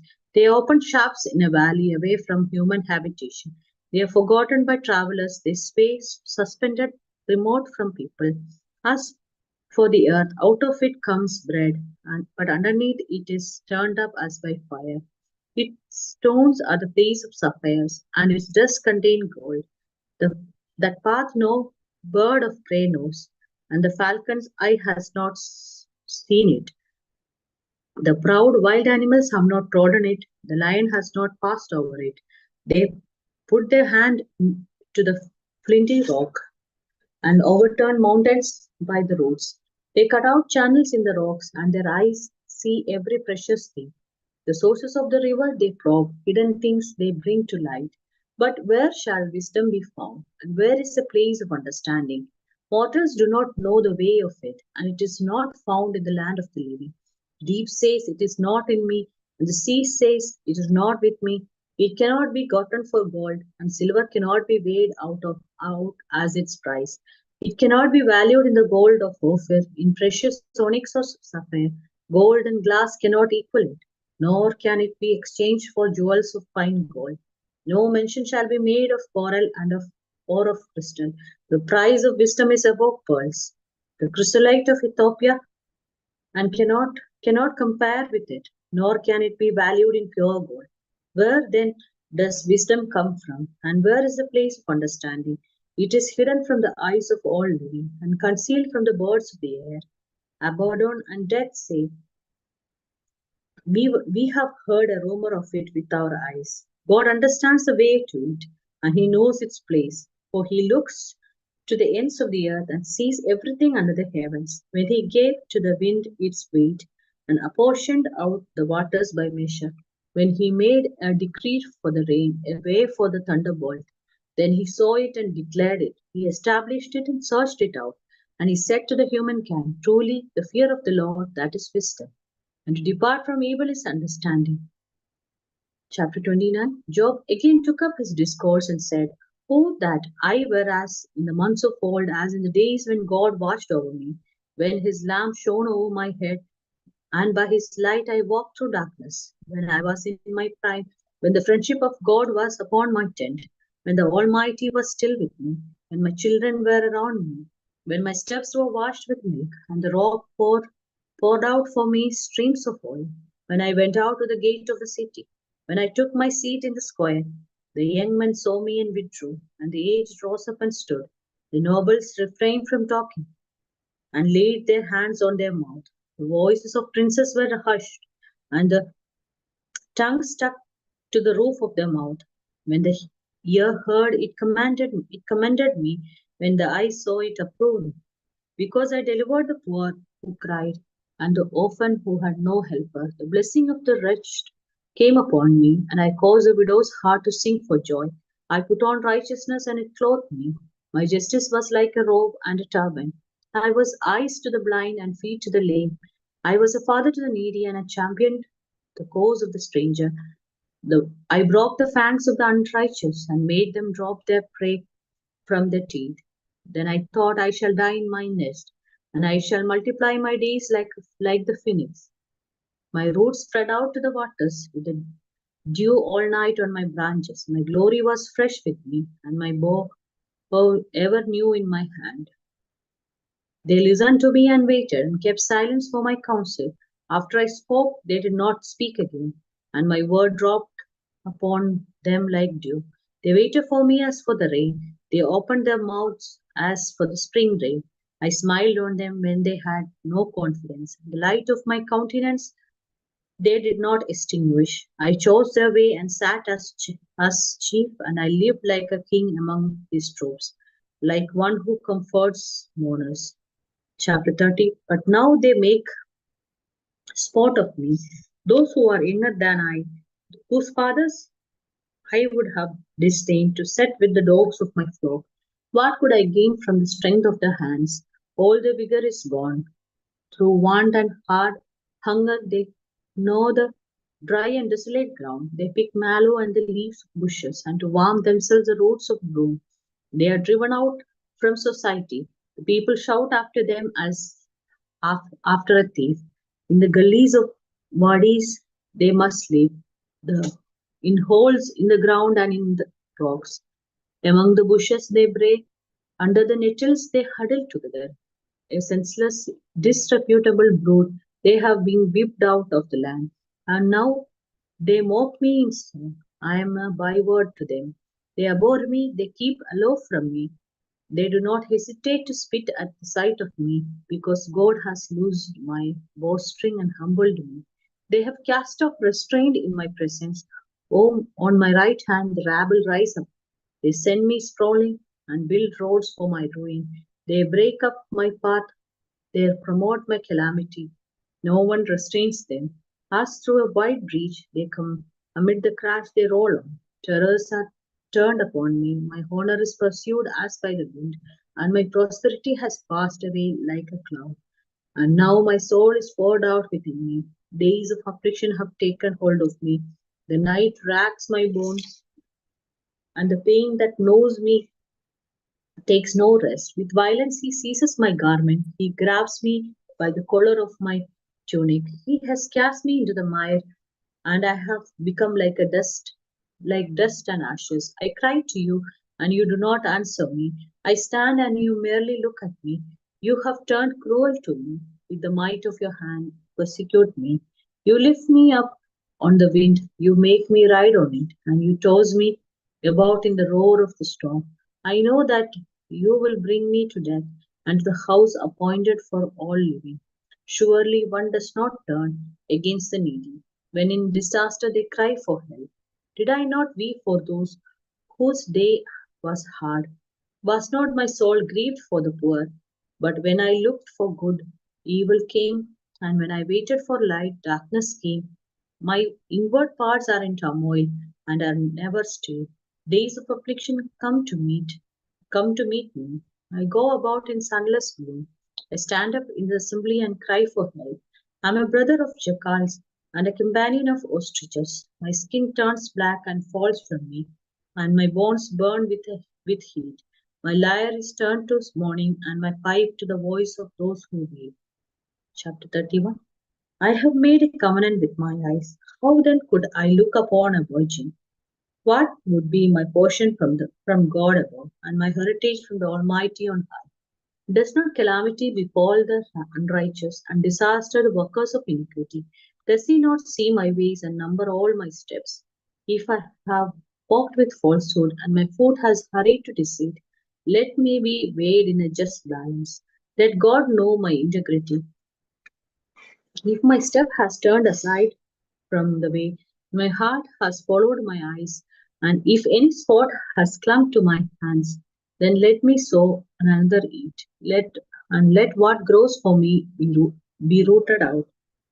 If my heart has been enticed by a woman and have lain in wait at my neighbor's door, then let my wife grind for another, and let other men kneel over her, for that would be a heinous crime and would be a criminal offense. For that would be a fire consuming down to Abaddon, and it would burn to the root all my harvest. If I have rejected the cause of my male or female slaves, when they brought a complaint against me, what then shall I do when God rises up? When he makes inquiry, what shall I answer him? Did not he who made me in the womb make them? Did not did not one fashion us in the womb? If I have withheld anything that the poor desire, or have caused the eyes of the widow to fail, or have eaten my morsel enough, and the orphan has not eaten from it, for my For from my youth I reared. Slow mo. Barkimo. Job chapter 31, verses 17. Barak mode. For from my youth I read the orphan like a father, and from my mother's womb I guided the widow. If I have seen anyone perish for lack of clothing, or a poor person without covering, whose loins have not blessed me, and who was not warmed with the fleece of my sheep, if I have raised my hand against the orphan, because I saw I had supporters at the gate, then let my shoulder blade fall from my shoulder, and let my arm be broken from its socket. For I was in terror of calamity from God, and I could not have faced his majesty. If I have made gold my trust, or called fine gold my confidence, if I have rejoiced because my wealth was great, or because my hand had gotten much, if I have looked at the sun when it shone, or the moon moving in splendor, and my heart has been secretly enticed, and my mouth has kissed my hand, this also would be an iniquity to be punished by the judges. For I should have been false to God above, if I have rejoiced at the ruin of those who hated me, or exulted when evil overtook them. I have not let my mouth sin by asking for their lives with a curse. If those of my tent ever said, oh, that we might be sated with his flesh. The stranger has not lodged in the street. I have opened my doors to the traveler. I have concealed my transgressions as others do, by hiding my iniquity in my bosom. Because I stood in great fear of the multitude, and the contempt of families terrified me, so that I kept silence and did not go out of doors. Oh, that I had one to hear me. Here is my signature, let the Almighty answer me. Oh, that I had the indecent written by the adversary. Surely I would carry it on my shoulder. I would bind it on me like a crown. I would give him an account of all my steps. Like a prince, I would approach him. If my land has cried out against me, and its furrows have wept together, if I have eaten its yield without payment, and caused the death of its owners, let thorns grow instead of wheat, and foul weeds instead of barley. The words of Job are ended. Job 32. So these three men ceased to answer Job because he was righteous in his own eyes. The Eliu son of Barachel, the Bezite of the family of Ram, became angry. He was angry at Job because he justified himself rather than God. He was angry also at the Job's three friends because they had found no answer, though they had declared Job to be in the wrong. Now Eliu has waited to speak to Job because they were older than he. But when Eliu saw that there was no answer in the mouths of these three men, he became angry. Eliu, son of Barachel, the Bezite, answered, I am young in years and you are aged. Therefore, I was timid and afraid to declare my opinion to you. I said, let days speak and many years teach wisdom, but truly it is the spirit in a mortal, the breath of the Almighty that makes for understanding. It is not the old that are wise, nor the aged that understand what is right. Therefore I say, listen to me, let me also declare my opinion. See, I waited for your words, I listened to your wise sayings. While you searched out what to say, I gave you my attention. But there was in fact no one that comforted Job, no one among you that answered his words. Yet do not say, we have found wisdom. God may vanquish him, not a human. He has not directed his words against me, and I will not answer him with your speeches. They are dismayed, they answer no more. They have not a word to say, and I am to wait because they do not speak, because they stand there and answer no more. I also will give my answer. I also will declare my opinion, for I am full of words. The spirit within me constrains me. My heart is indeed like wine that has no wind, like new wineskins, it is ready to burst. I must speak so that I may find relief. I must open my lips and answer. I will not show partiality to any person or use flattery word towards anyone, for I do not know how to flatter, or my maker would soon put an end to me. Job chapter 33. But now hear my speech, O Job, and listen to all my words. See, I open my mouth, the tongue in my mouth speaks. My words declare the uprightness of my heart, and what my lips know they speak sincerely. The Spirit of God has made me, and the breath of the Almighty gives me life. Answer me if you can. Set your words in order before me, take your stand. See, before God I am as you are. I too was formed from a piece of clay. No fear of me need terrify you. My pressure will not be heavy on you. Surely you have spoken in my hearing, and I have heard the sounds of your words. You say I am clean without transgression, I am pure, and there is no iniquity in me. Look, he finds occasions against me, he counts me as his enemy. He puts my feet in the stocks and watches all my path. But in this you are not right, I will answer you. God is greater than any mortal. Why do you contend against him, saying he will answer none of my words? For God speaks in one way and in two, though people do not perceive it. In a dream, in a vision of the night, when deep sleep falls on mortals while they slumber on their beds, then he opened their ears and terrifies them with warnings, that he may turn them aside from their deeds and keep them from pride, to spare their souls from the pit, their lives from traversing the river. They are also chastened with pain upon their beds and with continual strife in their bones, so that their lives loathe bread and their appetites dainty food. Their flesh is so wasted away that it cannot be seen, and their bones, once invisible, now stick out. Their souls draw near the pit, and their lives to those who bring death. Then, if there should be for one of them an angel, a mediator, one of 1,000, one who declares a person upright, and he is gracious to that person and says, deliver him from going down into the pit. I have found a ransom. Let his flesh become fresh with youth. Let him return to the days of his youthful vigor. Then he prays to God and is accepted by him. He comes into the presence with joy, and God repays him for his righteousness. That person sings to others and says, I sinned and perverted that was right, and it was not paid back to me. He has redeemed my soul from going down to the pit, and my life shall see the light. God indeed does all these things twice, three times with mortals, to bring back their souls from the pit, so that they may see the light of life. Pay heed, Job, listen to me. Be silent, and I will speak. If you have anything to say, answer me. Speak, for I desire to justify you. If not, listen to me. Be silent, and I will teach you wisdom. Job chapter 34. Then Elihu continued and said, hear my words, you wise men, and give ear to me, you who know. For the ear test words as the palate tastes food. Let us choose what is right. Let us determine among ourselves what is good. For Job has said, I am innocent and God has taken away my right. In spite of being right, I am counted a liar. My wound is incurable, though I am without transgression.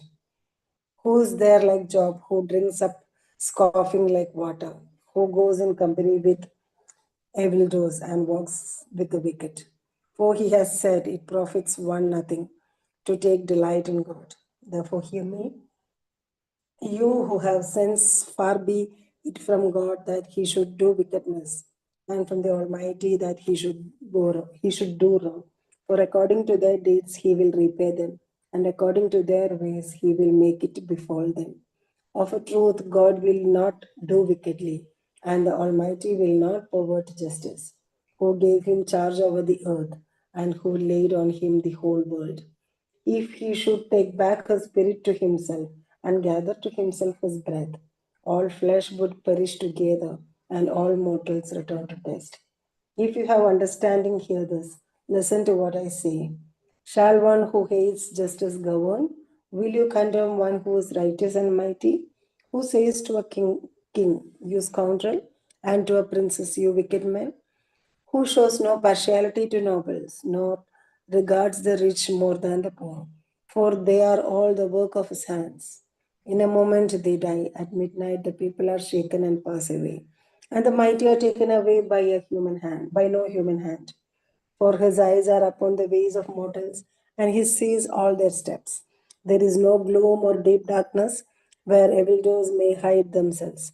For he has not appointed a time for anyone to go before God in judgment. He shatters the mighty without investigation and sets others in their place. Thus, knowing their works, he overturns them in the night, and they are crushed.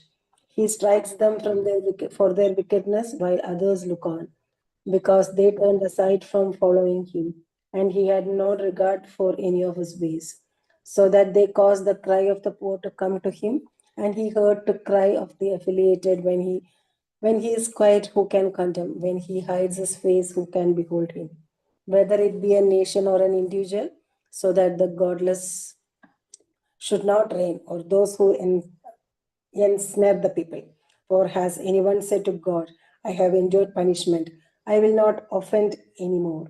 Teach me what I do not see. If I have done iniquity, I will do it no more. Will he then pay back to suit you because you reject it? For you must choose and not I. Therefore declare what you know. Those who have sense will say to me, and the wise who hear me will say, Job speaks without knowledge. His words are without insight. Would that Job were tried to the limit, because his answers are those of the wicked. For he adds rebellion in his sin. He claps his hands among us and multiplies his words against God. Job chapter 35. Elihu continued and said, Do you think this to be just? You say, I am in the right before God. If you ask, What advantage have I? How am I better off than if I had sinned? I will answer you and your friends with you. Look at the heavens and see. Observe the clouds which are higher than you. If you have sinned, what do you accomplish against him? And if your transgressions are multiplied, what do you do to him? If you are righteous, what do you give to him? Or what does he receive from your hand? Your wickedness affects others like you, and your righteousness other human beings. Because of the multitude of oppressions, people cry out. They call for help because of the arm of the mighty. But no one says, Where is God, my Maker, who gives strength in the night, who teaches us more than the animals of the earth and makes us wiser than the birds of the air? There they cry out, but he does not answer because of the pride of evildoers. So, surely God does not hear an empty cry, nor does the Almighty regard it. How much less when you say that you do not see him again, that the case is before him, and you are waiting for him. And now, because his anger does not punish, and he does not greatly heed transgression, Job opens his mouth in empty talk. He multiplies words without knowledge. Job 36. Elihu continued and said, Bear me with a little, and I will show you, for I have yet something to say on God's behalf. I will bring my knowledge from far away and ascribe righteousness to my Maker. For truly my words are not false. One who is perfect in knowledge is with you. Surely God is mighty and does not despise any. He is mighty in strength and understanding. He does not keep the wicked alive, but, but gives the afflicted their right. He does not withdraw his eyes from the righteous, but with kings on the throne, he sets them forever and they are exalted. And if they are bound in fetters and caught in the cords of affliction, then he declares to them their work and their transgressions, that they have been behaving arrogantly. He opens their ears to instruction and commands that they return from iniquity. If they listen and serve him, they complete their days in prosperity and their years in pleasantness. But if they do not listen, they shall all perish by the sword and die without knowledge. The godless heart in cherish anger, they do not cry for help when he binds them, and their life they die in their youth, and their life ends in shame. He delivers the afflicted by their affliction, and opens their ear by adversity. He also allured you out of distress. into a broad place where there was no constraint, and what was set on the table was full of fatness. But you are obsessed with the case of the wicked. Judgment and justice seize you. Beware that rod does not entice you into scoffing, and do not let the greatness of the ransom turn you aside. Will your cry avail you to keep you from distress, or will all the force of your strength? Do not long for the night when peoples are cut off in their place. Beware, do not turn to iniquity. Because of that you have been tried by affliction. See, God is exalted in his power. Who is a teacher like him, who has prescribed him for him his way, or who can say you have done wrong? Remember to extol his work of which mortals have sung. All people have looked on it. Everyone watches it from far away. Surely God is great, and we do not know him. The number of his years is unsearchable, for he draws up the drops of water, he distills his mist in rain, which the skies pour down and drop upon mortals abundantly. Can anyone understand the spreading of the clouds, the thundering of his pavilion? See, he scatters his light around him and covers the roots of the sea. For by these he governs peoples. He gives food in abundance. He covers his hands with the lightning and commands it to strike the mark. Its crashing tells about him. He is jealous with anger against iniquity. Job chapter 37. At this also my heart trembles and leaps out of its place. Listen to the thunder of his voice and the rumbling that comes from his mouth. Under the whole heaven, he lets it loose, and is lightning to the corners of the earth.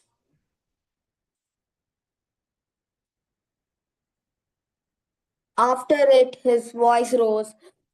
He thunders with his majestic voice, and he does not restrain the lightnings when his voice is heard. God thunders wondrously with his voice. He does great things that we cannot comprehend.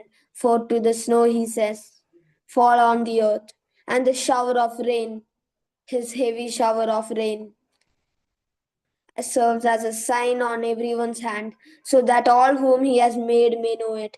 Then the animals go into their lairs and remain in their dens. From its chamber comes the whirlwind, and cold from the scattering winds. By the breath of God ice is given, and the broad waters are frozen fast. He loads the thick cloud with moisture. The clouds scatter his lightning. They turn around and round by his guidance to accomplish all that he commands them on the face of the habitable world. Whether for correction or for his land or for love, he causes it to happen.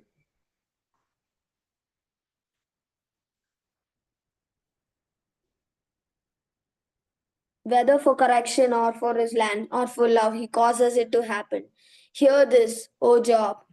Stop and consider the wondrous works of God. Do you know how God lays his command upon them and causes the lightning of his cloud to shine? Do you know the balancing of the clouds, the wondrous works of the one whose knowledge is perfect? You whose garments are hot when the earth is still because of the south wind. Can you, like him, spread out the skies, hard as a molten mirror?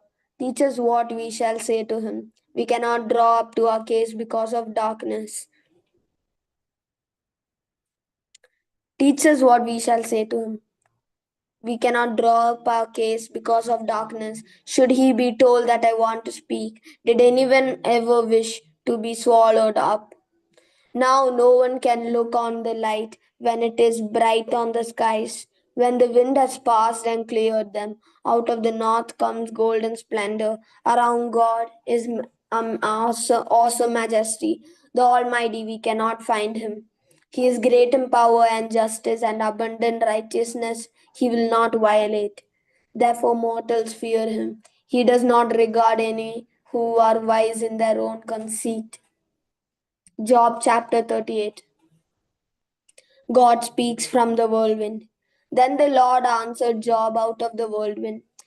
Who is that darkness counsel by words without knowledge?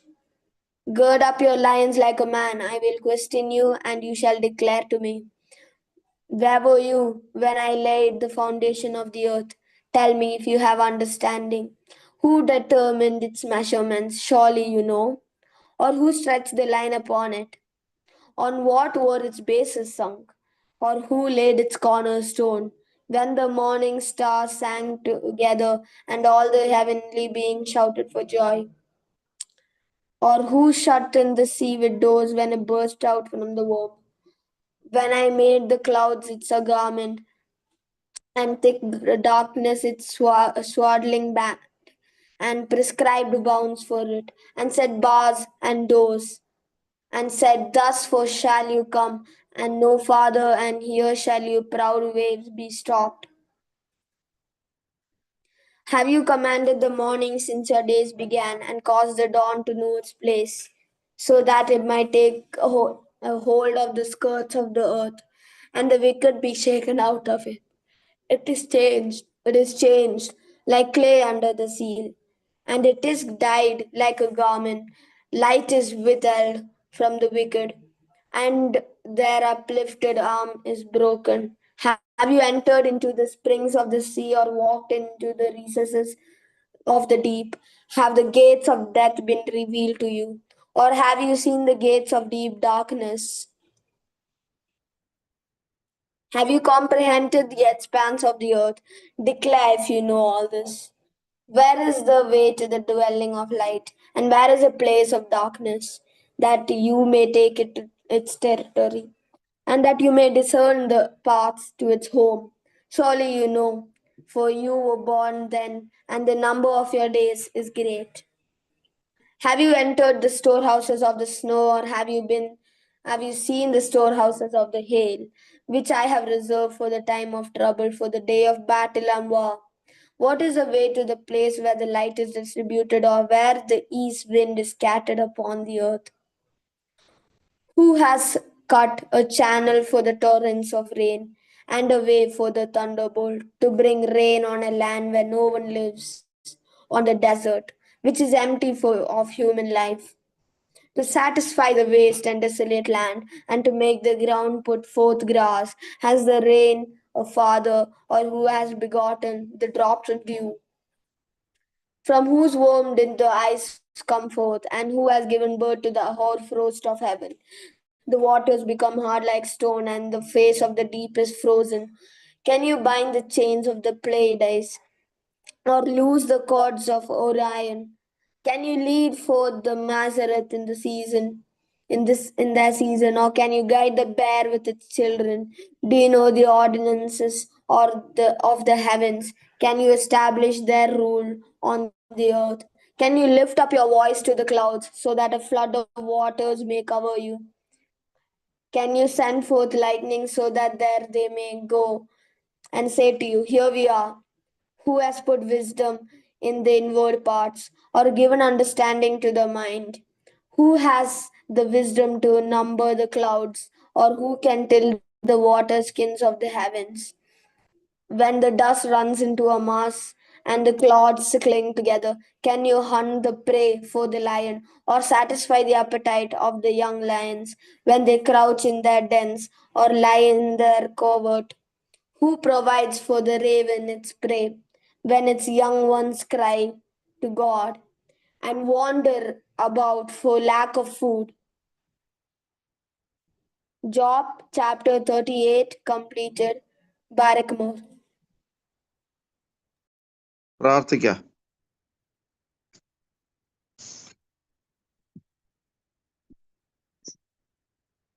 കേൾക്കാവോ? കേൾക്കാം അച്ഛാ, കേൾക്കാം. പ്രാർത്ഥിക്കും. പിതാവിനും പുത്രനും പരിശുദ്ധ റൂഹായ്ക്കും സ്തുതി. തന്റെ സ്തുതികളാൽ ആകാശവും നിറയിരിക്കുന്ന ബലവാനായ ദൈവം പുരാൻ പരിശുദ്ധൻ പരിശുദ്ധൻ പരിശുദ്ധൻ ഒരുങ്ങളോ ശാന ദൈവമായ കർത്താവിന്റെ തിരുനാമത്തിൽ. ദൈവമേ നീ പരിശുദ്ധനാകുന്നു. ദൈവമേ നീ പരിശുദ്ധനാകുന്നു. ദൈവമേ നീ പരിശുദ്ധനാകുന്നു. ബലവാനെ നീ പരിശുദ്ധനാകുന്നു. മരണമില്ലാത്തവന് നീ പരിശുദ്ധനാകുന്നു. ഞങ്ങൾക്ക് വേണ്ടി കുരിശിക്കപ്പെട്ടവൻ ഞങ്ങളോട് കരുണ ചെയ്യണമേ. കർത്താവേ ഞങ്ങളോട് കരുണ ചെയ്യണമേ.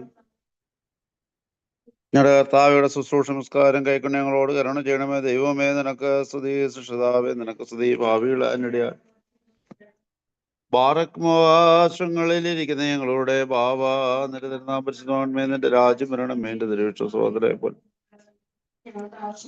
ഞങ്ങളുടെ കടക്കാരോട് ഞങ്ങൾ ക്ഷമിച്ചതുപോലെ കടങ്ങളും പാവങ്ങളും ക്ഷമിക്കണമേ. പരീക്ഷകളിലേക്കുകളെ പ്രവേശിപ്പിക്കരുതേ. പിന്നെയോ ദുഷ്ടങ്ങളെ ഇഷ്ടമേ. കൃപ നിറഞ്ഞ മറിയുമേ നിനക്ക് സമാധാനം. നമ്മുടെ കർത്താവ് വാഴ്ത്തപ്പെട്ടവനാണ്. ശുദ്ധമുള്ള കഞ്ഞെടുത്തും പുരാന്യമേ ഭാവിയുള്ള ഞങ്ങൾക്ക് വേണം അപേക്ഷിച്ചോളണമേ. ആമി മരിച്ചവരെ ജീവിപ്പിക്കുന്നതിന് നിനക്ക് സ്തുതി. കബറടക്കപ്പെട്ടവരെ നിനക്ക് സ്തുതിനയച്ച പിതാവിന് നിന്റെ പരിശുദ്ധവാക്യം പോഴ്ച ഉണ്ടായിരിക്കട്ടെ. ബാറക്മോ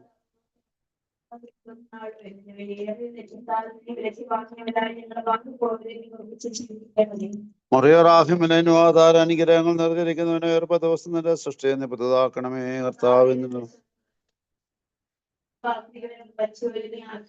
കർത്താവിന്റെ ശരണത്തിൽ പ്രാപിച്ചിന് ദാസരെ അബ്രഹാമിന്റെ സഹാക്കിന്റെ ആക്കുനെ മടിയിൽ അവരെ വസിപ്പിക്കണമേ. ദൈവമേ നീ പരിശുദ്ധനാകുന്നു. ദൈവമേ നീ പരിശുദ്ധനാകുന്നു. ദൈവമേ നീ പരിശുദ്ധനാകുന്നു. ഞങ്ങളുടെ കർത്താവേ ഞങ്ങളോട് കരുണ ചെയ്യണമേ. ഞങ്ങളുടെ കർത്താവേ കൃപയുണ്ടായ ഞങ്ങളോട്. ദൈവമേ നിനക്ക് സ്തുതി. പാറക്കുമാശങ്ങളിലിരിക്കുന്ന ഞങ്ങളുടെ ബാവ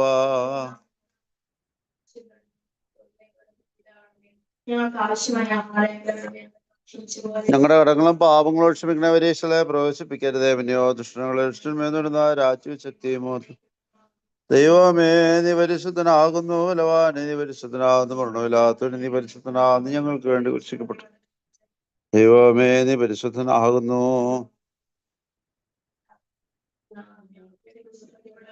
ദൈവമേ നീ പരിശുദ്ധനാകുന്നു. ബലവാനെ നീ പരിശുദ്ധനാകുന്നു. മരണമില്ലാത്തവന് നീ പരിശുദ്ധനാകുന്നു. ഞങ്ങൾക്ക് വേണ്ടി കുരിശിക്കപ്പെട്ടു.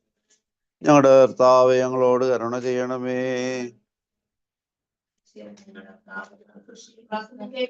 ദൈവമേ നിനക്ക് സ്തുതി. ആകാശങ്ങളിൽ ഇരിക്കുന്ന ഞങ്ങളുടെ ബാവ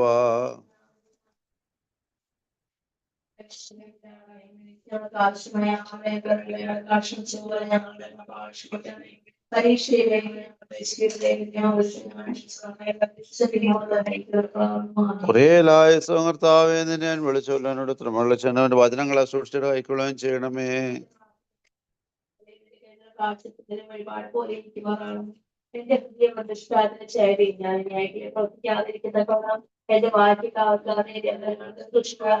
ദുഷ്ടമനുഷ്യരോട് കൂടെ ഞാൻ ചേരുമാറായിരുന്നു. നീതിമാനെ പഠിപ്പിക്കുകയും ശാസിക്കുകയും ചെയ്ത ദുഷ്ടന്മാരുടെ എണ്ണ എന്റെ തല കൊഴുപ്പാതിരിക്കട്ടെ. എന്തെന്നാൽ എന്റെ പ്രാർത്ഥന അവരുടെ ദോഷം നിമിത്തമാകുന്ന ഒടുവിധി കർത്താക്കൾ പാറയിൽ മുന്നിയാൽ തിരയപ്പെടുമ്പോൾ എന്റെ വചനങ്ങൾ അവർ കേട്ടു.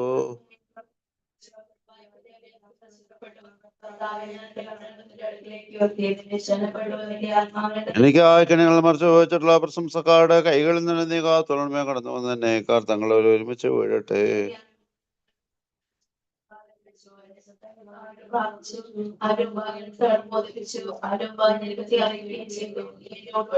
എന്റെ നടപ്പുകളുടെ വടിയിൽ അവർ എനിക്ക് ആയിക്കണികളെ മറിച്ച് വെച്ച് വെള്ളത്തോട്ട് നോക്കി എന്നെ അറിയുന്നവല്ലെന്ന് ഞാൻ കണ്ടു. സങ്കേതം എനിക്കില്ലാതായി.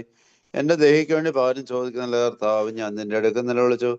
കർത്താവ് ജീവിച്ചിരിക്കുന്നവരുടെ ദേശത്ത് എന്റെ ആശ്രമിന്റെ ഓഹരി നീയാകുന്നു ഞാൻ പറഞ്ഞു.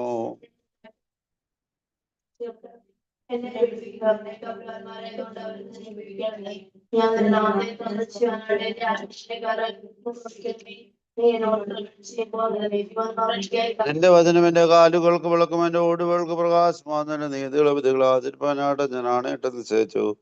ഞാൻ ഏറ്റവും ക്ഷണിച്ചു കർത്താവ് നിന്റെ വചന പ്രകാരം ജീവിക്കുന്ന കർത്താവിന്റെ പല വചനങ്ങൾ നീ ഇഷ്ടപ്പെടണമേ. നിന്റെ ന്യായങ്ങൾ തന്നെ നീ പഠിപ്പിക്കണമേ.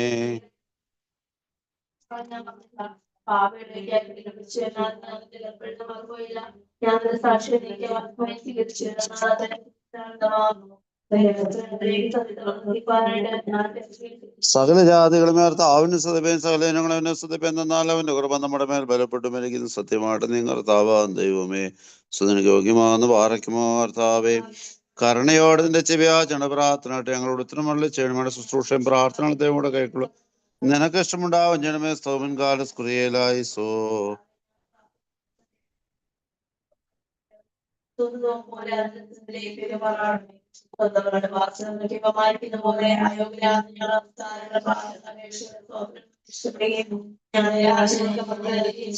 ബാറക്മാനിയായ ദൈവമാതാവല ഭാഗം ഞങ്ങൾക്ക് വന്നുകൊടുത്ത ഉപദ്രവങ്ങളിലോ സമുദ്രത്തിന്റെ ഓളങ്ങളിൽ ചുഴലുകളിൽ നീ തടയണമേ. മാതാവ് ദൈവസിന്ധനക്കുള്ളതിനുമായ പ്രവേശനമാണ്. ദൈവം ഞങ്ങൾക്ക് കരുണയും പാപമോചനവും രോഗികൾക്ക് സൗഖ്യവും ഞെരുക്കത്തിലേക്ക് അവർക്ക് ആശ്വാസം അകലെ പോയിരിക്കുന്നവർക്ക് തിരിച്ചുവരവ് നൽകുവാനായിട്ട് ഞങ്ങൾക്ക് വേണ്ടി അപേക്ഷിക്കണമേ.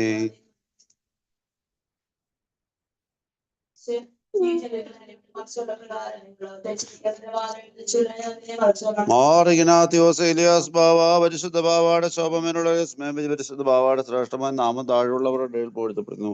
പരിശുദ്ധ ബാവാടെ യജമാനനായ മിശിഹ പരിശുദ്ധ ബാവാടെ നല്ല നടപടികളെ കണ്ട് പരിശുദ്ധ ബാവാടെ ഓർമ്മ ബഹുമാനിച്ച് ശ്രേഷ്ഠപ്പെടുത്തിയിരിക്കുന്ന പരിശുദ്ധ ബാവാടെ പ്രാർത്ഥനകളോട് കൂടെ ഉണ്ടായിരിക്കണമേ.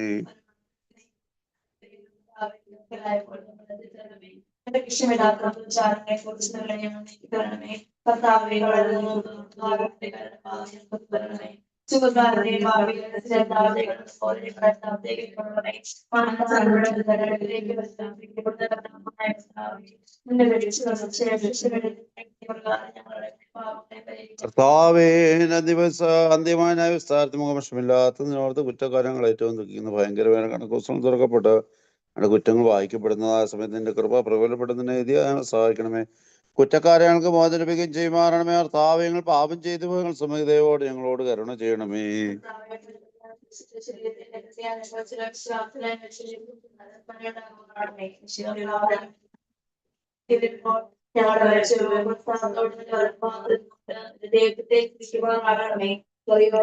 കർത്താവിന്റെ മാതാവിന്റെ നിമേന്മാർ സ്ലീഹന്മാർ സഹദേന്മാർ മുതലല്ല പരിശുദ്ധന്മാരുടെ ഓർമ്മ ഞങ്ങളെ സംബന്ധിപ്പിക്കണമേ.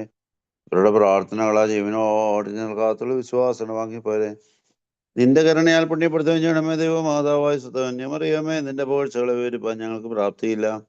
സർവേകനാഥനായവന് മാതാവായ തരുന്ന കന്യയായുള്ളവേ, നിന്റെ ചരിത്ര ആവർണ്ണനെ തന്നെ നിന്റെ പ്രാർത്ഥനകൾക്ക് സഹായമായിരിക്കണമേ. കർത്താവിനെ പ്രസവിച്ച കന്യകയായ മാതാവിന്റെ പ്രാർത്ഥനകൾ നിന്റെ സഭയിൽ നിന്ന് ശിക്ഷകളും ക്രോധത്തിന്റെ വടികളും നീക്കി കളയണമേ. കർത്താവിന്റെ വ്രതത്തിൽ നിന്നെ പ്രസവിച്ചോള ആയുസ്സുത കന്യയോടുകൂടെ നിനക്ക് സ്തുതിപാട് ഞങ്ങൾ യോഗ്യരാക്കി തീർക്കണമേ. പറയോറാഹയും ആധാരയും ദൈവമാതാവേ, രാജാതിരാജനായവൻ ലോകമൊക്കെ നിന്റെ നിരപ്പ് സമാധാനം വസിപ്പിപ്പാനും ബോധലത്തിൽ നിന്ന് ക്രോധത്തിന്റെ വഴികളെ നീക്കുവാനുമായിട്ട് ഞങ്ങളോട് കൂടെ ഞങ്ങൾക്ക് വേണ്ടിയും അവനോട് പ്രാർത്ഥിക്കണതിനോട് ഞങ്ങൾ അപേക്ഷിക്കുന്ന മാറാനെ ഞങ്ങളുടെ മുഖങ്ങളുടെ നേരെ നീ വാതിലടയ്ക്കരുത്. കർത്താവേ, ഞങ്ങൾ പാപികളാ ഞങ്ങൾ ഏറ്റവും അനുഗ്രഹം ചെയ്യണമേ.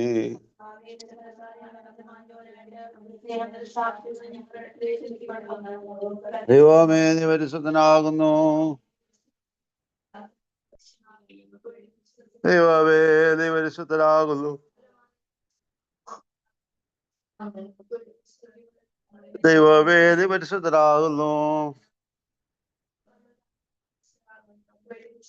ഞങ്ങളുടെ കർത്താവ് ഞങ്ങളോട് കരുണ ചെയ്യണമേ. ദൈവമേ, നിനക്ക് സ്തുതി. ബാറക്വാസങ്ങളിൽ ഇരിക്കുന്ന ഞങ്ങളുടെ ബാവ,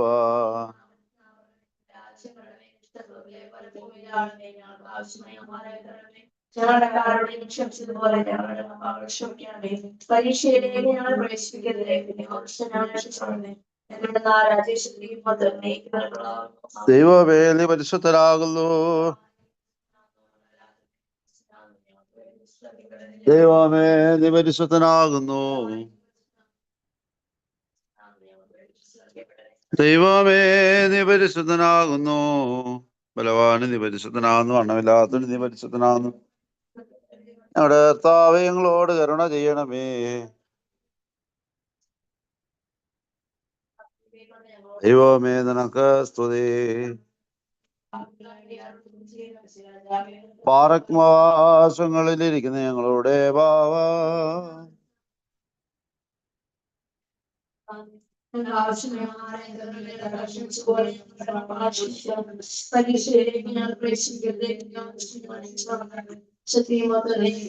അൻപുടയോനെ നിൻവാതിൽ മുട്ടുന്നു, ദാസനാദം ആവേശത്താൽ യാചിക്കും. നിന്നെ വിളിക്കുന്നേ നാദാ, നിന്നുതവിക്കായി ബലഹി.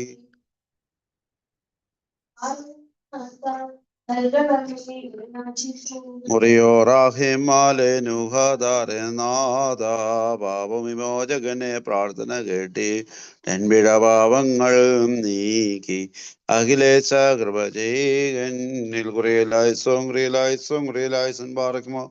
അത്യുന്നതിന്റെ മറവിൽ ഇരിക്കുന്നതിനും ദൈവത്തിന്റെ നിഴലിൽ മഹത്വപ്പെടുന്നവനുമായ മനുഷ്യ,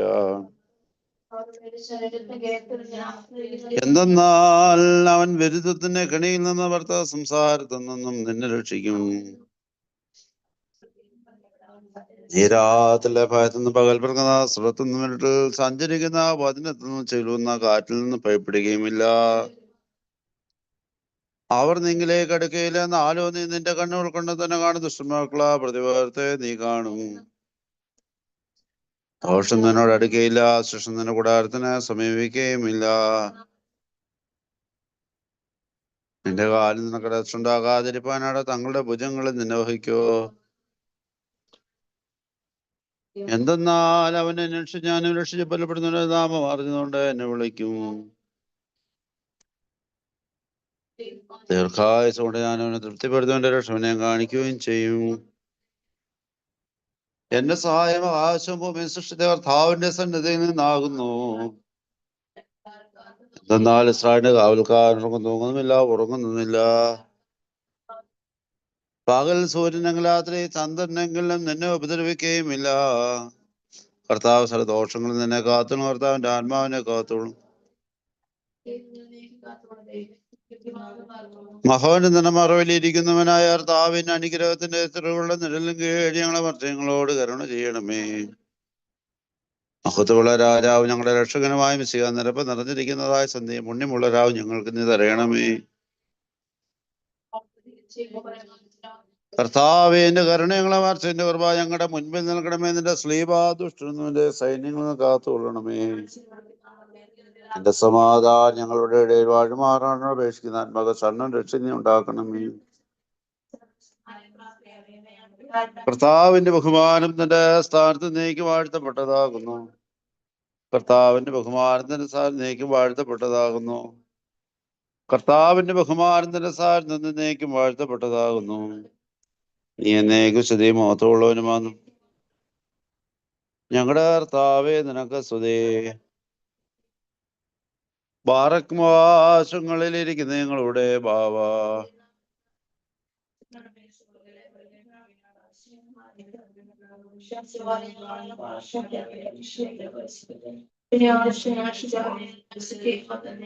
സർവശക്ത പിതാവായ ആകാശത്തിന്റെയും ഭൂമിയുടെയും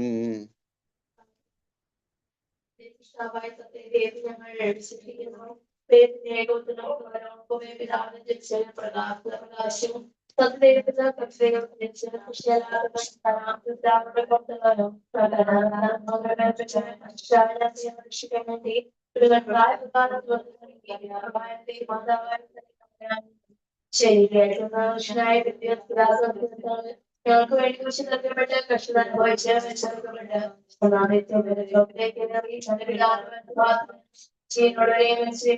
തന്റെ വലിയ മതത്തോടെ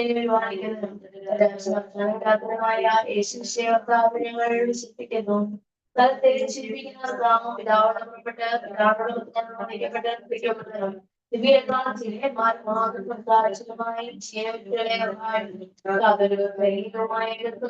വിശ്വസിക്കുന്നു.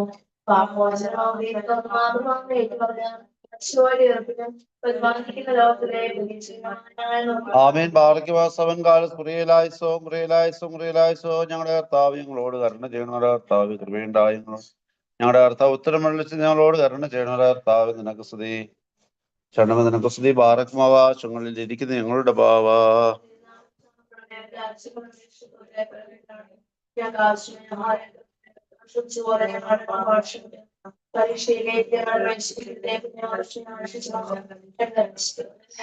കൃപ നിറഞ്ഞ മറിയമേ നിനക്ക് സമാധാനം.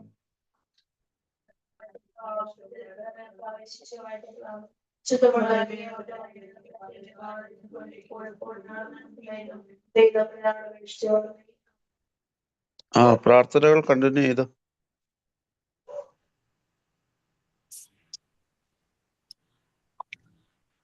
Barkimore, Job chapter 39. Do you know when the mountain goats give birth? Do you observe the calving of the deer? Can you number the months that they fulfill? And do you know the time when they give birth? When they crouch to give birth to their offspring and are delivered of their young. Their young ones become strong. They grow up in the open. They go forth and do not return to them. Who has let the wild ass go free? Who has loosed the bonds of the swift ass, to which I have given the steppe for its home, the salt land for its dwelling place? It scorns the tumult of the city. It does not hear the shouts of the driver. It ranges the mountains as its pasture, and it searches after every green thing. Is the wild ox willing to serve you? Will it spend the night at your crib? Can you tie it in the furrow with ropes, or will it harrow the valleys after you? Will you depend on it because its strength is great, and will you hand over your labor to it? Do you have faith in it that it will return and bring your grain to your threshing floor?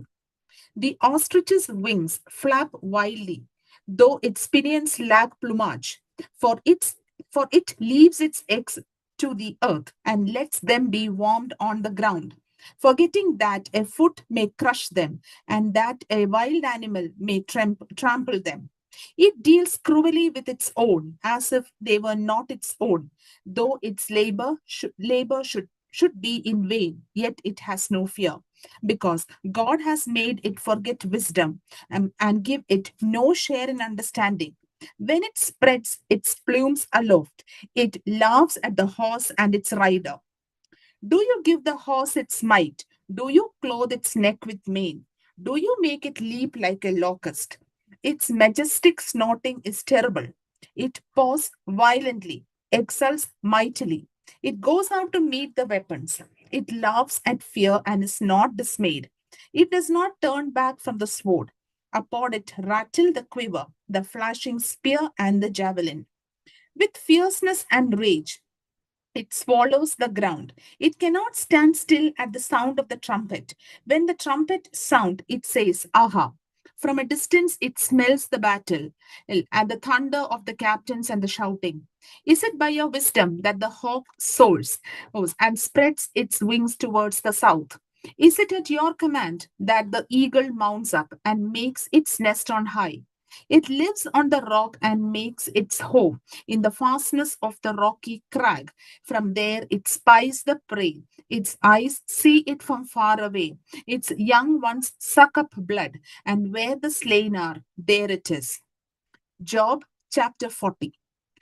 And the Lord said to Job, Shall a fault finder contend with the Almighty? Anyone who argues with God must respond.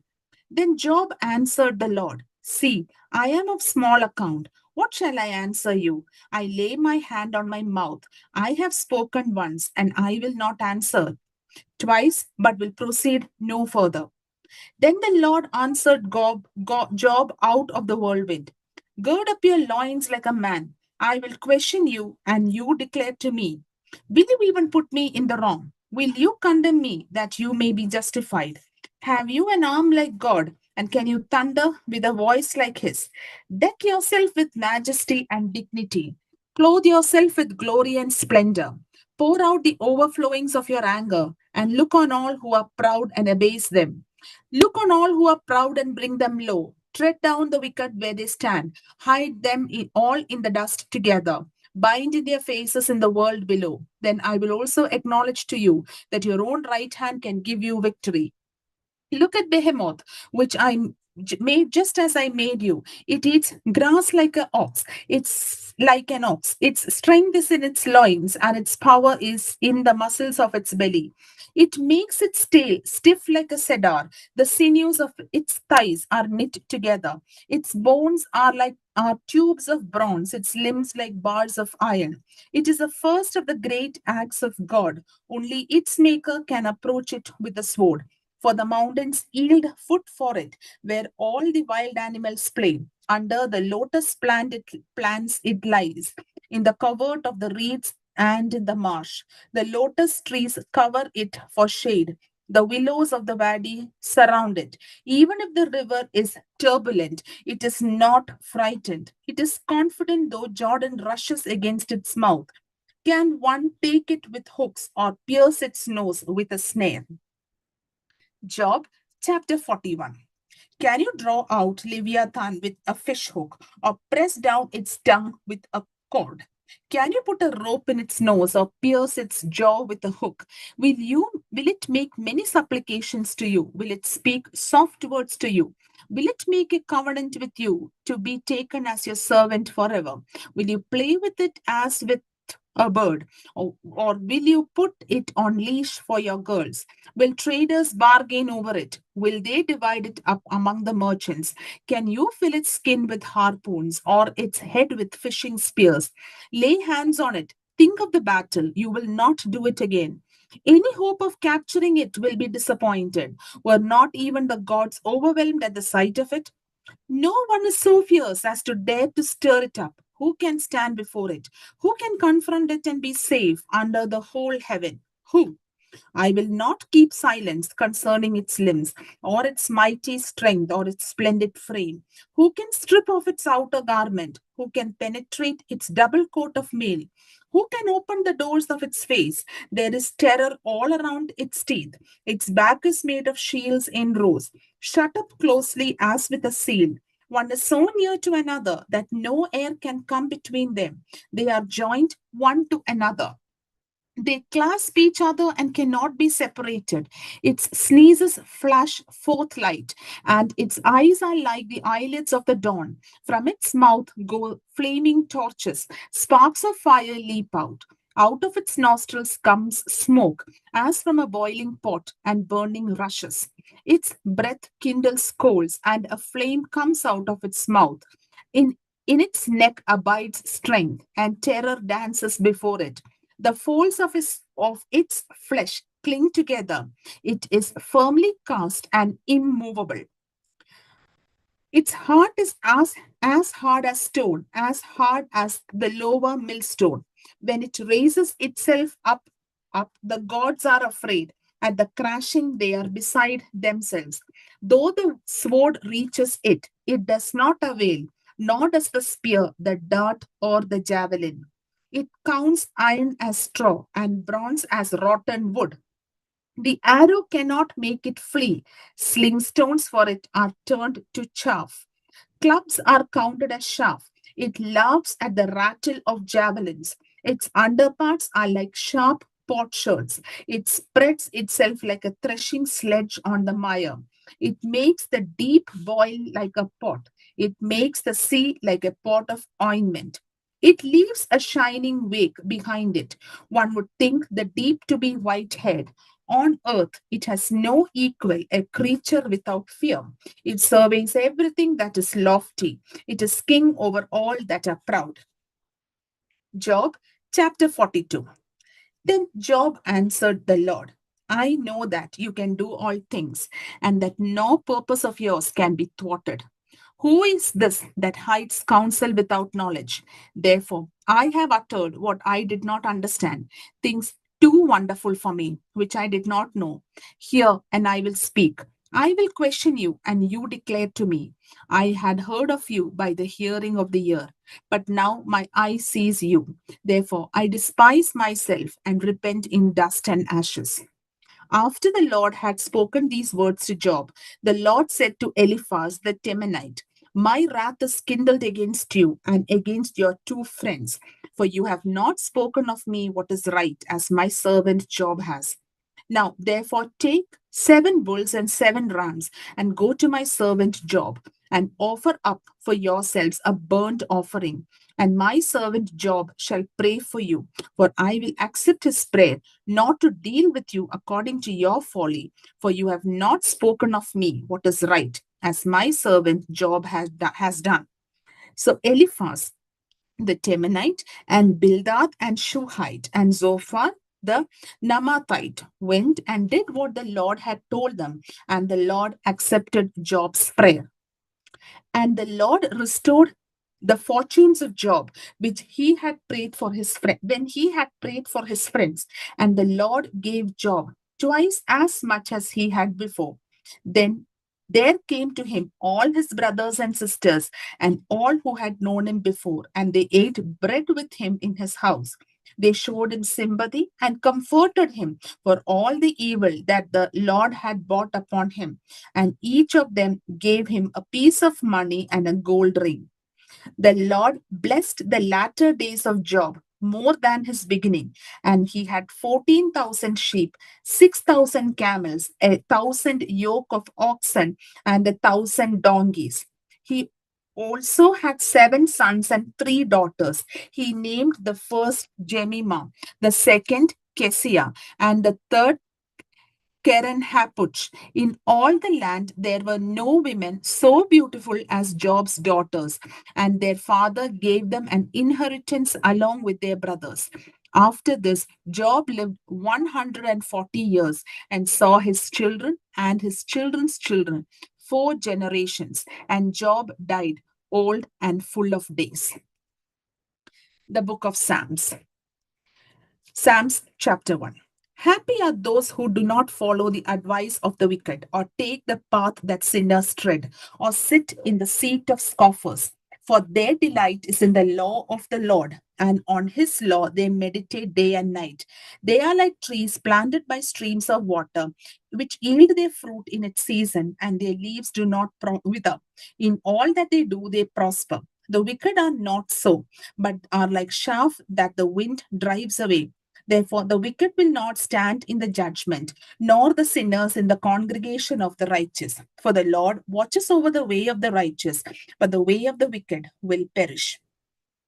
Psalms chapter 2.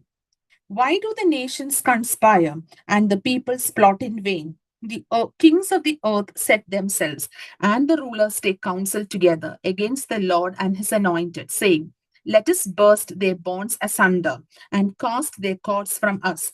He who sits in the heavens laughs. The Lord has him in derision. Then he will speak to them in his wrath and terrify them in his fury, saying, I have set my king on Zion, my holy hill. I will tell of the decree of the Lord. He said to me, you are my son. Today I have begotten you. Ask of me, and I will make the nations your heritage, and the ends of the earth your possession. You shall break them with a rod of iron, and dash them in pieces like a potter's vessel. Now, therefore, O kings, be wise, be warned, O rulers of the earth. Serve the Lord with fear, with trembling, kiss his feet, or he will be angry, and you will perish in the way, for his wrath is quickly kindled. Happy are all who take refuge in him. Psalms chapter 3. O Lord, how many are my foes? Many are rising against me. Many are saying to me, there is no help for you in God. But you, O Lord, are a shield around me, my glory and the one who lifts up my head. I cry aloud to the Lord, and he answers me from his holy hill. I lie down and sleep. I wake again, for the Lord sustains me. I will not afraid of 10,000s of people. I am not afraid of 10,000s of people who have set themselves against me all around.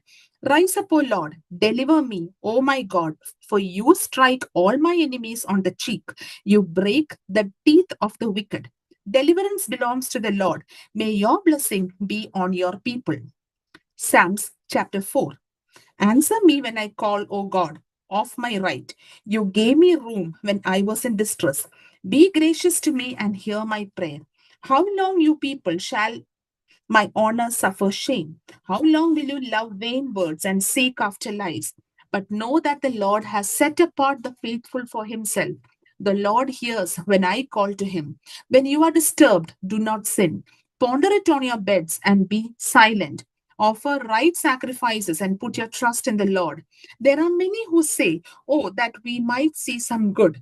Let the light of your face shine on us, O Lord. You have put gladness in my heart more than when their grain and wine abound. I will both lie down and sleep in peace. For you alone, O Lord, make me lie down in safety. Psalms chapter 5. Give ear to my words, O Lord. Give heed to my sighing. Listen to my sound of Listen to the sound of my cry, my King and my God. For to you I pray. O Lord, in the morning you hear my voice. In the morning I plead my case to you and watch. For you are for you are not a God who delights in wickedness. Evil will not sojourn with you. The boastful will not stand before your eyes. You hate all evildoers. You destroy those who speak lies. The Lord abhors the bloodthirsty and deceitful. But I, through the abundance of your steadfast love, will enter your house. I will bow down toward your holy temple in awe of you. Lead me, O Lord, in your righteousness because of my enemies. Make your way straight before me. For there is no truth in their mouths. Their hearts are destruction. Their throats are open graves. They flatter with their tongues. Make them bear their guilt, O God. Let them fall by their own counsels. Because of their many transgressions, cast them out, for they have rebelled against you. But let all who take refuge in you rejoice. Let them ever sing for joy. Spread your protection over them, so that those who love your name may exult in you. For you bless the righteous, O Lord. You cover them with favor as with shield. Psalms chapter 6. O Lord, do not rebuke me in your anger or discipline me in your wrath. Be gracious to me, O Lord, for I am languishing. O Lord, heal me, for my bones are shaking with terror. My soul also is stuck with terror. While you, O Lord, how long? Turn, O Lord, save my life. Deliver me for the sake of your steadfast love. For in death there is no remembrance of you.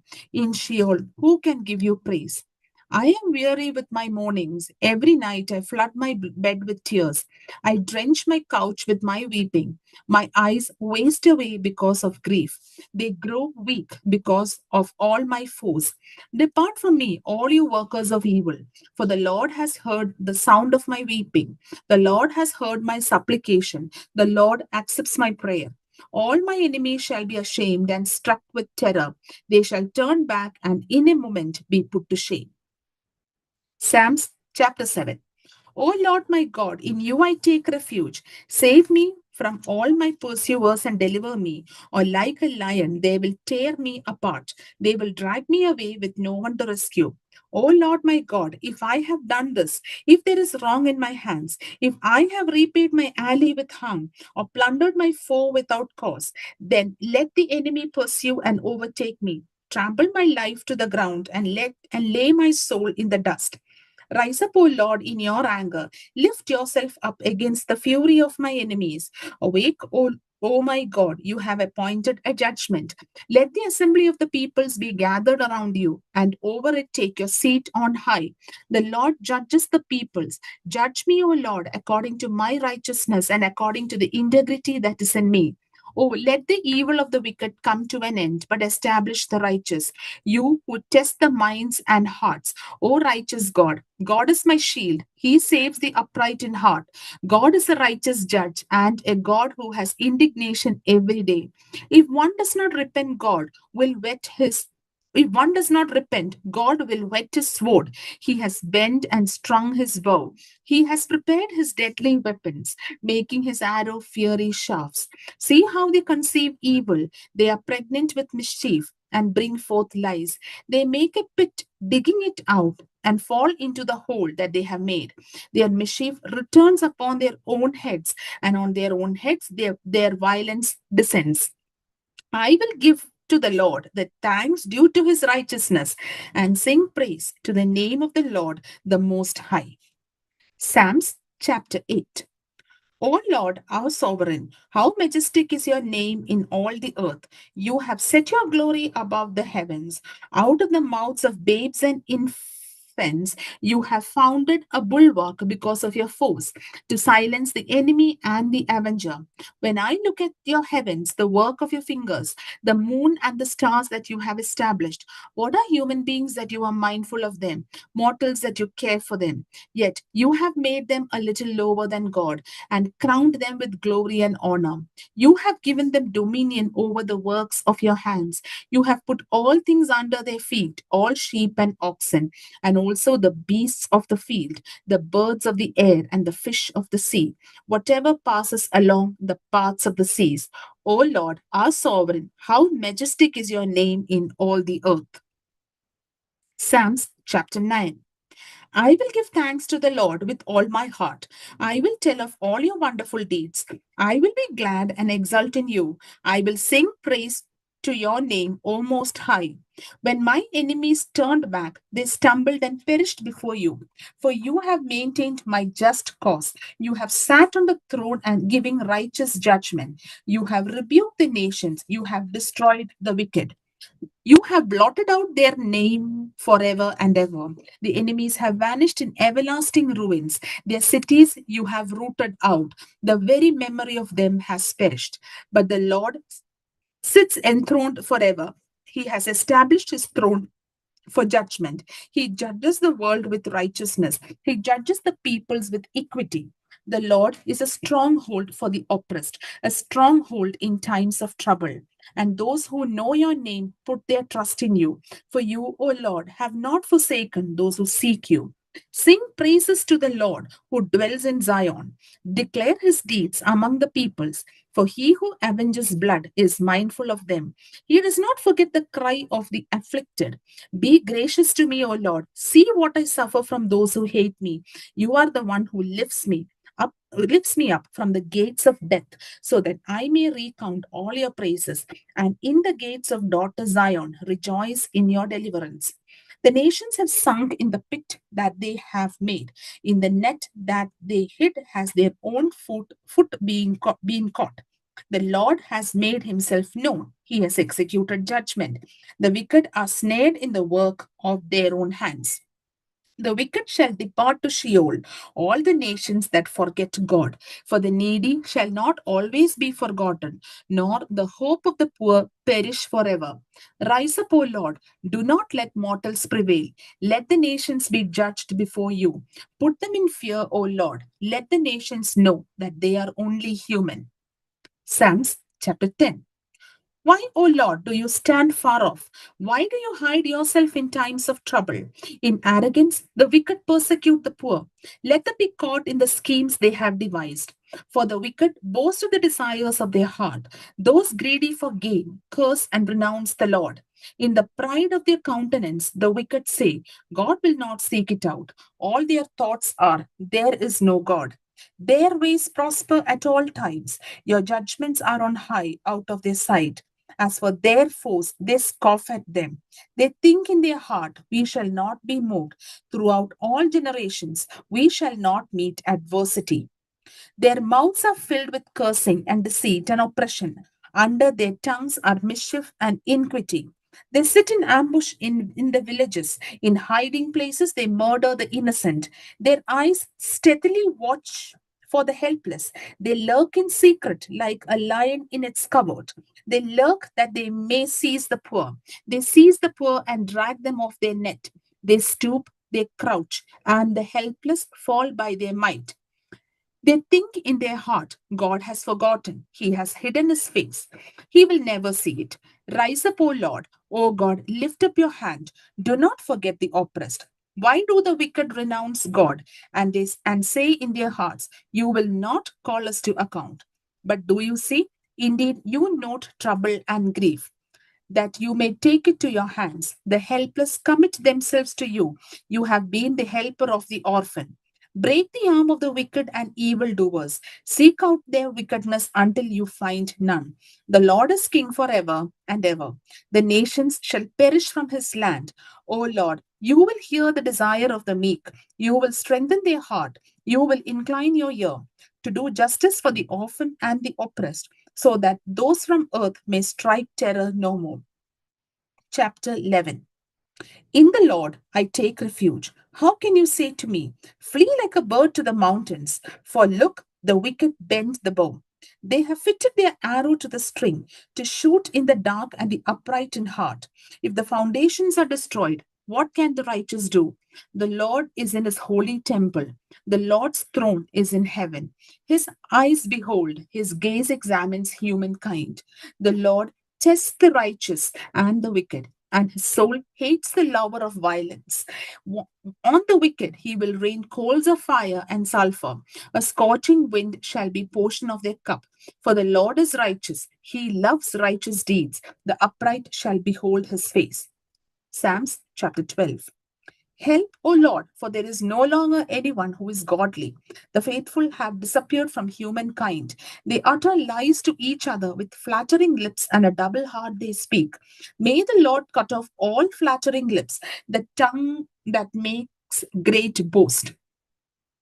Those who say, with our tongues we will prevail, our lips are our own. Who is our master?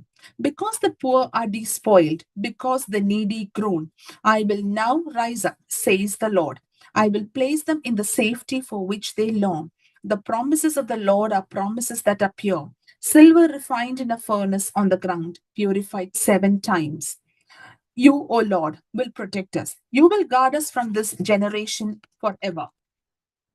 On every side, the wicked proud, as vileness is exalted among humankind. Psalms chapter 13. How long, O Lord, will you forget me? How long, O Lord, will you forget me forever? How long will you hide your face from me? How long must I bear pain in my soul and have sorrow in my heart all day long? How long shall my enemy be exalted over me? Consider and answer me, O Lord my God. Give light to my eyes, or I will sleep the sleep of death. And my enemy will say, I have prevailed. My foes will rejoice because I am shaken. Because I trusted in your steadfast love, my heart shall rejoice in your salvation. I will sing to the Lord because he has dealt bountifully with me. Psalms chapter 14. Fools say in their hearts, there is no God. They are corrupt. They do abominable deeds. There is no one who does good. The Lord looks down from heaven on humankind to see if there are any who are wise, who seek after God. They have all gone astray. They are all alike perverse. There is no one who does good. No, not one. Have they no knowledge, all the evildoers who eat up my people as they eat bread? They do not call upon the Lord. There they shall be in great terror, for God is with the company of the righteous. You would confound the plans of the poor, but the Lord is their refuge. On that deliverance for Israel, Oh, that deliverance for Israel would come from Zion, for the Lord restores the fortunes of his people. Jacob will rejoice, Israel will be glad. Psalms chapter 15. O Lord, who may abide in your tent, who may dwell on your holy hill? Those who walk blamelessly and do what is right and speak the truth from their heart, who do not slander with their tongue and do no evil to their friends, nor take up a reproach against their neighbors, in whose eyes the wicked are despised, but who honor those who fear the Lord, who stand by their oath even to their hurt, who do not lend money at interest, who do not take bribe against the innocent. Those who do these things shall never be moved. Psalms chapter 16. Protect me, O God, for in you I take refuge. I say to the Lord, you are my Lord. I have no good apart from you. As for the holy ones in the land, they are the noble, in whom is all my delight. Those who choose another God multiply their sorrows. They drink offerings of blood I will not pour out, or take their names upon my lips. The Lord is my chosen portion and my cup. You hold my lot. The boundary lines have fallen for me in pleasant places. I have a goodly heritage. I bless the Lord who gives me counsel. In the night also my heart instructs me. I keep the Lord always before me, because he is at my right hand. I shall not be moved. Therefore, my heart is glad and my soul rejoices. My body also rests secure. For you did not give me up to Sheol, or let your faithful one see the pit. You show me the path of life. In your presence there is fullness of joy. In your right hand are pleasures forevermore. Psalms chapter 17. Hear a just cause, O Lord. Attend to my cry. Give ear to my prayer from lips free of deceit. From you, let my vindication come. Let your eyes see the right. If you try my heart, if you visit me by night, if you test me, you will find no wickedness in me, as my mouth does not transgress. As for what others do, by the word of your lips, I have avoided the ways of the violent. My steps have held fast to your paths. My feet have not slipped. I call upon you, for you will answer me, O God. Incline your ear to me, hear my words. Wondrously show your steadfast love, O Savior of those who seek refuge from their adversaries at your right hand. Guard me as the apple of the eye. Hide me in the shadow of your wings from the wicked who despoil me, my deadly enemies who surround me. They close my hearts to pity. With their mouths they speak arrogantly. They track me down, now they surround me. They set their eyes to cast me to the ground. They are like a lion eager to tear, like a young lion lurking in ambush. Rise up, O Lord, confront them, overthrow them. By your sword, deliver my life from the wicked, from mortals by your hand, O Lord, from mortals whose portion in life is in this world. May their bellies be filled with what you have stored up for them. May their children have more than enough.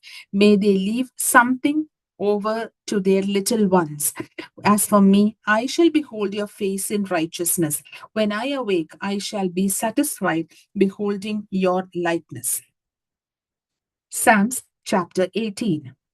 I love you, O Lord, my strength. The Lord is my rock, my fortress, and my deliverer. My God, my rock in whom I take refuge, my shield and the horn of my salvation, my stronghold.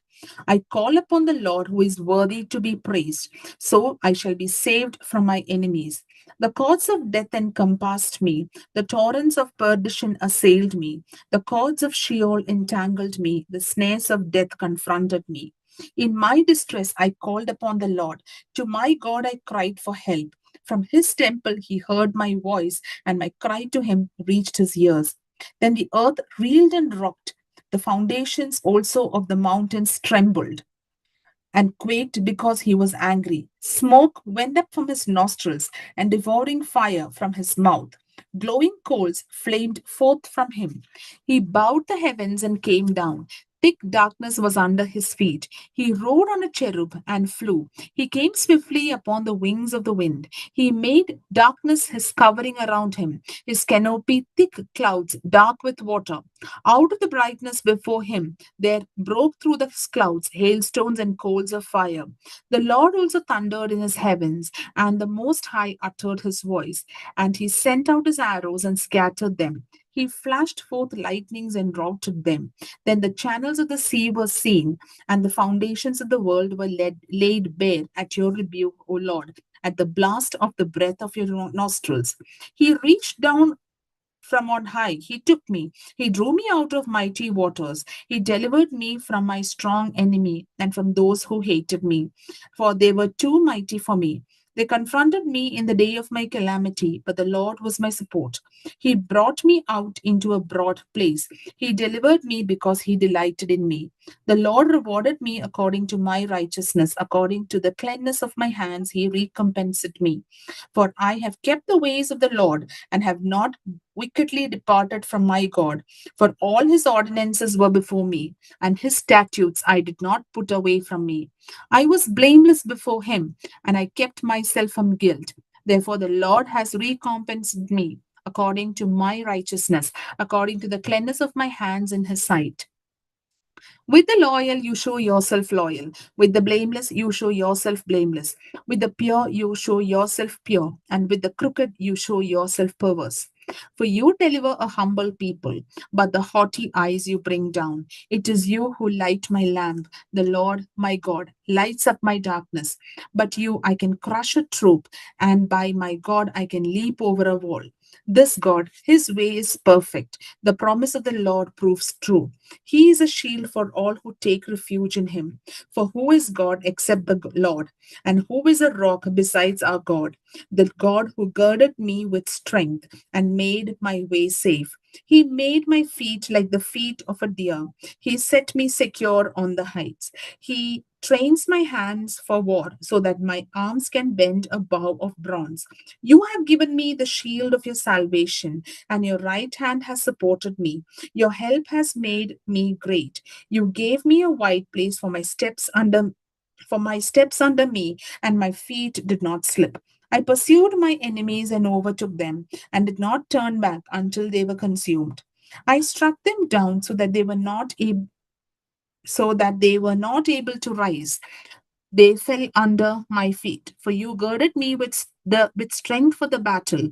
You made my assailants sink under me. You made my enemies turn their backs to me, and those who hated me I destroyed. They cried for help, but there was no one to save them. They cried to the Lord, but he did not answer them. I bet them fine like dust before the wind. I cast them out like the mire of the streets. You delivered me from strife with the peoples. You made me head of the nations. People whom I had not known served me. As soon as they heard me, they obeyed me. Foreigners came clinging to me. Foreigners lost heart. They came trembling out of their strongholds. The Lord lives. Blessed be my rock, and exalted be the God of my salvation, the God who gave me vengeance and subdued people under me, who delivered me from my enemies. Indeed, you exalted me above my adversaries. You delivered me from the violent. For this I will extol you, O Lord, among the nations, and sing praises to your name. Great triumphs he gives to his king, and shows steadfast love to his anointed, to David and his descendants forever. Psalms chapter 19. The heavens are telling the glory of God, and the firmament proclaims his handiwork. Day to day pours forth speech, and night to night declares knowledge. There is no speech, nor are there words. Their voice is not heard. Yet their voice goes out through all the earth, and their words to the end of the world. In the heavens he has set a tent for the sun, which comes out like a bridegroom from his wedding canopy, and like a strong man runs its course with joy. Its rising is from the end of the heavens, and its circuit to the end of them, and nothing is hid from its heat. The law of the Lord is perfect, reviving the soul. The decrees of the Lord are sure, making wise the simple. The precepts of the Lord are right, rejoicing the heart. The commandment of the Lord is clear, enlightening the eyes. The fear of the Lord is pure, enduring forever. The ordinances of the Lord are true and righteous altogether. More to be desired than they are they than gold, even much fine gold, sweeter also than honey and drippings of the honeycomb. Moreover, by them is your servant warned. In keeping them, there is great reward. But who can detect their errors? Clear me from hidden faults. Keep back your servant also from the insolent. Do not let them have dominion over me. Then I shall be blameless and innocent of great transgression. Let the words of my mouth and the meditation of my heart be acceptable to you, O Lord, my Redeemer, my rock and my Redeemer. Psalms chapter 20. The Lord answer you in the day of trouble. The name of the God of Jacob protect you. May he send you help from the sanctuary and give you support from Zion. May he remember all your offerings and regard with favor your burnt sacrifices. May he grant you your heart's desire and fulfill all your plans. May we shout for joy over your victory and in the name of our God, set up our banners. May the Lord fulfill all your petitions. Now I know that the Lord will help his anointed. He will answer him from his holy heaven with mighty victories by his right hand. Some take pride in chariots and some in horses, but our pride is in the name of the Lord our God. They will collapse and fall, but we shall rise and stand upright. Give victory to the King, O Lord. Answer us when we call. Psalms chapter 21. In your strength, the king rejoices, O Lord, and in your help, how greatly he exults. You have given him his heart's desire and have not withheld the request of his lips. For you meet him with rich blessings. You set a crown of fine gold on his head. He asked you for life, you gave it to him, length of days forever and ever. His glory is great through your help. Splendor and majesty you bestow on him. You bestow on him blessings forever. You make him glad with the joy of your presence. For the king trusts in the Lord, and through the steadfast love of the Most High, he shall not be moved. Your hand will find out all your enemies. Your right hand will find out those who hate you. You will make them like a fiery furnace when you appear. The Lord will swallow them up in his wrath, and fire will consume them. You will destroy their offspring from the earth and their children from among humankind. If they plan evil against you, if they devise mischief, they will not succeed, for you will put them to flight. You will aim at their faces with your bows. Be exalted, O Lord, in your strength. We will sing and praise your power. Psalms chapter 22. My God, why have you forsaken me? Why are you so far from helping me from the words of my groaning? Oh my God, I cry by day, but you do not answer, and by night, but find no rest. Yet you are holy, enthroned on the praises of Israel. In you our ancestors trusted. They trusted and you delivered them. To you they cried and were saved. In you they trusted and were not put to shame. But I am a worm and not human, scorned by others and despised by the people. All who see me mock at me. They make mouths at me, they shake their hands. Commit your cause to the Lord, let them deliver. Let them rescue the one in whom he delights. Yet it was you who took me from the womb. You kept me safe on my mother's breast. On you I was cast from my birth, and since my mother bore me, you have been my God. Do not be far from me, for trouble is near, and there is no one to help. Many bulls encircle me. Strong bulls of Bashan surround me. They open wide their mouths at me like a ravening and roaring lion. I am poured out like water. All my bones are out of joint. My heart is like wax. It is melted within my breast. My mouth is dried up like a potsherd, and my tongue sticks to my jaws. You lay me in the dust of death. For dogs are all around me, a company of evildoers encircles me. My hands and feet have shriveled. I can count all my bones. They stare and gloat over me. They divide my clothes among themselves, and for my clothes they cast lots. But you, O Lord, do not be far away. O my help, come quickly to my aid. Deliver my soul from the sword, my life from the power of the dog. Save me from the mouth of the lion, from the horns of the wild oxen. You have rescued me. I will tell of your name to my brothers and sisters. In the midst of the congregation, I will praise you. You who fear the Lord, praise him. All you offspring of Jacob, glorify him. Stand in awe of him, all you offspring of Israel. For he did not despise or abhor the affliction of the afflicted. He did not hide his face from me, but heard when I cried to him. From you comes my praise in the great congregation. My vows I will pay before those who fear him. The poor shall eat and be satisfied. Those who seek him shall praise the Lord. May your hearts live forever. All the ends of the earth shall remember and turn to the Lord, and all the families of the nations shall worship before him. For dominion belongs to the Lord, and he rules over the nations. To him indeed shall all who sleep in the earth bow down. Before him shall bow all who go down to the dust, and I shall live for him. Posterity will serve him. Future generations will be told about the Lord and proclaim his deliverance to a people yet unborn, saying that he has done it. Psalms chapter 23. The Lord is my shepherd, I shall not want. He makes me lie down in green pastures. He leads me beside still waters. He restores my soul. He leads me in right paths for his name's sake. Even though I walk through the darkest valley, I fear no evil, for you are with me. Your rod and your staff, they comfort me.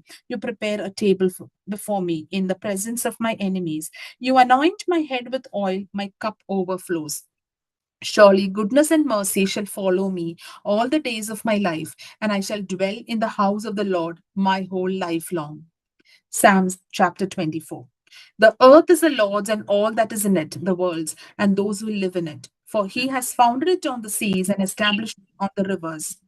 Who has um, Psalms chapter 24, verse 2. Barakimur. Barakmore, Psalms chapter 24, verse 3. Who shall ascend the hill of the Lord, and who shall stand in his holy place? Those who have clean hands and pure hearts, who do not lift up their souls to water's falls, and do not swear deceitfully. They will receive blessing from the Lord and vindication from the God of their salvation. Such is the company of those who seek him, who seek the face of the God of Jacob. Lift up your heads, O gates, and be lifted up, O ancient doors, that the King of glory may come in. Who is the King of glory? The Lord strong and mighty, the Lord mighty in battle. Lift up your heads, O gates, and be lifted up, O ancient doors, that the King of glory may come in. Who is this King of glory? The Lord of hosts, he is the King of glory. Psalms chapter 25. To you, O Lord, I lift up my soul. My God, in you I trust. Do not let me be put to shame. Do not let my enemies exult over me. Do not let those who wait for you be put to shame. Let them be ashamed who are wantonly treacherous. Make me to know your ways, O Lord. Teach me your paths. Lead me in your truth and teach me, for you are the God of my salvation. For you I wait all day long. Be mindful of your mercy, O Lord, and of your steadfast love, for they have been from of old. Do not remember the sins of my youth or my transgressions. According to your steadfast love, remember me. For your goodness' sake, O Lord, good and upright is the Lord. Therefore, he instructs sinners in the way. He leads the humble in what is right and teaches the humble his way. All the paths of the Lord are steadfast love and faithfulness for those who keep his covenant and his decrees. For your name's sake, O Lord, pardon my guilt, for it is great. Who are they that fear the Lord? He will teach them the way that they should choose. They will abide in prosperity, and their children shall possess the land. The friendship of the Lord is for those who fear him, and he makes his covenant known to them. My eyes are ever toward the Lord, for he will pluck my feet out of the net. Turn to me and be gracious to me, for I am lonely and afflicted. Relieve the troubles of my heart and bring me out of my distress. Consider my affliction and my trouble and forgive all my sins. Consider how many are my foes and with what violent hatred they hate me. O guard my life and deliver me. Do not let me be put to shame, for I take refuge in you. May integrity and uprightness preserve me, for I wait for you. Redeem Israel, O God, out of all its troubles. Psalms chapter 26. Vindicate me, O Lord, for I have walked in my integrity, and I have trusted and I have trusted in the Lord without wavering. Prove me, O Lord, and try me. Test my heart and mind, for your steadfast love is before my eyes, and I walk in faithfulness to you. I do not sit with the worthless, nor do I consort with hypocrites. I hate the company of evildoers, and will not sit with the wicked. I wash my hands in innocence, and go around your altar, O Lord, singing aloud a song of thanksgiving, and telling all your wondrous deeds. O Lord, I love the house in which you dwell, and the place where your glory abides.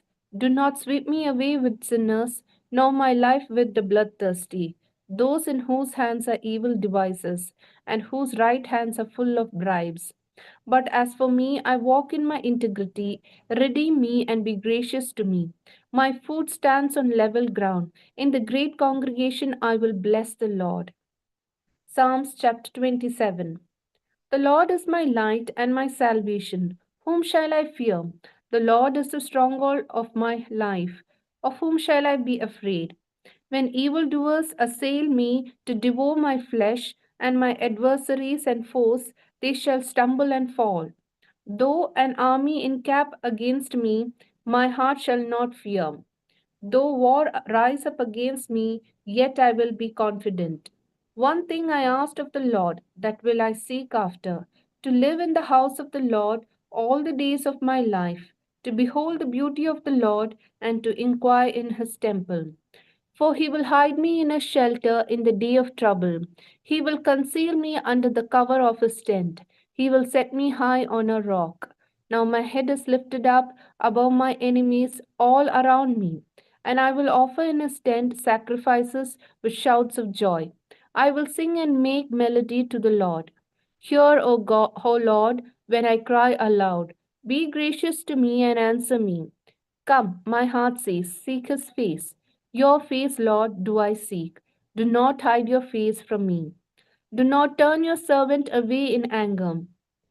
You who have been my help, do not cast me off, do not forsake me, O God of my salvation. If my father and mother forsake me, the Lord will take me up. Teach me your way, O Lord, and lead me on a level path because of my enemies.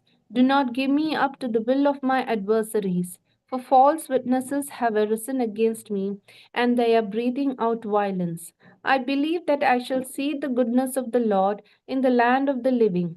Wait for the Lord. Be strong and let your heart take courage. Wait for the Lord. Psalms chapter 28. To you, O Lord, I call, my rock, do not refuse to hear me. For if you are silent to me, I shall be like those who go down to the pit. Hear the voice of my supplication as I cry to you for help, as I lift up my hands toward your most holy sanctuary. Do not drag me away with the wicked, with those who are workers of evil, who speak peace with their neighbors while mischief is in their hearts. Repay them according to their work and according to the evil of their deeds. Repay them according to the work of their hands. Render them their due reward, because they do not regard the works of the Lord or the work of his hands. He will break them down and build them up no more. Blessed be he the Lord, for he has heard the sound of my pleadings. The Lord is my strength and my shield. In him my heart trusts. So I am helped, and my heart exults, and with my song I give thanks to him. The Lord is the strength of his people. He is the saving refuge of his anointed. O save your people and bless your heritage. Be their shepherd and carry them forever. Psalms chapter 29. Ascribe to the Lord, O heavenly beings, ascribe to the Lord glory and strength. Ascribe to the Lord the glory of his name. Worship the Lord in holy splendor. The voice of the Lord is over the waters. The God of glory thunders. The Lord over mighty waters. The voice of the Lord is powerful. The voice of the Lord is full of majesty. The voice of the Lord breaks the cedars. The Lord breaks the cedars of Lebanon. He makes Lebanon ship like a calf, and Sirion like a young wild ox. The voice of the Lord flashes forth flames of fire. The voice of the Lord shakes the wilderness. The Lord shakes the wilderness of Kadesh. The voice of the Lord causes the oaks to whirl and strips the forest bare, and in his temple all say, Glory. The Lord sits enthroned over the flood. The Lord sits enthroned as King forever. May the Lord give strength to his people. May the Lord bless his people with peace. Psalms chapter 30. I will exalt you, O Lord, for you have drawn me up and did not let my foes rejoice over me. O Lord my God, I cried to you for help, and you have healed me. O Lord, you brought up my soul from Sheol, restored me to life from among those gone down to the pit. Sing praises to the Lord, O you his faithful ones, and give thanks to his holy name. For his anger is but for a moment, his favor is for a lifetime. Weeping may linger for the night, but joy comes with the morning. As for me, I said in my prosperity, I shall never be moved. By your favor, O Lord, you had established me as a strong mountain. You hid your face, I was dismayed. To you, O Lord, I cried, and to the Lord I made supplication. What profit is there in my death if I go down to the pit? Will the dust praise you? Will it tell of your faithfulness? Hear, O Lord, and be gracious to me. O Lord, be my helper. You have turned my mourning into dancing. You have taken off my sackcloth and clothed me with joy, so that my soul may praise you and not be silent. O Lord my God, I will give thanks to you forever. Psalms chapter 31.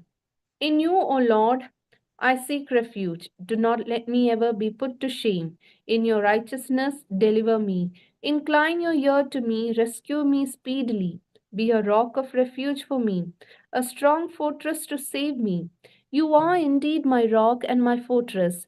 For your name's sake, lead me and guide me. Take me out of the net that is hidden for me, for you are my refuge.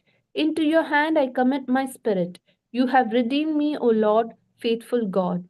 You hate those who pay regard to worthless idols, but I trust in the Lord. I will exult and rejoice in your steadfast love, because you have seen my affliction. You have taken heed of my adversities, and have not delivered me into the hand of the enemy. You have set my feet in a broad place. Be gracious to me, O Lord, for I am in distress. My eye wastes away from grief, my soul and my body also. For my life is spent with sorrow, and my years with sighing. My strength fails because of my misery, and my bones waste away. I am the scorn of all my adversaries, a horror to my neighbors, an object of dread to my acquaintances. Those who see me in the street flee from me.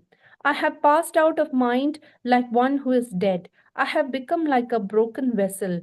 For I hear the whispering of many, terror all around, as they scheme together against me, as they plot to take my life. But I trust in you, O Lord. I say you are my God. My times are in your hand. Deliver me from the hand of my enemies and persecutors. Let your face shine upon your servant. Save me in your steadfast love. Do not let me be put to shame, O Lord, for I call on you. Let the wicked be put to shame. Let them go founded to Sheol. Let the lying lips be stilled that speak insolently against the righteous with pride and contempt. Oh, how abundant is your goodness that you have laid up for those who fear you and accomplish for those who take refuge in you, in the sight of everyone. In the shelter of your presence, you hide them from human plots. You hold them safe under your shelter from contentious tongues. Blessed be the Lord, for he has wondrously shown his steadfast love to me when I was beset as a city under siege. I had said in my alarm, I am driven far from your sight, but you heard my supplications when I cried out to you for help. Love the Lord, all you his saints. The Lord preserves the faithful, but abundantly repays the one who acts haughtily. Be strong and let your heart take courage, all you who wait for the Lord. Psalms chapter 32. Happy are those whose transgressions is forgiven, whose sin is covered. Happy are those to whom the Lord imputes no iniquity, and in whose spirit there is no deceit. While I kept silence, my body wasted away through my groaning all day long. For day and night your hand was heavy upon me. My strength was dried up as by the heat of summer. Then I acknowledged my sin to you, and I did not hide my iniquity. I said, I will confess my transgressions to the Lord, and you forgave the guilt of my sin. Therefore, let all who are faithful offer prayer to you at a time of distress. The rush of mighty waters shall not reach them. You are a hiding place for me. You preserve me from trouble. You surround me with glad cries of deliverance. I will instruct you and teach you the way you should go. I will counsel you with my eye upon you. Do not be like a horse or a mule without understanding, whose temper must be curbed with bit and bridle, else it will not stay near you. Many are the torments of the wicked, but steadfast love surrounds those who trust in the Lord. Be glad in the Lord and rejoice, O righteous, and shout for joy, all you upright in heart. Psalms chapter 33.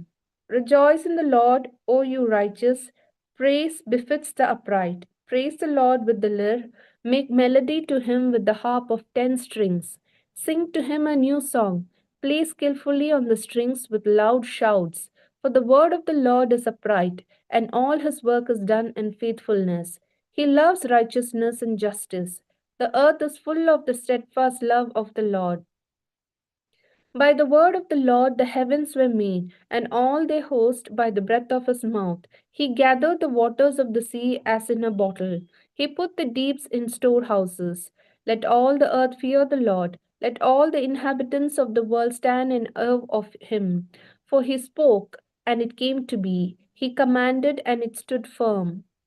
The Lord brings the counsel of the nations to nothing. He frustrates the plans of the peoples. The counsel of the Lord stands forever, the thoughts of his heart to all generations. Happy is the nation whose God is the Lord, the people whom he has chosen as his heritage. The Lord looks down from heaven. He sees all humankind. From where he sits enthroned, he watches all the inhabitants of the earth. He who fashions the hearts of them all and observes all their deeds. A king is not saved by his great army, a warrior is not delivered by his great strength. The war horse is a vain hope for the victory, and by its great might it cannot save. Truly, the eye of the Lord is on those who fear him, on those who hope in his steadfast love, to deliver their soul from death and to keep them alive in famine. Our soul waits for the Lord. He is our help and shield. Our heart is glad in him because we trust in his holy name.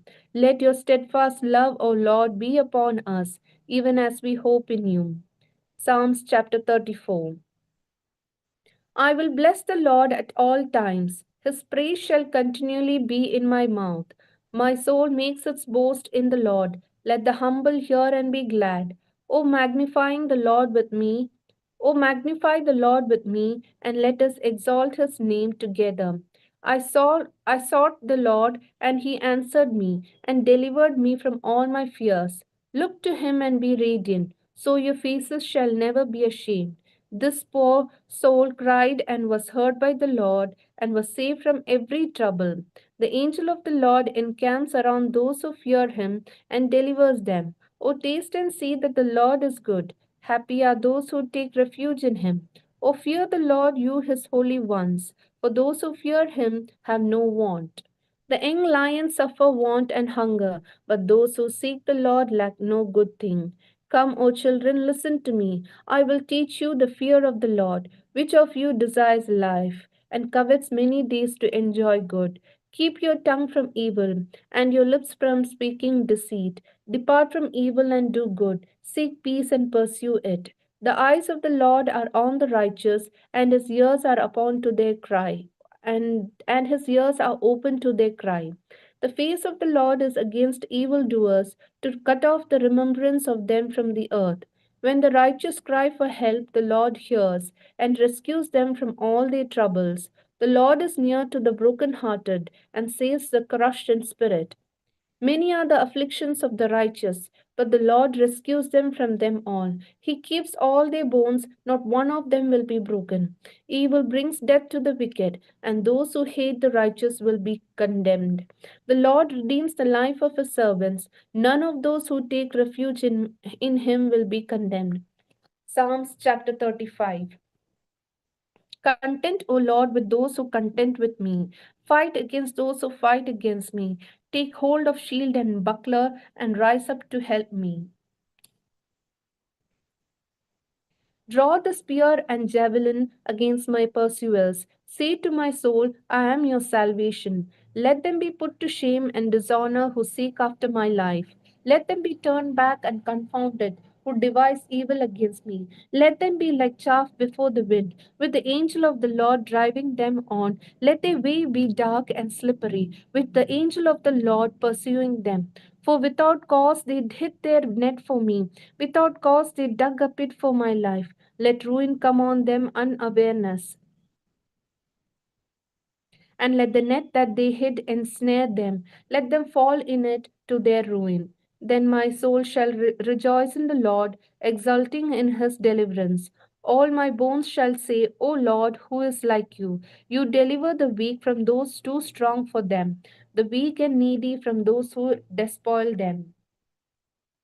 Malicious witnesses rise up. They ask me about things I do not know. They repay me evil for good. My soul is forlorn. But as for me, when they were sick, I wore sackcloth. I afflicted myself with fasting. I prayed with head bowed on my bosom, as though I grieved for a friend or a brother. I went about as one who laments for a mother, bowed down and in mourning. But in my stumbling, they gathered in glee. They gathered together against me.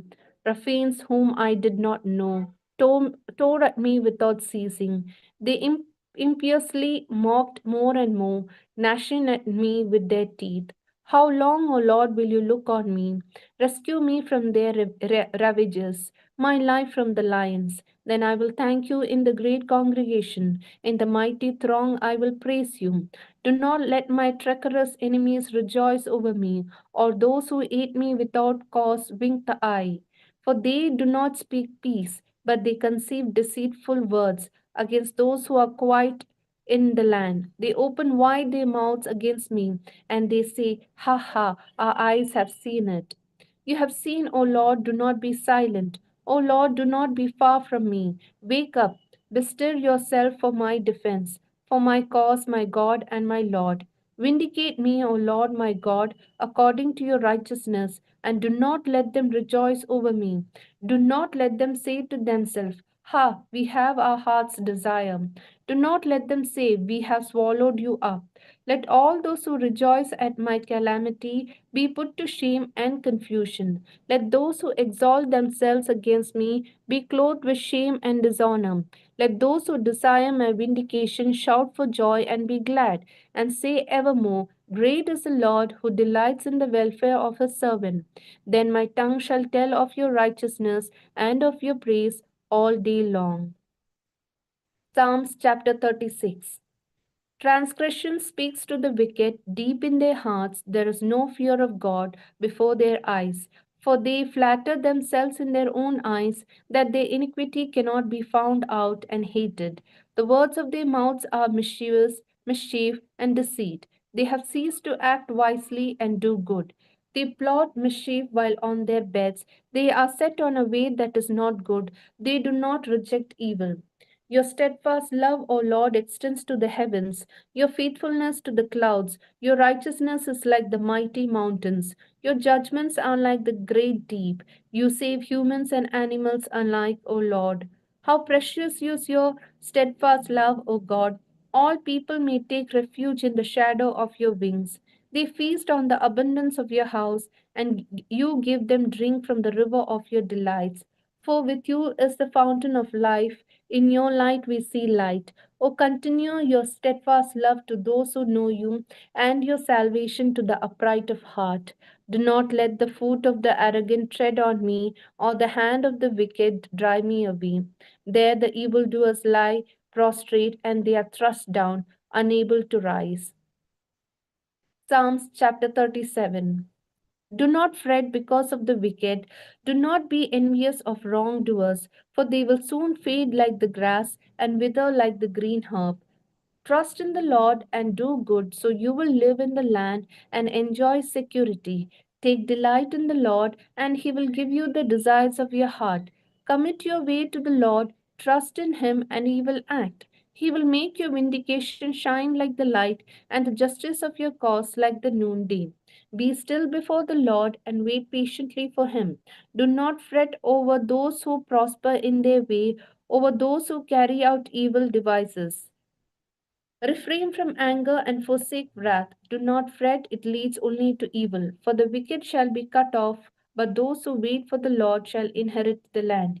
Yet a little while, and the wicked will be no more. Though you look diligently for their place, they will not be there. But the meek shall inherit the land and delight themselves in abundant prosperity.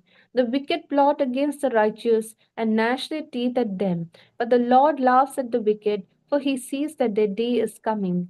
The wicked draw the sword and bend their bows. to bring down the poor and needy, to kill those who walk uprightly. Their sword shall enter their own heart, and their bows shall be broken. Better is a little that the righteous person has than the abundance of many wicked. For the arms of the wicked shall be broken, but the Lord upholds the righteous. The Lord knows the days of the blameless, and their heritage will abide forever. They are not put to shame in evil times. In the days of famine, they have abundance. But the wicked perish, and the enemies of the Lord are like the glory of the pastures. They vanish like smoke, they vanish away. The wicked borrow and do not pay back, but the righteous are generous and keep giving. For those blessed by the Lord shall inherit the land, but those cursed by him shall be cut off. Our steps are made firm by the Lord when he delights in our way. Though we stumble, we shall not fall headlong, for the Lord holds us by the hand. I have been young, and now am old. Yet I have not seen the righteous forsaken, or their children begging bread. They are ever giving liberally and lending, and their children become a blessing. Depart from evil and do good, so you shall abide forever. For the Lord loves justice, he will not forsake his faithful ones. The righteous shall be kept safe forever, but the children of the wicked shall be cut off. The righteous shall inherit the land and live in it forever. The mouths of the righteous utter wisdom, and their tongues speak justice. The law of their God is in their hearts, their steps do not slip. The wicked watch for the righteous and seek to kill them. The Lord will not abandon them to their power or let them be condemned when they are brought to trial. Wait for the Lord and keep to his way, and he will exalt you to inherit the land. You will look on the destruction of the wicked. I have seen the wicked oppressing and towering like a cedar of Lebanon. Again I passed by, and they were no more. Though I sought them, they could not be found. Mark the blameless and behold the upright, for there is posterity for the peaceable. But transgressors shall be altogether destroyed, the posterity of the wicked shall be cut off. The salvation of the righteous is from the Lord, he is their refuge in the time of trouble. The Lord helps them and rescues them, he rescues them from the wicked and saves them because they take refuge in him. Psalms chapter 38. O Lord, do not rebuke me in your anger, or discipline me in your wrath. For your arrows have sunk into me, and your hand has come down on me. There is no soundness in my flesh because of your indignation. There is no health in my bones because of my sin. For my iniquities have gone over my head. They weigh like a burden too heavy for me. My wounds grow foul and fester because of my foolishness. I am utterly bowed down and prostrate. All day long I go around mourning. My loins are filled with burning, and there is no soundness in my flesh. I am utterly spent and crushed. I groan because of the tumult of my heart. O Lord, all my longing is known to you. My sighing is not hidden from you. My heart throbs, my strength fails me. As for the light of my eyes, it also has gone from me. My friends and companions stand aloof from my affliction, and my neighbors stand far off. Those who seek my life lay their snares, those who seek to hurt me speak of ruin, and meditate treachery all day long. But I am like the deaf, I do not hear, like the mute who cannot speak. Truly, I am like one who does not hear, and in whose mouth is no retort. But it is for you, O Lord, that I wait. It is you, O Lord, my God, who will answer. For I pray, only do not let them rejoice over me, those who boast against me when my foot slips. For I am ready to fall, and my pain is ever with me. I confess my iniquity, I am sorry for my sin. Those who are my foes without cause are mighty, and many are those who hate me wrongfully. Those who render me evil for good are my adversaries because I follow after good. Do not forsake me, O Lord, O my God, do not be far from me. Make haste to help me, O Lord, my salvation. Psalms chapter 39. I said, I will guard my ways that I may not sin with my tongue. I will keep a muzzle on my mouth as long as the wicked are in my presence. I was silent and still. I held my peace to no avail. My distress grew worse. My heart became hot within me. While I mused, the fire burned. Then I spoke with my tongue. Lord, let me know my end, and what is the measure of my days. Let me know how fleeting my life is. You have made my days a few handbreadths, and my lifetime is as nothing in your sight. Surely everyone stands as a mere breath. Surely everyone goes about like a shadow. Surely for nothing they are in turmoil. They heap up and do not know who will gather. And now, O Lord, what do I wait for? My hope is in you. Deliver me from all my transgressions. Do not make me the scorn of the fool. I am silent, I do not open my mouth, for it is you who have done it. Remove your stroke from me, and I am worn down by the blows of your hand.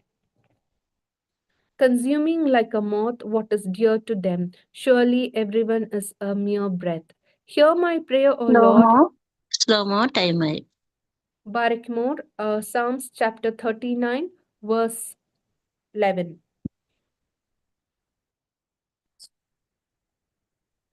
Barikmo, Psalms chapter 39, verse 12. Hear my prayer, O Lord, and give ear to my cry. Do not hold your peace at my tears, for I am your passing guest, an alien like all my forebears. Turn your gaze away from me, that I may smile again, before I depart and am no more. Psalm chapter 40. I waited patiently for the Lord.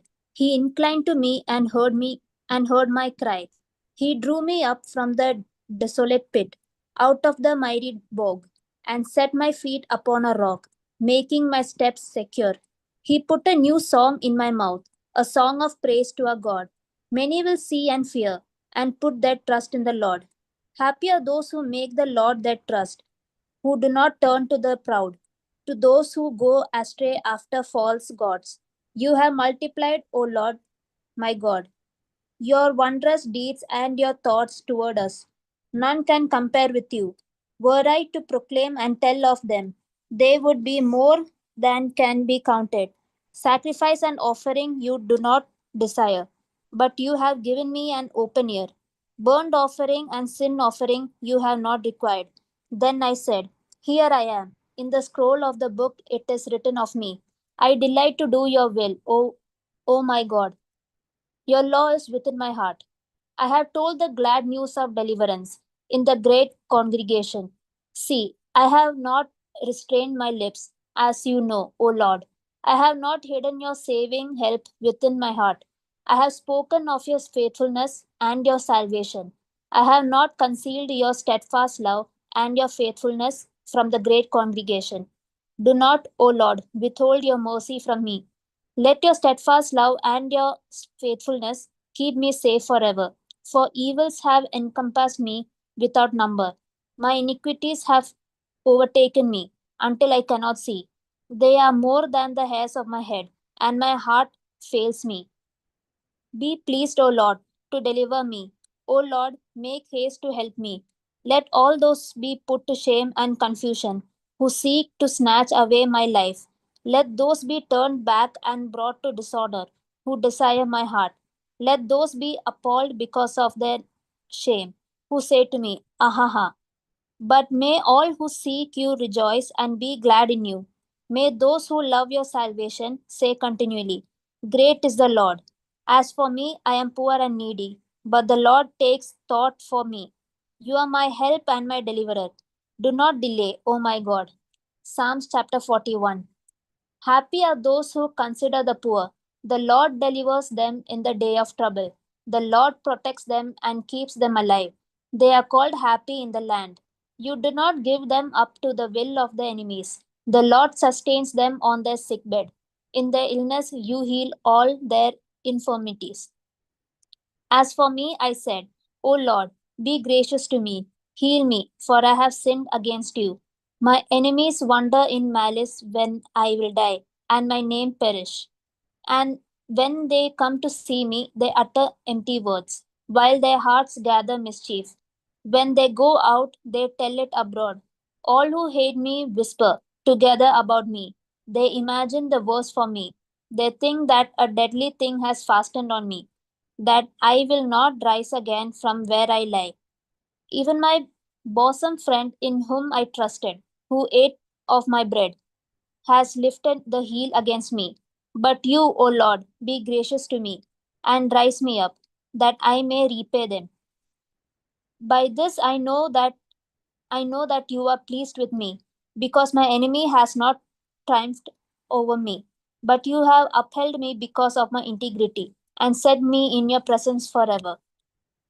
Blessed be the Lord, the God of Israel, and everlasting to everlasting. Amen, amen to amen. Psalms chapter 42. As a deer longs for flowing streams, so my soul longs for you, O God. My soul thirsts for God, for the living God. When shall I come and behold the face of God?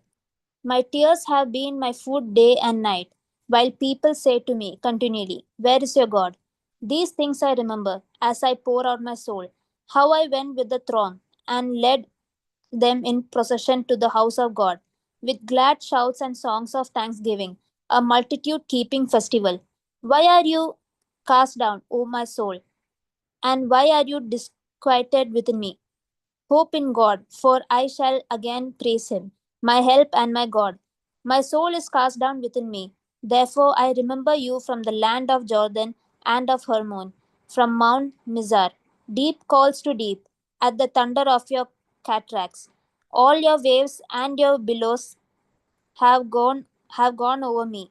By day the Lord commands his steadfast love, and at night his song is with me, a prayer to the God of my life.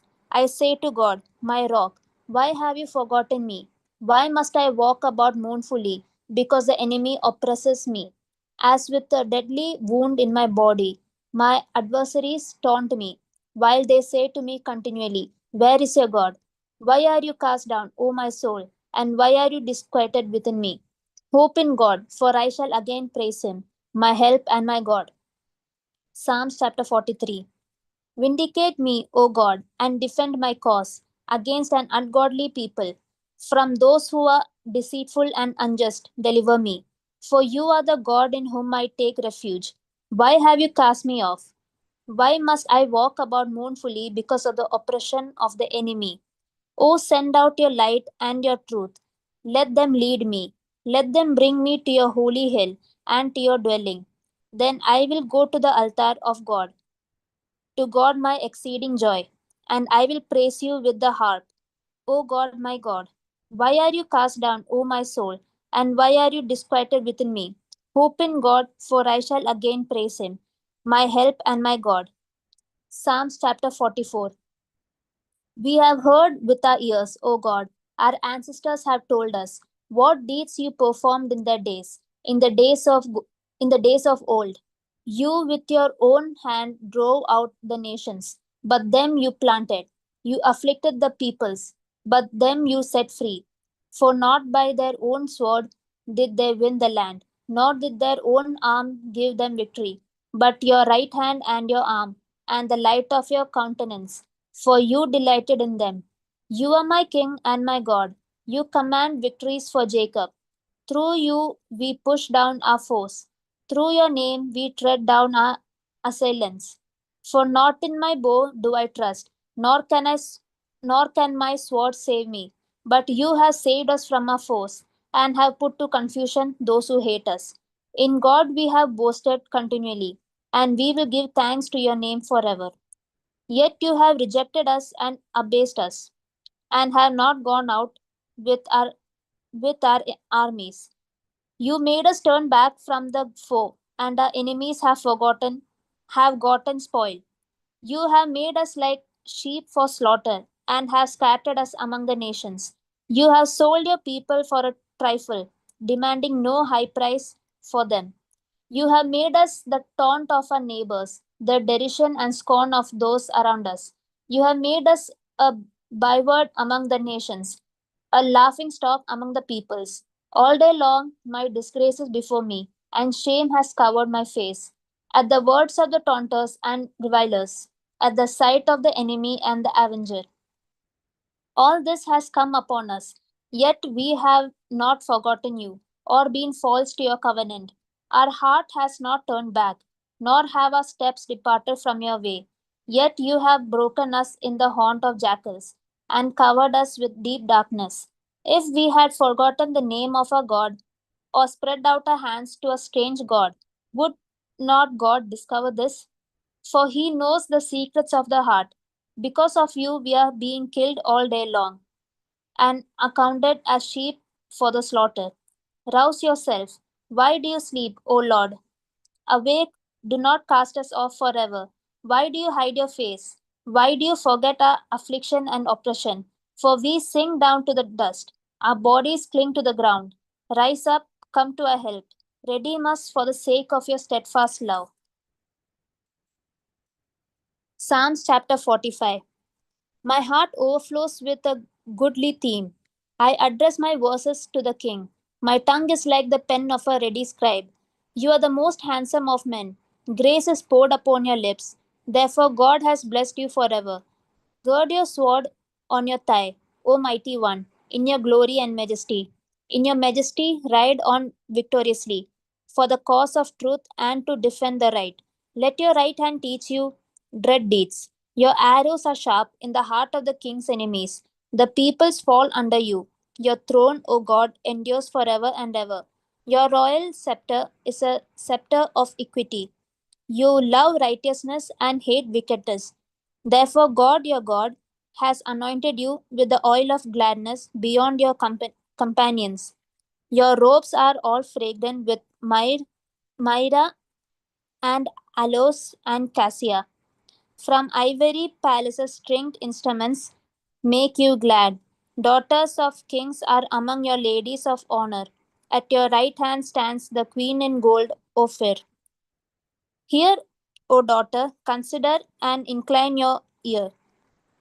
Forget your people and your father's house, and the king will desire your beauty. Since he is your Lord, bow to him. The people of Tyre will seek your favor with gifts, the richest of the people with all kinds of wealth. The princess is decked in her chamber with gold woven robes. In many colored robes, she is led to the king. Behind her, the virgins, her companions, follow. With joy and gladness, they are led along as they enter the palace of the king. In the king, in the palace, in the place of ancestors, you, O king, shall have sons. You will make them princes in all the earth. I will cause your name to be celebrated in all generations. Therefore, the peoples will praise you forever and ever. Psalms chapter 46. God is our refuge and strength, a very present help in trouble. Therefore, we will not fear, though the earth should change, though the mountains shake in the heart of the sea, though its waters roar and foam, though the mountains tremble with its tumult. There is a river whose streams make glad the city of God, the holy habitation of the Most High. God is in the midst of the city. It shall not be moved. God will help it when the morning dawns. The nations are in an uproar, the kingdoms totter. He utters his voice, the earth melts. The Lord of hosts is with us. The God of Jacob is our refuge. Come, behold the works of the Lord. See what desolations he has brought on the earth. He makes wars cease to the end of the earth. He breaks the bow and shatters the spear. He burns the shields with fire. Be still and know what I am God. I am exalted among the nations. I am exalted in the earth. The Lord of hosts is with us. The God of Jacob is our refuge.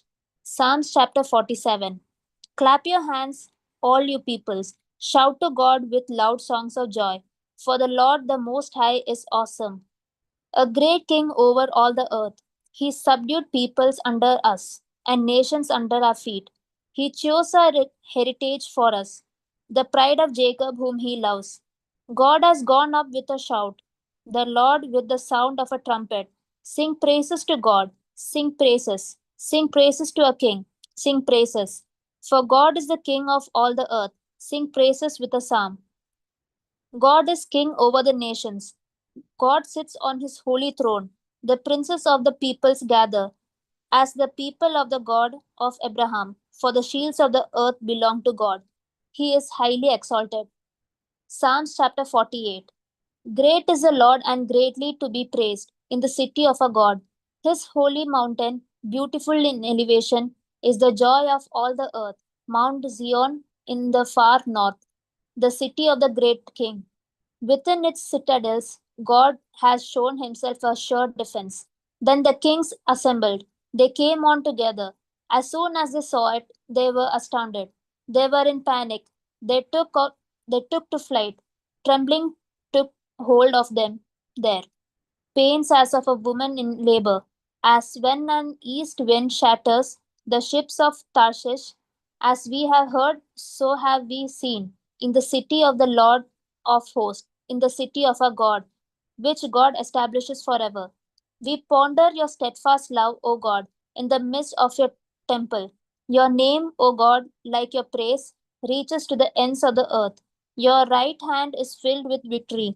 Let Mount Zion be glad. Let the towns of Judah rejoice because of your judgments. Walk about Zion, go all around it. Count its towers, consider well its ramparts. Go through its citadels, that you may tell the next generation that this is God, our God forever and ever. He will be a guide forever. Psalms chapter 49. Hear this, all you peoples. Give ear, all inhabitants of the world, both low and high, rich and poor together. My mouth shall speak wisdom, the meditation of my heart shall be understanding. I will incline my ear to a proverb. I will solve my riddle to the music of the harp. Why should I fear in times of trouble, when the iniquity of my persecutors surrounds me? Those who trust in their wealth and boast of the abundance of their riches. Truly, no ransom avails for one's life. There is no price one can give to God for it. For the ransom of life is costly and can never suffice that one should live on forever and never see the grave. When we look at the wise, they die. Fool and dolt perish together and leave their wealth to others. Their graves are their homes forever, their dwelling places to all generations, though they named lands their own. Mortals cannot abide in their pomp. They are like the animals that perish. Such is the fate of the foolhardy, the end of those who are pleased with their lot. Like sheep, they are appointed for Sheol. Death shall be their shepherd. Straight to the grave they descend, and their form shall waste away. Sheol shall be their home. But God will ransom my soul from the power of Sheol, for he will receive me. Do not be afraid when some become rich, when the wealth of their houses increases. For when they die, they will carry nothing away. Their wealth will not go down after them. Though in their lifetime they count themselves happy, for you are praised when you do well for yourself. They will go to the company of their ancestors, who will never again see the light. Mortals cannot abide in their pomp. They are like the animals that perish. Psalms chapter 50. The mighty one, God the Lord, speaks and summons the earth from the rising of the sun to its setting. Out of Zion, the perfection of beauty, God shines forth. Our God comes and does not keep silence. Before him is a devouring fire, and a mighty tempest all around him. He calls to the heavens above and to the earth, that he may judge his people. Gather to me, my faithful ones, who made a covenant with me by sacrifice. The heavens declare his righteousness, for God himself is judge. Hear, O my people, and I will speak. O Israel, I will testify against you. I am God, your God. Not for your sacrifices do I rebuke you. Your burnt offerings are continually before me. I will not accept a bull from your house, or goats from your folds. For every wild animal of the forest is mine, the cattle on 1,000 hills. I know all the birds of the air, and all that moves in the field is mine. If I were hungry, I would not tell you, for the world and all that is in it is mine. Do I eat the flesh of bulls or drink the blood of goats? Offer to God a sacrifice of thanksgiving, and pay your vows to the Most High. Call on me in the day of trouble. I will deliver you, and you shall glorify me. But to the wicked, God says, What right have you to recite my statutes or take my covenant on your lips? For you hate discipline and you cast my words behind you. You make friends with a thief when you see one, and you keep company with adulterers. You give your mouth free rein for evil, and your tongue frames deceit. You sit and speak against your kin. You slander your own mother's child. These things you have done, and I have been silent. You thought that I was one just like yourself. But now I rebuke you and lay the charge before you. Mark this, then, you who forget God, or I will tear you apart, and there will be no one to deliver. Those who bring thanksgiving as their sacrifice honor me. To those who go the right way, I will show the salvation of God. Psalms chapter 51. Have mercy on me, O God, according to your steadfast love. According to your abundant mercy, blot out my transgressions. Wash me thoroughly from my iniquity and cleanse me from my sin. For I know my transgressions, and my sin is ever before me. Against you, you alone, have I sinned, and done what is evil in your sight, so that you are justified in your sentence and blameless when you pass judgment. Indeed, I was born guilty, a sinner when my mother conceived me. You desired truth in the inward being. Therefore, teach me wisdom in my secret heart. Purge me with hyssop, and I shall be clean. Wash me, and I shall be whiter than snow. Let me hear joy and gladness. Let the bones that you have crushed rejoice. Hide your face from my sins and blot out all my iniquities. Create in me a clean heart, O God, and put a new and right spirit within me. Do not cast me away from your presence, and do not take your Holy Spirit from me. Restore to me the joy of your salvation, and sustain in me a willing spirit. Then I will teach transgressors your ways, and sinners will return to you. Deliver me from bloodshed, O God of my salvation, and my tongue will sing aloud of your deliverance. O Lord, open my lips, and my mouth will declare your praise. For you have no delight in sacrifice. If I were to give a burnt offering, you would not be pleased. The sacrifice acceptable to God is a broken spirit, a broken and contrite heart. O God, you will not despise. Do good to Zion in your good pleasure.